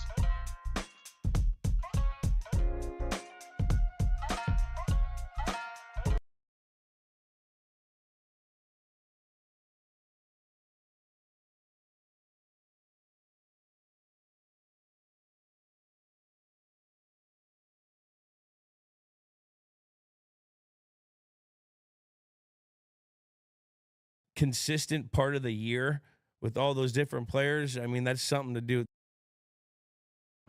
Love is a Battlefield this Valentine's Day as South Florida Symphony Orchestra presents iconic music. I'm rooting for Aaron Glenn, not against the Patriots, but you know, I'm rooting for him because I respect the hell out of him. I think he did a great job with this defense in Detroit that had like full next man up mentality, but they all when they still were able to make plays and get off the field for the consistent part of the year with all those different players, I mean, that's something to do. That's the coach. So they believe in it. I'm hoping he does well. Okay, for every other sports fan outside of Kansas City and Philadelphia, like, we're in total hell. The Super Bowl is going to be the worst. Can we not play it? I would like to see both lose. And this game against the Bills and the Chiefs, clearly everyone should know now that the only person who can beat Patrick Mahomes is Tom Brady. This is a great Super Bowl. There's history on the line. Regardless if you hate it or you like it, you know, this is a historical moment. No back-to-back team has even got to the Super Bowl, I don't think. I'm pretty sure, like, it's been like, yeah, there hasn't. No, don't fact check me. I'm in. I mean, we had the Bills go to 4 Super Bowls, but they didn't win any. No, I'm talking about winning. Yeah. The back-to-back winner, I don't think has ever gone to the Super Bowl. Like, this is some uncharted territory. This is this is insane, especially in the era we're in right now. You know, New Orleans is turf too, so no excuses from the Eagles this time. The Eagles look good, man. I've been talking myself up, and I've been against these Eagles all year. But like, look, I thought that Sirianni. See, I don't want to jump on because the last time I did something like this, I jumped on the Sam Darnold train, and then I slapped him in the ass. He shits in my fucking hand. Okay, I still think that Philly, like, they've played good. They've played good. Vic Fangio. And I gotta tip my hat to Sirianni. Like, he's been dealing with a lot of shit, and they're there. But they gotta win this thing. And the thing is, they got a hungry ass Saquon Barkley with 2 weeks to get healthy. He's gonna do it. You see how fucking motivated he was? You see that?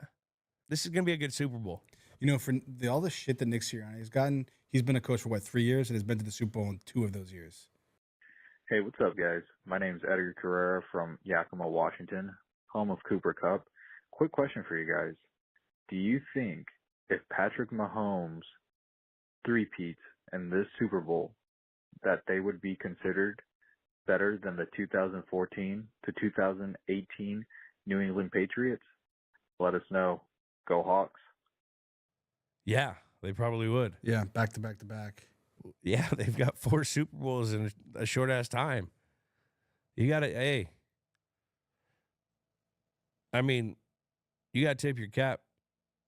But that's when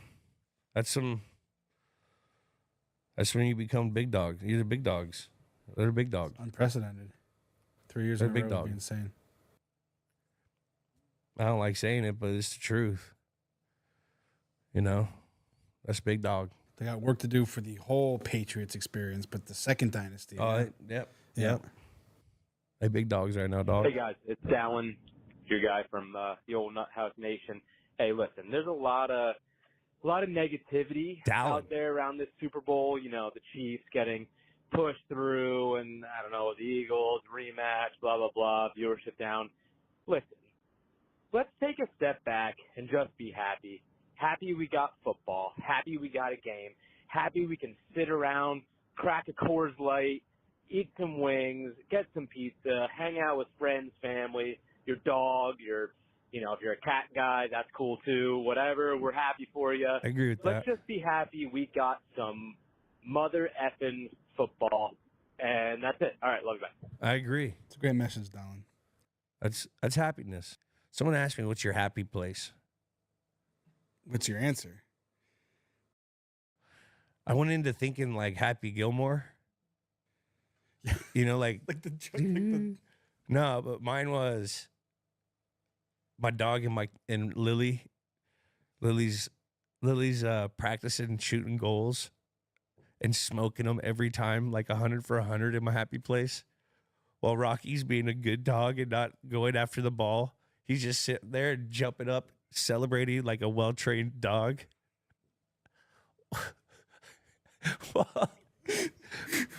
Well,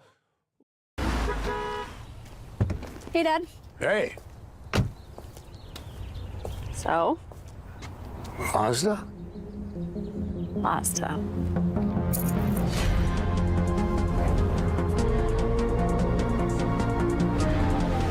Mazda. The Mazda CX-30. It's made to move you. Take advantage of this exceptional offer at your local Mazda dealer.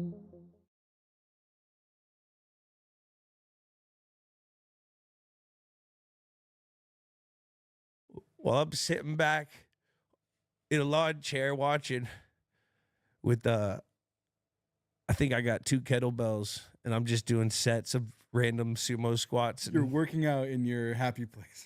In my happy place with like a band doing some glute stuff. Make my body feel hella good, watching my kids score hella goal, my dog well trained. That was my happy place. A big old chowing. It was funny. That's what I thought about. I was sitting there like, where would my happy place? It'd be that, yeah, she's trying to get herself better. Dog is pretty good. Well, fuck it. Now, do Some you activity. have a therapist? Huh? Do you have a therapist? No, but I need one. Hello. What is a city that you think is deserving of a Super Bowl that hasn't had a Super Bowl set there yet? Okay, that's all. Bye. Wow. A city that has never hosted a Super Bowl city, which was the best one to host a new Super Bowl? Huh. Let me think about this. I'm just gonna say Boston. How fucking tight would that be? Cold weather Super Bowl, back to the roots. Ooh. Foxborough was a little bit far from Boston. It's always annoying. Like, there's no stadium. Yeah, Gillette. Oh, so it's gonna be at Gillette? Yeah, just like how San Francisco does it. All this shit's in San Francisco and the stadium's in Santa Clara. Nah, I'm not. I like warm Super Bowl, just because we lost in 2 cold Super Bowl. We lost in cold Super Bowl in Indy, and I know it was in Indy, but it's still cold Super Bowl. And then Minnesota, cold Super Bowl. Don't like cold Super Bowl. So, okay, so then what's a warm city? Nashville? No. They're probably getting one soon. I think they get a new stadium. Where's another city? Where's a warm area? Is Puerto Rico's a city? Yeah, it count. San Juan. The Gulf of America just put on a float in the Gulf of America. The U.S. Virgin Islands. What about the Aloha Bowl? That would be kind of tight. Dude, have they ever had a Super Bowl in Hawaii? Just the Pro Bowl. I drove by. That's where I would go. It's dilapidated as shit. I would go to Hawaii. You gotta redo the Aloha Bowl though. Oh no, this is like the World Cup. We would blow that thing out and build an extravagant, beautiful. This is like a 4-year down the road. And I love the history of the what is it? What bowl is it called? The Aloha Bowl. Aloha Bowl. Because that's where the Rainbows used to play. Yeah, Rainbow Warriors. Like Colt Brennan and stuff. I used to watch that stuff. And I went to JUCO, so yeah. Chang. He's the head Johnny coach Chang. right now. Yeah, he's somewhere. But yeah, we got to go full new though. We got to go full does new. the coin flip. Huh? Norm Chow does the coin flip. Norm Chow, Laird Hamilton would have to be a part of it in some form or fashion. I want him like to open the ceremony. He's got to surf a big wave. Well, maybe you go like the Jacksonville route and you have a pool in the new stadium and Laird is just in there holding his breath. No.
No.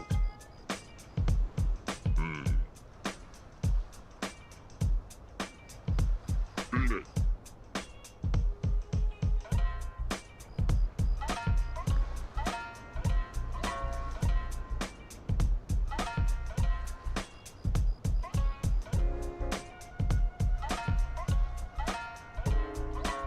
Lock it down. Prepare. Focus.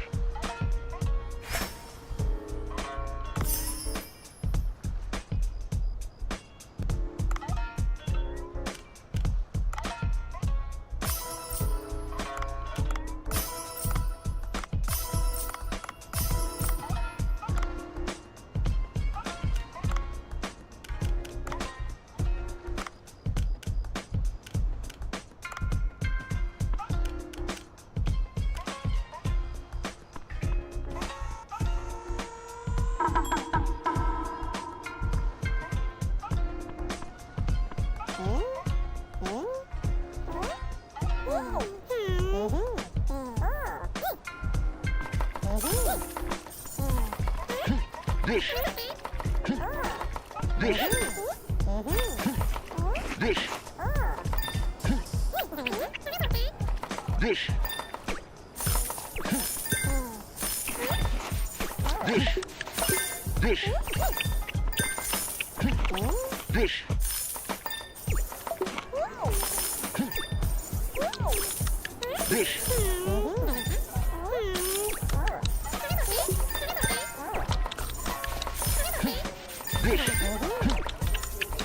This.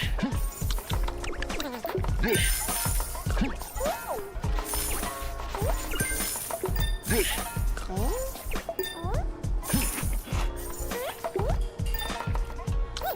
This. This.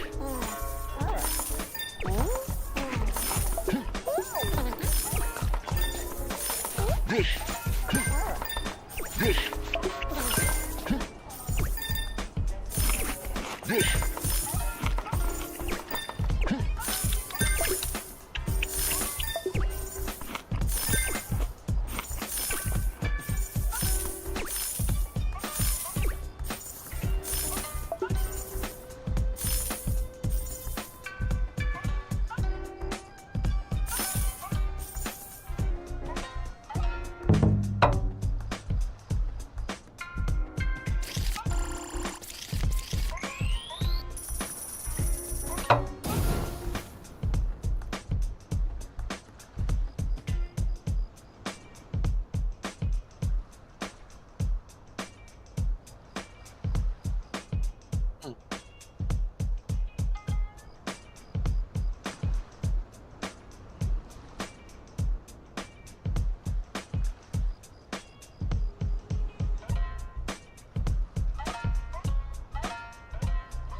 Net profit went down. Are you kidding me? Bro.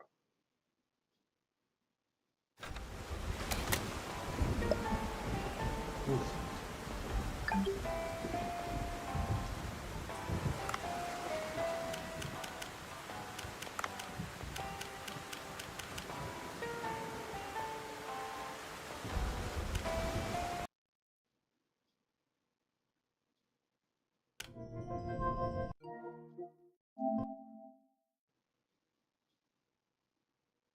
Hmm.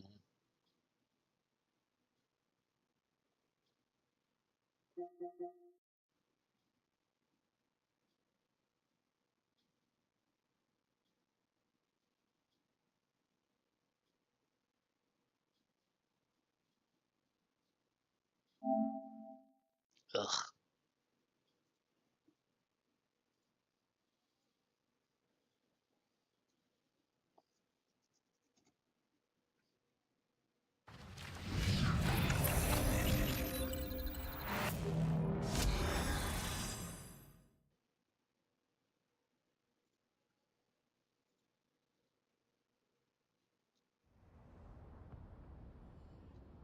Yeah, yeah, yeah.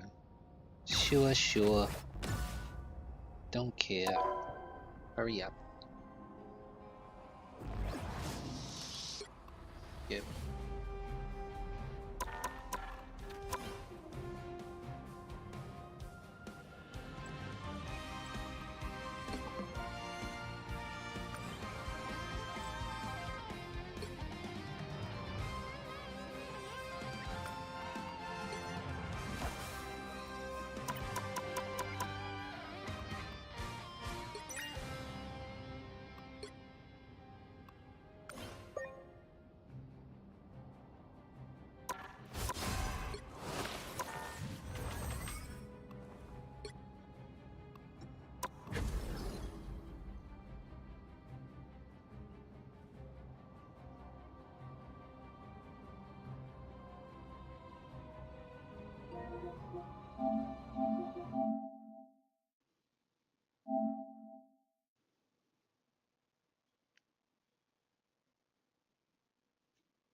Damn, why is the queue waiting time so long? I thought this game was like poppin'.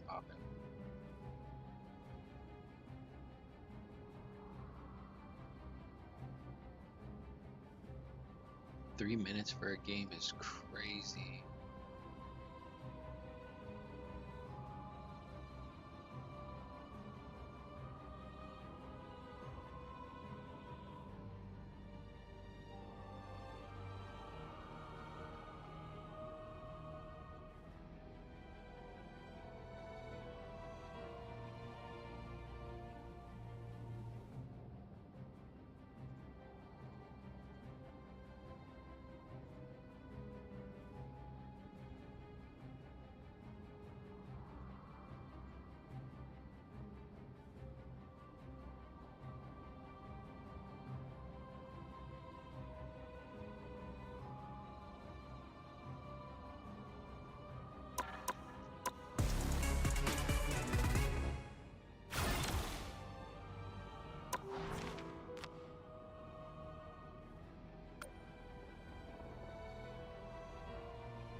Huh?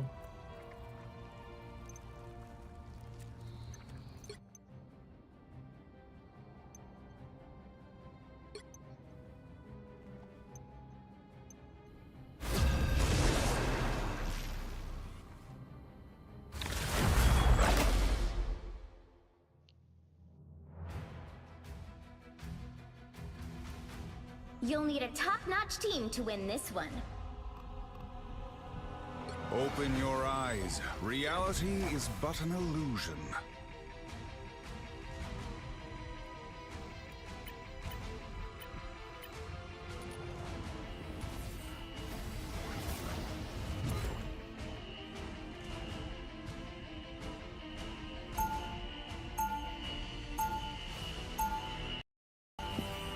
Escape pod ready.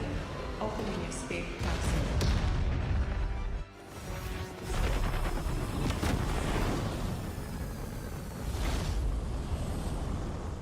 Round one, would knit go! the dimensions back together. 30 seconds before you attack. Get ready. Check. Okay. Stephen, old friend, be mindful that the barrier between realms is most fragile. It is indeed troubling, Thor. The mystic community on Earth is helping me monitor all kinds of dimensional disturbance. It was always reassuring to have you in Midgard. The battle starts in 5, 4, 3, 2, 1. All you need to do is capture the mission area. Got it? Such a hellish place could only give rise to monsters. Good medicine. We've got an octopus problem here.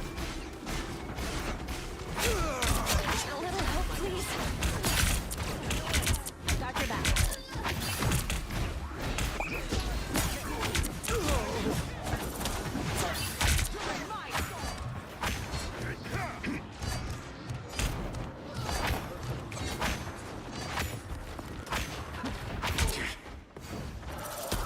I purge the darkness. Let the darkness take them. I'm on point. I'm on point. I have like no health though.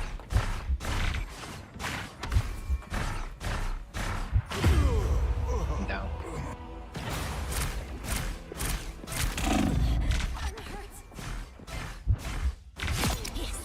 Another. The Sorcerer Supreme lives once more.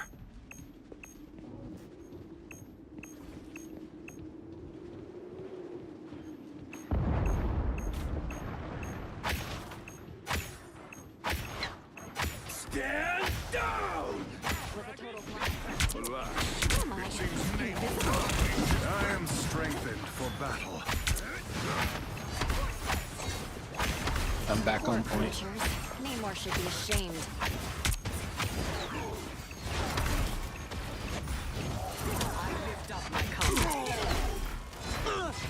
What have you summoned now, Namor? Leave me, darkness!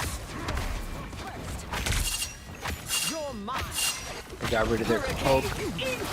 Their Hulk is low. Their Hulk is low.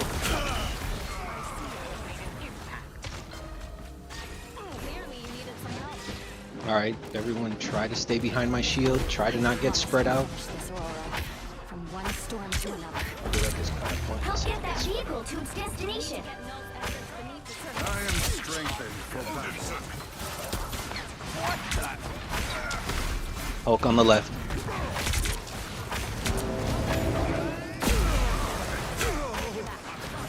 These squids, anyone willing to help? That takes care of Namor's squids. Shields up!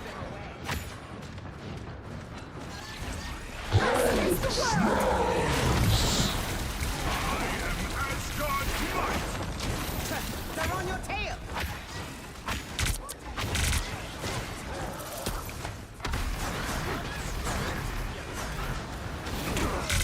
Stand down! Again! I got my special.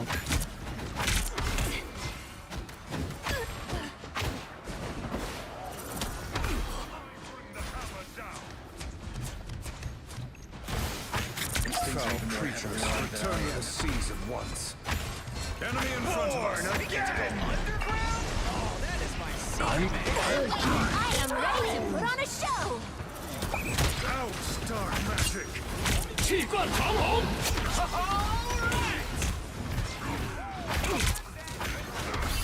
What terror have you Namor's alone again. It's for the best. By the eye of Agamotto. fighters? Good medicine. Thor, sometimes I forget you were literally born for this.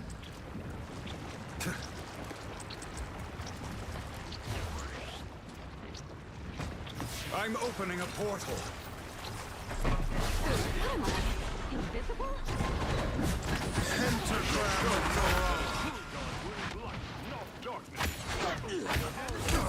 Such strange creatures lurk. Almost there. Don't turn back now.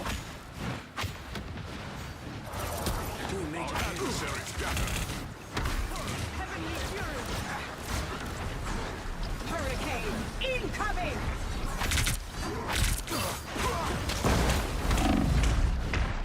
Odin's beard. Thor. Wild creatures for timely intervention. Shields up. I purge the darkness. Thanks for the healing. I don't know. Creatures return to the sea. Taking a lot of damage right there. I didn't die so Oop.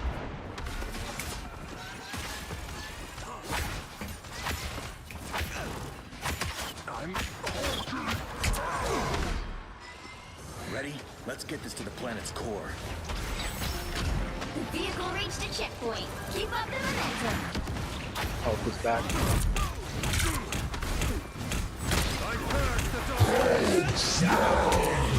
I am strengthened for battle. Enemy in front of us. Again!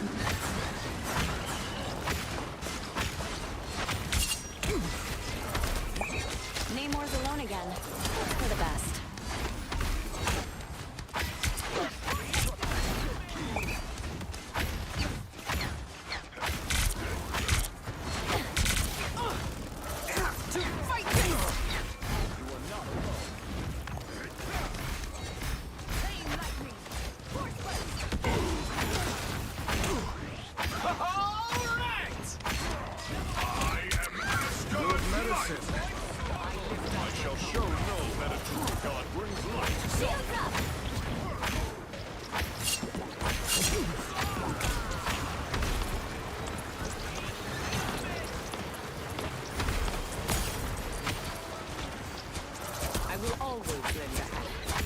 Us against the world!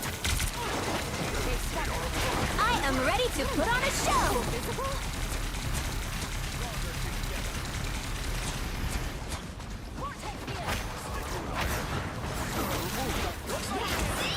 Don't let anything stand in your way! I am strengthened for battle.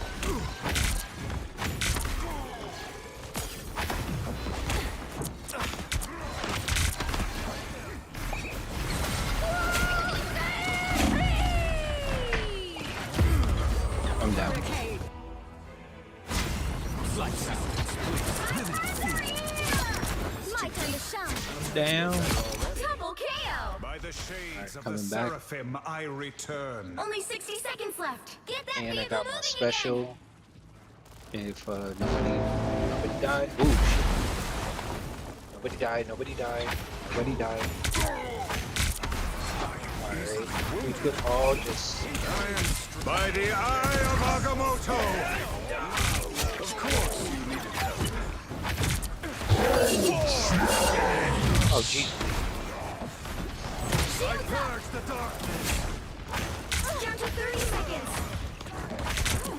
Invisible? This word of God shall not reign again. We shall make sure of it. Us against the world! Such strange creatures lurk below the waves. Final 10 seconds!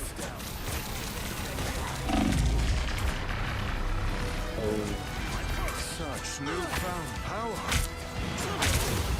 You'll have to keep fighting until we have a winner.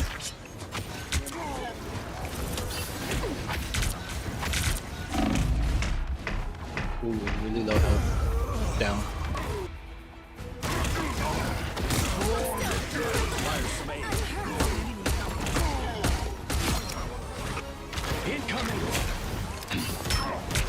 The mystic Coming back. arts won't fail Coming me back, again. trying to come back, trying to come back.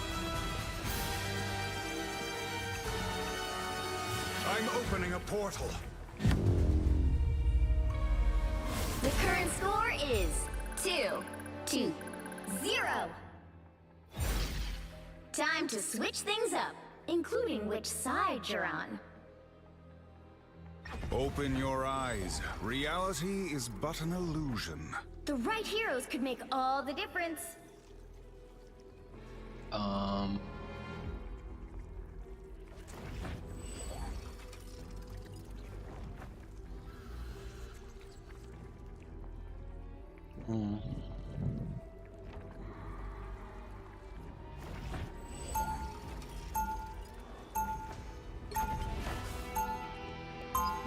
2. All those crises I quietly put out, you have no idea.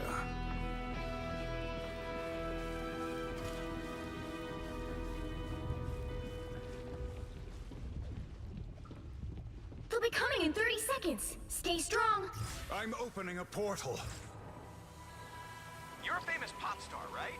Ugh, that is so cool. 감사합니다. When this is over, maybe you could add me to your playlist. Well, I'm really more of a classic rock kind of guy, you know. But, hey, you know, you don't have to know Dazzle, do you? The battle starts in 5, 4, 3, 2, 1. You have to stop them from securing the mission area.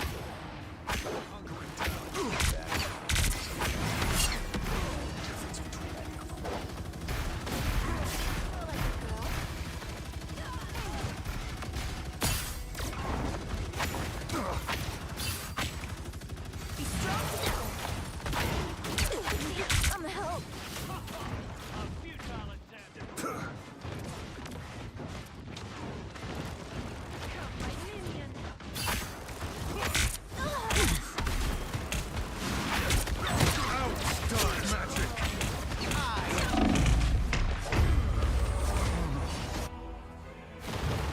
Go have fun. Double KO. The mystic arts won't fail me again.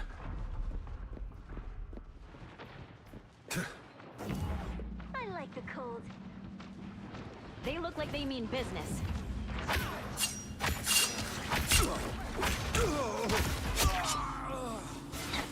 They're at the point. They're at the point. They're at the point. Shit. I am strength. A little help, please. We need to stop that.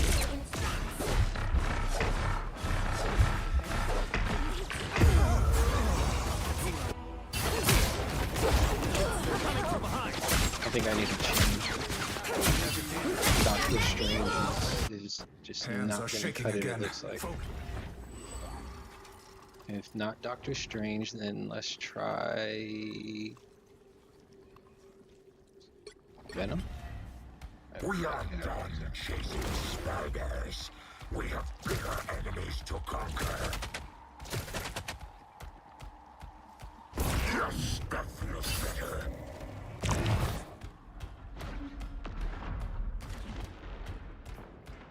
Those dark tendrils have already reached the surface.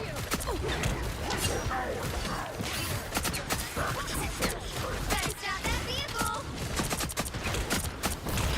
I am ready to put on a show. What am I? Invisible?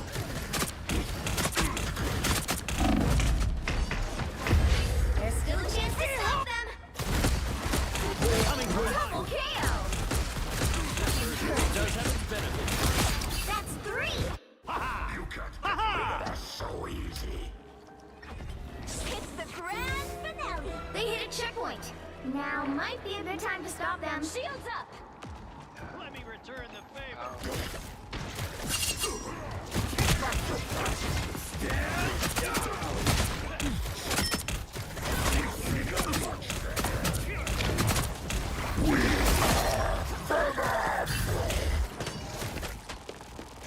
Born again! We could get used to working together. They're sneaking from behind.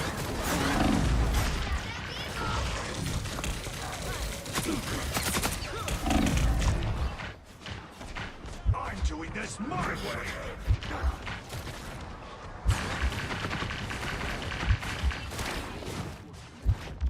It's now or never. Stop them. The darkness. Stand alongside. You can't get rid of Better us. stop that vehicle! Final score, 2-3.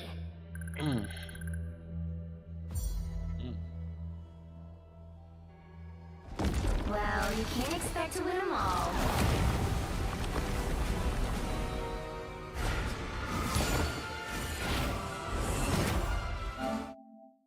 This game is, I don't know.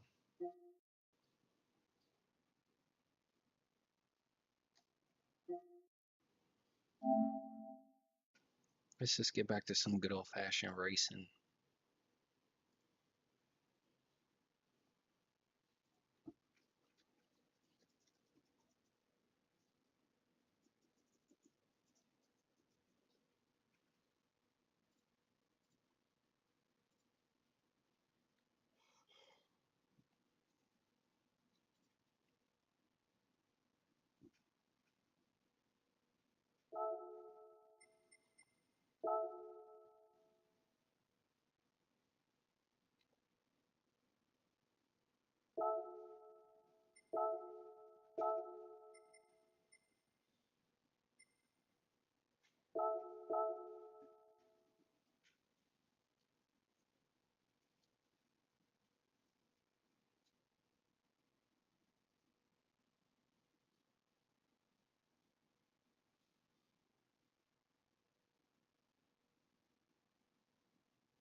There's a tech solution that you need to implement now if you want to nail your deliverables. It's called EasyCater.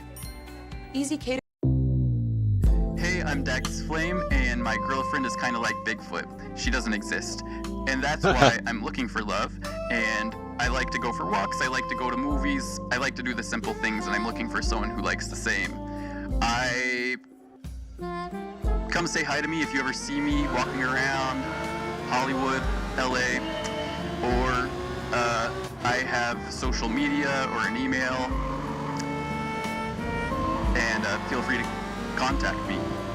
This episode of Take Your Shoes Off is a special Love on the Spectrum Shoes Off style with our guest Dax Flame. Cold open.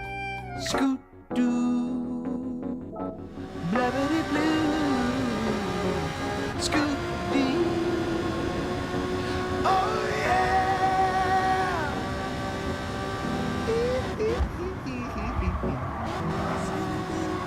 Come. Hello. You excited for Dax? Yeah, I'm excited to meet Dax. Yeah, me too. Excuse me, Alvin. Thanks, bud. Was that Dax texting? Is he gonna be here soon? That was not Dax texting, Alvin, but I do think he's going to be here soon. Well, tell him to hurry up. I am. So I'm going to have you on the blanket, and you can put your water on here. Sorry if the microphone's a little low. I had a very small guest recently.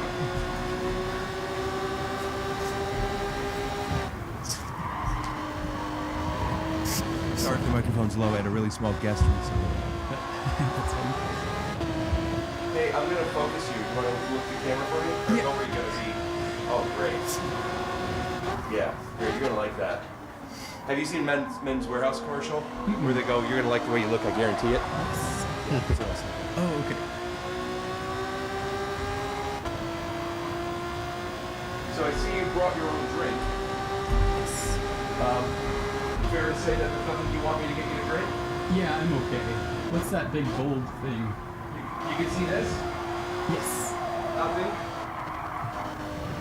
You weren't supposed to see that. I'm just kidding. This is it's to put, like, drinks in. I haven't put a spout on it yet. Okay. But you can put, like, water or, like, do you know Paul Newman's lemonade? Yes. You can put anything in here. Cool. Yeah. Is that your favorite drink? No. Okay. I like it, though. Cool.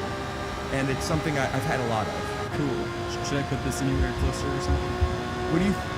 This is gonna sound condescending, and maybe I am, but like, what do you think is best? Because I don't want to tell the guest what to do. Whatever you like. People always tell me to put it closer. You want to listen and see? No.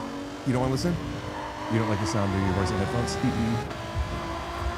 Let me hear it a little closer. Hello. I think that's okay. Okay.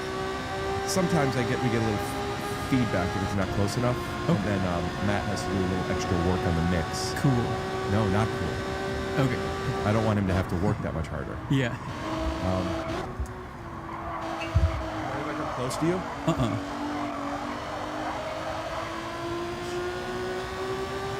So just put it back there after I take drinks. I drink a lot. Well, maybe I could even put it next to me.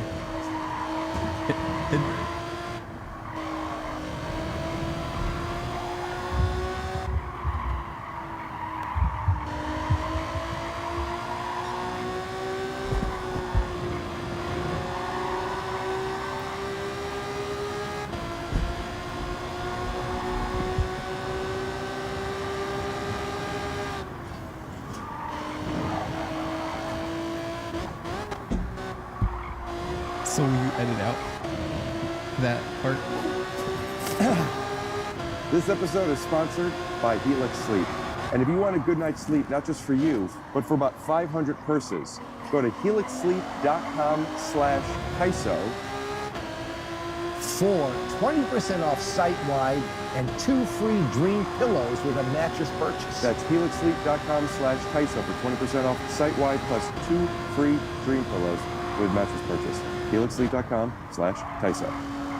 Ricky's on the loose, and if you want to come check me out in West Jordan, Utah, Denver, Colorado, or Boston, Massachusetts this month. Philadelphia, we're already sold out next month, but we'll also be in Minneapolis, Minnesota, those are the same, right? Milwaukee, and then Wisconsin.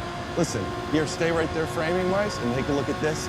Here are the dates. Come on, check out our show. You want to get tickets? Go to punchup.live/Rick Glassman before they sell out, because they are selling out. I'll also be selling these as merch. They're $300 a piece. Annie, I have to just read this as is, so to keep people engaged, could you just do a little dance or something? Robinhood Gold gets you a 3% boost on annual IRA contributions. The new gold standard is here. Sign up at robinhood.com/gold. Investing involves risk. 3% match requires Robinhood Gold at $5 per month for 1 year from first match. Must keep funds in IRA for 5 years. Go to robinhood.com/boost. Robinhood Financial LLC, member SIPC. Gold membership is offered by Robinhood Gold LLC. Man. That turned into some dirty dancing over here. Sorry. It's the most... Listen, I don't want to take anything away from whatever they're offering, but when you have to just read it, they're the most boring. Don't you want me to make it my own? Back to the episode. What'd you say? Will you edit out all of that? Right. Getting ready? I don't know. You want me to? I don't know. I don't know. I might. Maybe we'll jump cut it. Cool. Yeah. So, did you just fly in? No. You know your arms are okay? Yeah. Oh. Okay, if I had said yes, you would say, are your arms tired? That's funny. Yeah. It's kind of a classic that I've been really using a lot. Working on a variation of, like one that works if they haven't flown in. It always works. True. It'll always work, really. Like, here, say something to me. Did you just fly in? Yes. Okay, are your arms tired? A little bit.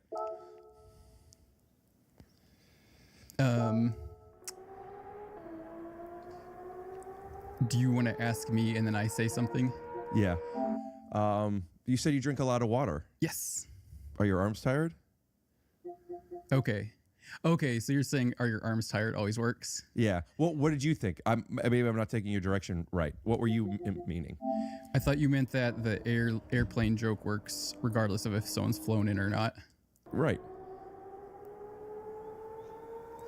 Or you're saying that it has to be, the question has to be about flying? I don't know, actually. I stopped watching basketball. With the mobbed up ref? When LeBron left. I'm from Cleveland. Boy, my arm's tired. Oh. And, How did you make that work? That was actually funny.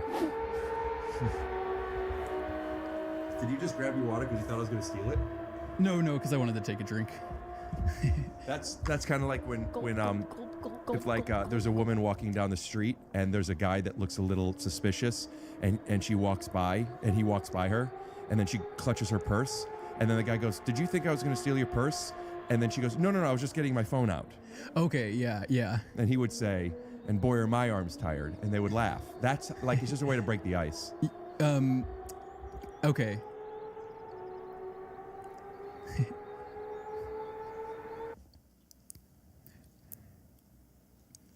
What do you recommend? How do you? What should I do? Just react, or That's actually an interesting way of looking at it. Like, what am I supposed to do? React to you?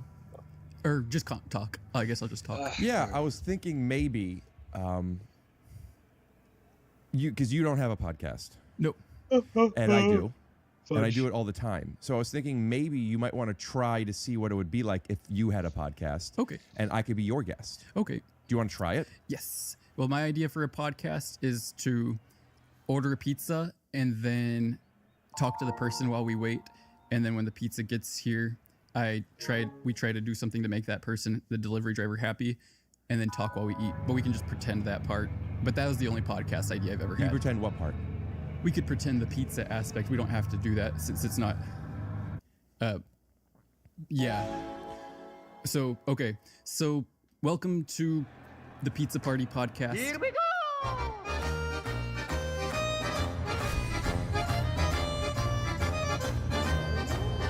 My guest today is Rick Glassman. Thanks for being here. Oh, you're saying you and I could pretend to order the pizza? Yeah. But the show is actually order the pizza. Well, I haven't done it, but that was the only idea I've ever had. I get that. Yeah. I actually had on my 100th episode. It wasn't supposed to be, but the Uber driver came. Cool. And climbed up my balcony because we didn't hear him knocking. It was during COVID, and scared my guest away. And I ended up interviewing the Postmates driver the whole episode. Do you want to build a snowman? Come on, let's go and play. I never see you anymore. Out the door, it's like we've gone away. We used to be best buddies. The most affordable 12-month GLP-1 program with the same active ingredient as Ozempic and Wegovy. For one payment upfront, 12 months of weight loss by hers includes 1 weekly injection, app content to help you achieve your weight loss goals, and 24/7 messaging with providers through the hers app. Start your weight loss journey today.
Have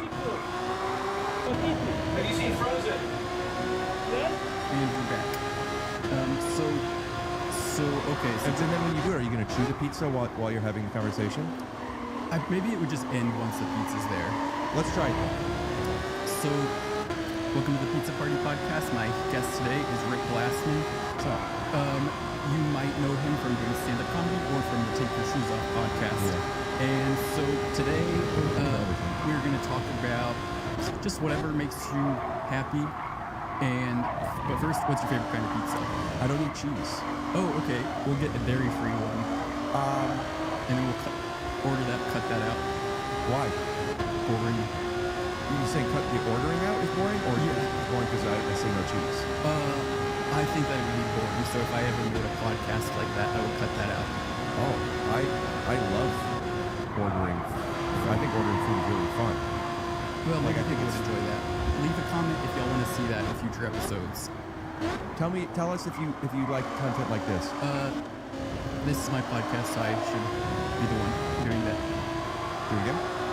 Take a look at this content. Thank you for your patience in advance. I have a few questions and some modifications of this. Okay, first of all, I'd like to do one of your Belgian waffles with some extra syrup. Would I like to have a fruit cup? No. What am I? Of course, a fruit cup, baby. The berries are what? We're looking blueberries, raspberries, and the fruit cup is apples or something? This is a silly question, and I can't imagine you know the answer to it. But are your eggs organic? What does that mean? You mean that I want it natural. You got natural and not. What's a non-natural? I'll call the chef. We called the chef enough. Here's what I want to do. You guys do hard-boiled eggs? Are they cold? Yeah, put it in ice water. If they were organic, I'd have it warm. I'm curious what the hash browns are like. Are they buttery? Okay, I'll take some extra crispy. No, I don't know if you guys put sour cream or Schnitzel, but just as is. What non-dairy alternatives do you have for milk for my coffee? You don't have almond milk? Oh, I need a whole pot. You have to do a whole pot of coffee. Really? Just so you know, I'll probably have about one bite with this, and that's it. But the option of getting the harder. Sorry. For what? I don't know. Go ahead.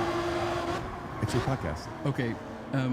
So tell me about your day. I had an audition today.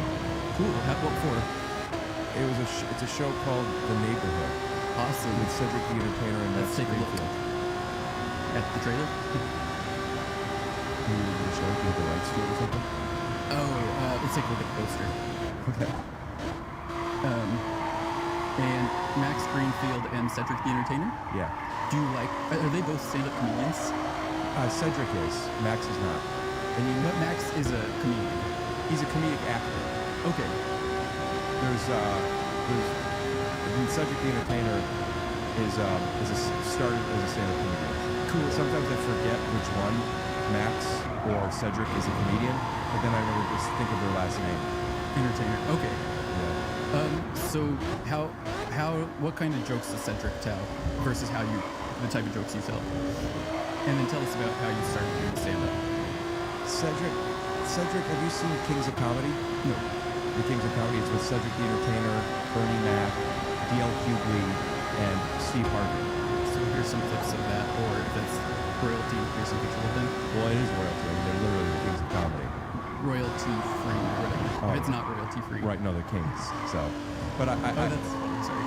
But Cedric the Entertainer does jokes where he's pulling out cigarettes. He does these act outs where he pulls cigarettes. Could we show this but not show the audio, like a picture-in-picture? Yeah. Unless it's going on TikTok, so you can't show cigarette content. Yeah, I mean, it's up to you if you post it. You could try it. I don't know. But he takes cigarettes out of his thing. He's like, he works fixing cars. And he goes...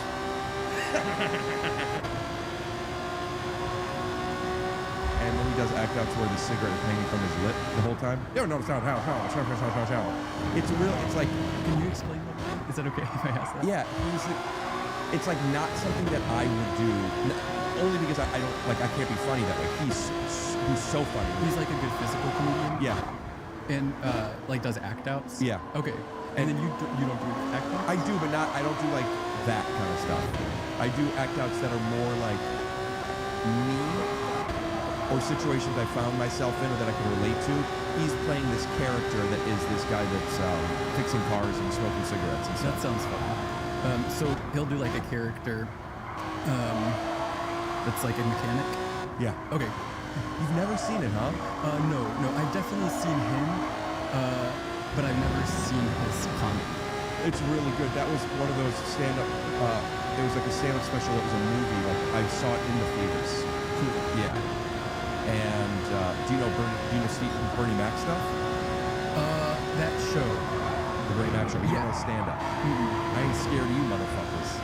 And he passed away. Right? Okay. And I saw Mr. 3000. Is that his movie? Oh, is that where he hit baseball and he hits 3,000 hits or something? I think so. Yeah, I don't remember it. Yeah. But man, his stand-up is so fun. And then you asked him something else. You wanted to say how it was different from mine? Yes. Well, I think you said that though, that you don't do like the act outs based off like mechanics. Yeah, but how did you start in comedy? This is your podcast, but maybe bring us a little closer. I just feel like I like to have it out here. Just kidding. Oh, you could. I don't know who's mixing your stuff. So what was your question? How did you start in comedy? And sorry, we don't have to keep pretending it's my podcast unless you want to.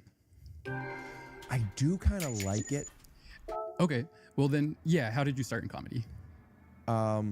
Well, if you don't mind, it's your podcast, but would you tell me how you started in comedy? Stand-up? First, just because I just answered a question, maybe we could switch off for the beginning. Stand-up comedy? Yeah. I started last year. How are your arms?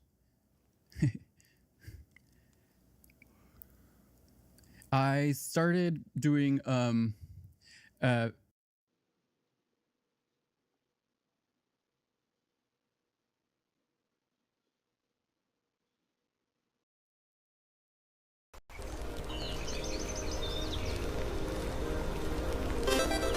Three, two, one.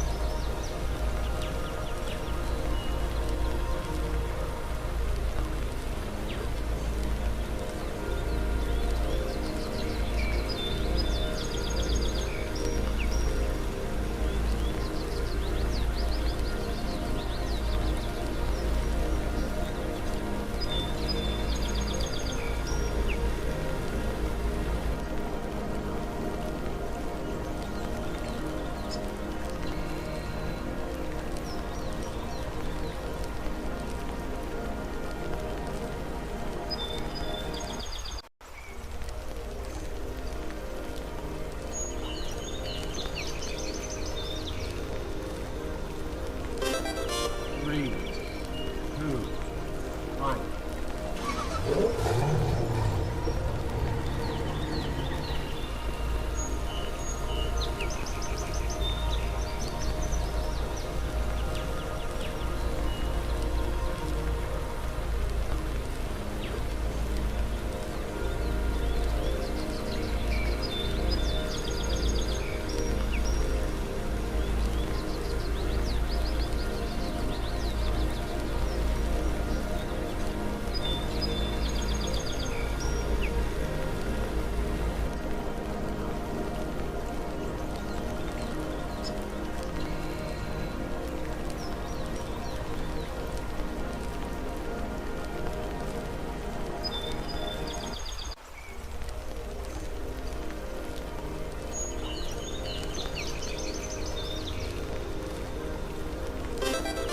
Three, two, one.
3, 2, 1.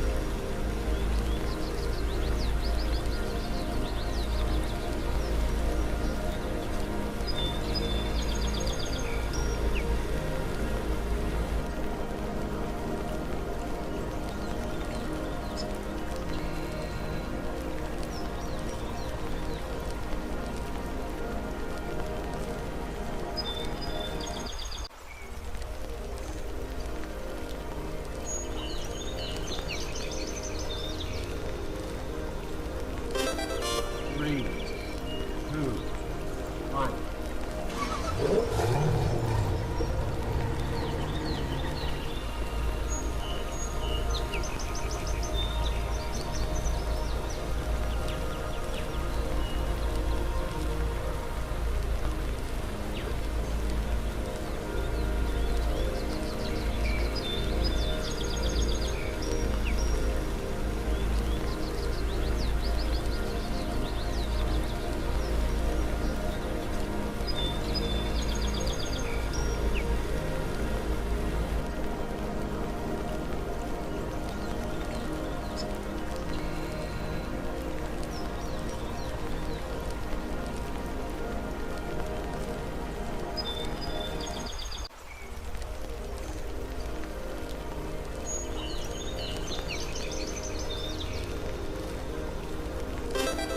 Three, 2, 1.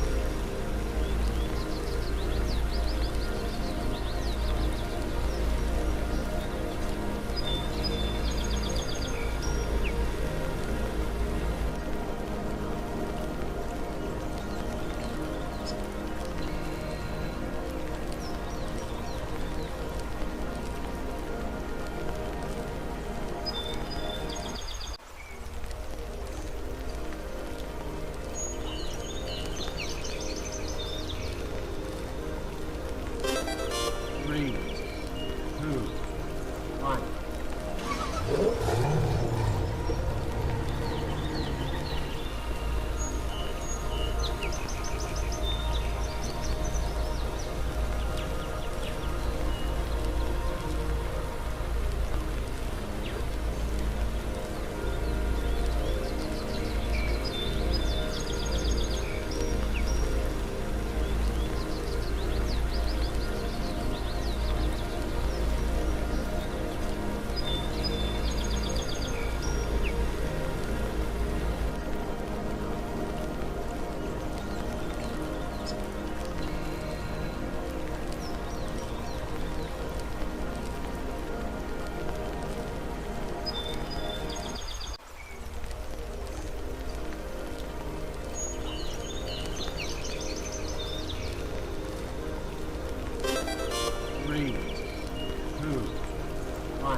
3, 2, 1.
I used to do TikToks where I would talk about being in Project X and 21 Jump Street because those were the movies I was in. I just rewatched 21 Jump Street and I didn't remember that because I saw it before I knew you. How are your arms? So did you like it? Yeah, Cool. I intentionally chose it to show my dad had seen it, my mom hadn't. Oh, okay. And I intentionally showed them because like this is a great movie I haven't seen in a while. Cool. I'm like, oh, there's Dax Flame. Cool. Nice. Did she like it? Yeah. Cool. Yeah. So I used to just talk about that a lot on TikTok, and like, How so? The only time that videos would do well for me on TikTok was if I would be like, hey, I'm Dax Flame from Project X and 21 Jump Street. Or like when I was in 21 Jump Street, this happened. Now, did you always talk about it, or could you do a video that's unrelated to that, but you would say it kind of like that was your intro? Both. Geez, your arms must have been exhausted. You just had to keep doing that? Yeah. So then I said last year around this time, or February, I was like, I'm not going to talk about those movies anymore. That way I could think of other things to do instead. Like, I don't want to just be known for that forever. So then I started to make other miscellaneous content, such as going to Target and talking to strangers and doing things to brighten the day. And then an offshoot of that was telling people, trying to make people smile and laugh. Then that led to me being like, oh, I like to do that. So then I was like, maybe I could do this on stage as well, because that's always been a desire anyways. When you were doing those things in Target, etc., and you were putting a smile on people's faces, and your intention was that, and was it to do so through comedy? Both. Sometimes it would be giving away money, or sometimes it would be comedy. But don't you think that, or do, I don't mean to be so leading, it's your podcast, do you think that the money that you were giving away and the way you were giving it away and do give it away does have a comedic element to it as well, though? Maybe some of them, and then some of them are more game show style. Like, you have 5 seconds to pick anything in this aisle. Right. Like, that'd be more like entertainment. Yeah. Subject. Yeah. He doesn't say, I mean, the same thing. It's like, sometimes, even with stand-up, I sometimes think, obviously we want to be funny, but I don't think that being funny is the number one. Yeah, it's more just about the people in the audience want to have a good time. And so if you can do that through being funny or sharing some personal story, either one is okay, I guess. You know, pardon me for zooming in a lot on this, but I have a different take on that. And I would actually love to have a conversation with you about that part of it, because I think that you and I, in different ways, go up on stage with intentions that aren't necessarily just about the jokes. Well, I'm really new to it, so I don't really know exactly what my specialty is, but how long have you done it? Since 2007. Wow, okay, awesome. But I wasn't noticing necessarily your specialty. I was just talking about your intention. And those things, I think, new or veteran and everyone between, I think it changes. I think people's intentions could change set to set, but on an average over a period of time, I think people go into these things with different intentions. Without even defining this, does that even make sense to you? Yes. And I'm curious about if you're in touch with what your intentions are, because it does seem like, from what you said, at least in part it is to start with this new art form. Well, I wrote down a thing sometimes I read before I don't know if I have it in the phone notes. It's on my laptop. Let's see. Is this to give you confidence? Yes. I do this. What? I do this too. It's something like the goal of stand-up is to do this, and then I just read that if I'm going to do something. Do I have it on here? I don't think so. Maybe let's see. Oh, okay. To connect with your audience through humor and by sharing relatable, clever observations, focus on, well, I mean, I got part of it from ChatGPT. So I just was like, what's the goal and stuff? And this is kind of what it gave me. I don't know if I changed any of it. Aim to be authentic, engage with the audience reactions, and enjoy your process. Your energy will set the tone for the entire experience. Could you tell me out of that, keep it open for a sec, out of that, and you could take a moment to read it again to yourself. Have fun. And then I wrote my other things. That's what I want to hear. I want to hear, what is your version of that? What do you put, what part of those are you like, yep. I wrote slow down, because sometimes when I've done it and then I watch it, I go too fast. And then it's the ChatGPT stuff. So the goal is to connect with your audience. So that's a good reminder for me so that I know what the goal is. And then trying to make them laugh. Then create a strong rapport with the crowd. deliver it with confidence and being in the moment. What does being in the moment mean to you? I don't know. Well, why do you say it to yourself? That's just what ChatGPT wrote to me.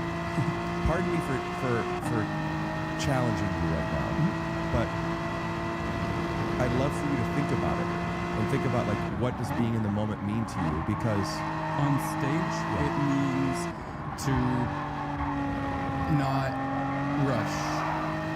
So being in the moment is similar to slowing down. Yeah.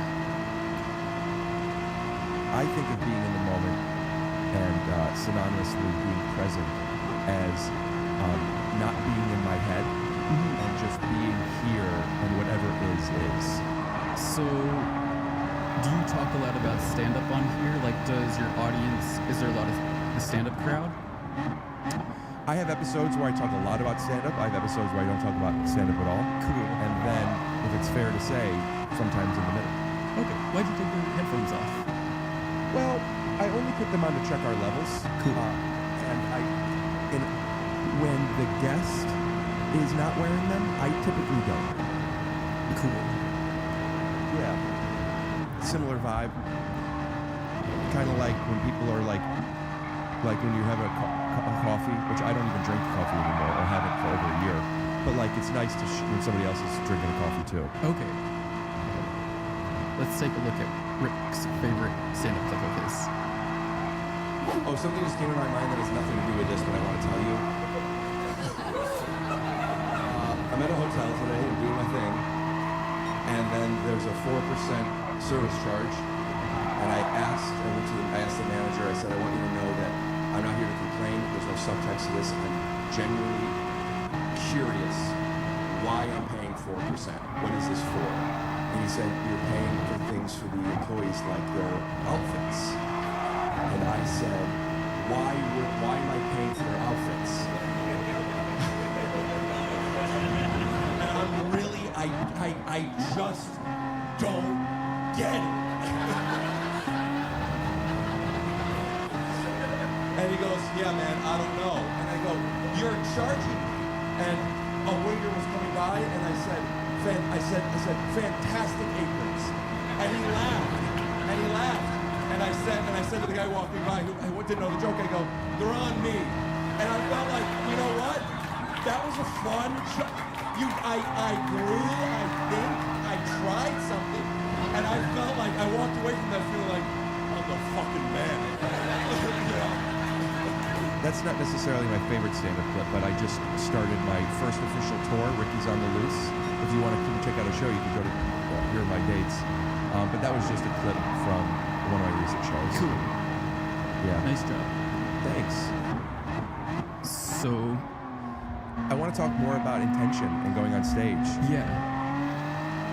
Another thing that ChatGPT suggested to you is to connect with the crowd. Yes. Does that sound important to you? Yeah, definitely trying to gauge what they're responding to. And typically I print out my jokes. I don't usually memorize them. I have a few memorized, but typically I like to try a lot of new things every time. So I'll print them out, and then I actually have some. These weren't mine. This is somebody else's notes. I wrote jokes for my friend. So like, but it's like the same. I folded it the same way for her. So then like, hold it like that. So it's like not too distracting, but then I can like look between things, and then wait, what was? Oh, we're talking about connecting with the audience. Oh, okay. So yeah, typically I haven't memorized them, but then I try to gauge how they're feeling, and if they're not really connecting to something or like liking a joke too much, I try to get to the next one quickly. So you slow down when they're liking it, you speed up when they're not. I think so, but I think the reason I mention that is since I write them all out, I guess I don't really change that much. The only thing I ever change is sometimes I try crowd work. You don't ever change the delivery on what you're reading? No, not in the moment. Do you ever feel like because you fold your jokes the same way as you fold your friends that you might go in your pocket, and because you can't tell the difference at the fold, you might pull out their own jokes? No, I've never done that before. That was just today. Careful. What? Consider folding your friends' jokes a different way. True. Okay. Your arms must be tired. from doing this podcast. I try not to laugh at that every time. It just works. Leave a comment if you like that. Yeah. And also, I find that to get engagement on YouTube, now we're only getting comments from the people who liked it, and we're leaving out the people who didn't. And as much as I want people to like it, leave a comment if you don't like it too. True. And maybe say why. Maybe leave 5 comments of your 5 favorite moments of this episode. You have to be careful you're asking too much. That's okay. All right. Maybe 5 favorite moments. And don't do that if you don't want to. It's totally okay. You said that if their audience is connecting with it, liking it, you'll keep going, and if not, you'll speed up. How could you tell if they're liking it? If no one's laughing or not. So I think they're gonna it's laugh. binary. Laughing, they like it. Not laughing, they don't like it. Yeah. That's back to where I feel the number one job of us as performers, even as comedians, isn't to be funny. I think it's important. You need to be funny, but I don't think that's number one. There's a lot of times when you say stuff that is really interesting or engaging or necessary to create tension or dissolve it that isn't funny on its own, in which case they're not going to be laughing. Where I struggle is if they're laughing, I don't know if it's funny enough. And if they're not laughing, I don't know if it's because they don't need to be laughing there. I have a hard time knowing when the audience is connected or not. So what I have started relying on was when I feel present and connected or not. And I don't know if that's the right approach. And I maybe have assumed wrongly, but when I watch you, I've assumed that you are similar in that way, where you're up there and you're doing your thing. And if they aren't laughing, it might be because they haven't figured you out yet.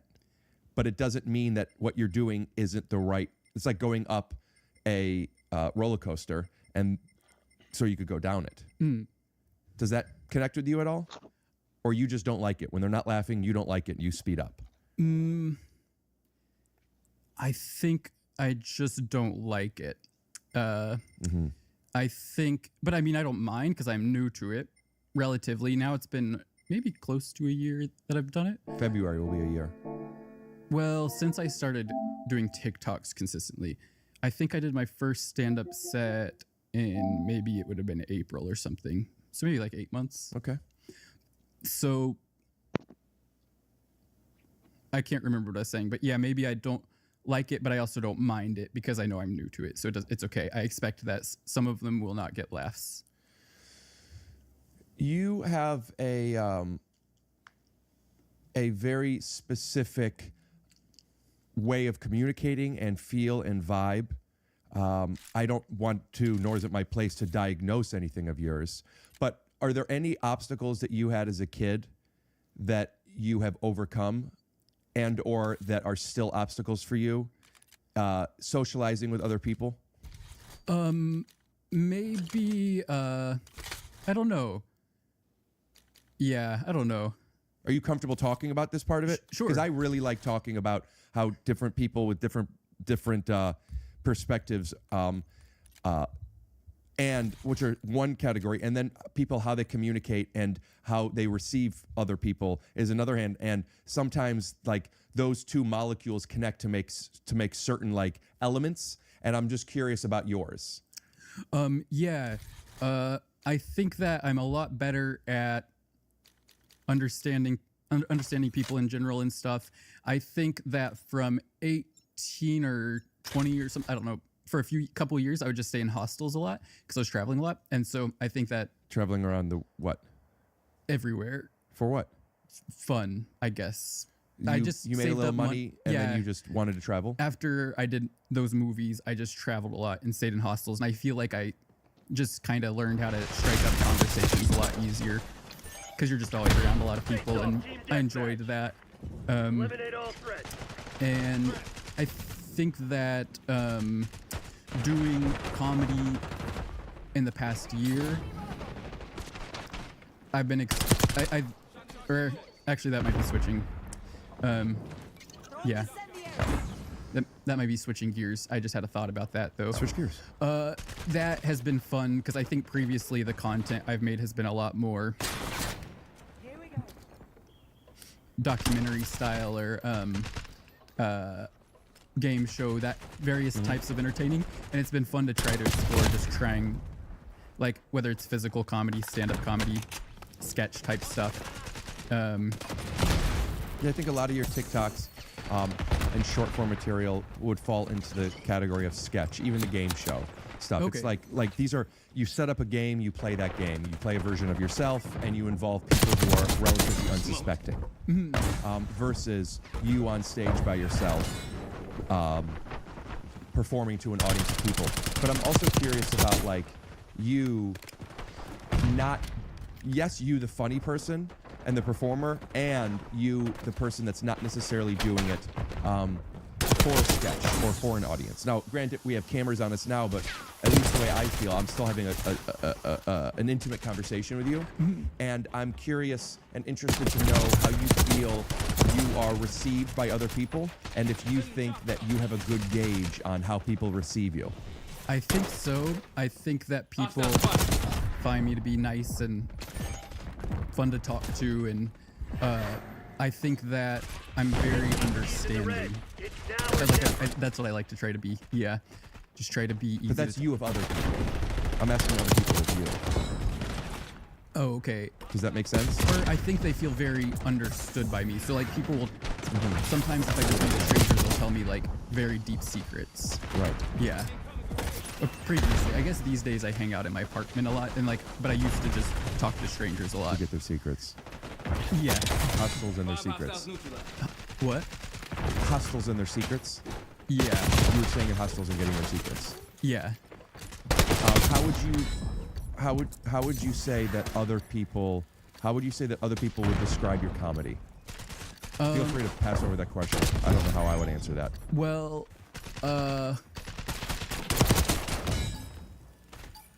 definitely. Maybe it's easier for other people to say. Leave a comment what you think. Maybe 5. Leave 5 comments again. And about 5 observations of the room and surroundings, and just like yeah. So including you, but also me or us. You're saying just 5 observations? Leave 5 comments each 10 minutes that passes. I think people will stop doing it. I think give that. Maybe they'll try. Some of them will do it. Yeah. And then say. But if you're not going to do 5, is it okay if they do 1? Yeah. Or 0 is fine also. Okay. Whatever they're comfortable with. But maybe number each comment. At the bottom of the comment, say this was number 7 for me or whatever. What's your favorite joke right now? That I tell? No. I don't really know other jokes. Well, don't you know your friends? Oh, yeah. Let's hear one of those. And what'd you write them for? Does she do stand-up? She's kind of new to stand-up, and like, she does a lot of really funny TikToks. Her name is Mitzi. Shout out to Mitzi. We'll put her Instagram handle up here. Here's a clip of her. Hi, welcome to McDonald's. Can I take your order? Can I get a soft serve? Yeah, of course. Yeah, and that comes with like a cake cone. Oh. Hey, our soft serve machine is actually down right now, and it's her first day, and we did not train her to do that. She's new to stand-up, so she's very experienced with like impressions and comedy and stuff, but just not stand-up. But Can I hear an impression of her? Doing an impression from you? If she's doing an impression of me, it would sound like this. No, I'm saying what impressions does she do? Oh, Little AJ. Who's Little AJ? Boom, that guy, the Costco kid. Does she do Trump? No. If she did, but the guy at the mic today did. Do you have Trump? No. Could you try? You fired.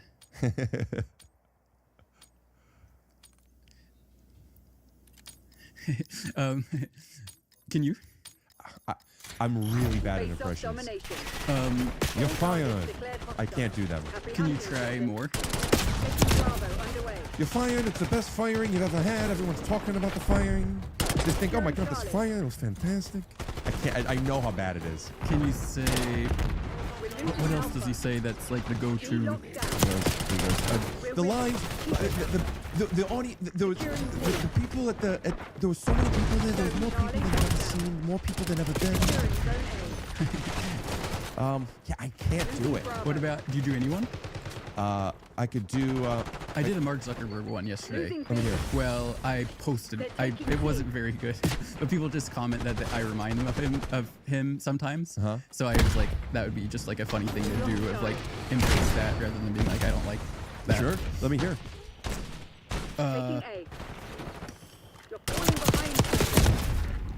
Have you signed up for Meta? All the Meta apps. Do you use Facebook? I don't really have an actual impression. I just dress like him. Right. And did you dress up like him now, or dress up like him before he? Like a gold chain and baggy shirt. Yeah. Like now. When you had your hair, did you curl your hair a little? I tried, but I couldn't. I didn't. Did you masturbate before? No. He usually masturbates before he, like, if he does public things. Really? Okay. His arms must be tired. His arm is. We'll be right back. This episode is sponsored by Helix Sleep. Now, I know what you're thinking. Rick, why are there so many purses everywhere? And the answer is, I don't know, Dad. Mom collects purses. By the way, Rick, this is one of my favorite commercials to do because it's a product that I use daily. Helix Sleep is the best mattress for your sleep. We use Helix. My aunt uses Helix. My uncle uses Helix. My brother uses Helix. You might say we're a Helix family. Oh, yeah, we're a Helix family. And here's the thing. Let's say you get the mattress and you don't like it, which would never happen. But hypothetically. Hypothetically. How many days do you think you have before you return? Well, most mattresses, I think it's 30 days. With Helix, I got a feeling you're going to be surprised. 90 days. 90 days. That's 3 months. I'm just kidding. 100 days. 100 days. 100 days. You can go to helixsleep.com/Tyso. And you get 20% off site-wide plus 2 free dream pillows with a mattress purchase. Go to helixsleep.com/Tyso to save 20% off site-wide plus 2 free dream pillows with mattress purchase. helixsleep.com/Tyso. So we can't really make this our own. Why? Because you gotta read it word for word I for don't legal like purposes. that. I'm a bad reader, so I sound like a robot. Well, let me just do it. So could you just entertain the people? Okay, With Robinhood Gold, you can now enjoy the VIP treatment, receiving a 3% IRA match on retirement contributions. The privileges of the very privileged are no longer exclusive. With Robinhood Gold, your annual IRA contributions are boosted by 3%. Plus, you also get 4% APY on your cash and non-retirement accounts. That's over 8 times the national savings average. The perks of the high net worth are now available for any net worth. The new gold standard is here with Robinhood Gold. To receive your 3% boost on annual IRA contributions, sign up at robinhood.com/gold. Investing involves risk. Rate subject to change. 3% match requires Robinhood Gold at $5 per month for 1 year. From first match, you must keep funds in IRA for 5 years. Go to robinhood.com/boost. Over 8 times the national average savings account interest rate claim is based on data from the FDIC as of November 18th, 2024. Robinhood Financial LLC, member SIPC. Gold membership is offered by robinhood.com/LLC. Good book, by the way. It's amazing. There's pictures in it. I love books with pictures. This episode is sponsored by DraftKings. Download the DraftKings Sportsbook app and use code SHOESOFF. That's code SHOESOFF for new customers to get $200 in bonus bets instantly when you bet just $5. Only on DraftKings Sportsbook. The crown is yours. Gambling problem? Call 1-800-GAMBLER. In New York, call 877-8-HOPE-NY or text HOPENY, which is 467-369. In Connecticut, help is available for problem gambling. Call 888-789-7777 or visit ccpg.org. Please, play responsibly. On behalf of Boozle Casino and Resort, Kansas, 21 plus age and eligibility varies by jurisdiction. It's void in Ontario. New customers only. Bonus bets expire 168 hours after issuance. For additional terms and responsible gaming resources, see dkng.co/audio. And we're back. That was one hell of a product. Don't you think? Yeah. I find that like it really helps out even if you aren't interested in that product. If you go to the website, and it'll help me out. Because they could track how many people click on the website. If you're comfortable doing that. Oh, if you're not comfortable, yeah. Okay, should I tell you these jokes? Well, the premise was pretty much that. I want to make sure that you see a red square around the. Yeah. Cool. Okay. The premise was that sometimes, a couple times, I've thought of jokes that would be better from a woman's perspective, and I don't have an outlet for that because I once did. I was like, oh, there's one about like getting a period, and so my intro to it was like my ex used to get her period a lot, and that didn't really make sense or work, and so then I was like, did your ex get her period a lot? No, they're whatever, normal. Once a month? I guess. Yeah. You have to know. What do you mean? I didn't ask. I don't remember. I dated her like 8 years ago or something. How old are you? 33 years. Old. Yeah. So you broke up when you were 25? Yeah. And when did you start dating? 24. So for about a year, she probably had about 12 periods. Yeah, true. Or 4 ellipses. Taking B. Okay, that's funny. Thank you. Zone A secure. They're taking C. Should I do this? Yeah. Are you sure? Why not? I don't. You don't have to. You want to come back? Yeah. Maybe we'll do another time. Or I'll just do it since I introduced it. Let's see. So I was saying that basically because a couple of them are specific to being a woman, and then a few of them are ones that I've done that didn't really go well, and I was just curious if they would work in someone else's voice with someone else's delivery. Right. So, maybe we could come back. Or should we do it? Well, I want to ask you if you feel comfortable with me right now and safe here. Yes. What is your hesitation to doing it? Is it based off of you not wanting to but feel like you must? No, I just... you got your head a little? Yeah, but I'll just do it. Okay. So before you do, and pardon me to the audience that might get annoyed from this, but I like to ask the questions that I'm curious about. And I am curious, could you kind of explain what it is that when you're getting in your head in this moment, no judgment, what is that feeling? Maybe I don't want to like, I don't know what people typically would do on the podcast, so then I'm like, maybe I don't want to like steer it in a different direction than you would like. Got it. So on this podcast, sometimes it's, we talk about stand-up, sometimes we don't. Sometimes it's very goofy, sometimes it's very serious. The through line of that often is driven by both the guests what they want to talk about and my curiosity to things. Okay. I tend to over-communicate with that, so if you're new to this podcast, this is what it's always like. But I'd like to offer a perspective to you that you could ignore, but maybe it's worth at least considering. The pizza's here. Well, thank you so much for having me. I had a good time with you. Okay, just kidding. Sorry. Oh, it's okay. I know. I didn't really think we were going to be done, but I was thinking maybe we could have AI make a video of us getting the pizza in a quick montage and eating it and then coming and sitting back down. Cool. Okay. Well, we're going to go eat that pizza. We'll be right back. Here we go!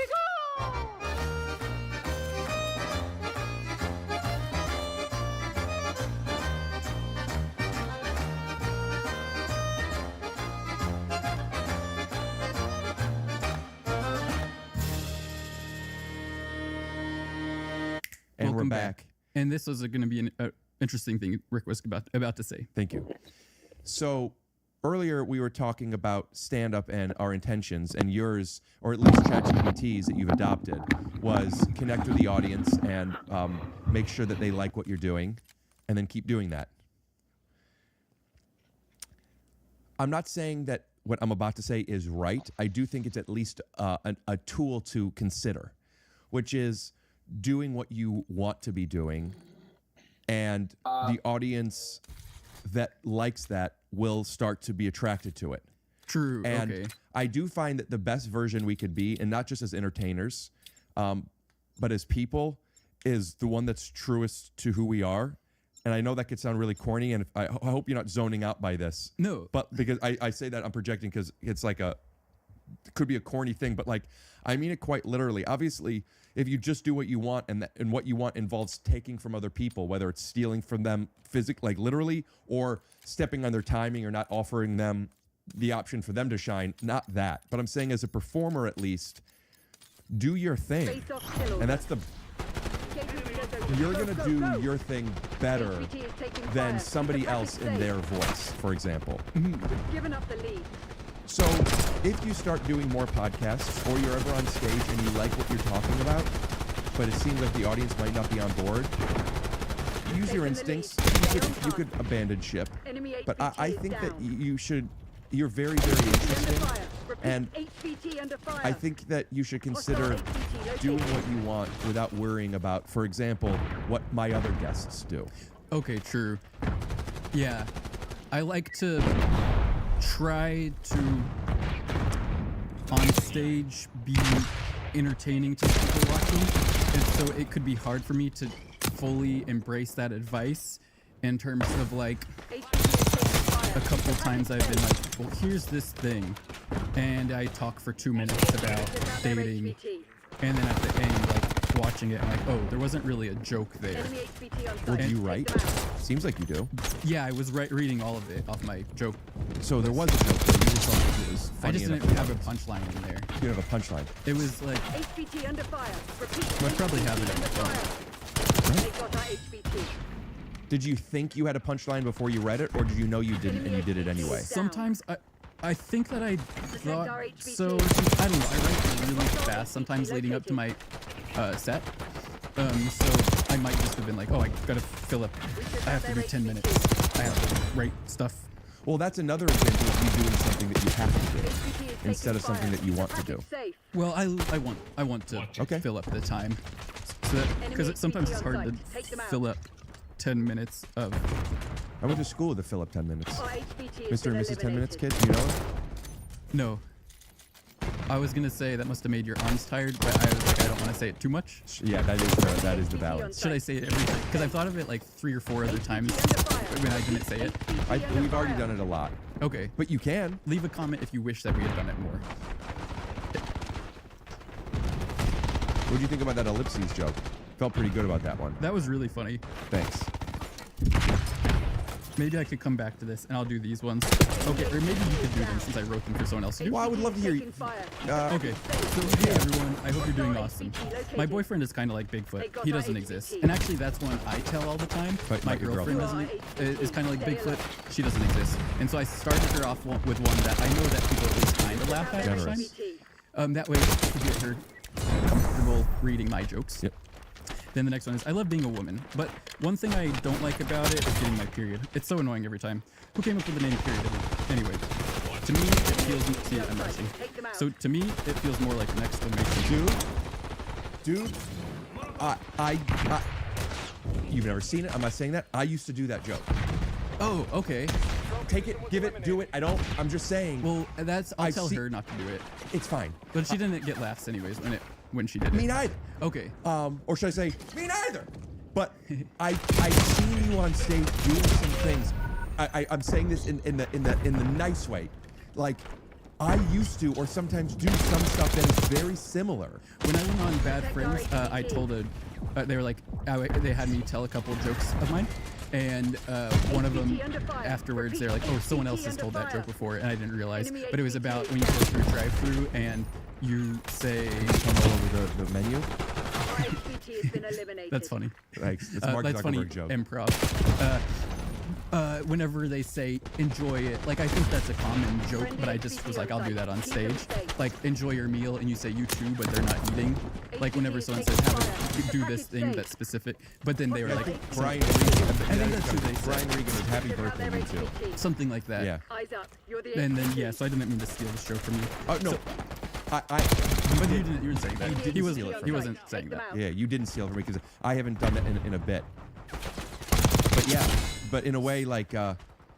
Oh, and then it says so, or a question mark could be better because I never know how it's gonna make me feel. So whenever I told that from my perspective, is like my ex used to get her period because of, and then go into that. So then, her next one, why are gas stations so fun? I don't know what it is, but there's something inherently hilarious about it. Sometimes just thinking about it makes me laugh. Why do men love cars so much? Cars Wait. Is it gas station or is that it? Yeah, kind of. Or is that leading into cars? Leading into cars, I guess. I don't know. I pulled that and not gotten yes. So it seems like some of these are yours that you're giving during similar art. Yeah, exactly. Okay. Are you experimenting to find where your writing is funny and you want to do them but you can't, so you give them to somebody else? Because you could, it seems like you could do all of these so far. Just, yeah. I guess like the ones that are like when I get my period or women's clothing designers.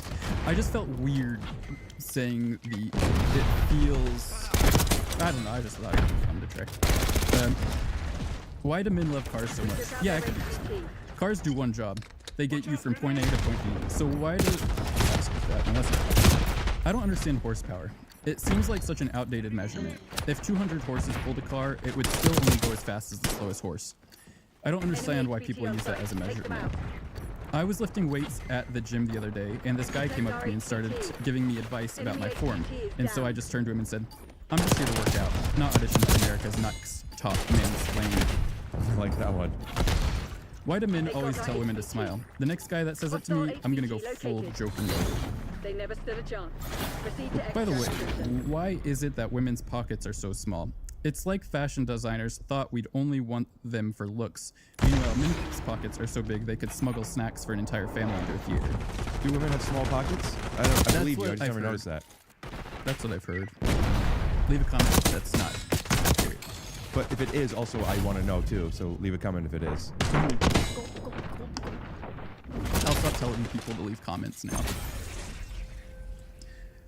My boyfriend is like Bigfoot. He doesn't exist. I've been trying to get back into dating recently. Just don't tell my boyfriend. I did those out of order. Wait. Do that from you. Do it from your point of view. I tell that one too. I've been trying to get back into dating lately. Just don't tell my girlfriend.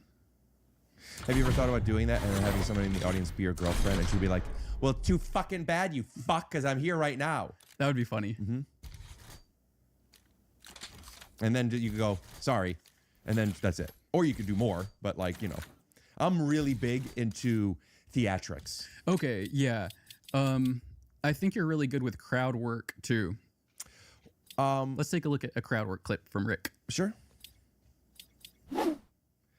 Where'd you get that jacket? Amazon. Yeah, I could tell. Like that kind of stuff. Okay. So I do these crowd work shows sometimes because people put crowd work shows on, and they tape them. And when I don't really want to post my material right now because I'm still working on it, so I feel comfortable posting crowd work stuff. So typically when I do crowd work stuff, I like to lean into that kind of energy because that's like kind of where I've been conditioned that that's how people do it. People get pretty aggressive in their crowd work. Yeah. They say it how it is, and the only sorry they are that they're not sorry. Yeah. So that's that's not really how my stand-up is. My crowd work and my stand-up, I feel, are almost two different sports. Okay. I saw one that I thought was really funny of so what? Somebody's crowd work? A clip of yours that was wearing a hoodie with AirPods? Yeah. Not AirPods. I intentionally would use them wired. Yeah, okay. Yeah. Headphones. How you feeling? The fugitives You They've good? taken the lead. Hell yeah. What are you up to? What'd you say? Let me call you back. Yeah, let me call you back. I'm about to start my show. All right. Bye.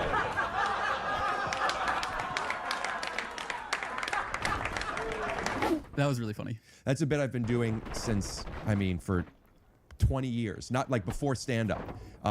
Where if I ever have headphones in and I'm talking to somebody for a bit, because I always would have my headphones in. Yeah. And then like after we're talking for a little bit, I'm sorry, I was on the phone. What's up? And it's like, oh, you.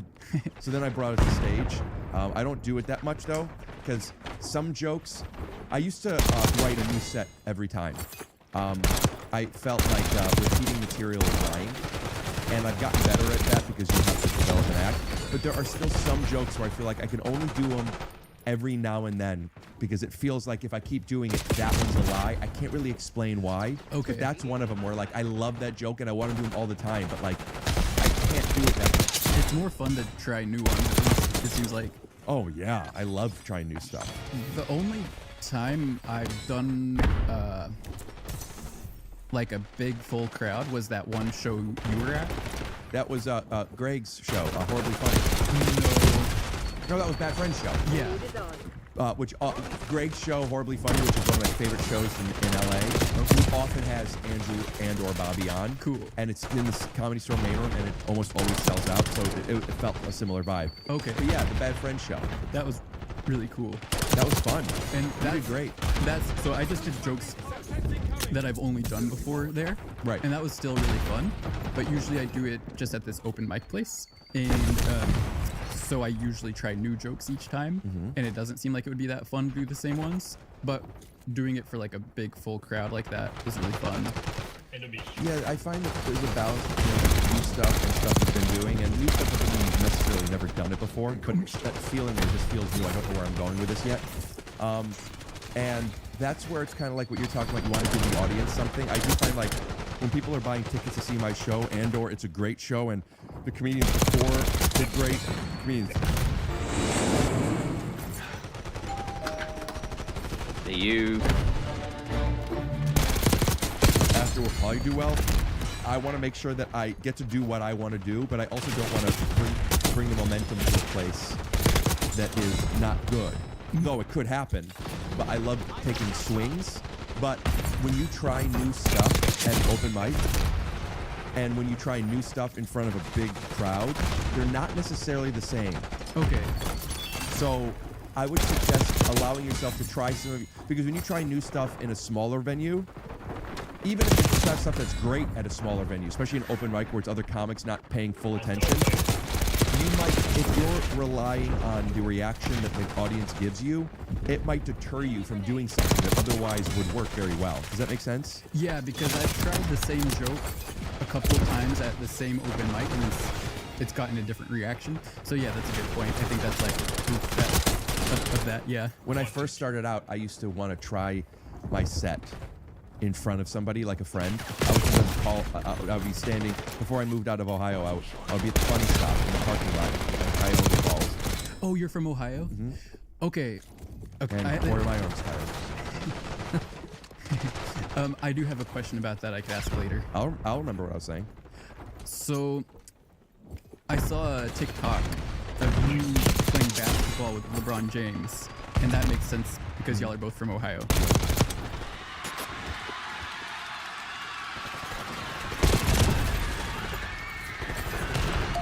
Cool. Are you from Texas? Yes. I could tell. How? I didn't know. Are you Native American? No. Huh. Oh, did I say y'all? You said y'all was Texas, and you said how, which I thought was maybe Native American. That's funny. That's funny. Thank you. Or should I say, thank you? I don't get that. Ellipses.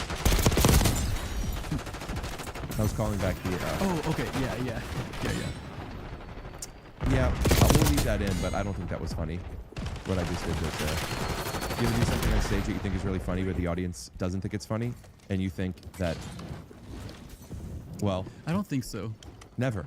The audience always knows? More like, I don't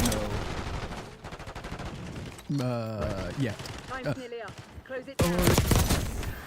I don't know. Yeah, I don't know. I don't think I have any jokes where I'm like, that's awesome. I just have jokes where I'm like, okay, that one will sometimes get a consistent laugh. Do you think what works is your joke, or is it the way you told the joke? I think both are helpful. Like the way I've tried to work on like everything from like sometimes being like, oh, I really like the content of this joke, and then like this time I'm trying to write a joke where you have to act it out, because it's like, okay, I see people do jokes that require more like Cedric the Entertainer. I guess so. Yeah. Want to cut to it again? Yeah. Or you just keep talking. We'll just put the picture in picture. This isn't specifically my inspiration because I've never seen him, but he's an example of someone who does that well. Here's that clip of him, or here's a picture. So I was in Ohio when I was doing stand-up, and I would call people and do my whole set to ask if they thought it was funny. And best case scenario, they'd be like, yeah, but they're not going to respond the way an audience would. Okay, yeah. So when you test stuff out in all different places. But never make your mind up until you've tested it out at least once and see how you felt in front of a real crowd. Okay, yeah. As in like an open mic crowd? No, not as in a crowd of people that bought tickets to see comedy. Okay, I've only done it that one time. That's the only time you've ever done it? Yeah. Interesting. I just do the open mic. Yeah, you did great. Thank you. And it seems that you, I say seems, based on the way you've been answering my questions, it seems as though you don't know why people think you're funny. Yeah, I think people also relate to someone who's new to something. Yes, but there's something else about you that is quirky, that is atypical and awkward. It's semantics. I think you don't have to say that, but that's like a common comment, of course. Sure, it's awkward because awkward to me is more so a feeling that the person has than the thing the person is giving. Yeah. People who have said I'm awkward a lot, and I go, yeah, I believe you felt that way, but that wasn't my intention, and that's not how I'm feeling. And sometimes people, like sometimes situations are just awkward no matter who's doing it. Like anyone who, I don't know, some people are really charismatic and good at like diffusing the awkwardness of something. Like when people are yelling at each other and you go, and guys, and then you fart. Yeah, or I don't know. Trust me. Okay. Farting always works. Does anyone want to see me sit on the ground and fart? I don't know. I don't know, maybe I shouldn't do it. Maybe it's stupid. Maybe I shouldn't sit on the ground and fart.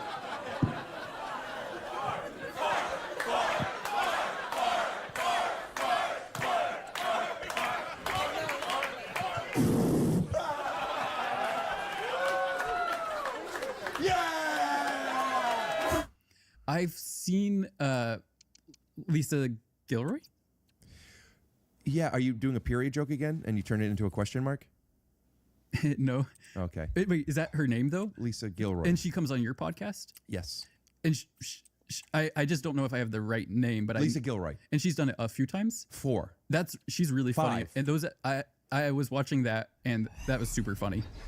She is So hysterical. let's take a look at that. Some clips from that. I think we've been swiping to a lot of things. But that was really, I think people will be happy to watch that. Those were really good episodes. Yeah, I know, but maybe we'll put up all the thumbnails. Or you could play like 2 minutes of it. Just as That's like a lot. 2 minutes. I was thinking we would swipe to something for like, 2 minutes. It makes me think if we would swipe to maybe the Halloween or the John Candy rap. I think it would make me comfortable if I knew that it was going to play for 2 minutes now, because I'm like, sometimes I just get nervous and I'm like, well, I know people love that. So people are going to love the next 2 minutes and then I'll feel like no pressure. I don't, is this my podcast now or yours? Since it's mine, we're going to play 2 minutes of that right now. I don't know, man. Well, whenever you have me on yours, we can do what you want.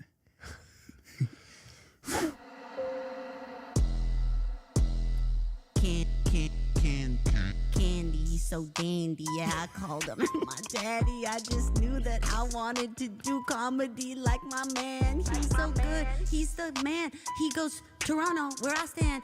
I lived there. I was born there. I was raised there. He was my idol. You a chicken haircut? Psych. Big pancake, Uncle Buck. Here's 25 cents. Take this rack to pull that mole off your face. Track. Trains, automobiles, trains and planes, planes and automobiles, trains and planes, planes, automobiles, trains and planes. That's Candy, not what I cookies, see. candy, I candy. see pride. I see power.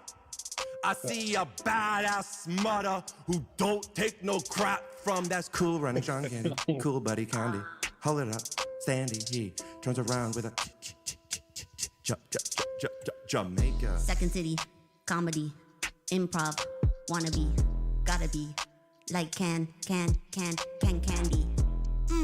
I don't know any of his other movies, so I can't flow. I really only know the trains, planes, ones, and something about Home Alone. He's in that. Ooh, he is in the back of the band. He is singing. I play poker. I like with it. my friends. You could be our babysitter. What? That was awesome. Leave a comment if you liked that. Yeah. So with what I saw you do on that Bad Friends show, that I think people were laughing at was I think that people are not sure how much of what you do and directly who you are is a character in an act. Yeah. And I think that knowing that, not necessarily even leaning into it, just knowing that might help your confidence in something that is what I like to think of like a way that to believe that the audience accepts you, because they are in part laughing because of your atypical, what you would refer to as awkward, what I would refer to as unusual, different. That in itself is engaging and it's interesting. Okay, yeah. So when you're doing your 2-minute joke about dating that doesn't have a punchline, you can't rely on your character. And when I say character, I don't mean that in a condescending term. I mean who you actually are. We are all characters, some broader than others, but you turn on your performance thing. It's real, it's who you are, but it's your stage presence, right? Does that make sense? I think so. I think that was a sneeze, but it couldn't have been a cough. Well, it felt like I had to clear my throat, and then it didn't really work. But I think so. I think. Well, I don't see the connection of. I think whenever I talked about my love life on stage, I don't know if I was trying to. Like, I've also done one where I talk about, well, I literally had my friend try it today, like that. So it's right here, but I did one where that's not really a joke. It's more of here, down, and yeah. Sorry if it didn't sound good. No one will notice after Matt does his brilliant mix. So, like, there's one that's like more just inciting thought. I guess I was just on stage, wanted to talk about dating. What was it? It was like something like, I've been single for a while and I always talk about how I wish I was in a relationship, but it's also good to be, and then you can tie this back into, I feel like I'm drifting from what you were asking, but do you want me to ask it again? Sure.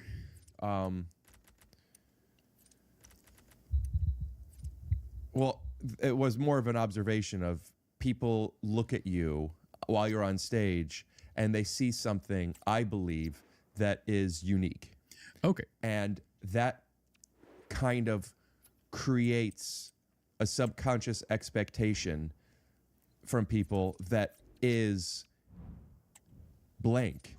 Like when people go into a comedy show, whether they realize it or not, especially if they've gone to a few, it becomes an average of what they expect a stand-up show to be. They expect a stand-up show to be jokes, people being a type of person that they've seen before.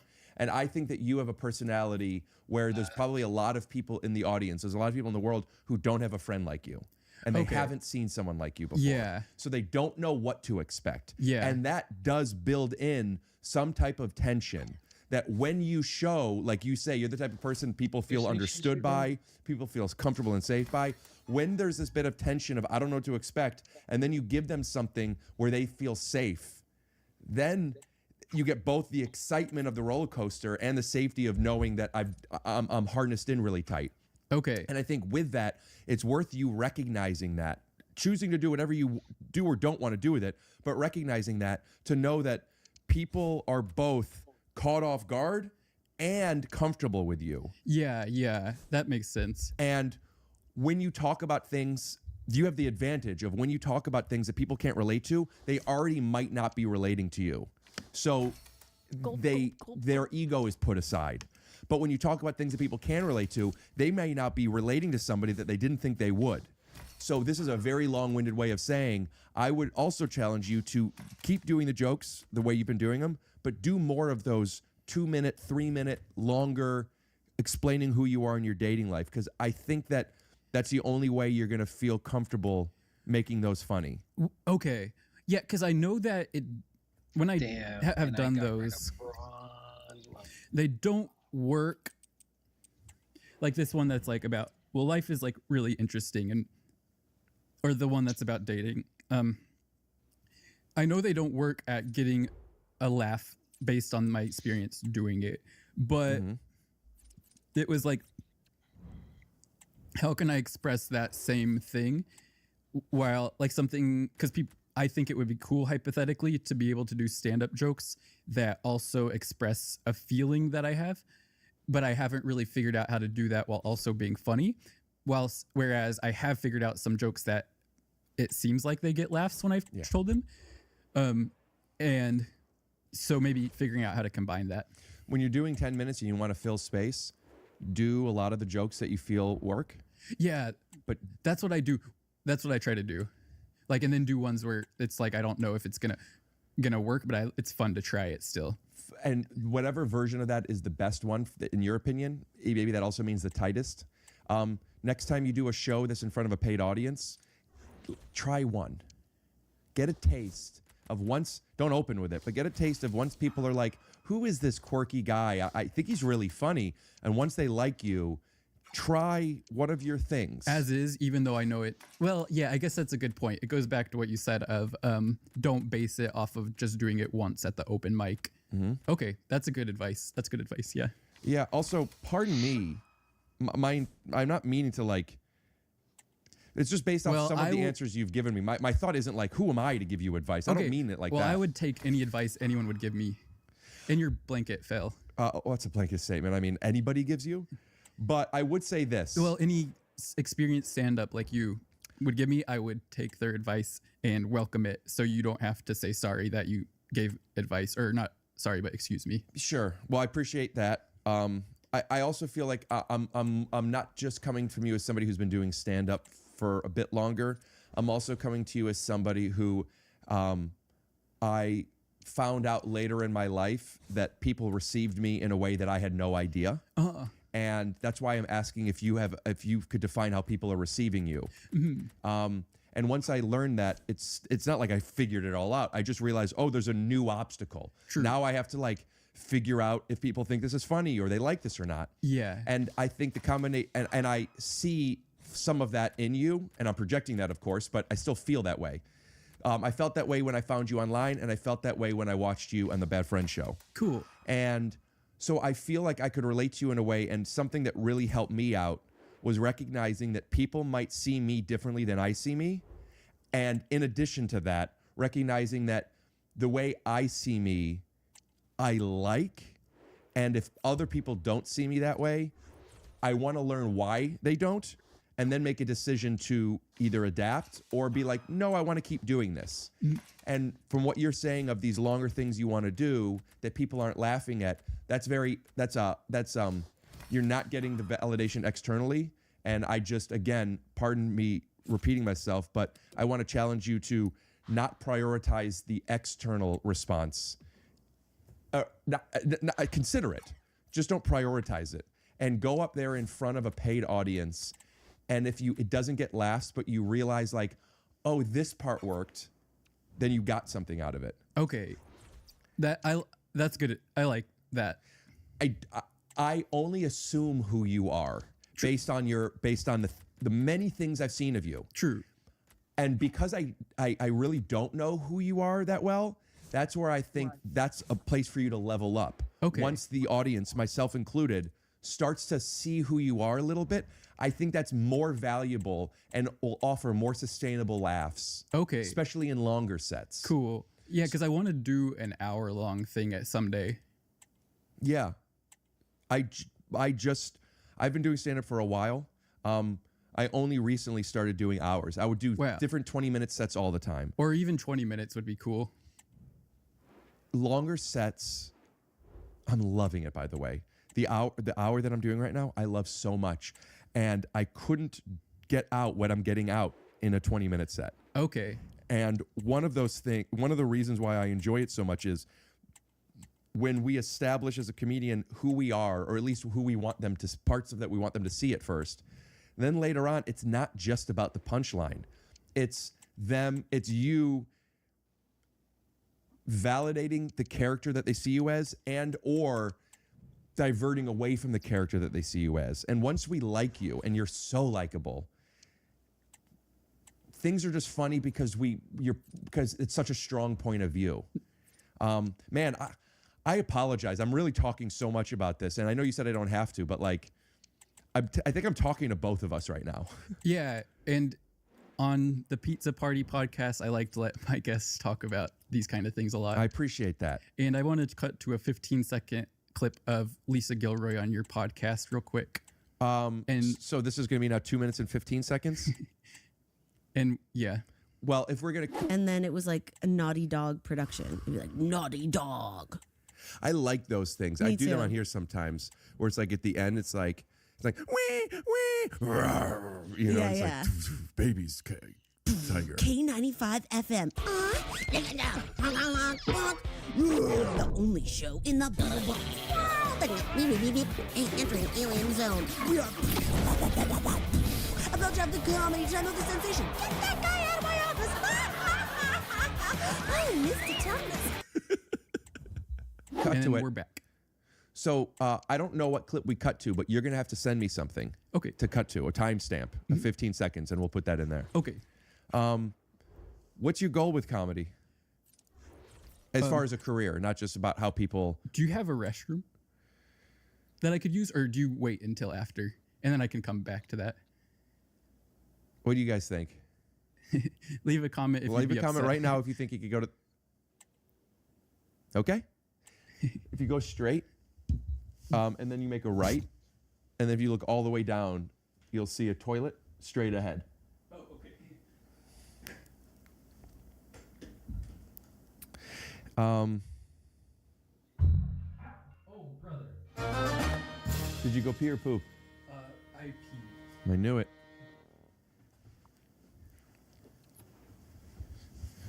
So your goal with comedy, is it to be stand-up comedian? Oh, sorry. Bring it even closer, would you? Okay. Like this. Yeah. So, so my goal with comedy is to have fun and to entertain people. And in terms of specific career outlook, well, I guess the goal is just to eventually do a show where I invite people to come and hopefully have them enjoy it, and to keep doing, I guess, just keep feeling more comfortable with that. With that? Doing stand-up, and maybe to do an hour-long show someday, and to do comedy sketches, and physical comedy is very fun. I really like doing that. Like the way with the bathroom, I mean, there's no camera in there, but I heard when you were peeing and you slipped and you fell and you hit your head on the porcelain and you went, "Oh, brother." Yeah. You were doing that for me, I assume? Or did you really fall? That was physical comedy. Yeah, that was funny. And here's a clip of me doing physical comedy. New year, new me. 1, 2, 3. Ow! Ow! Ow!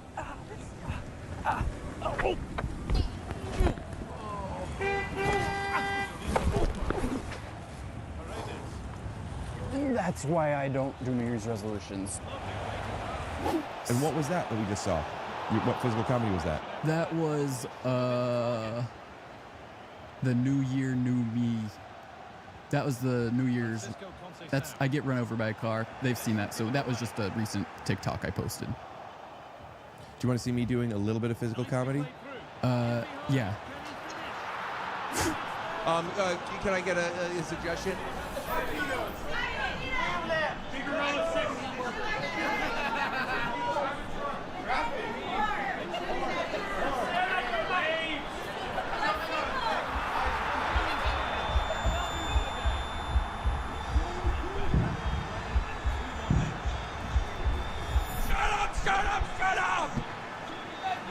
Shut up!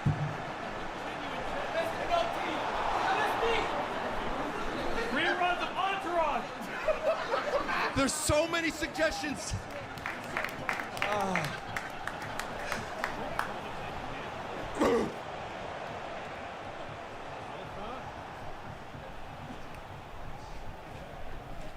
That's it. My name is Rick Glassman.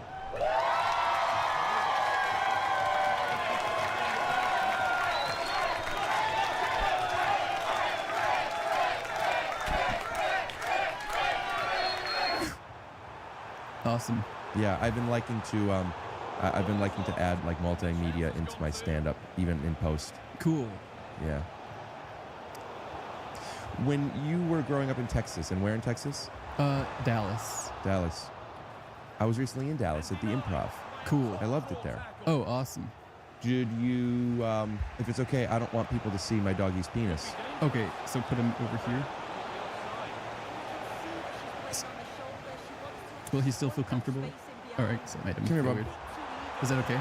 Yeah. Okay. I was only being playful because his penis just came out. Oh, okay. Like, his penis is huge. He gets it after his father. The pug. His dad's a pug. Okay. And his mom's Jewish, actually.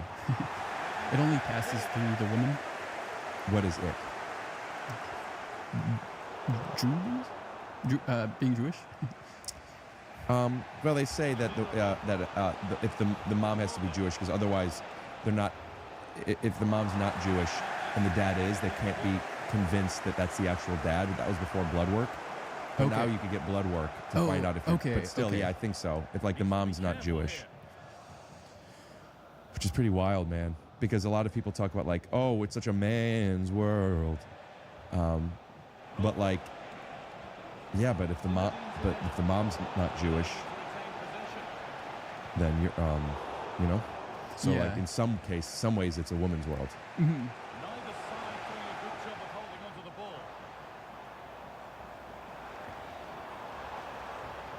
What was your friend group like growing up?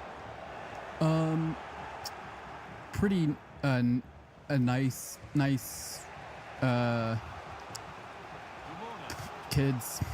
Yeah. I guess just typical kids. Playing kickball. Yeah. Did you have? Were there like Brian, Anthony, Sarah, and Zach? Like, were there certain friends that were your group, or was it just random throughout the school? I had a specific group of friends before I moved, and then it would be more of like random kids here and there once I moved. Yeah. Were you funny as a kid? We cut to a clip. Yeah, of me on YouTube. Were you on YouTube as a kid? I was on YouTube after I turned 15. So as a teenager, but I don't really have. Yeah, I don't think before that. Let's Here's swipe to it. Here's a clip of me in high school. Go like this.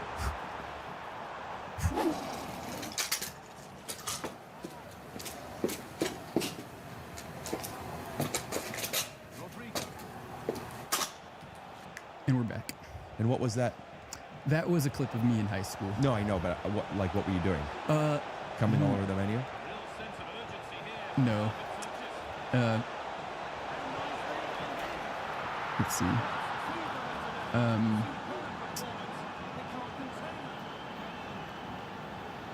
you just gonna make it up? Didn't you already film it? Yeah, but I'm trying to think of what would be like a funny one to insert. Oh, you don't know? Oh, you did so many when you were 15. Yeah. You want to decide later? Yeah. And then you could comment to explain. People should comment to explain what that clip was like. Yeah. And leave a. Yeah. Okay. When was the last time you broke up with your girlfriend? Your girlfriend and I broke up 8 years ago. Yeah. Have you had a girlfriend since? No, that's the only girlfriend I've had. Are you straight? Yes. You're not bi? No. Are you okay with people who are bi? Yes. Good. And you are as well, I'm guessing. Oh, dude. I prefer it. Cool. Yeah. I love when people are bi. That's good. I don't know if I prefer it, but I like it. You're equally accepting of everything. Unless it's harmful. I think so. Yeah. I'm trying to think, is there something that I haven't really been able to accept yet? I guess I don't know where to stand and I also don't need to make a choice on this because it doesn't involve me. But like, when children transition before their period, or before their puberty, because like, oh, that's something that like, are they old enough to make a decision that they won't regret later on? But at the same time, if they don't do it before puberty, then later on they'll regret that they didn't do it. So like, I mean, I sometimes I think, oh, I'm glad I didn't have that obstacle to have to consider. I don't think that's accepting as much as me not truly understanding it. But other than that, like if you like to eat vagina or eat butt or and if you identify as whatever you like, all that, like, yeah, come on the podcast. But I guess like, I don't know. I haven't had anybody who's 13, 12, 11 years old or under, like, I haven't had any pre-pubescent podcast guests that have, and that we've talked about transitioning. So like, I don't know. Have you had any kids on your podcast? Yeah. I've had a few. Cool. Here's a clip. Please, ladies and gentlemen, my love, Iris DeWalt. Oh.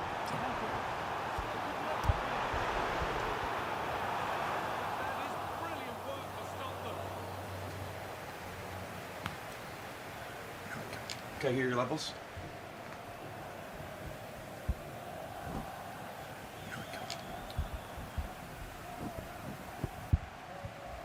How's your first Christmas? Can I get you anything? Something to drink? A little milk?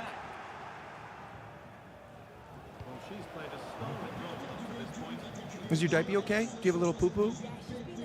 A little pee? Do you want some? Do you want some? Boob? Iris, do you want some boob?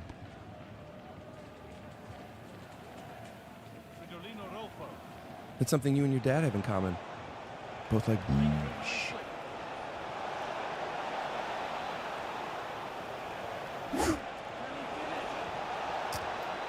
Do you have a girlfriend?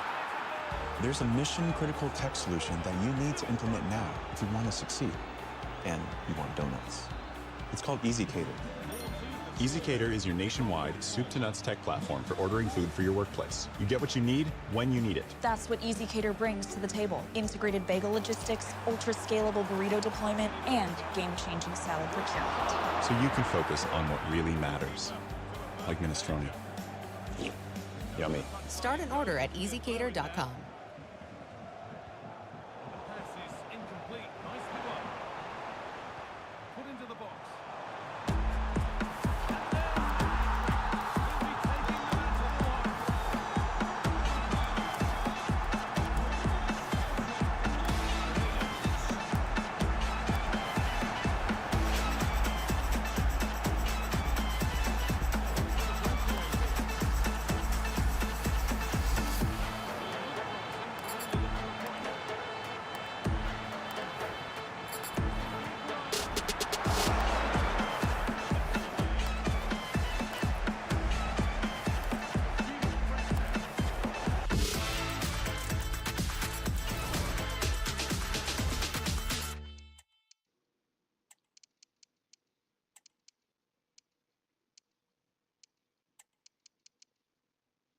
Was that who I met at the comedy show? That was a girlfriend of mine. We are no longer together. Are you heartbroken? Or if that's not too prying, you can skip that. No, it's okay. You know, breakups are very, very hard. I guess what I mean was that an important relationship, or was it? They're all important. Okay. I think. Yeah, I think they're all important. Cool. Yeah, it's hard. Breakups are hard. I have experienced them a few times, and something I've learned with and been reinforced with each time is a very similar feeling of grief at the end of a breakup. And when I recognize that that feeling feels similar, even though that these girlfriends were very different, that I realized that, oh, this feeling really isn't about them. This is a me feeling, and I still have that feeling, but it does make it easier to recognize a pattern of like, oh, this is a horrible feeling that gets easier over time, and just knowing it gets easier over time makes it easier to breathe it. True. Yeah, that makes sense. I feel similar to like the fires that have been happening, you know, in LA, and how scary it is. And you know, I've had, I don't know how many. Do you have friends that have lost their homes? One friend. I don't know if he lost his home, but he can't live in it for a while. Yeah. Because I think it was like maybe contaminated by smoke or something. I mean, I have a fair amount, including some guests of this podcast, Harry Mack, Sona Movsesian, that lost their homes. She works with Conan. Yeah. And in those areas, it's very contaminated. It's the smoke, but even further away, like where we are, you go outside, you don't see the smoke, but I feel, and from what I've heard, there's so many different people saying stuff. There's asbestos and plastics and heavy metals and all these things that like are in the air, these poison. I mean, that's why I think the mix is okay, it's on low, but an air filter, and I'm wearing masks outside, and I'm very uncomfortable, and it's reminding me of that feeling I had during COVID, when when you saw when that Postmates driver came over there out on the balcony, like I was very scared, and afterwards, looking back, I'm like, oh, some things made sense to be cautious of, and some things, if I knew now what I knew then, I wouldn't have cared as much, like having my groceries delivered to my home and then washing my potato chip bags in the sink with soap and water. I mean, it was insane. I was losing it, as a lot of people were. It was scary. You're talking about COVID. Yeah. But now that it's happening again, I'm analogously talking about like breakups where you still have that feeling, but you recognize this. I'm having this overwhelmed feeling of like I'm scared and I'm uncomfortable. And it's making me think of COVID like, well, Rick, that was scary and uncomfortable. And some of the precautions you took were great, and some of them were maybe a bit obsessive. Yeah. Maybe as I'm doing things now, I'm trying to trust my instincts of, does this feel obsessive? And sometimes when I say yes, I'm able to not focus on it as much, but I'm still having that scared feeling. That seems like really good advice for people about, just learning from the past. Yeah. I lost my sense of smell from COVID. I haven't had it for a couple years. But I was pretty scared of COVID, and I'm not very scared of the smoke. Well, you can't smell it. True. And, yeah. You're not scared of the smoke? Not saying that other people shouldn't be, but connecting to your thought, like that has been similar for me, where I was very nervous about catching COVID. And then I haven't been as nervous because, things can kind of diminish a little as you experience more things. Kind of going back to your breakups get easier. Yeah. It's a relative term, easier though. But yes. Were you heartbroken? Yeah. Did she break up with you? Or did you break up with her, or was it mutual? Maybe mutual. Maybe. Yeah. Do you still think about it ever? Yeah, but it doesn't feel painful when I think about it. Is she in your life still? I ran into her a few months ago. Did you say excuse me? That's funny. Anyway, how'd you run into her? Where were you guys? She was just in my neighborhood. Doing her thing? Yeah. Did you see her first, or she you first? I saw her first. And did you say hi? That quietly? So you ran into her where you guys were very close? You didn't see her across the way? I didn't physically run into her. I just waved at her as I approached her. And? Said hi. And? It was nice to say hi. How long did it go? 5 minutes. Did she say, hey, I've seen some of your stuff that you've been doing? No. Would you like to if she had? I don't care. You don't care at all? I don't think so. You don't think about her anymore like that? I don't think so. If she said, would you like to get dinner with me? Would you want to? Maybe I don't know if I want to talk about it more. Not from the standpoint of I don't want to talk about it, but it's just you never know how something can make someone feel. Yeah. Okay, awesome.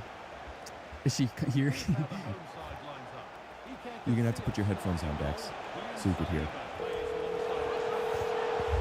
Hello. Oh. Hello? Yeah? Hey, Remember I told you that I was having Dax on my podcast? Yeah.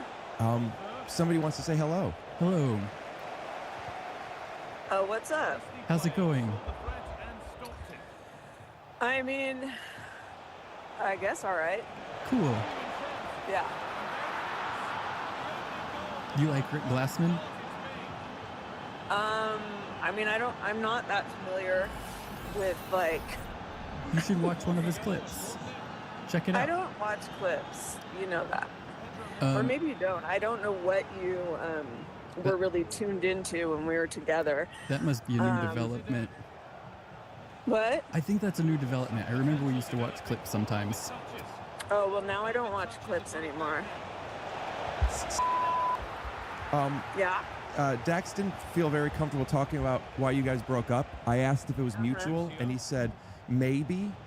Could you kind of talk about it? Dax, do you feel comfortable with Yeah. Yeah, I mean... What happened? Excuse me. I mean, you know, listen, like, what do you want me to say? No one's... People, you're not always necessarily right for each other. And it just didn't work out. I don't want to get into, like, anything physical and But will you? I mean, it's your call. I mean, from what I hear, please, Dax, is it okay if she gets into something physical? Yeah. I mean, you know, we could bleep anything or cut any of this out. I am curious what physical things have to do with it. I wouldn't be comfortable. I don't want to, like, I'm not like a mean person, and he knows that. I don't want to, like, air out certain things, but Yeah, you're definitely a nice, good person, but I don't mind. You can say whatever you want if it makes you feel good. yeah, I mean, I don't think it would honestly make me feel good, and that's, like, part of the reason it's just easier to move on. And like, when I saw you at the store, I was like, oh fuck, like, I was almost gonna do that thing where you pretend you didn't see someone, like, you make like a split second of eye contact and then you start walking the other way, like you act like you didn't see them, but then I felt like we held eye contact too long. Yeah, I was just kind of waving as I walked up, and it seemed like that would be hard to do. I was like, oh fuck, there goes Dax Flame. Oh, because, okay. Yeah, I was like, fuck. Literally in my head, I thought the sentence, oh, fuck. You didn't there seem goes like Dax that. Flame. Really? Yeah, but I'm glad you're telling me that because I wouldn't have expected that. So that's nice to Yeah, I'm just like hear in my that. head, like, fucking motherfuck. Dax Flame's ass is walking towards me. And I'm like, Dax Flame? Really? Right now? Dax Flame? I was just, I was like having a day. Did you have other thoughts or just that a lot? I just kept going, Dax Flame? You know when you say some words and you're like, is that even how it sounds? Like, Yeah. Dax Flame is your real name? Did you enjoy talking to me? I was so caught up on the name thing, but but I don't know. I guess it was all right. I mean, it's really weird, right? Like when you're with someone and you share so much and you have so many, it's someone becomes a habit and then you break the habit and sometimes it's just very easy to feel nothing. I see. That same person. Yeah. So earlier, Dax was telling me that you guys dated for about a year, and he just got into stand-up comedy about 8 months ago. April will be a year. So that's 8 months. Anyway, he said that he wrote some jokes that about like how his ex-girlfriend had a lot of periods, and then I'm like, I was confused because it's like a lot feels relative. Like the phrasing was wrong. More than one a month. Do you have like more periods than the typical woman? Or is he used to dating older women or younger women? Well, if it's more periods, it couldn't be older women. That was just a phrasing mistake. I should have said my ex used to get periods sometimes, regularly. Right, but it's like you wanted that more of a high impact start to your joke. Yeah. Yeah. It was a coincidence, or whatever you would say. That was an. All right, I'm gonna call it quits. I'm gonna call it quits. I need to go night night so I could wake up and do shit. It's always a pleasure. I'll be on tonight. And then the work week starts. Alright. Later.